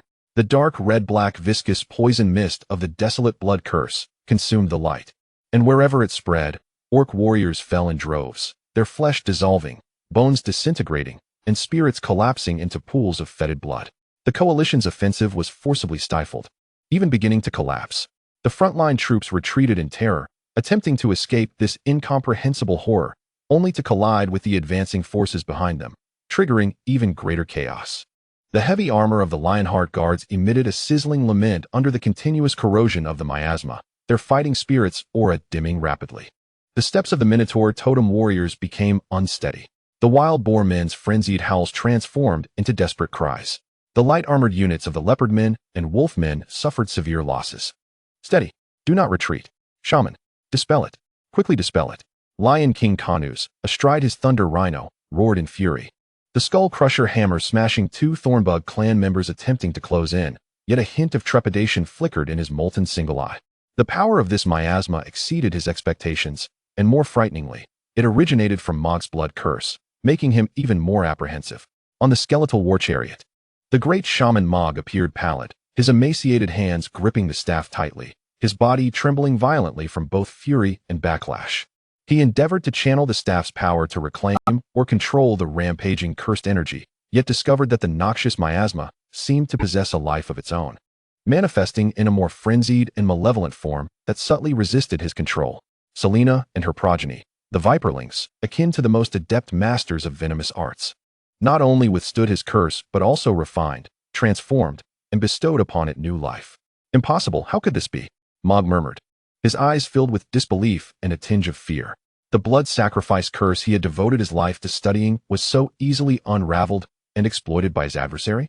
However, amidst the chaos that enveloped the battlefield, the orc command was momentarily thrown into disarray by the terrifying effects and origins of the miasma, creating a fleeting opportunity for the true strike of the insectoid race to initiate silently. Guin stood upon the fungal platform, six compound eyes coldly surveying the battlefield. The transient confusion within the orc coalition's command, along with the visual and perceptual obfuscation wrought by the miasma, was instantly captured and analyzed by him. Target: enemy command node. Priority: highest. Execution unit: Shadowstalker Insectoids. Directive: decapitation. The command transmitted through the will of the hive, instantaneously reaching the assassin legion that had always lurked in the shadows of the battlefield. At the edge of the miasma, within a distorted shadow, the air rippled as if disturbed by water. Misha, the Shadowstalker, gradually revealed her form. Her silhouette was now even more elongated and lethal, cloaked in a matte, deep gray, streamlined exoskeleton, with the blades at her joints honed to a razor's edge. The scythes of her arms glimmered ominously, and her enormous amber compound eyes coldly locked onto the conspicuous skeletal war chariot, protected by layers of Lionheart guards, and the withered figure of the great shaman Mog atop it. Behind her, dozens of Shadowstalkers emerged like phantoms coalescing from the darkness. They perfectly melded into the twisted light and shadow at the miasma's edge and the chaos of energy, making them nearly undetectable even at close range. Shadows, follow my lead. Misha's will echoed through the Shadowstalker network, devoid of any emotional fluctuation, only carrying the weight of absolute slaughter command. In the next moment, all Shadowstalker figures simultaneously became indistinct, launching into a coordinated shadow blink. They did not choose to charge in a straight line, but executed a series of exquisitely intricate short-range shadow leaps.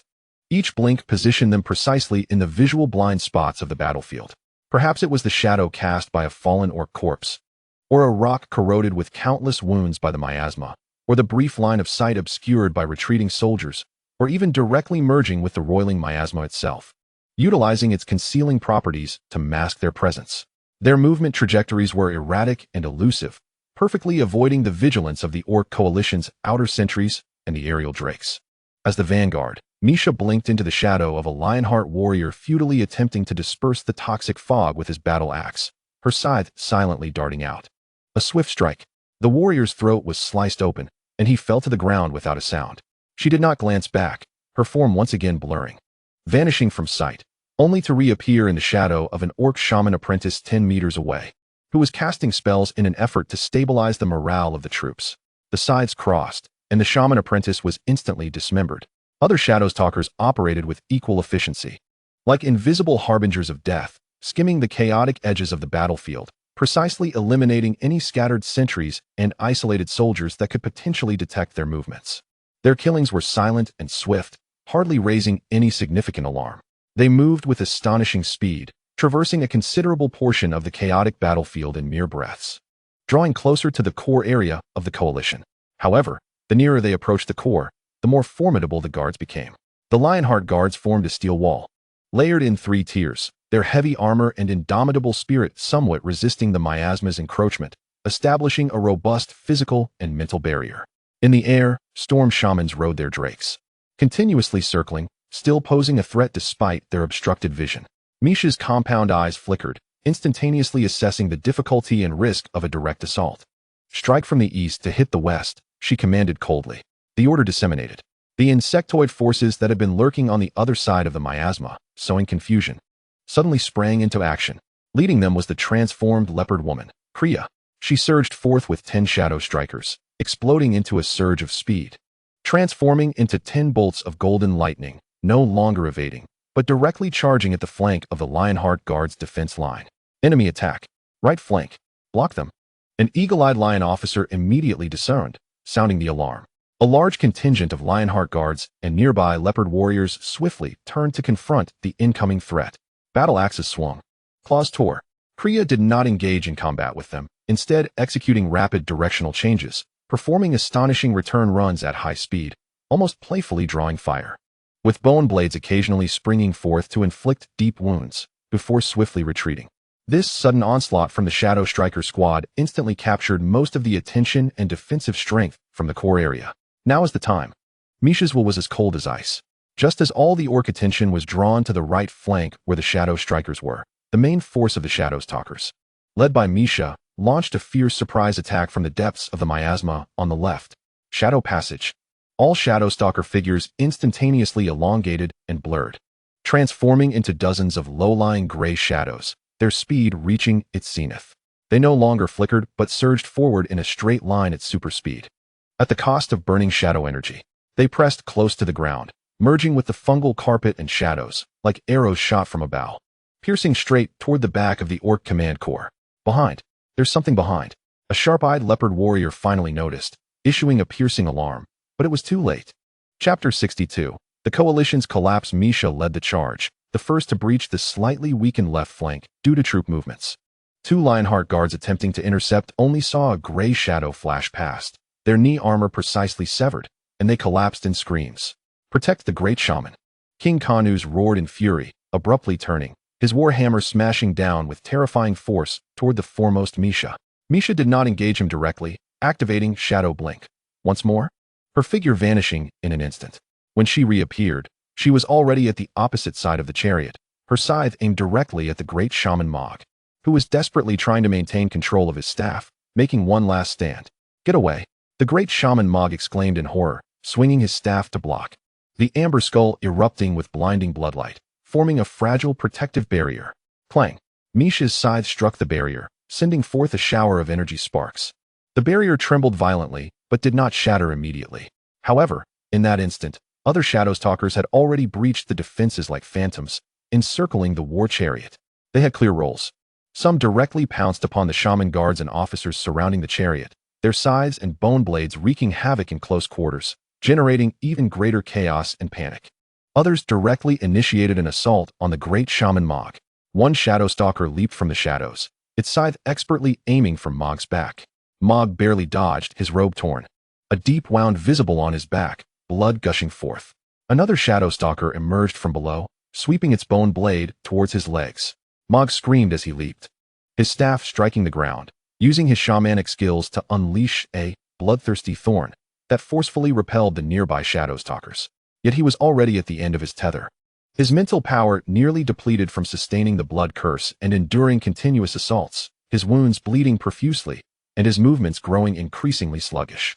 King Kanuz, consumed by rage, swung his warhammer wildly, smashing two unsuspecting shadow stalkers, their exoskeletons splintering and ichor splattering. However, he was unable to eliminate all the assassins in an instant. Nor could he fully protect Moj. Misha, like an insidious parasite, incessantly utilized her swift and elusive movements, each strike of her scythe aimed directly at Moj's vital points. Finally, at the moment when Kanuz struck down an enemy shadow hound, and the old strength had just waned while new strength had yet to manifest, Misha seized the fleeting opportunity. She appeared slightly to the right in front of Moj, her bone blade poised to strike. Both Moj and Kanuz were drawn to her presence. Yet, at the moment the blade was unleashed, Mishu's figure abruptly split in two. Utilizing the stealth skill, Shadow Mirror, one mirage continued the chopping motion to draw attention. While her true self, with a hair's breadth of precision, Shadow blinked to the left blind spot of Moj. Just as Moj barely deflected the attack from the mirage, he felt a chilling sensation at his left neck. His eyes widened in disbelief as he beheld Mishu's emotionless amber compound eyes. Her other scythe had already, like a venomous serpent, silently and accurately pierced through his left carotid artery, diagonally entering his cranial cavity. Time seemed to freeze at that moment. Moj opened his mouth, seemingly wishing to utter something, but only blood mixed with brain matter gushed forth. The amber skeletal staff in his hand flickered violently before abruptly extinguishing. The skull at the top of the staff cracked with a resounding pop, leaving a deep fissure. This Master Tier Shaman, the spiritual leader of the Lion tribe and the caster of Desolate Blood Curse, watched as the flame of his soul flickered and faded away. No. King Kanuz's heart-wrenching roar reverberated across the battlefield, helplessly witnessing his brother, the great shaman Moj, the spiritual pillar of the Lion tribe, slump lifelessly upon the skeletal war chariot. A grotesque wound gushing forth blood mixed with brain matter. The staff, a symbol of the shaman's highest authority among the Lion tribe, utterly extinguished its glow, and the skull at its tip split open in a horrific manner. Misha had successfully beheaded him. Almost at the moment of Moj's death, the Desolate Blood Curse, which pervaded the battlefield and consumed lives, lost its core support and guidance. Yet, the pitch-black, crimson, viscous poison mist continued to churn, although its violent, life-eroding vitality rapidly receded like a receding tide. It no longer actively attacked the living, resembling a stagnant, corrosive, deadly cloud. Its lethality still persisted against the orc soldiers, but no longer affected the insect race. More importantly, the command core of the orc coalition. Following the deaths of the great shaman and other frontline commanders, along with the king's fury, had plunged into complete paralysis. Retreat. Quick, retreat. The great shaman is dead. Fall back. To the royal court. Panic spread like the deadliest plague, surging through the vast orc coalition with unprecedented speed.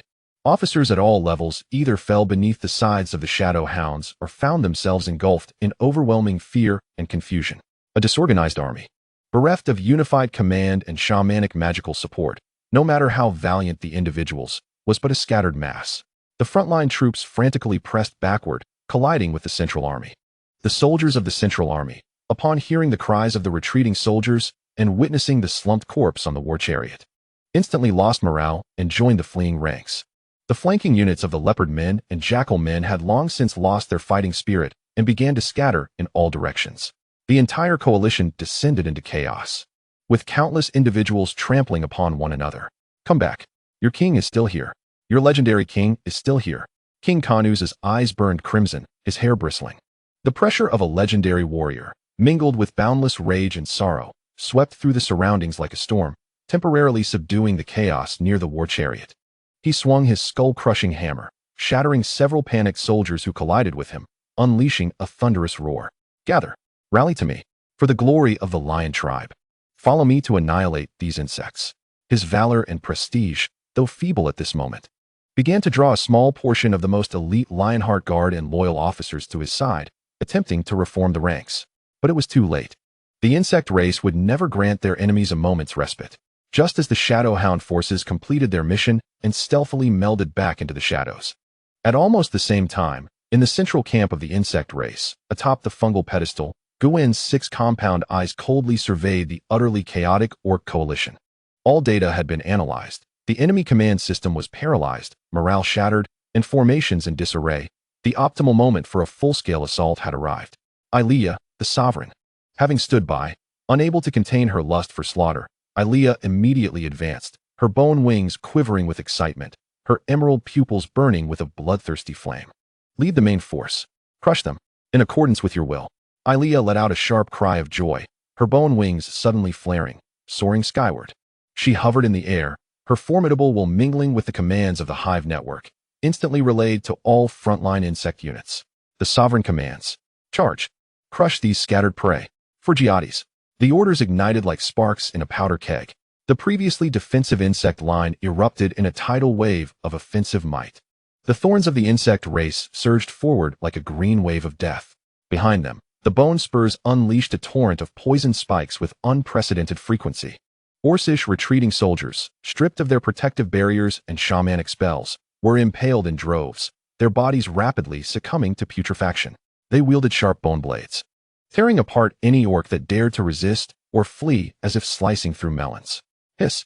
The viper stinger insects once more spewed forth toxic mist.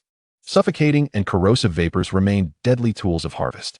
The yellow-green miasma enveloped the escape routes, while the acid precisely targeted those attempting to organize a defense among the officers and small groups. Saliana stood firm at the nest, coldly directing the flow of venom. Chapter 63, The Legendary Lion King. In the air, the moonlight insect troops dispersed, no longer focused on purification, but rather channeling the gentle glow of moonlight to illuminate the charging main force of the insects. Moonlight inspiration. The illuminated insect units' carapaces shimmered with a faint glow, their movements appearing swifter, and their wound healing slightly accelerated. Simultaneously, they released small-scale, moonlight barriers, deflecting the stray arrows and thrown spears. However, the truly lethal blades were those spectral insects and shadow hounds that flitted like phantoms along the flanks of the battlefield.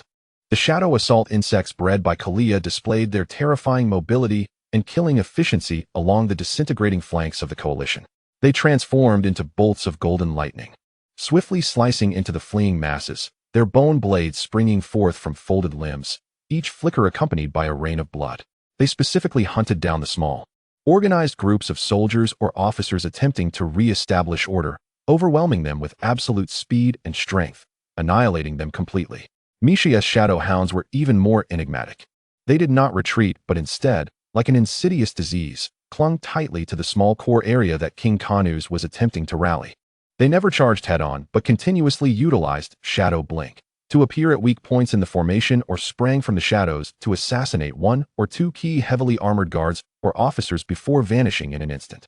Their harassment made it exceedingly difficult for Kanus to regroup, as soldiers fell silently around him, further escalating the coalition's panic. Ilea herself cackled as she dove down, like a whirlwind of death, into the densest area of the retreating soldiers. Her bone wings sliced through the air like the sharpest scythes, spinning and slashing, sending limbs and shattered bodies flying in her wake. Her claws effortlessly shredded heavy armor, and the corrosive breath emanating from her mouth reduced a small squad of Tauren warriors along with their totemic pillars into charred remnants. She reveled in the slaughter, efficiently amplifying the chaos and casualties. The defeat was overwhelming. The orc coalition crumbled entirely. The battle devolved into a one-sided massacre and relentless pursuit. Countless orc warriors turned their backs to the enemy, pierced by bone spikes, corroded by toxic mists, dismembered by bone blades, and bisected by bone wings. The prairie was drenched in blood, with corpses piled high. Curse you, insect! Face me in battle. King Kanus watched in horror as his grand army disintegrated, unleashing a roar filled with despair and fury.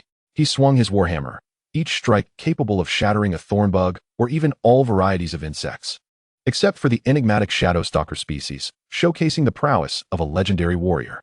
Yet, individual valor seemed so feeble in the face of total collapse. The number of his guards dwindled, and the front lines were continuously compressed. Ultimately, the insect horde, like an unstoppable tide of death, completely submerged the last vestiges of the orc coalition's resistance, advancing into the core area where King Kanus stood. The thornbug swarm encircled him, their bone spikes clanging against his heavy armor. Though unable to penetrate, they greatly hindered his movements. The acid of the viper stinger forced him to divert his focus to defend against it. Shadow stalkers and shadow strikers lurked around like wolves, seeking opportunities.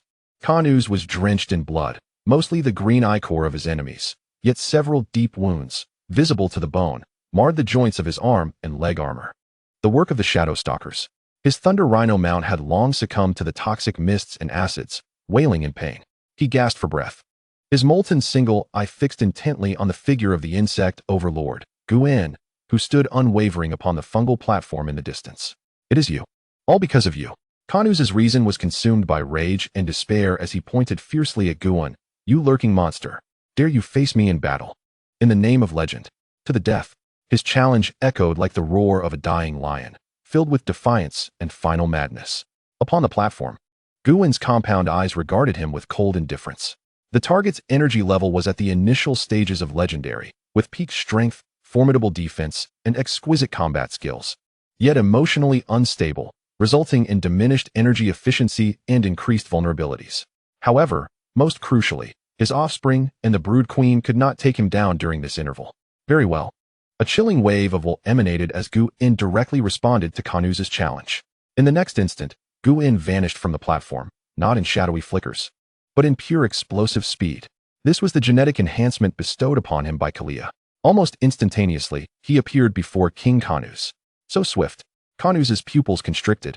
Yet without a moment's hesitation, he unleashed a full-force, earth-shatter strike against the ground, attempting to push back his opponent with a shockwave. Boom. The ground erupted. Shockwaves radiating outward. However, just as the shockwave approached Guin's body, he blurred once more. He effortlessly evaded the frontal assault, materializing in Kanuz's left visual blind spot. His claws, clad in bone armor, lunging for his ribs. Kanuz, a veteran of countless battles, withdrew his warhammer to block. Clang. Sparks flew. The immense force numbed Kanuz's arm. He was astounded. The opponent's strength was on par with his own. Before he could adapt, Guin's other arm shot forth. No longer a claw. It transformed instantly into a dark green bone spike, oozing viscous poison. A gift from Selene, the poison sorceress. Thud. The poisonous spike grazed Kanuz's waist armor, splattering toxic liquid upon his armor, which immediately hissed corrosively. Kanuz recoiled in anger, unleashing his energy to dispel the poison. Yet Guin remained like a shadow, his relentless barrage continuing. His combat style was bizarre and ever-changing, devoid of fixed patterns. At times, he resembled the elusive shadow stalkers, flickering unpredictably, his hands morphing into shadowy scythes, slicing joints and armor gaps from impossible angles. At other moments, he embodied the ferocity of the shadow strikers, exploding forth with incredible linear speed, bone blades slicing through the air with a piercing shriek. Occasionally, he even exhibited the resilience of the thorn bugs, absorbing non-lethal strikes with astonishing bone armor. At times, a faint, lunar barrier flickered around him, deflecting Kanuz's concentrated strikes. That was the power of Selene's lunar essence. Kanuz grew increasingly alarmed and desperate. He felt as though he were not battling a single foe, but a legion, a monstrous amalgamation of countless combat techniques and talents. His opponent seemed to predict every movement. Strength, speed, defense, toxicity, and resilience appeared nearly flawless. Roar. Kanuz descended into madness, burning the essence of his life without reservation. Lion King's fury. Golden energy flames surged skyward, power and speed skyrocketing once more. The Skull Crusher Warhammer descended with the might to shatter mountains. This was his ultimate strike. Expending all his strength. Faced with this earth-shattering blow, Guin finally halted his dazzling assault. He slightly raised his arms. In the next moment, the form of his bone armor underwent a sudden transformation, becoming thicker, more menacing, with serrated bone blades protruding from the edges, enveloped in a violently red energy. This was the Berserker skill from Kalia's class, Fury. Simultaneously, the fearsome bone tail behind him arched like a scorpion's stinger, its tip glowing with a ghostly green venom and a hint of shadow energy. He did not evade. Instead, he crossed his arms to brace against the legendary power contained within the Warhammer. Chapter 64. The Lion King's Demise. Boom. A deafening explosion. The terrifying energy shockwave radiated outward in a circular pattern, sending both insect and orc corpses flying within dozens of meters. Dust enveloped the area. King Kanuz's expression of madness and ferocity froze. He gazed incredulously ahead. His Skull Crusher Warhammer was firmly held by Guin's mutated arms. Though the fungal carpet beneath Guin cracked and sank, he emerged unscathed from this legendary blow. Impossible, Kanuz murmured. Just as his old strength waned and new energy had yet to rise, in that fleeting moment of mental collapse, Guin forcefully spread his arms apart, wrenching the warhammer aside. Simultaneously, his bone tail transcended the concepts of time and space, executing shadow flicker, venom piercer. Thud! A faint yet chilling sound of penetration echoed. Kanuz's body stiffened abruptly, and he slowly lowered his head. There, the grotesque bone tail had seemingly appeared from nowhere, embedding itself deep within his chest, piercing his heart. The ghostly green venom and a wave of icy shadow energy surged into his body, wreaking havoc upon his very vitality. Ugh, Kanuz gasped, his molten single eye dimming rapidly. In his final moments, he beheld Guin's 6 emotionless compound eyes. Guin slowly withdrew his bone tail. Lion King Kanuz Socrones, the sovereign of Bloodclaw Prairie. The legendary initial stage Lionheart warlord, collapsed like a mountain crumbling, raising a cloud of dust. Guin didn't even need to employ his bone blades. Kanuz, I regret not having made you exert yourself fully, my lord. Silence. Following a brief silence came the utter and final collapse of the remaining Orc coalition forces. Your Majesty, flee. The last vestiges of resistance crumbled away.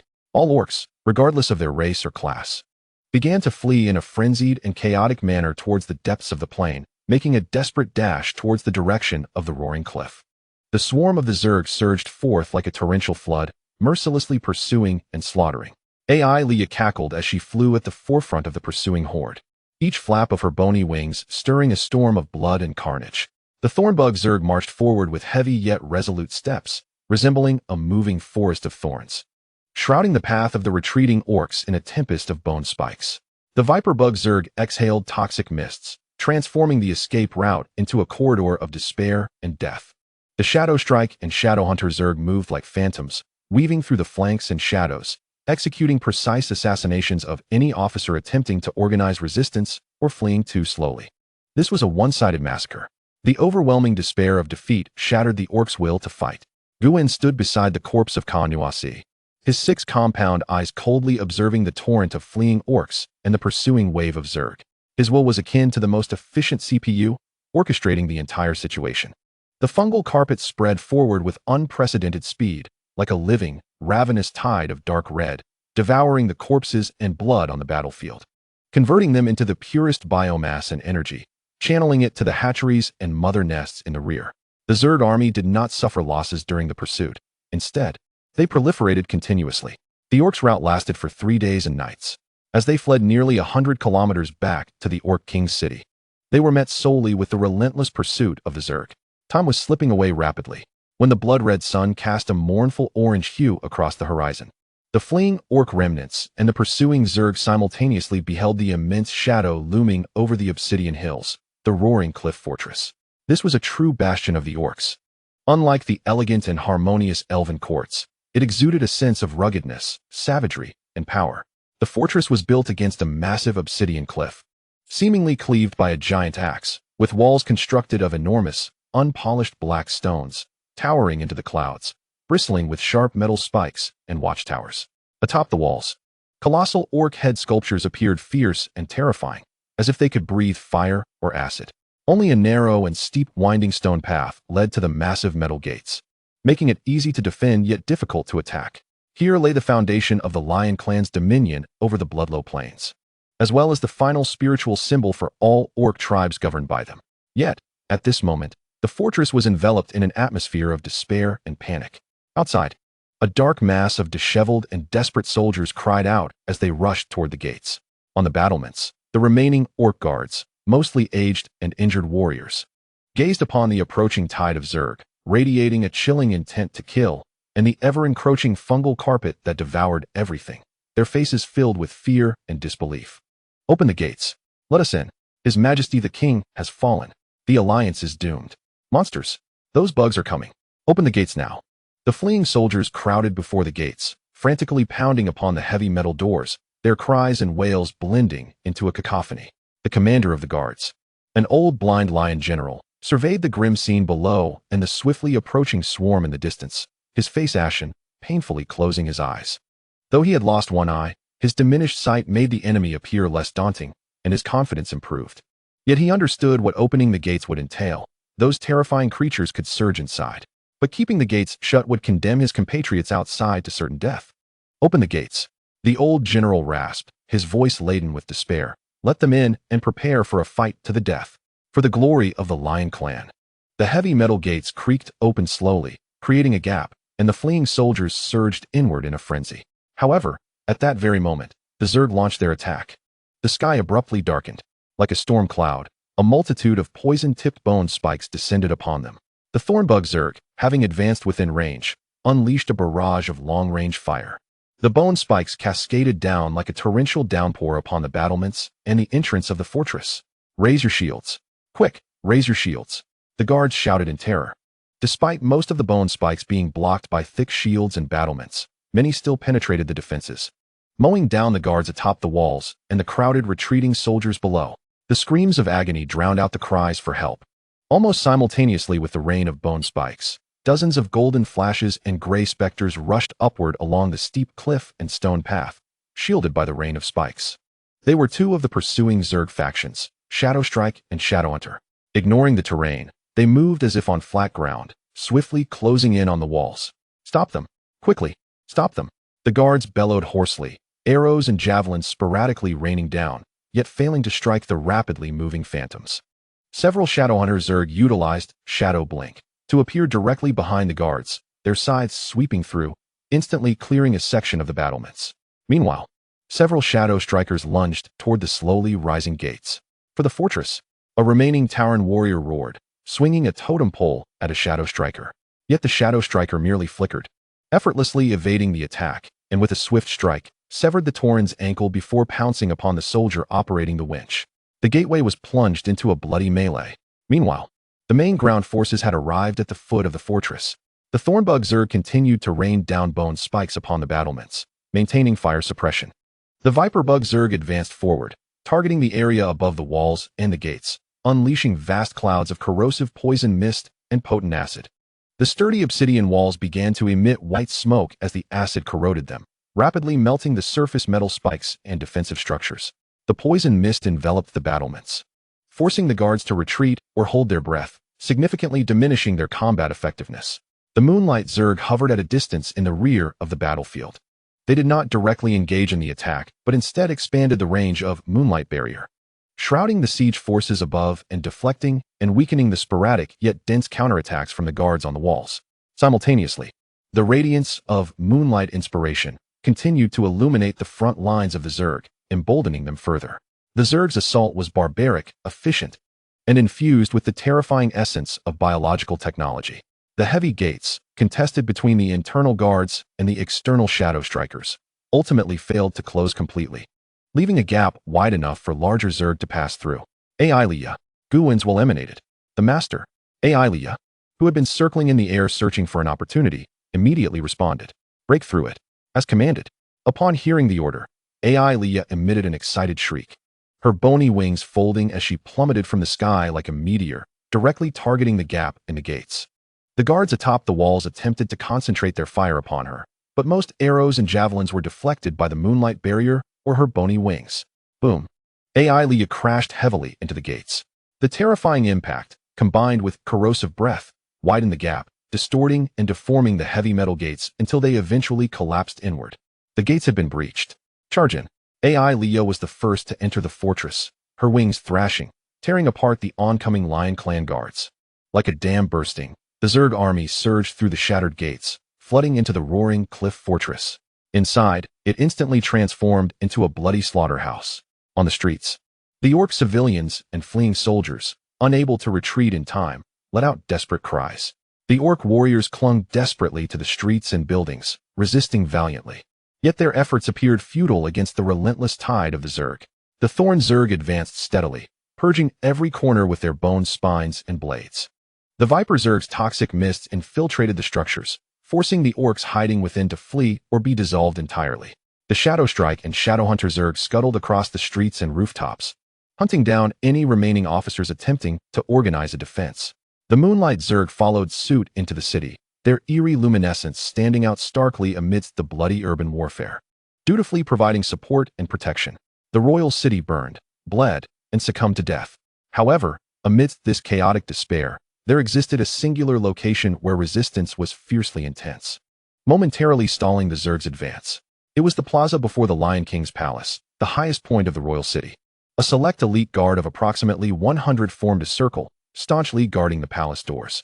Comprised mainly of Lion King guards and the mightiest warriors from various tribes. Each was wounded, yet their eyes burned with a frenzied resolve. At the center stood a figure, a female Lionkin.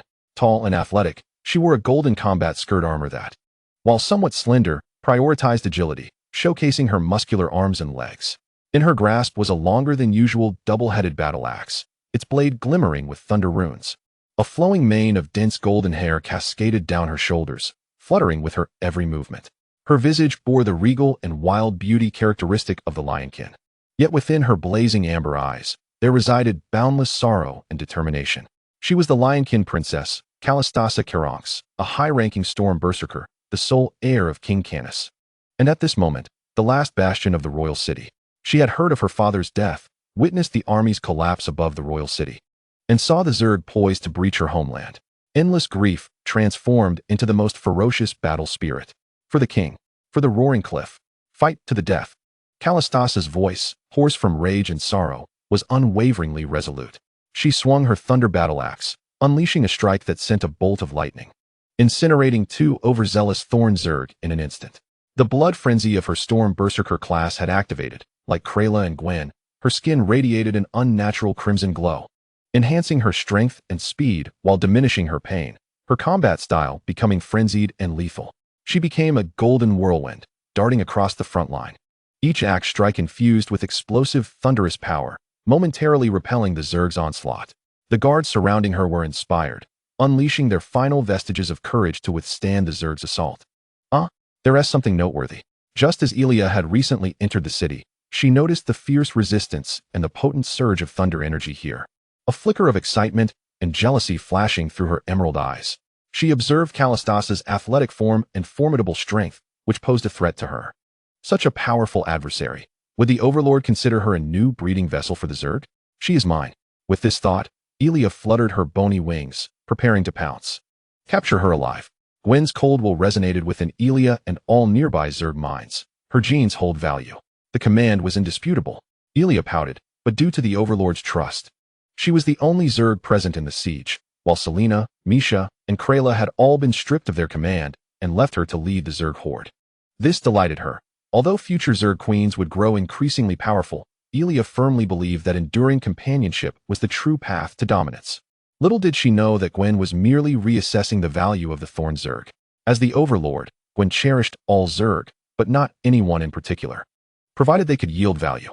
Yet Elia was oblivious to this, suppressing her urge to tear Kalistasa apart on the battlefield. She roared, "The Overlord wants her alive. Surround her. Exhaust her strength." Instantly, the Zerg's offensive shifted. They no longer aimed to break through the formation forcefully, but rather to encircle and wear down their foes. The Thorn Zerg continued their ranged assaults, depleting the guard strength. The Viper Zerg spewed toxic mists, eroding their stamina and will. The Shadow Strike and Shadowhunter Zerg executed relentless harassment, striking swiftly and retreating, targeting the guards' vulnerabilities and shamans tending to the wounded. Kalistasa roared in fury, attempting to break the formation and slay those pesky assassins. But each time she was forced back by a barrage of bone spines and toxic mists, all while maintaining her protective stance. Her frenzied state could not last indefinitely. Her strength began to wane, and her breaths grew labored. One by one, her guards fell. The circle dwindled. Chapter 66. The Fall, the End of Supremacy Ultimately. When the last Lion King guard screamed in agony as he melted away from a splash of acidic liquid meant to shield her, Kalistasa found herself entirely isolated in battle. Bloodied and battered, her golden armor in tatters, she gasped for breath, yet her eyes remained defiant and furious. Leaning against the palace doors, she wielded her thunder battle axe, fending off the incessant onslaught of Zerg. "Come forth, you monsters. The Lionkin shall never yield," she bellowed. Elia approached slowly with a wicked grin, her bone wings unfurled. "Struggle. Little kitty, your struggles will only please the Overlord more." Just as Elia prepared to personally subdue Kalistasa, Gwen's silhouette appeared silently at the edge of the plaza, like a descending deity or perhaps a demon. His multifaceted eyes scanned the battlefield with indifference, finally settling upon the valiant Lionkin princess. Kalistasa caught sight of him as well. Though she had never seen him before, the frigid pressure emanating from him, a definitive aura of supremacy. and the Zerg's immediate transition into heightened order and fervor upon his arrival made her instantly comprehend his identity. "You are the one leading these monsters," she hissed. Her teeth clenched, her eyes filled with a profound hatred. "You killed my father." Gwen did not respond to her animosity. His gaze seemed to appraise a valuable object. Strength, agility, affinity for thunder, and excellent berserker traits. An icy evaluation echoed through the Zerg network. The aura of a berserker class akin to Kralis, yet with a significantly superior genetic chain. The Zerg unit's birth from her would be more suited for direct combat than the Shadow Strike Zerg. The Shadow Strike Zerg shared a similar genetic template to the Shadow Hunter, but were slightly inferior in speed and lethality, as physical attributes could not surpass class abilities. Thus, the Shadow Strike's role was on the front line. If a Zerg unit were to be birthed from this Lionkin princess, its functionality on the battlefield would undoubtedly exceed that of a Shadow Strike Zerg. Hence, the briefest Zerg species favored by Gwen was born. He slowly raised his hand.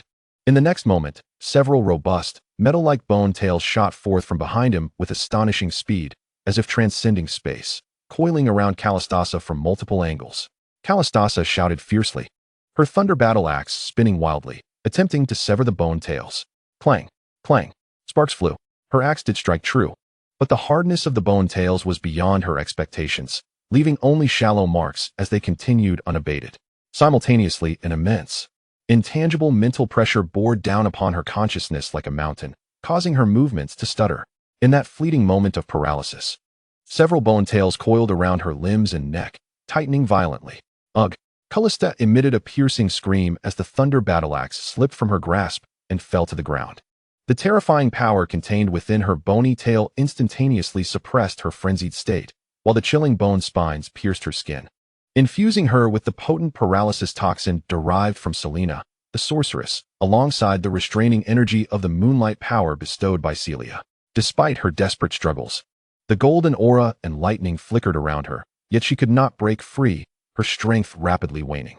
Gwen gradually approached her, lifting her into the air with the bony tail, aligning her gaze with his own. Callista laboriously raised her head, her eyes filled with fury, humiliation, and a hint of despair, fixing her gaze upon Gwen's inhuman compound eyes. Gwen uttered no words. Instead, he gently tapped the tip of his bony tail against her forehead.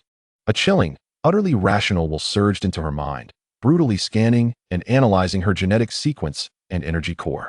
Callista's body trembled violently, emitting a pained groan, until her gaze became vacant, and she fell into unconsciousness.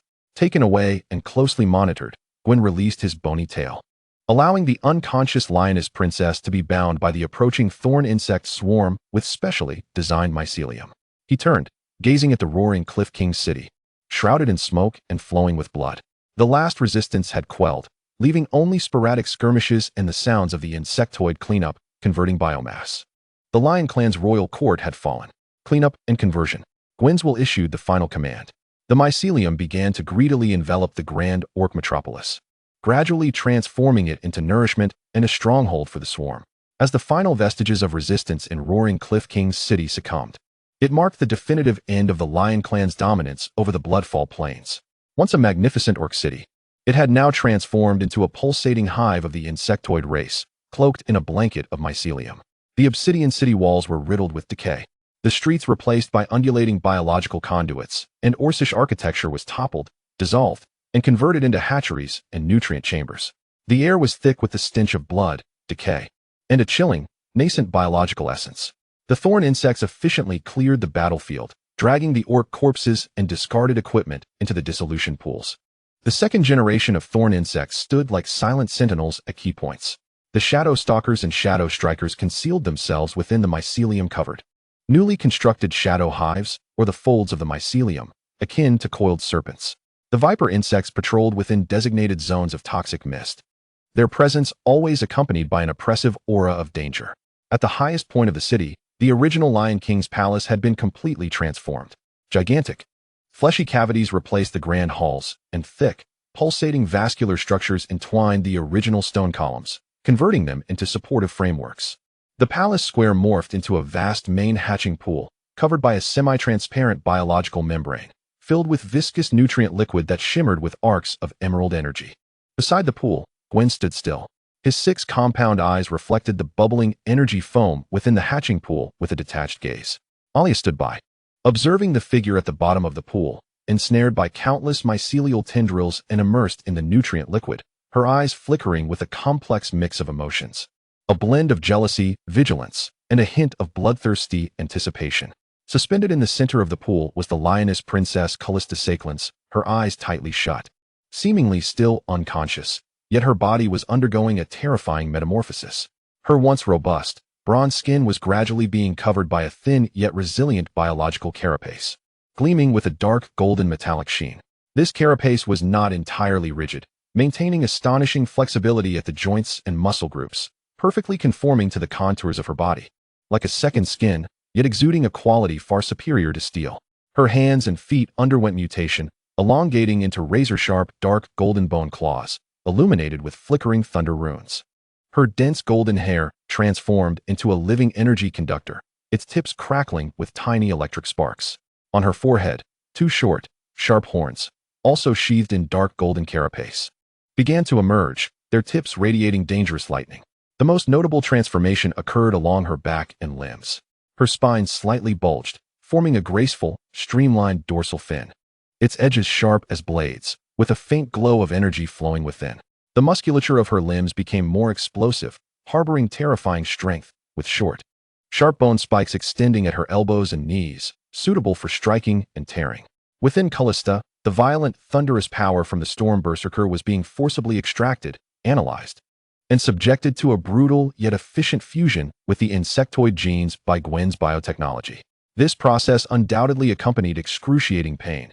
Even in her unconscious state, her body convulsed violently, and her throat emitted involuntary, suppressed whimpers of agony. Her exterior occasionally erupted with uncontrolled arcs of electricity, striking the nutrient liquid and causing it to boil. The genetic sequence analysis was completed, the affinity for thunder energy stabilized, muscle explosive templates optimized, and neural reflex speeds enhanced, allowing for controlled adjustments to her berserk state. Gwen's cold will reverberated through the Hive network, monitoring and fine-tuning the fusion process in real time.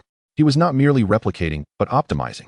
Callista's genes provided an unparalleled close combat specialization template, while Insectoid technology excavated and magnified her potential, endowing her with absolute obedience to the swarm's core. Aya! Callista abruptly opened her eyes, letting out a scream that mingled pain with newfound power. Her pupils had transformed from amber to a blazing golden hue, molten like gold. The intense energy surge momentarily restored her consciousness. She beheld the cold figure at the pool's edge and her own body undergoing a grotesque transformation, instantly comprehending her predicament. "No. Let me go? You monsters!" She struggled, attempting to tear the mycelium binding her. Her newly formed bone claws ripped through the nutrient liquid, generating arcs of electricity. Her pride and fury were fully ignited, the instinct of bloodthirsty frenzy, instinctively reactivated, her surface glowing red. Golden lightning erupting wildly as she sought to break free from her restraints. Suppression. Gwen remained unperturbed. More mycelium coiled around her, secreting potent sedative toxins. Simultaneously, sharp, syringe-like tendrils extended from the pool wall, piercing her neck and spine, directly injecting moonlight energy into her neural center and energy core for regulation. The toxins and moonlight power clashed violently with her berserk thunder energy, inflicting deeper pain while forcibly repressing her frenzied state. Her struggles weakened. Though the golden light in her eyes still burned with hatred, it was gradually being consumed and covered by a chilling, absolute obedience stemming from the Insectoid genetic level. Your anger, your power, all shall serve the swarm. Gwen's will struck her mind like a final judgment. The nutrient liquid in the hatching pool began to swirl violently, forming a vortex that entirely engulfed Callista. More biomass and energy surged into her body, hastening the completion of her final transformation. Yet this was Gwen's first attempt to accelerate the Insectoid transformation process, and he was uncertain of its success. Several hours later, the hatching pool settled, the nutrient liquid level having decreased significantly, its energy nearly depleted. At the bottom of the pool, the transformed Callista slowly rose to her feet. Gwen knew it had succeeded. She retained a humanoid female silhouette, but her entire body was now covered in a streamlined dark golden biological carapace, with sharp bone spikes at her joints and her hands and feet transformed into lethal claws. The energy tendrils at the back of her head moved autonomously in the absence of wind, crackling with electric sparks. The short, sharp horns on her forehead and the streamlined dorsal fin on her back slightly unfurled, their edges razor-sharp.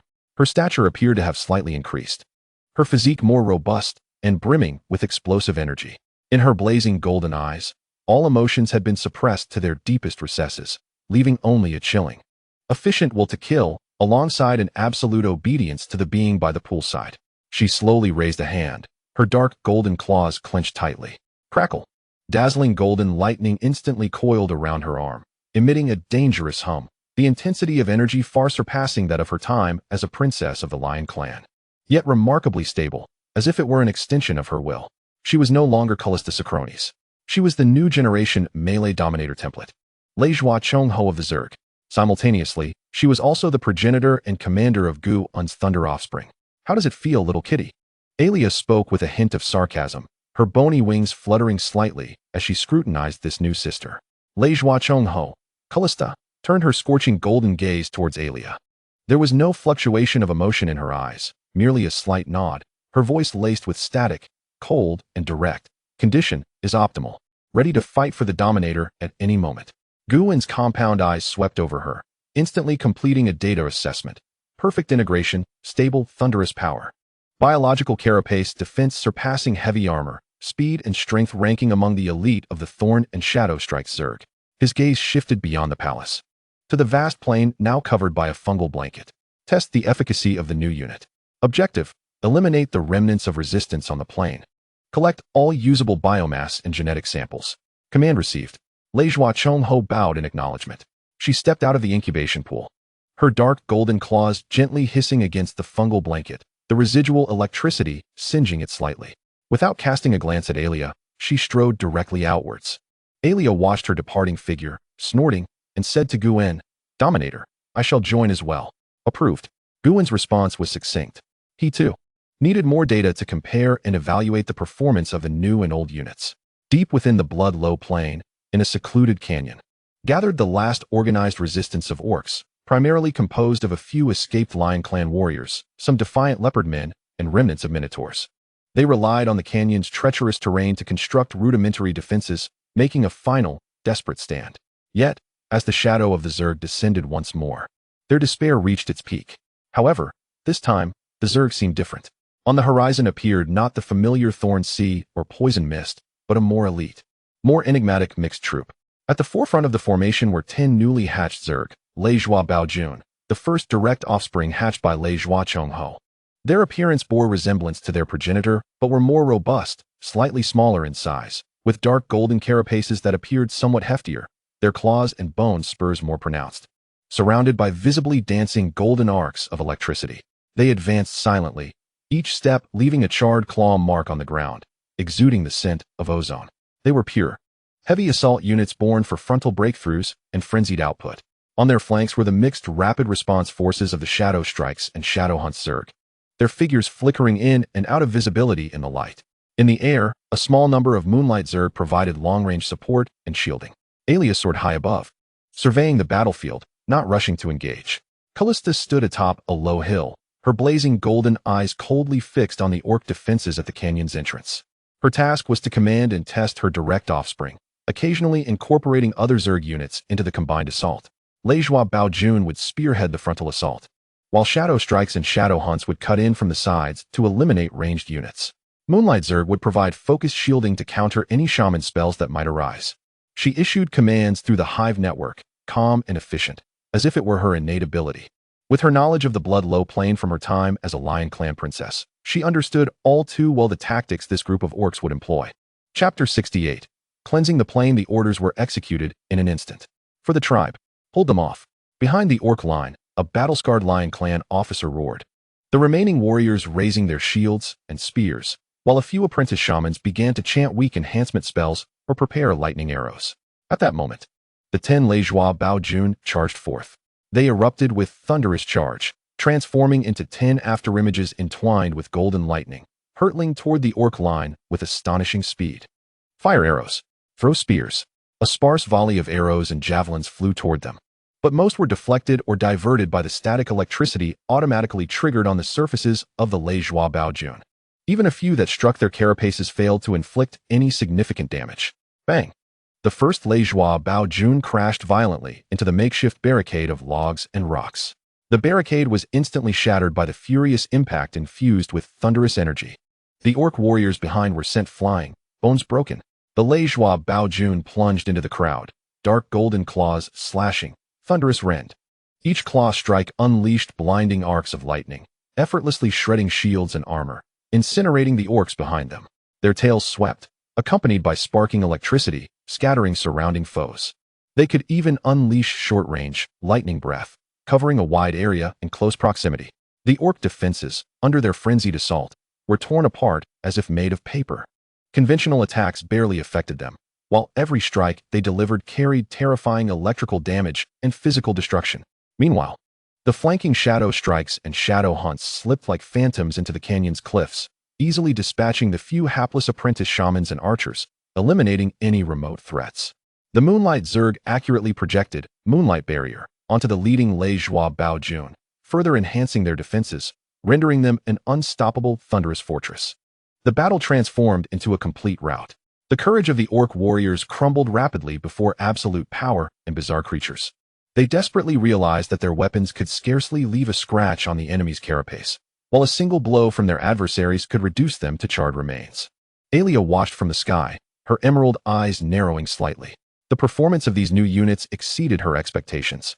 Their frontal assault capability even surpassed that of the Thorn Zerg, which required numerical support, and the speed-renowned shadow strikes. And their individual combat power was extraordinarily terrifying, particularly suited for breaking through fortified lines and eliminating elite units. Callista observed quietly as her offspring efficiently slaughtered their former kin, her blazing golden eyes revealing no trace of emotion, only when she occasionally intervened. Firing a precise bolt of lightning to execute a fleeing orc officer, did she exhibit a fragment of the terrifying precision and control inherent to her original power. The cleansing operation concluded swiftly. The canyon was devoid of life. The Lejoie Bao Jun returned silently to stand behind Lejoie Chong Ho, the arcs of electricity on their bodies gradually subsiding, yet the oppressive aura lingered. They bore only minor scratches, which soon healed thanks to their biological regeneration capabilities. Data collection was complete. New unit efficacy evaluation, exceptional. Frontline breakthrough and elite extermination capabilities are outstanding, with remarkable resistance to energy attacks and astonishing defense against physical assaults. It is recommended to prioritize the hatching of this new generation of primary melee units. Lejoie Chong Ho reported to the Dominator, while concealing her own thoughts. Approved. Return to the nest upon mission completion, commence large-scale hatching. Guwen was well aware of Callista's intentions, his will resonating in response. Upon receiving the command, Callista's remaining beast ears twitched, and she closed her eyes in delight. With the canyon's stronghold eradicated, the last vestige of organized resistance on the Bloodlow Plain was extinguished. The vast expanse of the grassland has succumbed entirely to the dominion of the Insectoid horde. In the ensuing days, the entire plain descended into a cacophony of another kind. The insect army, breaking into smaller units, centered around the roaring Cliff King city, now wholly transformed into the core of the insect nest, swept across every corner of the plain in a meticulous cleansing operation. The thorn insects formed a formidable patrol, marching with heavy and synchronized steps, resembling a moving forest of thorns, repeatedly plowing through the grasslands. Any remnants of orc survivors, hiding in caves or ruins, would be indiscriminately ensnared and eliminated by their bone spikes. Their jetting orifices seemed relentless, pinning any living being that was not of the insect kind to the ground. The Shadow Stalker and Shadow Strike insects acted as ghostly scouts, their forms flickering between light and shadow, delving into every perilous gorge, dense thicket, and parched riverbed. They were tasked with eliminating any resistors attempting to conceal themselves within the terrain, as well as seeking out potentially valuable individuals or items. Misha's figure would occasionally flicker in the shadows, silently directing her offspring in their lethal pursuits. The Viper insect's mission was more environmental. They exhaled vast clouds of suffocating toxins and corrosive acids, systematically purifying water sources, incinerating the remnants of orcish structures, and cleansing areas that might harbor diseases or hidden dangers. Selena hovered above the tallest tower of the king's city, precisely guiding the flow of toxic mist through the nest network, gradually transforming the entire plain into an environment more suitable for the insectoids rather than the orcs. The moonlight insects dispersed among the various cleansing units, casting gentle moonlight barriers that deflected the sporadic and feeble arrows, while continuously uplifting the efficiency of the insectoid forces with moonlight inspiration. Their radiance illuminated the bloody battleground, appearing both eerie and sacred. The newly joined Thunderclaw insects became the absolute trump card in assaults. Whenever they encountered fortified shelters or small bands of stubborn orc warriors, the Thunderclaw tyrants would descend like golden thunder, crushing all resistance in the most ferocious and direct manner. Callista personally commanded the operations, her very presence a mobile fortress of thunder. Elia soared through the skies, her bony wings casting a vast shadow. She surveyed the sweeping operations across the plain, occasionally diving down to personally deal with more troublesome targets, relishing the thrill of conquest. Simultaneously, she kept a vigilant eye on the other insect queens, particularly the newly arrived Callista, her emerald eyes gleaming with competitive fervor. Under this efficient and ruthless cleansing, the traces of orcs on the plain were swiftly eradicated. Villages turned to ashes, totem poles were toppled and dissolved, and the surviving orcs were either killed and transformed or had fled from the land where they had lived for generations. Chapter 69, Sword pointed at the elven royal court. The villages and tribes across the Bloodlow plain were cleansed by the Insectoids, replaced by an ever-expanding, pulsating mat of fungi. They covered the grassland, devouring all organic matter and converting it into nutrients, which were then transported through a robust underground vascular network to the main nest. Small clusters of hatcheries, spore towers, and nests sprouted like mushrooms after rain at key nodes across the plain, forming a living defense and surveillance network that enveloped the entire Bloodlow plain. Resources were continuously amassed. A vast amount of biomass was collected by worker bees from all corners of the plain, transported to the main nest's incubation pools, providing an endless supply of materials for the Insectoids to bolster their forces. The corpses of orc warriors, as well as those of their tamed giant war wolves and thunder rhinos, were decomposed and refined by the biological technology of the Insectoids, extracting precious fragments of genetic sequences. Although mostly fragmented, these bits accumulated to enhance the Insectoid gene pool, particularly in traits related to physical strength, endurance, and primal combat instincts, which were gradually analyzed and integrated.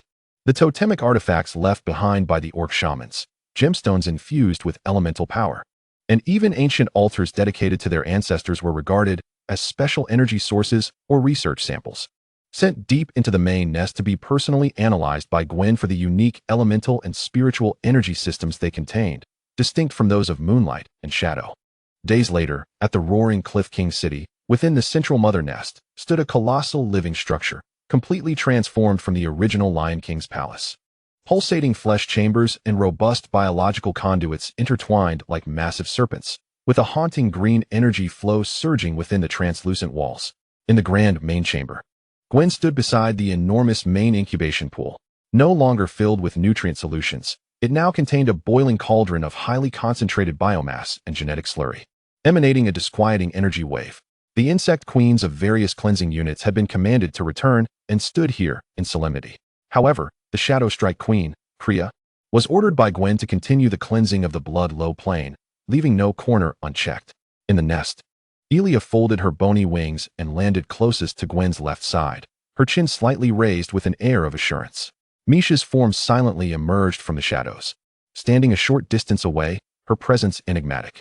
Selena glided in, her dark green serpentine tail coiling as her slit pupils scanned the other insect queens present, ultimately bowing respectfully to the sovereign. Callista arrived last, her steps steady as her dark golden exoskeleton shimmered under the mother nest's eerie light, her fiery golden eyes coldly surveying the assembly before settling on Gwen, offering a slight nod of acknowledgement.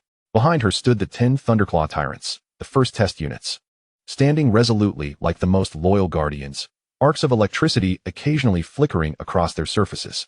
The 4 insect queens, representing the 4 principal combat sequences of the Insectoids, were now gathered together. Gwen's compound eyes swept over them, cold data streams flickering within. The cleansing was complete. The Bloodlow plane had returned to the swarm. His will echoed within the chamber, proclaiming an indisputable truth. Resource integration was finalized, and biomass reserves had reached their peak. Special genetic samples had been successfully captured. The optimization of the new Thunderclaw tyrants had been completed, and the hatching sequence was initiated. With his command, the main incubation pool erupted in a violent boil, its walls opening numerous orifices as a vast quantity of biomass and energy was frantically injected into several egg-shaped embryos at the center of the pool. These embryos expanded visibly, taking form, their surfaces covered with dark golden exoskeletons, accompanied by deep, thunderous heartbeats. The first large-scale hatching of thunderclaw tyrants was on the verge of breaking through their cocoons. These were the insect eggs birthed from the orc lions captured by Gwyn and Callista, or the first 10 thunderclaw tyrants. The Insectoid's heavy melee power was about to undergo a qualitative leap. Next, Gwyn's will shifted, calling forth a new energy map. This detailed survey of the Elven royal court and surrounding areas lay 1,000 miles away, crafted through long-term reconnaissance by Celia's moonlight insects, thorn insects, and early dispatched shadow stalker insects. The target, the Elven royal court. The final stage. On the image, the verdant glow representing the Elven life barrier had dimmed and thinned, like a flickering candle in the wind. The fungal blanket network, signifying the insectoid encirclement, was overwhelmingly thick, nearly enveloping the ancient tree life shield of the royal court. However, several critical nodes continued to flicker with resilient sparks of resistance. According to Celia's report, the remnants of the Elven forces still relied on the ancient life trees for their final stand. The barrier was on the brink of collapse. Yet the Elven will to resist remained, and there were suspicions of external high-tier units infiltrating to provide support. Based on the current combat strength, the total assault plan was to be reassessed. Gwyn's compound eyes turned toward the 4 insect queens. Elia, Sovereign. Ilea stepped forward immediately, her eyes ablaze with a fierce determination. I lead the Thorn Insect Clan's naval forces to launch a direct assault, to shatter their feeble barrier and the fragile walls of the Elven city. She yearned to prove herself as the sharpest spear of dominion. After all, she was the original queen of the insects, her numbers surpassing 10,000. And the combined forces of other insect clans could not match the Thorn Insect Clan's might. Misha leaned slightly forward, her presence commanding. The shadow hunting forces stationed far beyond the Elven royal court have locked onto multiple energy nodes and suspected command centers within the barrier. At the onset of the full-scale assault, we can execute synchronized strikes to create chaos and sever energy supplies. Her proposal was precise and lethal, unlike Ilea. She was devoid of many thoughts, her original emotions having been overwhelmed by Gwyn's mental energy, rendering her akin to a girl devoid of worldly concerns. However, the sharp scythe that occasionally flickered in her grip was enough to send shivers down one's spine. Selena hissed, her voice low. My Viper Sting can carry out large-scale acidic erosion and persistent toxic mist coverage before the main assault, further weakening the barrier and restricting the elves' mobility and recovery. Their natural magic will be significantly diminished in such a toxic environment. Callista, the newly emerged Thunderclaw insect queen, took a step forward, her dark golden claws poised, arcs of electricity dancing. The Thunderclaw tyrants can serve as the core of our assault, prioritizing the destruction of the elves' ranged weapon platforms and mage towers. My professional skill, Thunder Domain, can effectively disrupt and even tear through the remnants of the barrier. Her plan brimmed with a wild, destructive power inherited from her father, Kanus, amplified by the might of thunder, rendering her nature perpetually violent. The modifications of the insect race would only enhance her inherent ferocity. Gwyn listened quietly, swiftly analyzing and synthesizing all proposals. The first phase, led by Selena. The Viper units will engage in a sustained 72-hour saturation of venomous corrosive attacks, maximizing the weakening of the barrier and city wall defenses. The second phase, Ilea and Callista will collaborate. The Thunderclaw Tyrant Legion will act as the vanguard, with the Thorn Sea as the main force, launching a frontal assault to forcibly breach the barrier. Misha's shadow hunting troops will infiltrate synchronously, executing decapitation and node disruption tasks. All Moonlight units will be under the unified command of Celia, providing comprehensive support and shielding.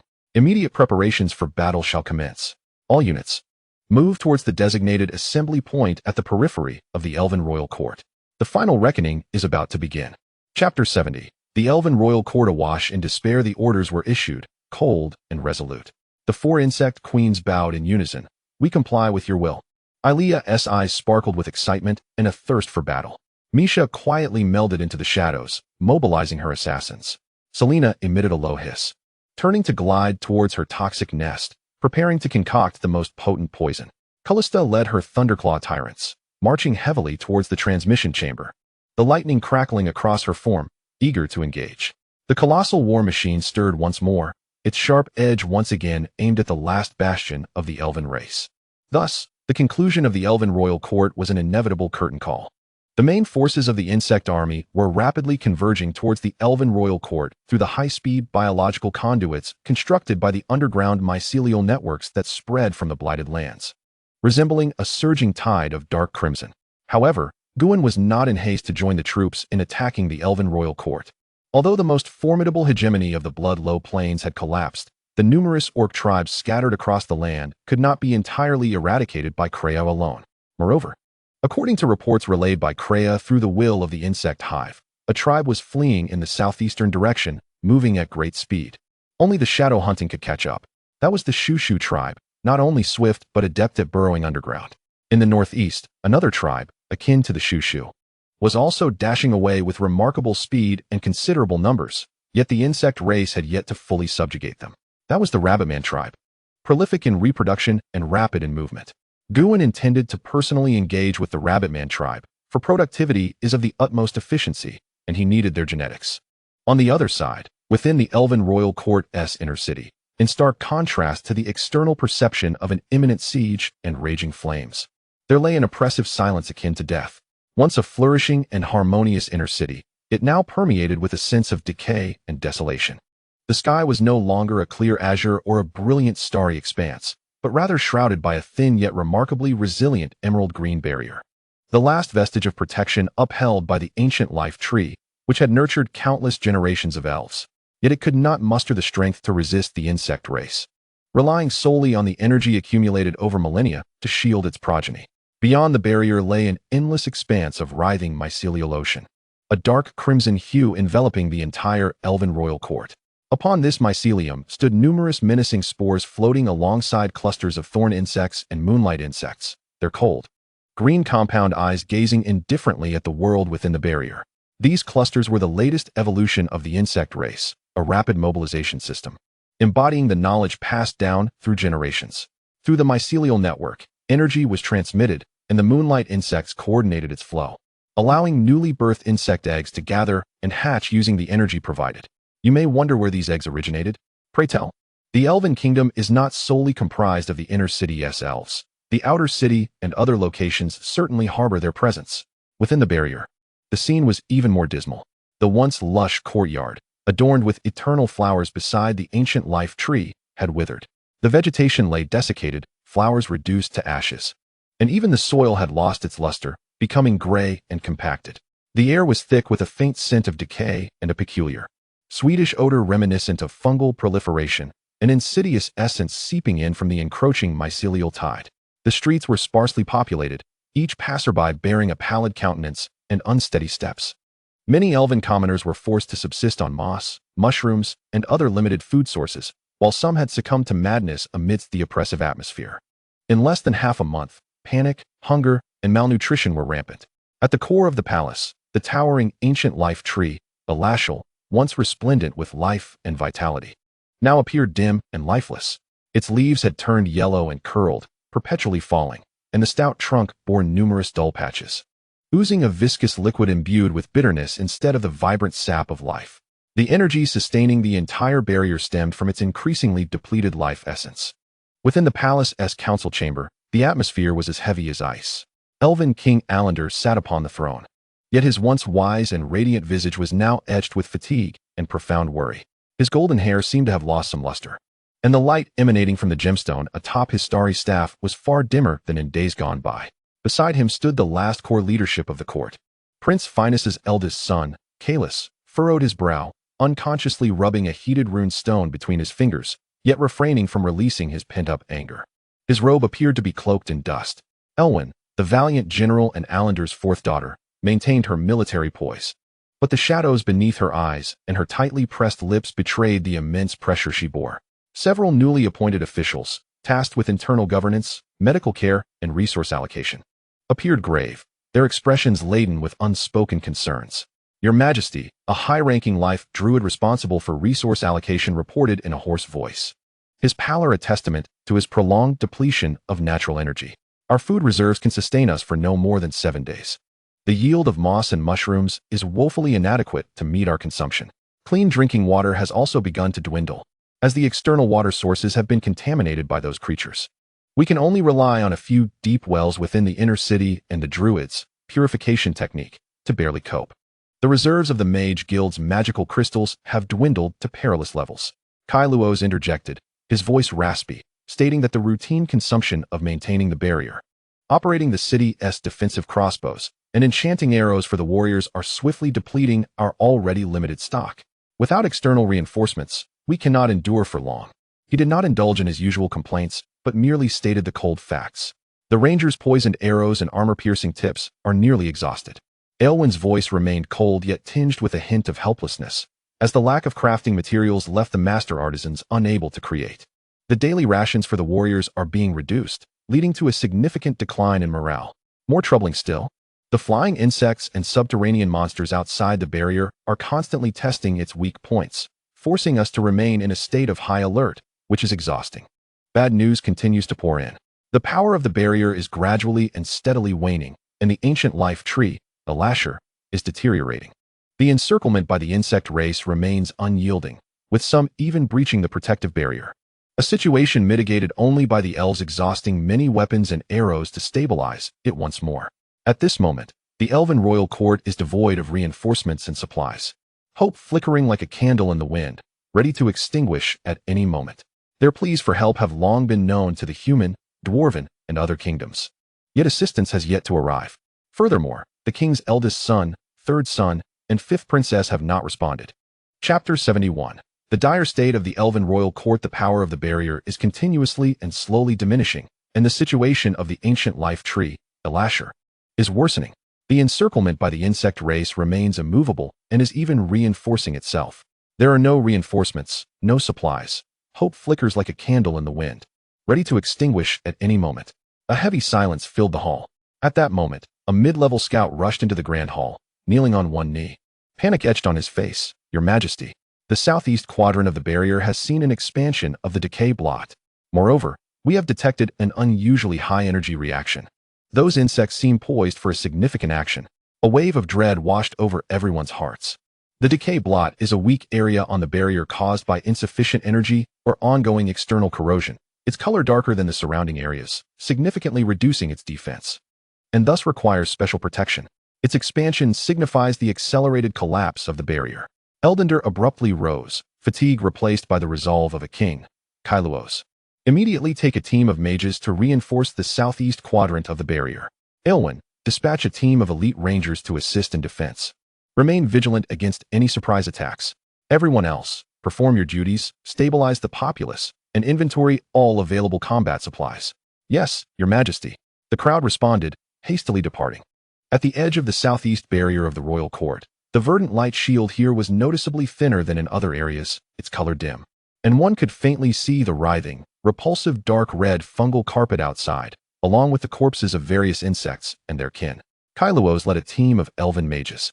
Standing atop a hastily constructed mana conduction base made from pure crystals and runestones, pouring every ounce of magical energy into the barrier, attempting to repair and reinforce the area.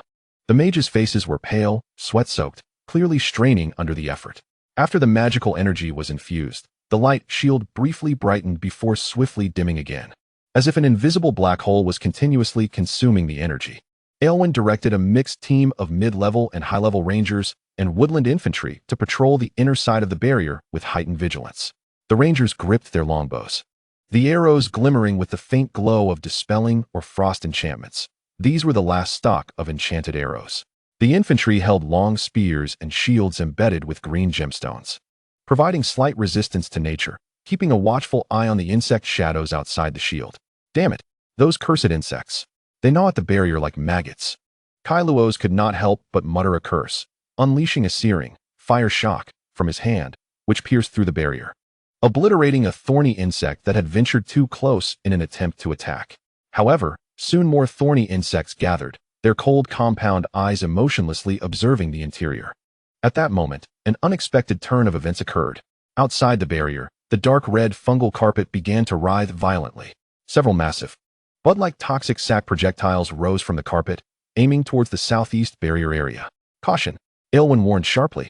Uft, uft, uft. A torrent of densely packed, dark green poisonous spines was violently sprayed forth, pouring down upon the barrier like a torrential rain. Hiss! A sharp, nauseating corrosive sound erupted instantly. The already dim barrier shield was covered by the poisonous spines, fluctuating violently, its glow fading at a visible speed. Hold firm.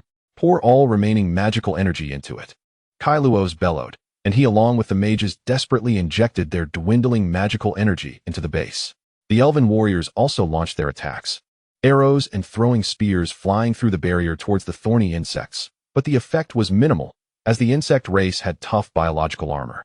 The glow of the barrier flickered uncertainly under the onslaught of the poisonous spines and the frantic efforts of the mages, as if it might shatter at any moment. This fierce clash persisted for nearly an hour. Ultimately, as the elven mages were on the verge of exhausting their magical energy, the ferocious assault gradually subsided. The insect race seemed to have only conducted a more intense routine test and consumption. The barrier held, but the decay blot in the southeast quadrant had evidently expanded further, its color darkening and becoming nearly transparent. The elves collapsed to the ground, gasping for breath, their faces devoid of any joy from repelling the enemy, only deeper despair. They had expended precious magical energy, while the enemy remained inexhaustible. In a secluded corner of the royal court, atop a taller clock tower still retaining a hint of green, Celia Moonlight stood in silence. She emanated a gentle luminescence of moonlight, her moonlit hair flowing like a gown, her ethereal presence starkly contrasting with the surrounding desolation. Her gaze pierced through the barrier, coldly observing everything happening on the external fungal carpet. She was Guwen's eye left in the elven royal court, a local commander responsible for surveillance, encirclement, and sustained pressure. Through the insect nest network, she could distinctly perceive every fluctuation of the barrier's energy, each movement and defensive focus of the elven garrison, as well as their increasingly waning morale and supply situation. She witnessed the fierce clash in the southeast quadrant, observed the desperate struggles of the elven mages, and noted the exhaustion and despair of the rangers. The energy levels dipped slightly again, and the stability of the southeast barrier unit reached a critical point. The elven garrison's magical and physical reserves were significantly depleted. She calmly reported her observations to Guwen in the distance via the insect nest network, noting no signs of effective reinforcements, and internal morale continued to plummet. She advised maintaining the current pressure frequency to accelerate their resource depletion. Her report was objective, precise, and devoid of any emotion, as if describing an impending experiment's conclusion. Behind her, several moonlight coordinators silently hovered. Their glow wove faint illusion runes and whispers of the mind, like an invisible poison, quietly permeating the barrier, amplifying the anxiety, fear, and despair among the elves within the city. Fear is a weapon more cruel than the blood of swords. Celia's gaze once again fell upon the ancient tree of life, a lasher, which was gradually withering. The target's life response continued to weaken, with an estimated complete depletion time of 21 to 25 days. She coldly pronounced the final limit for the elven royal court. Within the court, hunger, fatigue, and despair were spreading. Chapter 72. The Red-Eared Bunny Girl. Meanwhile, far in the Blood-Low Plain, Guwen was en route to the northeastern battlefield, engaged in the encirclement of the rabbit people. 6 compound eyes simultaneously processed reports from Celia, battle updates from Clea, and operational information from the main nest. The images and data sent from Celia regarding the elven royal court flashed in his mind. The crumbling barrier and the despairing expressions of the guards elicited no emotional response, merely marked as proceeding as planned, awaiting support from Ilea, Selena, Misha, and Callista. His primary focus shifted to the battle reports from Clea, relayed from the northeastern region of the Blood-Low Plain. The extermination of the rabbit tribe remained obstructed. Clea's will transmitted through the hive network, tinged with a suppressed irritation. As the tribe's size was considerable, with an exceptionally short reproductive cycle, their combat units primarily consisted of high-level Gale Scouts and mid-level Slingers, equipped with a small number of mid-level fertility priests. They refused direct confrontation, leveraging their superior mobility and familiarity with the terrain to engage in constant evasion and guerrilla harassment. Their burrowing capabilities were formidable, allowing them to swiftly establish temporary underground shelters. Although Shadow Strike units had intercepted them multiple times, it was challenging to confine their main force. An increase in high-speed units or a change in tactics was recommended. Accompanying her report was a segment of battle footage. Several Shadow Stalkers were in pursuit of a group of rabbit warriors. These rabbits, standing at a mere 1.50 meters, possessed remarkably strong hind limbs, covered in short, gray-brown fur. They moved like lightning skimming the ground, each leap propelling them vast distances, easily evading the pursuing Shadow Stalkers across the rugged hills. Occasionally, a rabbit would turn back, accurately launching stones from the slings hanging at their sides. While it was difficult to penetrate the armor of the Shadow Stalkers, they effectively delayed their actions. Moreover, some rabbits swiftly utilized their tools to dig, vanishing underground in the blink of an eye, leaving behind only an inconspicuous entrance. Among them was a particularly unique rabbit. She not only refrained from participating in the collective actions typical of her kind, but also attacked the mid-level fertility priests within the tribe, refusing to mate with other male rabbits. This behavior was quite rare among the rabbit tribe.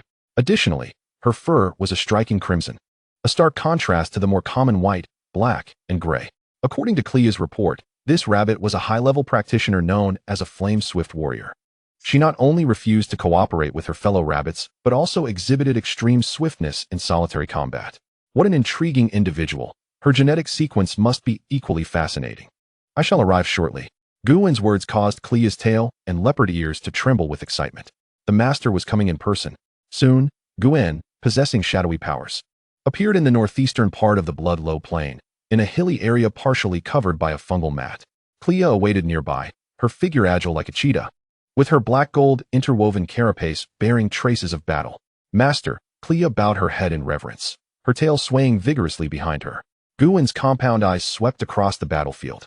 The air was thick with a faint dust and the distinct scent of rabbits, reminiscent of hay. The ground was strewn with footprints of varying depths and digging marks, while in the distance, rabbit sentinels were seen frantically darting into burrows. Those cute, diminutive figures were the very culprits behind Clea's difficulties. Observing the ground, it was evident that the spread of the fungal mat had been significantly hindered here. Many peripheral areas had been repeatedly damaged, indicating frequent rabbit harassment. Identify their recent primary gathering points and activity patterns. Guwen's will directly penetrated Clea's mind, devoid of any superfluous words. Clea promptly shared the information she had gathered from days of reconnaissance and combat through the hive network. A vast hilly area, complex in terrain and riddled with caves, was highlighted, with several large underground cave entrances and commonly used migration paths of the rabbits clearly indicated. The rabbits' tactics were simple yet effective, exploiting their speed advantage. They struck and retreated, never engaging in prolonged conflict, relying on their vast reproductive capabilities to maintain their population while continuously exhausting the Insectoid extermination forces. It was a typical war of attrition and guerrilla tactics, underestimating the adaptability and evolutionary potential of the Insectoids. Guwen coldly assessed, their value lies in their genes, not their tactics. Let us put an end to this tedious chase. He slowly raised an arm covered in bone armor. In the next moment, an invisible yet profound will erupted from him, expanding outward like a supernova. This was not a targeted mental assault, but a widespread, indiscriminate mental pressure field. The Masteress might. In an instant, within a radius of several kilometers around Guwen, all areas seemed to have been paused. Those rabbit Gale scouts, frantically trying to flee, suddenly froze in place. The kinetic energy from their high-speed movements was forcibly severed, causing them to tumble helplessly to the ground. Clutching their heads and emitting pained cries, blood seeping from their orifices, their consciousness was instantly overwhelmed by the terrifying pressure, rendering them incapable of effectively controlling their bodies. Those attempting to dig into the ground were immobilized, collapsing at the entrance of their burrows, unconscious. The relatively weaker fertility priests and younglings hidden deep within the caves fell silent, fainting in droves without so much as a whimper. Across the entire battlefield, all rabbit activities were abruptly halted, save for the Insectoid units. High-speed mobility? Absolute speed? Before the area-wide mental control ability surpassing the legendary tier, it was utterly meaningless. Though Clea and the shadow Insectoids beside her were unaffected, they instinctively lowered their bodies slightly, expressing reverence for this power. Particularly Clea, whose Insectoid traits had begun to subtly secrete pheromones. Clear the battlefield, capture all high-level Gale scouts and fertility priests, prioritize live capture. Eliminate the remaining resistors. Guwen retracted his arm, his will directive clear and concise. Simultaneously, he placed his bony hand upon Clea's head, encouraging her, do well, and there will be rewards for you. Yes, Clea's eyes sparkled with excitement and bloodlust, her figure transforming into a streak of black lightning as she led the shadow Insectoids to pounce upon the incapacitated rabbit warriors. The slaughter and capture proceeded with remarkable efficiency. The once troublesome rabbit guerrilla forces found themselves akin to lambs awaiting slaughter before the overwhelming power of the Masteress presence. One by one, the speedily renowned rabbit scouts were easily subdued, carried away by the diligent thorn insect worker. The precious fertility priests were captured with utmost care and isolated. Guwen remained still, his compound eyes flickering as he began to analyze the genetic fragments of the rabbits and conduct preliminary comparisons with the Insectoid gene database. The rapid movement neural reflexes, unique muscle fiber structures, efficient reproductive hormone regulation, and enhanced perception of underground environments were all intriguing. However, what captivated him most was that red-eared rabbit girl, the flame-swift warrior. Chapter 73. The ember leap insectoids within the main nest chamber, the viscous nutrient solution gradually receded, revealing 3 enormous eggs at the bottom of the pool, their surfaces adorned with orange-red and dark gray spiral patterns. They pulse quietly, emanating a disconcerting faint heat that caused the surrounding air to shimmer slightly. Guin stood at the edge of the pool, his 6 compound eyes coldly reflecting the patterns of the eggs. His will is akin to the most intricate of instruments, interconnected with the inner sanctum of the insect eggs through the network of the bug's nest, meticulously monitoring every subtle process of genetic fusion in real time. The genetic sequences derived from the crimson rabbit maiden, Huian, Xuanjia, Huisufanzhong, have been forcefully imbued by Guin, transforming into that which belongs to the insect race. The rebellious wildness and ferocity inherent in the bloodline of that flame-swift warrior rabbit are being ruthlessly washed, enveloped, and reshaped by the absolute obedience of the insect will. He exhibited no emotional fluctuation, as if merely executing a predetermined procedure. The resistance of the rabbit tribe has become utterly meaningless. Guin has acquired what he desires. Luna, the name of the crimson warrior rabbit girl, her anger blazing like fire in her indomitable gaze, merely serves as a necessary process to provide high-quality samples for the insect race. Her existence holds meaning solely in this regard. Accelerated incubation. Inject high-purity thermal energy crystals and biomass slurry. Guin issued the command. The flesh membrane of the pool opened, and several thorned insect worker bees injected blocks of energy crystals radiating intense red light and viscous, energy-rich dark green biomass into the pool. The biomass dissolved rapidly, transforming into a surging thermal energy eagerly absorbed by the insect eggs. The slurry formed from the dissolved biomass enveloped the eggs, providing the final nurturing nutrients.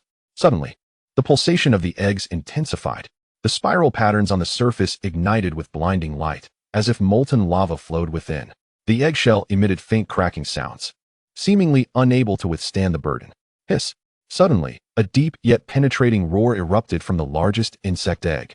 Immediately after, the other 2 eggs responded with corresponding shrieks. Crack! Crack! Crack! The 3 eggs violently ruptured from within almost simultaneously. Thick, steaming nutrient liquid splattered forth, as 3 peculiar forms, radiating heat and steam, struggled to emerge. The Juanyue insect race. This is the name Guin has chosen for them. They are slender in form, especially in the abdomen. Yet their hind limbs are unusually robust and developed, covered in dark red chitin with scorching fissures, as if they might explode at any moment. Their heads possess a pair of enormous, molten glass-like bright orange compound eyes, flickering with a fierce sensitivity to heat. On either side of their mouthparts, high-temperature exhaust ports continuously spew forth sparks, releasing tiny tongues of flame with every breath. Inject high-energy catalysts to induce and accelerate their metamorphosis into adulthood. The energy-infused biomass was brought by the thorned insect workers and deposited before the 3 larvae. Instinctively, the 3 larvae greedily absorbed the biomass, their bodies visibly swelling and transforming. Their exoskeletons became more robust and streamlined, the light beneath the fissures glowing ever brighter, the exhaust ports enlarging, and the structure of their hind limbs further reinforced, while their forelimbs began to morph, hinting at the emergence of sharp bone blades. Hours later, amidst a violent and agonizing scream accompanied by a surge of steam and flames, the 3 larvae completed their final metamorphosis. The adult Juanyue insect race. They stood tall, slender yet every muscle brimming with explosive power. Their bodies were cloaked in streamlined exoskeletons predominantly dark red, adorned with glowing orange fissures, beneath which molten-like energy coursed slowly. Their head structures were sharp, featuring a pair of dazzlingly bright large compound eyes, coldly surveying their surroundings. Their forelimbs had morphed from mere bone claws into a pair of blazing bone blades. Exhibiting a dark red hue scorched by intense heat, the edges gleamed white and blindingly bright, merely their appearance causing the temperature in the vicinity to rise dramatically, the air warping from the heat. Their hind limbs were extraordinarily developed, resembling reinforced spring structures, and multiple biological gas exhaust ports on their legs and backs occasionally emitted wisps of smoke and sparks. At this moment, behind Guin, the insect queen, transformed from the crimson rabbit maiden Luna, approached him reverently, stating her respect. As a queen, Her bone blade's brightness and the intensity of energy flowing through her far surpassed those of her progeny. Her bone blades could no longer be referred to as flame bone blades. They had ascended to a higher form, plasma bone blades. However, in the absence of combat, she severed the plasma connection to her body, allowing it to cool rapidly and detach. Nevertheless, the replenishment of energy and biomass from the insect's fungal mat would enable her to quickly restore this weapon. Real combat testing. Guin commanded. As soon as the words were uttered, a biological flesh wall rose within the nest, revealing several robust mid-tier rock lizards deliberately introduced into the environment. This creature is renowned for its thick rock-like skin and immense strength. The three newly emerged Junyue insect compound eyes instantly locked onto the targets. The next moment, they sprang into action. Baronbunchi, the queen's flame-swift warrior class ability, akin to other insect races, they too inherit some skills from the queen, executing them with a finesse surpassing that of their progenitor. At the moment the skill activated, their hind limbs propelled forcefully against the ground, while the exhaust ports on their legs and backs precisely discharged scalding vapor flames. Boom, boom, boom. Their figures blurred, transforming into three elusive, twisting streaks of heat, closing in on the rock lizards at an astonishing speed, disregarding the terrain. The rock lizards were caught off guard. The blazing bone blades on their arms swung. Sizzle. The Junyue insect's bone blades effortlessly sliced through the rock lizard's reputedly tough petrified skin, the intense heat instantly carbonizing the wound. The accompanying burning damage far exceeded that of physical cutting alone. One Junyue insect faced the lizard's tail whip attack without flinching, swiftly transitioning the bone blade on its arm, as a jet port sprang forth, unleashing a torrent of searing light. A continuous high-temperature jet seared the lizard's tail, instantly melting it through and severing it. Another leaped suddenly, spinning rapidly in midair, transforming into a burning top with the heat of its bone blade. The blazing bone blade, akin to the Grim Reaper's scythe, swiftly ensnared one lizard, cutting, burning, and reducing it to char. The battle concluded within mere seconds. The training ground was left with only the charred remains of the lizards and the lingering scent of burnt flesh. The three Junyue insects stood motionless, their fiery orange fissures flickering, exhaust ports emitting wisps of smoke, their compound eyes cold and indifferent, as if they had merely accomplished a trivial task. Chapter 74, Coalition Support. Rejection from the human empire. Meanwhile, far away, in the elven royal court, the atmosphere remained stiflingly oppressive. The radiance of the ancient life tree Elasher dimmed further, and the emerald glow of the barrier appeared considerably thin. Within the palace's council chamber, Elf King Elendil rubbed his temples as he listened to yet another report from his subordinates about the impending depletion of food supplies, the weariness in his eyes almost palpable. At that moment, a scout stumbled into the hall, his face a mask of incredulous excitement and fear. "Your Majesty, news. A magical transmission from the Troll Chieftain Nation." The entire hall fell silent, all eyes fixed on the scout. The Troll Chieftain Nation, in proximity to the human empire of Aostin, the Merfolk Kingdom of Vicasses, the Dwarven Kingdom of Ironforge, the Eastern Human Confederation, and the Demon Empire of Nordmar, is separated from the Elven Kingdom by a mere river and a dark forest. All these nations occupy the eastern part of the continent. To traverse to the central regions, they must inevitably navigate around the Elven Kingdom, the Merfolk Kingdom, the Bloodlow Plains, and the Wasteland. Speak. Upon hearing that a nation had responded, Elendil sprang to his feet, his voice slightly hoarse from anticipation. He did not dare to hope that those nations could provide assistance. "It is news from His Royal Highness Prince Kawailand." The scout panted. The prince successfully persuaded the Troll Chieftain Nation. The United Nations of Humanity has formed a coalition, advancing toward our royal court. What? A coalition? News has reached His Highness Kawailand, and it brings the coalition with it. The hall erupted with incredulous gasps and a fleeting glimmer of hope. Even Finus and Kuros, who had maintained stoic expressions, revealed a flicker of light in their eyes. Elwyn's tightly clenched fists relaxed slightly. It appeared that her usually carefree third brother, who had shown little ambition and roamed the world, was not entirely without merit. "Is the news accurate?" Elendil suppressed the excitement swelling within him and asked with caution. "Indeed, Your Majesty. The message bears the war runes of the Troll Chieftain's Nation and the official flag of the United Nations of Humanity. Although the coalition's size is not comparable to the peak of the Elven Legion, it is nonetheless a formidable force, led personally by the Third Prince.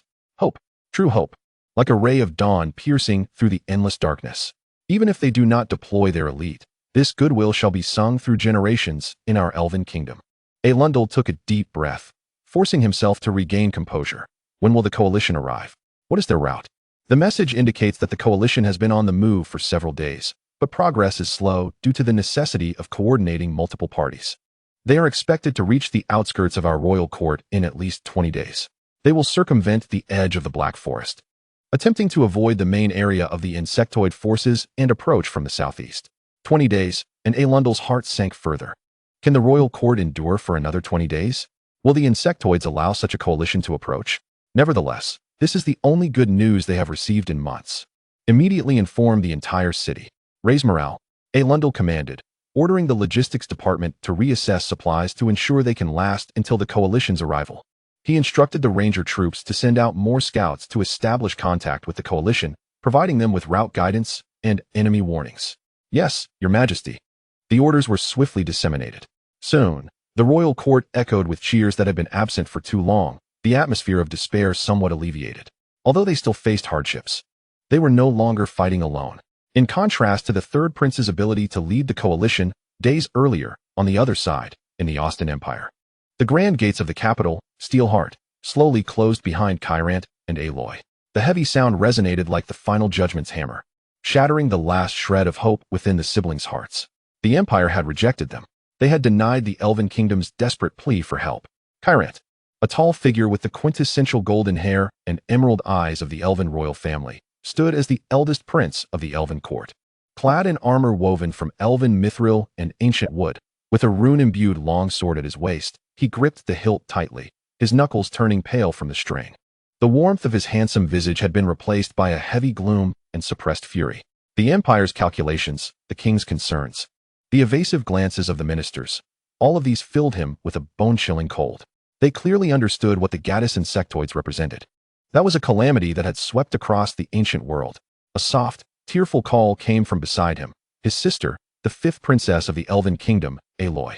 As a master-level elemental mage, she wore a moon-white robe embroidered with intricate magical patterns, holding an oak staff adorned with a large crystal of immense magical energy. Her delicate face was pale, with reddened eyes. The days of travel and pleas had drained her of much of her strength. Their esteemed teacher, the head of the Empire's Magic Academy, had made every effort to intervene, but ultimately failed to alter the king's decision. Kyrant took a deep breath, forcing down the tumult of emotions, and turned to pat his sister's shoulder, his voice hoarse yet striving to maintain calm. It's all right, Aloy. We still have the royal court, and our father and siblings. We must return and be with them. This is the responsibility that I, as the royal heir, must shoulder at this moment. However, for now, they could only rely on the elven endurance and some low-level wind spells to hasten their return to their perilous homeland. Time returned to the present. The journey for the siblings was long and oppressive.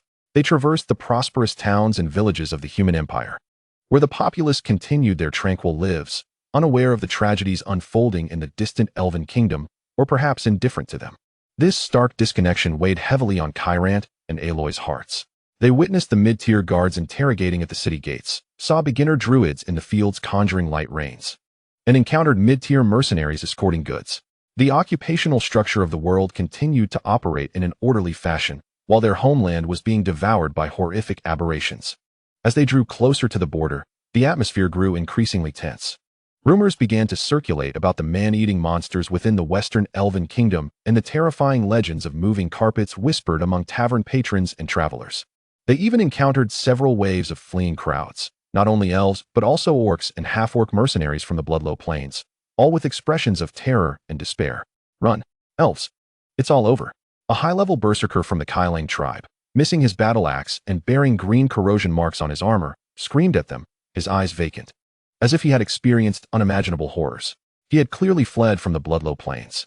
Kyrant's heart sank further. The situation appeared worse than they had imagined, even more dire than the contents of the letter transmitted through the elven ancient tree's energy by their father. Just as they crossed the last stretch of black pine forest on the eastern border of the Empire, about to step into the buffer zone between the two nations, an unexpected twist occurred. Whoosh! Poisoned arrows suddenly shot from the shadows of the forest, aimed directly at the two. Watch out! Kyrant's combat instincts kicked in instantly. The intuition of a master-level warrior allowed him to sense danger a split second earlier. He abruptly pushed Aloy toward a sturdy tree trunk while simultaneously blocking, his rune longsword slicing through the air in a green arc, deftly knocking aside the poisoned arrows aimed at him. The arrows clanged against the sword, producing a sharp sound and sparking. Aloy reacted swiftly. As she was pushed aside, she raised her staff, and a layer of pale green, nature's shield, enveloped her, deflecting the remaining arrows. "Who goes there?" Kyrant bellowed, pointing his sword toward the direction of the arrow's origin, his fighting spirit surging as he entered combat mode. He was filled with suspicion. They were at the border. Could it be an ambush by the Empire? No, it didn't seem like it. The style of these poisoned arrows, he hadn't expected 2 lone elves to stumble into his trap, accompanied by a raspy and unpleasant tone in the common tongue. A dozen figures emerged slowly from the shadows of the trees. Half-orcs. Their skin was dark, tusks protruded, clad in tattered leather armor, and wielding rusty blades and crude bows. Leading them was an exceptionally tall and muscular half-orc, bearing a grotesque scar across his face, brandishing a blood-stained double-edged battle axe, exuding the fierce aura of a high-level marauder. Most of his companions were mid-tier thugs and low-level lackeys. "It's the marauding band of Bloodskar Gam," Aloy whispered, recognizing this notorious gang in the border regions. Composed of half-orcs with the bloodline of the hyena orcs from the Bloodlow Plains. Clearly, the collapse of order at the border and the surge of refugees had provided these scoundrels with an opportunity to plunder, leave the valuable items, and that delicate female elf. The male can be dealt with swiftly. Gam licked the bloodstains on his axe, grinning maliciously. The half-orcs behind him erupted into raucous laughter, their eyes gleaming with avarice and cruelty. Seeking death, Kylant's fury blazed within him. His homeland was on the brink of destruction, yet he was obstructed by such scum. He ceased to waste words and instantly activated his professional skill, Valiant Charge, his figure darting forth like an arrow released from a bow, charging towards Jayam. Clearly unprepared for the swiftness of this elven warrior, Jayam hastily raised his battle axe to block. The resounding clash echoed through the forest. The might of a master-ranked Kylant was not something an ordinary high-level marauder could withstand. Jayam felt an immense force emanating from the axe, numbing his arms and causing him to stagger back, his face contorted in horror. "Eliminate him!" Jayam bellowed in a mix of rage and fear. The other half-orc marauders immediately howled and surrounded him. Yet, Elroy's incantation had already been completed. Entwining roots, bind my enemies. The ground erupted with countless resilient green vines, ensnaring the legs of the mid-tier and low-tier half-orcs, rendering them immobile and causing them to gasp in shock. Chapter 75. The allied forces of 2 nations. Kylant was like a tiger among sheep, employing cleave and precise strike in rapid succession. His swordsmanship was both elegant and lethal. Each stroke precisely severed the throats and hearts of the half-orcs. The agility of the elven warrior combined with the strength of a human fighter manifested perfectly in him, rendering these rabble utterly defenseless. In the blink of an eye, 3 or 4 half-orcs fell, shrieking in agony. Realizing the dire situation, Jayam let out a frantic roar. His body enveloped in a crimson aura as he activated the marauder's skill, bloodthirsty frenzy, his eyes aflame with rage as he lunged once more at Kylant, his battle axe whirling with enhanced power and speed. Kylant scoffed dismissively, unperturbed. He shifted his swordplay into a stance focused on defense and counterattack, adeptly absorbing Jayam's frenzied onslaught while leaving a series of precise wounds upon him. Just as victory seemed assured for the brother and sister duo, a low yet penetrating horn sounded from the direction of the buffer zone. The horn's mournful and robust tone carried a primal essence, unmistakably not of human or elven origin. Following this, the earth began to tremble slightly, and heavy, synchronized footsteps echoed from afar, as if a sizable army was on the march. Everyone paused in astonishment, including the ensnared half-orcs. Kylant and Jayam instinctively parted ways, casting wary glances towards the source of the horn. On the horizon, the silhouette of an army gradually came into focus. At the forefront marched a battalion of exceedingly tall and robust trolls, their skin a bluish gray, clad in rudimentary yet heavy bone armor, wielding colossal war hammers or long spears. Their steps were steady, and their gazes fierce, clearly indicating they were mid-tier trolls and troll headhunters. Following closely were a larger number of human soldiers, their equipment relatively uniform. However, the banners and emblems revealed that they were not from the human empire, but rather from the Eastern Human Confederation. Among them were several mid-tier human swordsmen and high-tier human captains. At the forefront of this peculiar alliance stood a familiar figure, mounted upon a towering forest strider, clad in elven ranger light armor, with a longbow slung across his back, casting his gaze towards them. This person, bearing a resemblance to Kylant with golden hair and a handsome visage, was marked by a few more years of hardship and sharpness. His gaze as keen as that of a hawk, It was their third brother, Kaiwei Londa, a master-ranked ranger. Third brother. Kai Lant and Elroy exclaimed in unison, their faces alight with incredulous joy. Kaiwei Londa also spotted them, his sharp eyes igniting with delight as he immediately raised his arm, performing the Elven Ranger's universal sign of safety. The coalition behind him halted, the trolls emitting low growls while the human soldiers peered curiously. The band of half-orc marauders, having lost their nerve, were now in a state of panic. Trolls and human soldiers, run. Jiam, stricken with fear, no longer cared for any spoils. With a shriek, he turned to flee into the dense forest with his remaining subordinates. But Kaiwei Londa was swifter. Without dismounting from his strider, he swiftly knocked an arrow, drew his bow, aimed, and released in one fluid motion. His actions were as quick as lightning. The ranger's skill, precise aim. Whoosh, whoosh, whoosh. 3 arrows flew in a nearly seamless green line, striking precisely through the gaps in the trees, embedding themselves in the backs of Jiam and 2 other fleeing half-orc leaders. The trio fell silently to the ground, lifeless in an instant. The remaining half-orcs, terror-stricken, scrambled away into the depths of the woods. Only then did Kaiwei Londa stow his longbow, guiding his strider swiftly to Kai Lant and Elroy, dismounting with agility. Brother, fifth sister, it truly is you. Kaiwei Londa's voice trembled with excitement and a hint of barely concealed fatigue. What brings you here? Have you encountered these scoundrels? Kaiwei Londa. Elroy could no longer contain herself, rushing forward to embrace her third brother tightly, tears streaming down her face. It is wonderful. You are safe. After all these years without a word, we thought. Kai Lant stepped forward, embracing his brother firmly, his voice choked with emotion. It is so good to have you back. We have just come from the Empire, but they refused to aid the kingdom. His tone was laden with bitterness. Upon hearing this, Kaiwei Londa's expression dimmed momentarily, but he quickly patted his elder brother's shoulder, his voice resolute. I understand that seeking aid is no easy task, but I have brought reinforcements. The Trolls chieftain and some allies from the Human Confederation. We are en route to the royal court to provide support. Kai Lant and Elroy then turned their gaze back to the army behind their brother. A flicker of hope reignited in their eyes, yet it soon wavered. This coalition consisted of approximately 2,000 to 3,000 soldiers. Although the troll warriors were formidable, their numbers appeared to be only around 300 to 400. The soldiers of the Human Confederation numbered over 2,000, yet their equipment and morale seemed uneven, far from matching the elite legions of the Human Empire. Was this all their hope amounted to? Could this force truly alter the tide against the endless swarm that besieged the Elven court, as described by their father? Kai Lant observed the steadfast hope in his brother's eyes, a resilience forged through adversity, and glanced at the diverse assembly of warriors marching silently behind them. This army stood still within a dark forest, delineated by a great tree, revealing 2 distinct camps that silently narrated their differences and divides. The troll camp was particularly striking.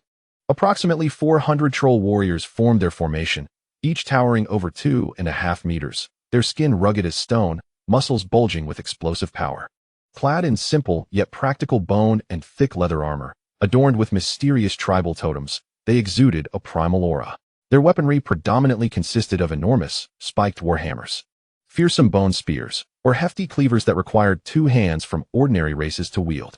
Most were mid-tier troll berserkers, their eyes fierce, brimming with a thirst for battle and a fervor for blood, occasionally emitting deep, beast-like growls.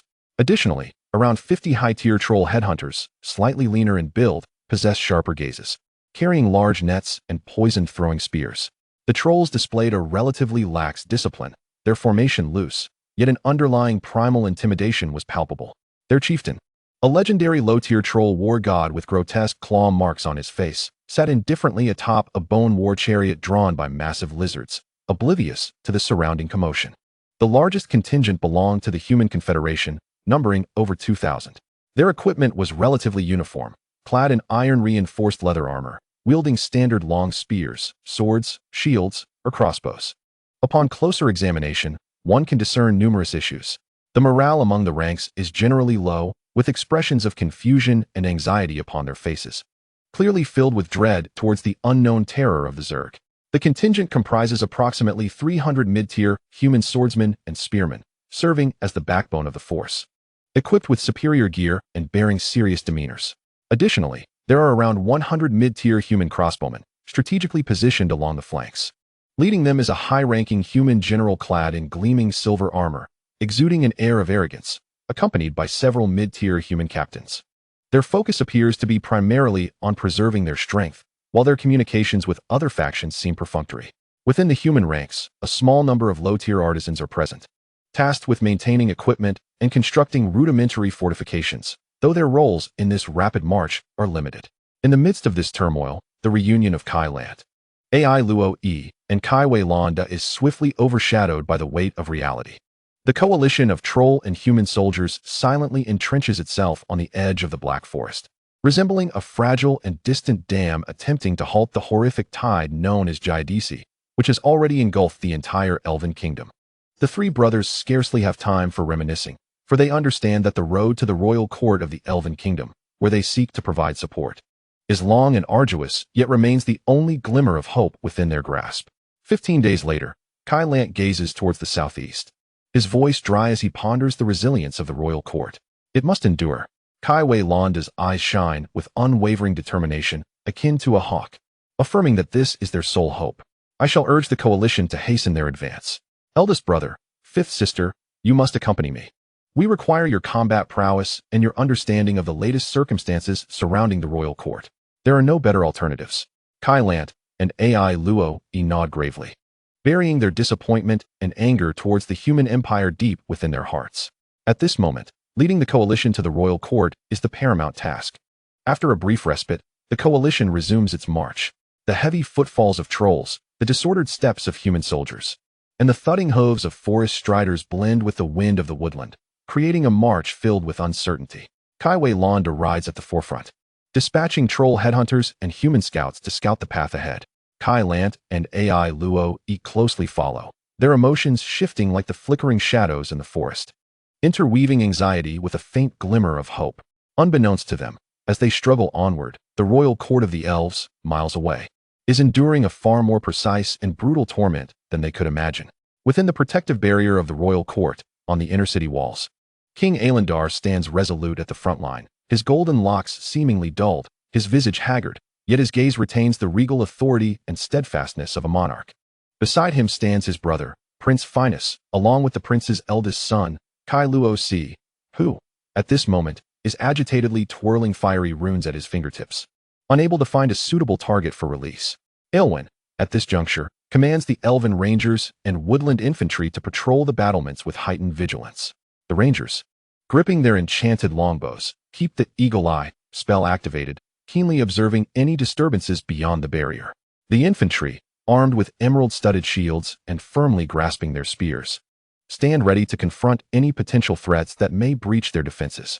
In the inner sanctum, several mid to high-ranking druids and life priests gather around a magical array near the roots of the ancient life tree, fervently chanting, channeling their natural energies and life force into the tree, striving to maintain the stability of the barrier.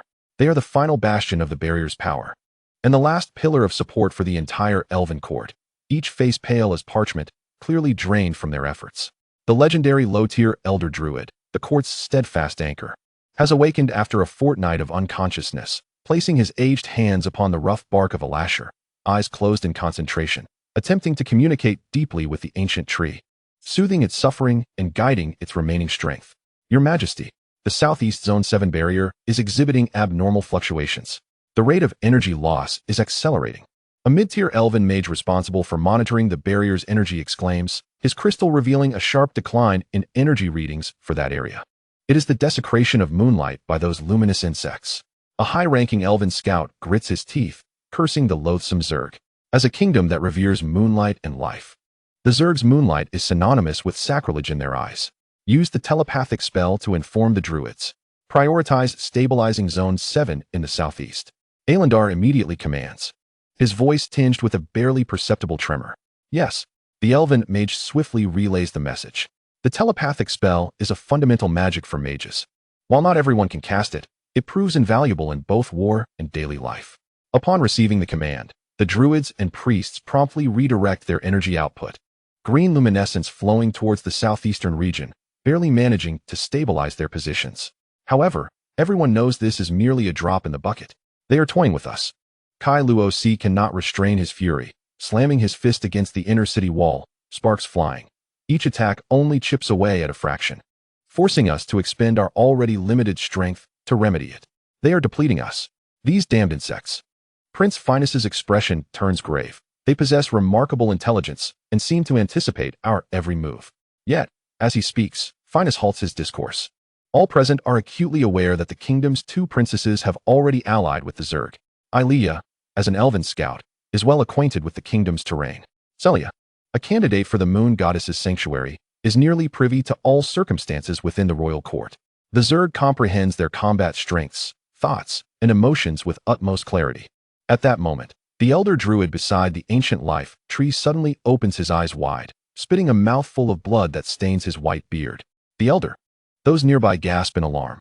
Alasher is in great pain. The voice of the elder druid is frail and hoarse.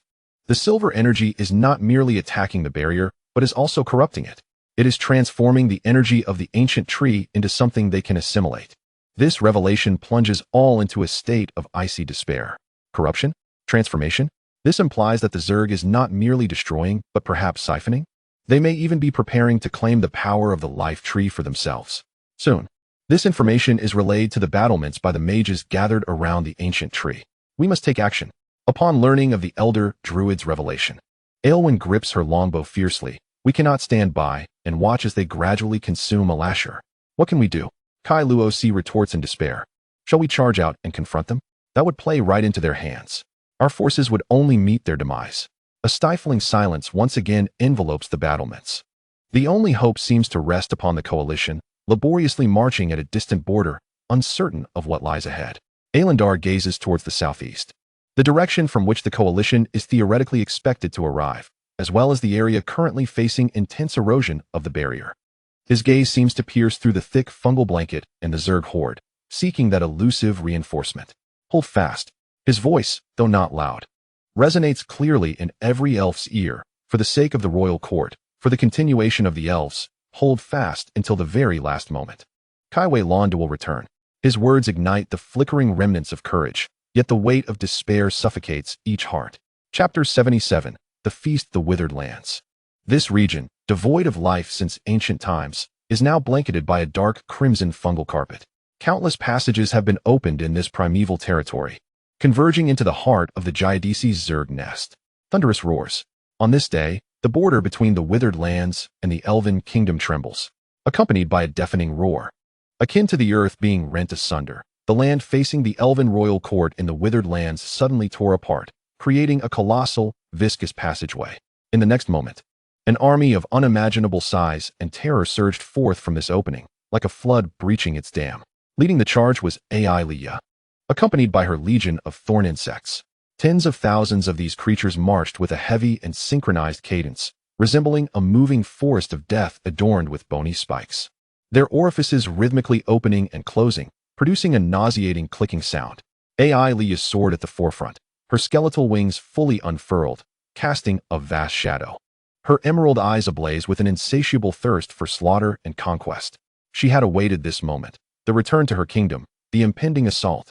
Following closely behind were the viper insects commanded by Silena. These bizarre beings, a fusion of upright serpents and insects, dripped a viscous venom from their orifices as they advanced, corroding the ground beneath them and releasing a dizzying, sweet stench into the air. Their very existence was a moving biochemical catastrophe. Flanking the ranks were Misha's shadow hunt insects, their spectral forms flickering in and out of sight. Silently weaving through the shadows, their scythe-like limbs poised, exuding a palpable aura of cold menace.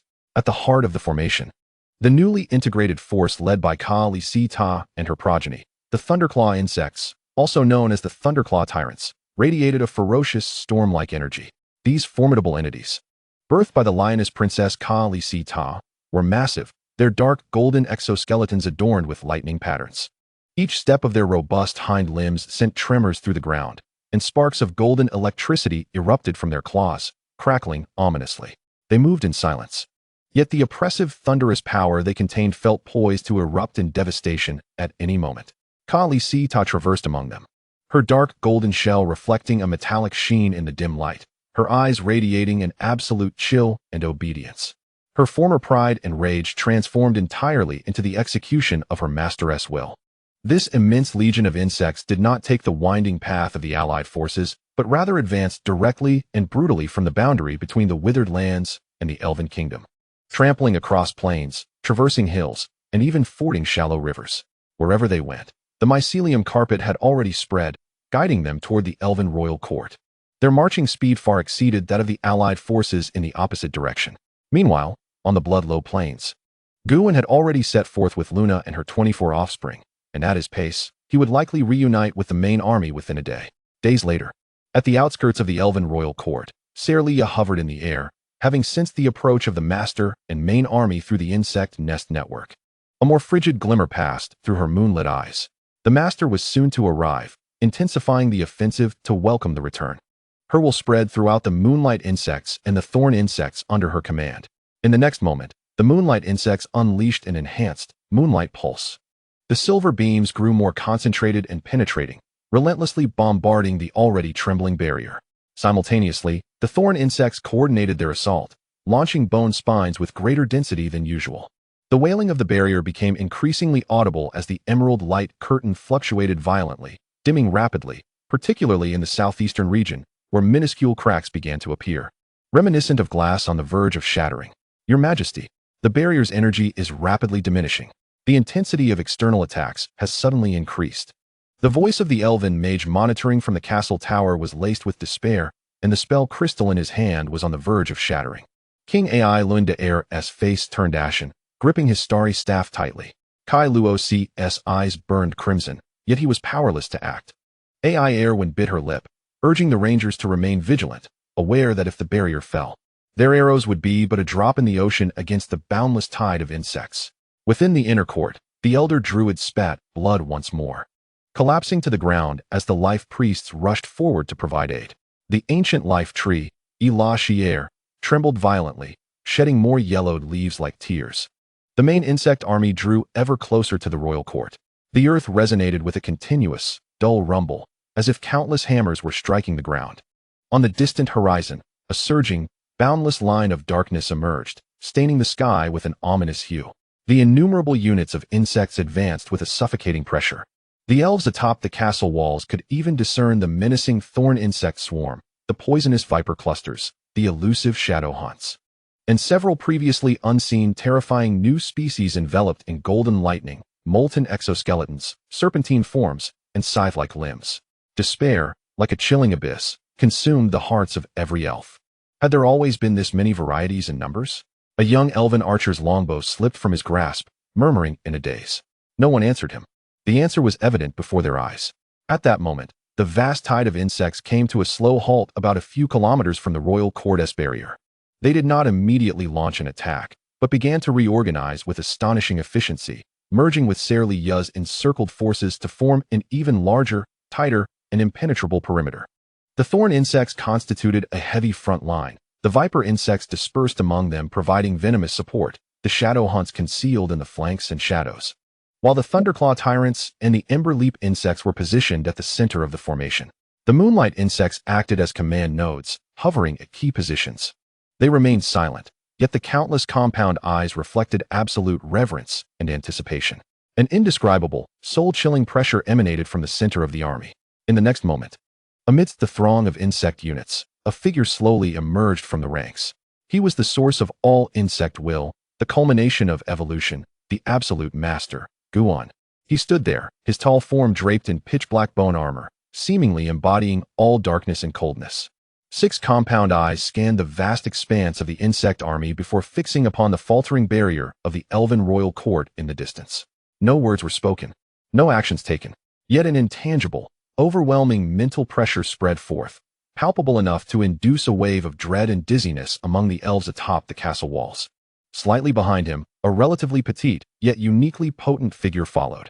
Luna, the newly born ember leap insect queen, covered in dark red, fiery patterned exoskeleton. Her pale white compound eyes coldly surveyed the battlefield, trailed by 24 similarly perilous ember leap insects. Guin's return not only brought absolute power, but also introduced an entirely new and lethal unit of slaughter. His gaze seemed to pierce through space, landing upon the despairing elves atop the castle, as if he could also see the pitiful allied forces struggling through the distant dark forest. A chilling, unequivocal will surged through the chitinous network, reaching the consciousness of every Zerg queen and unit. The hunting ground has been set. The feast is about to commence. Chapter 78. The Approach of the Coalition. These simple phrases bore an undeniable absolute command and a cruel anticipation. The colossal Zerg horde, akin to a finely tuned machine, was instantaneously activated. The previously silent formation began to operate with silent efficiency. Alia's emerald eyes sparkled with a bloodthirsty excitement. The days of travel had stoked her yearning for carnage. With a powerful beat of her skeletal wings, she soared into the air, issuing a sharp command to her thorny swarm. The master commands. Engage head-on, crush them. Let these inferior beings witness the tidal wave of destruction brought forth by the thorns. Below, the boundless ranks of the thorny Zerg advanced steadily. Their heavy steps caused the earth to tremble slightly, and the spines on their backs adjusted their angles, emitting a disconcerting clicking sound as they locked onto the distant coalition, still trudging forward.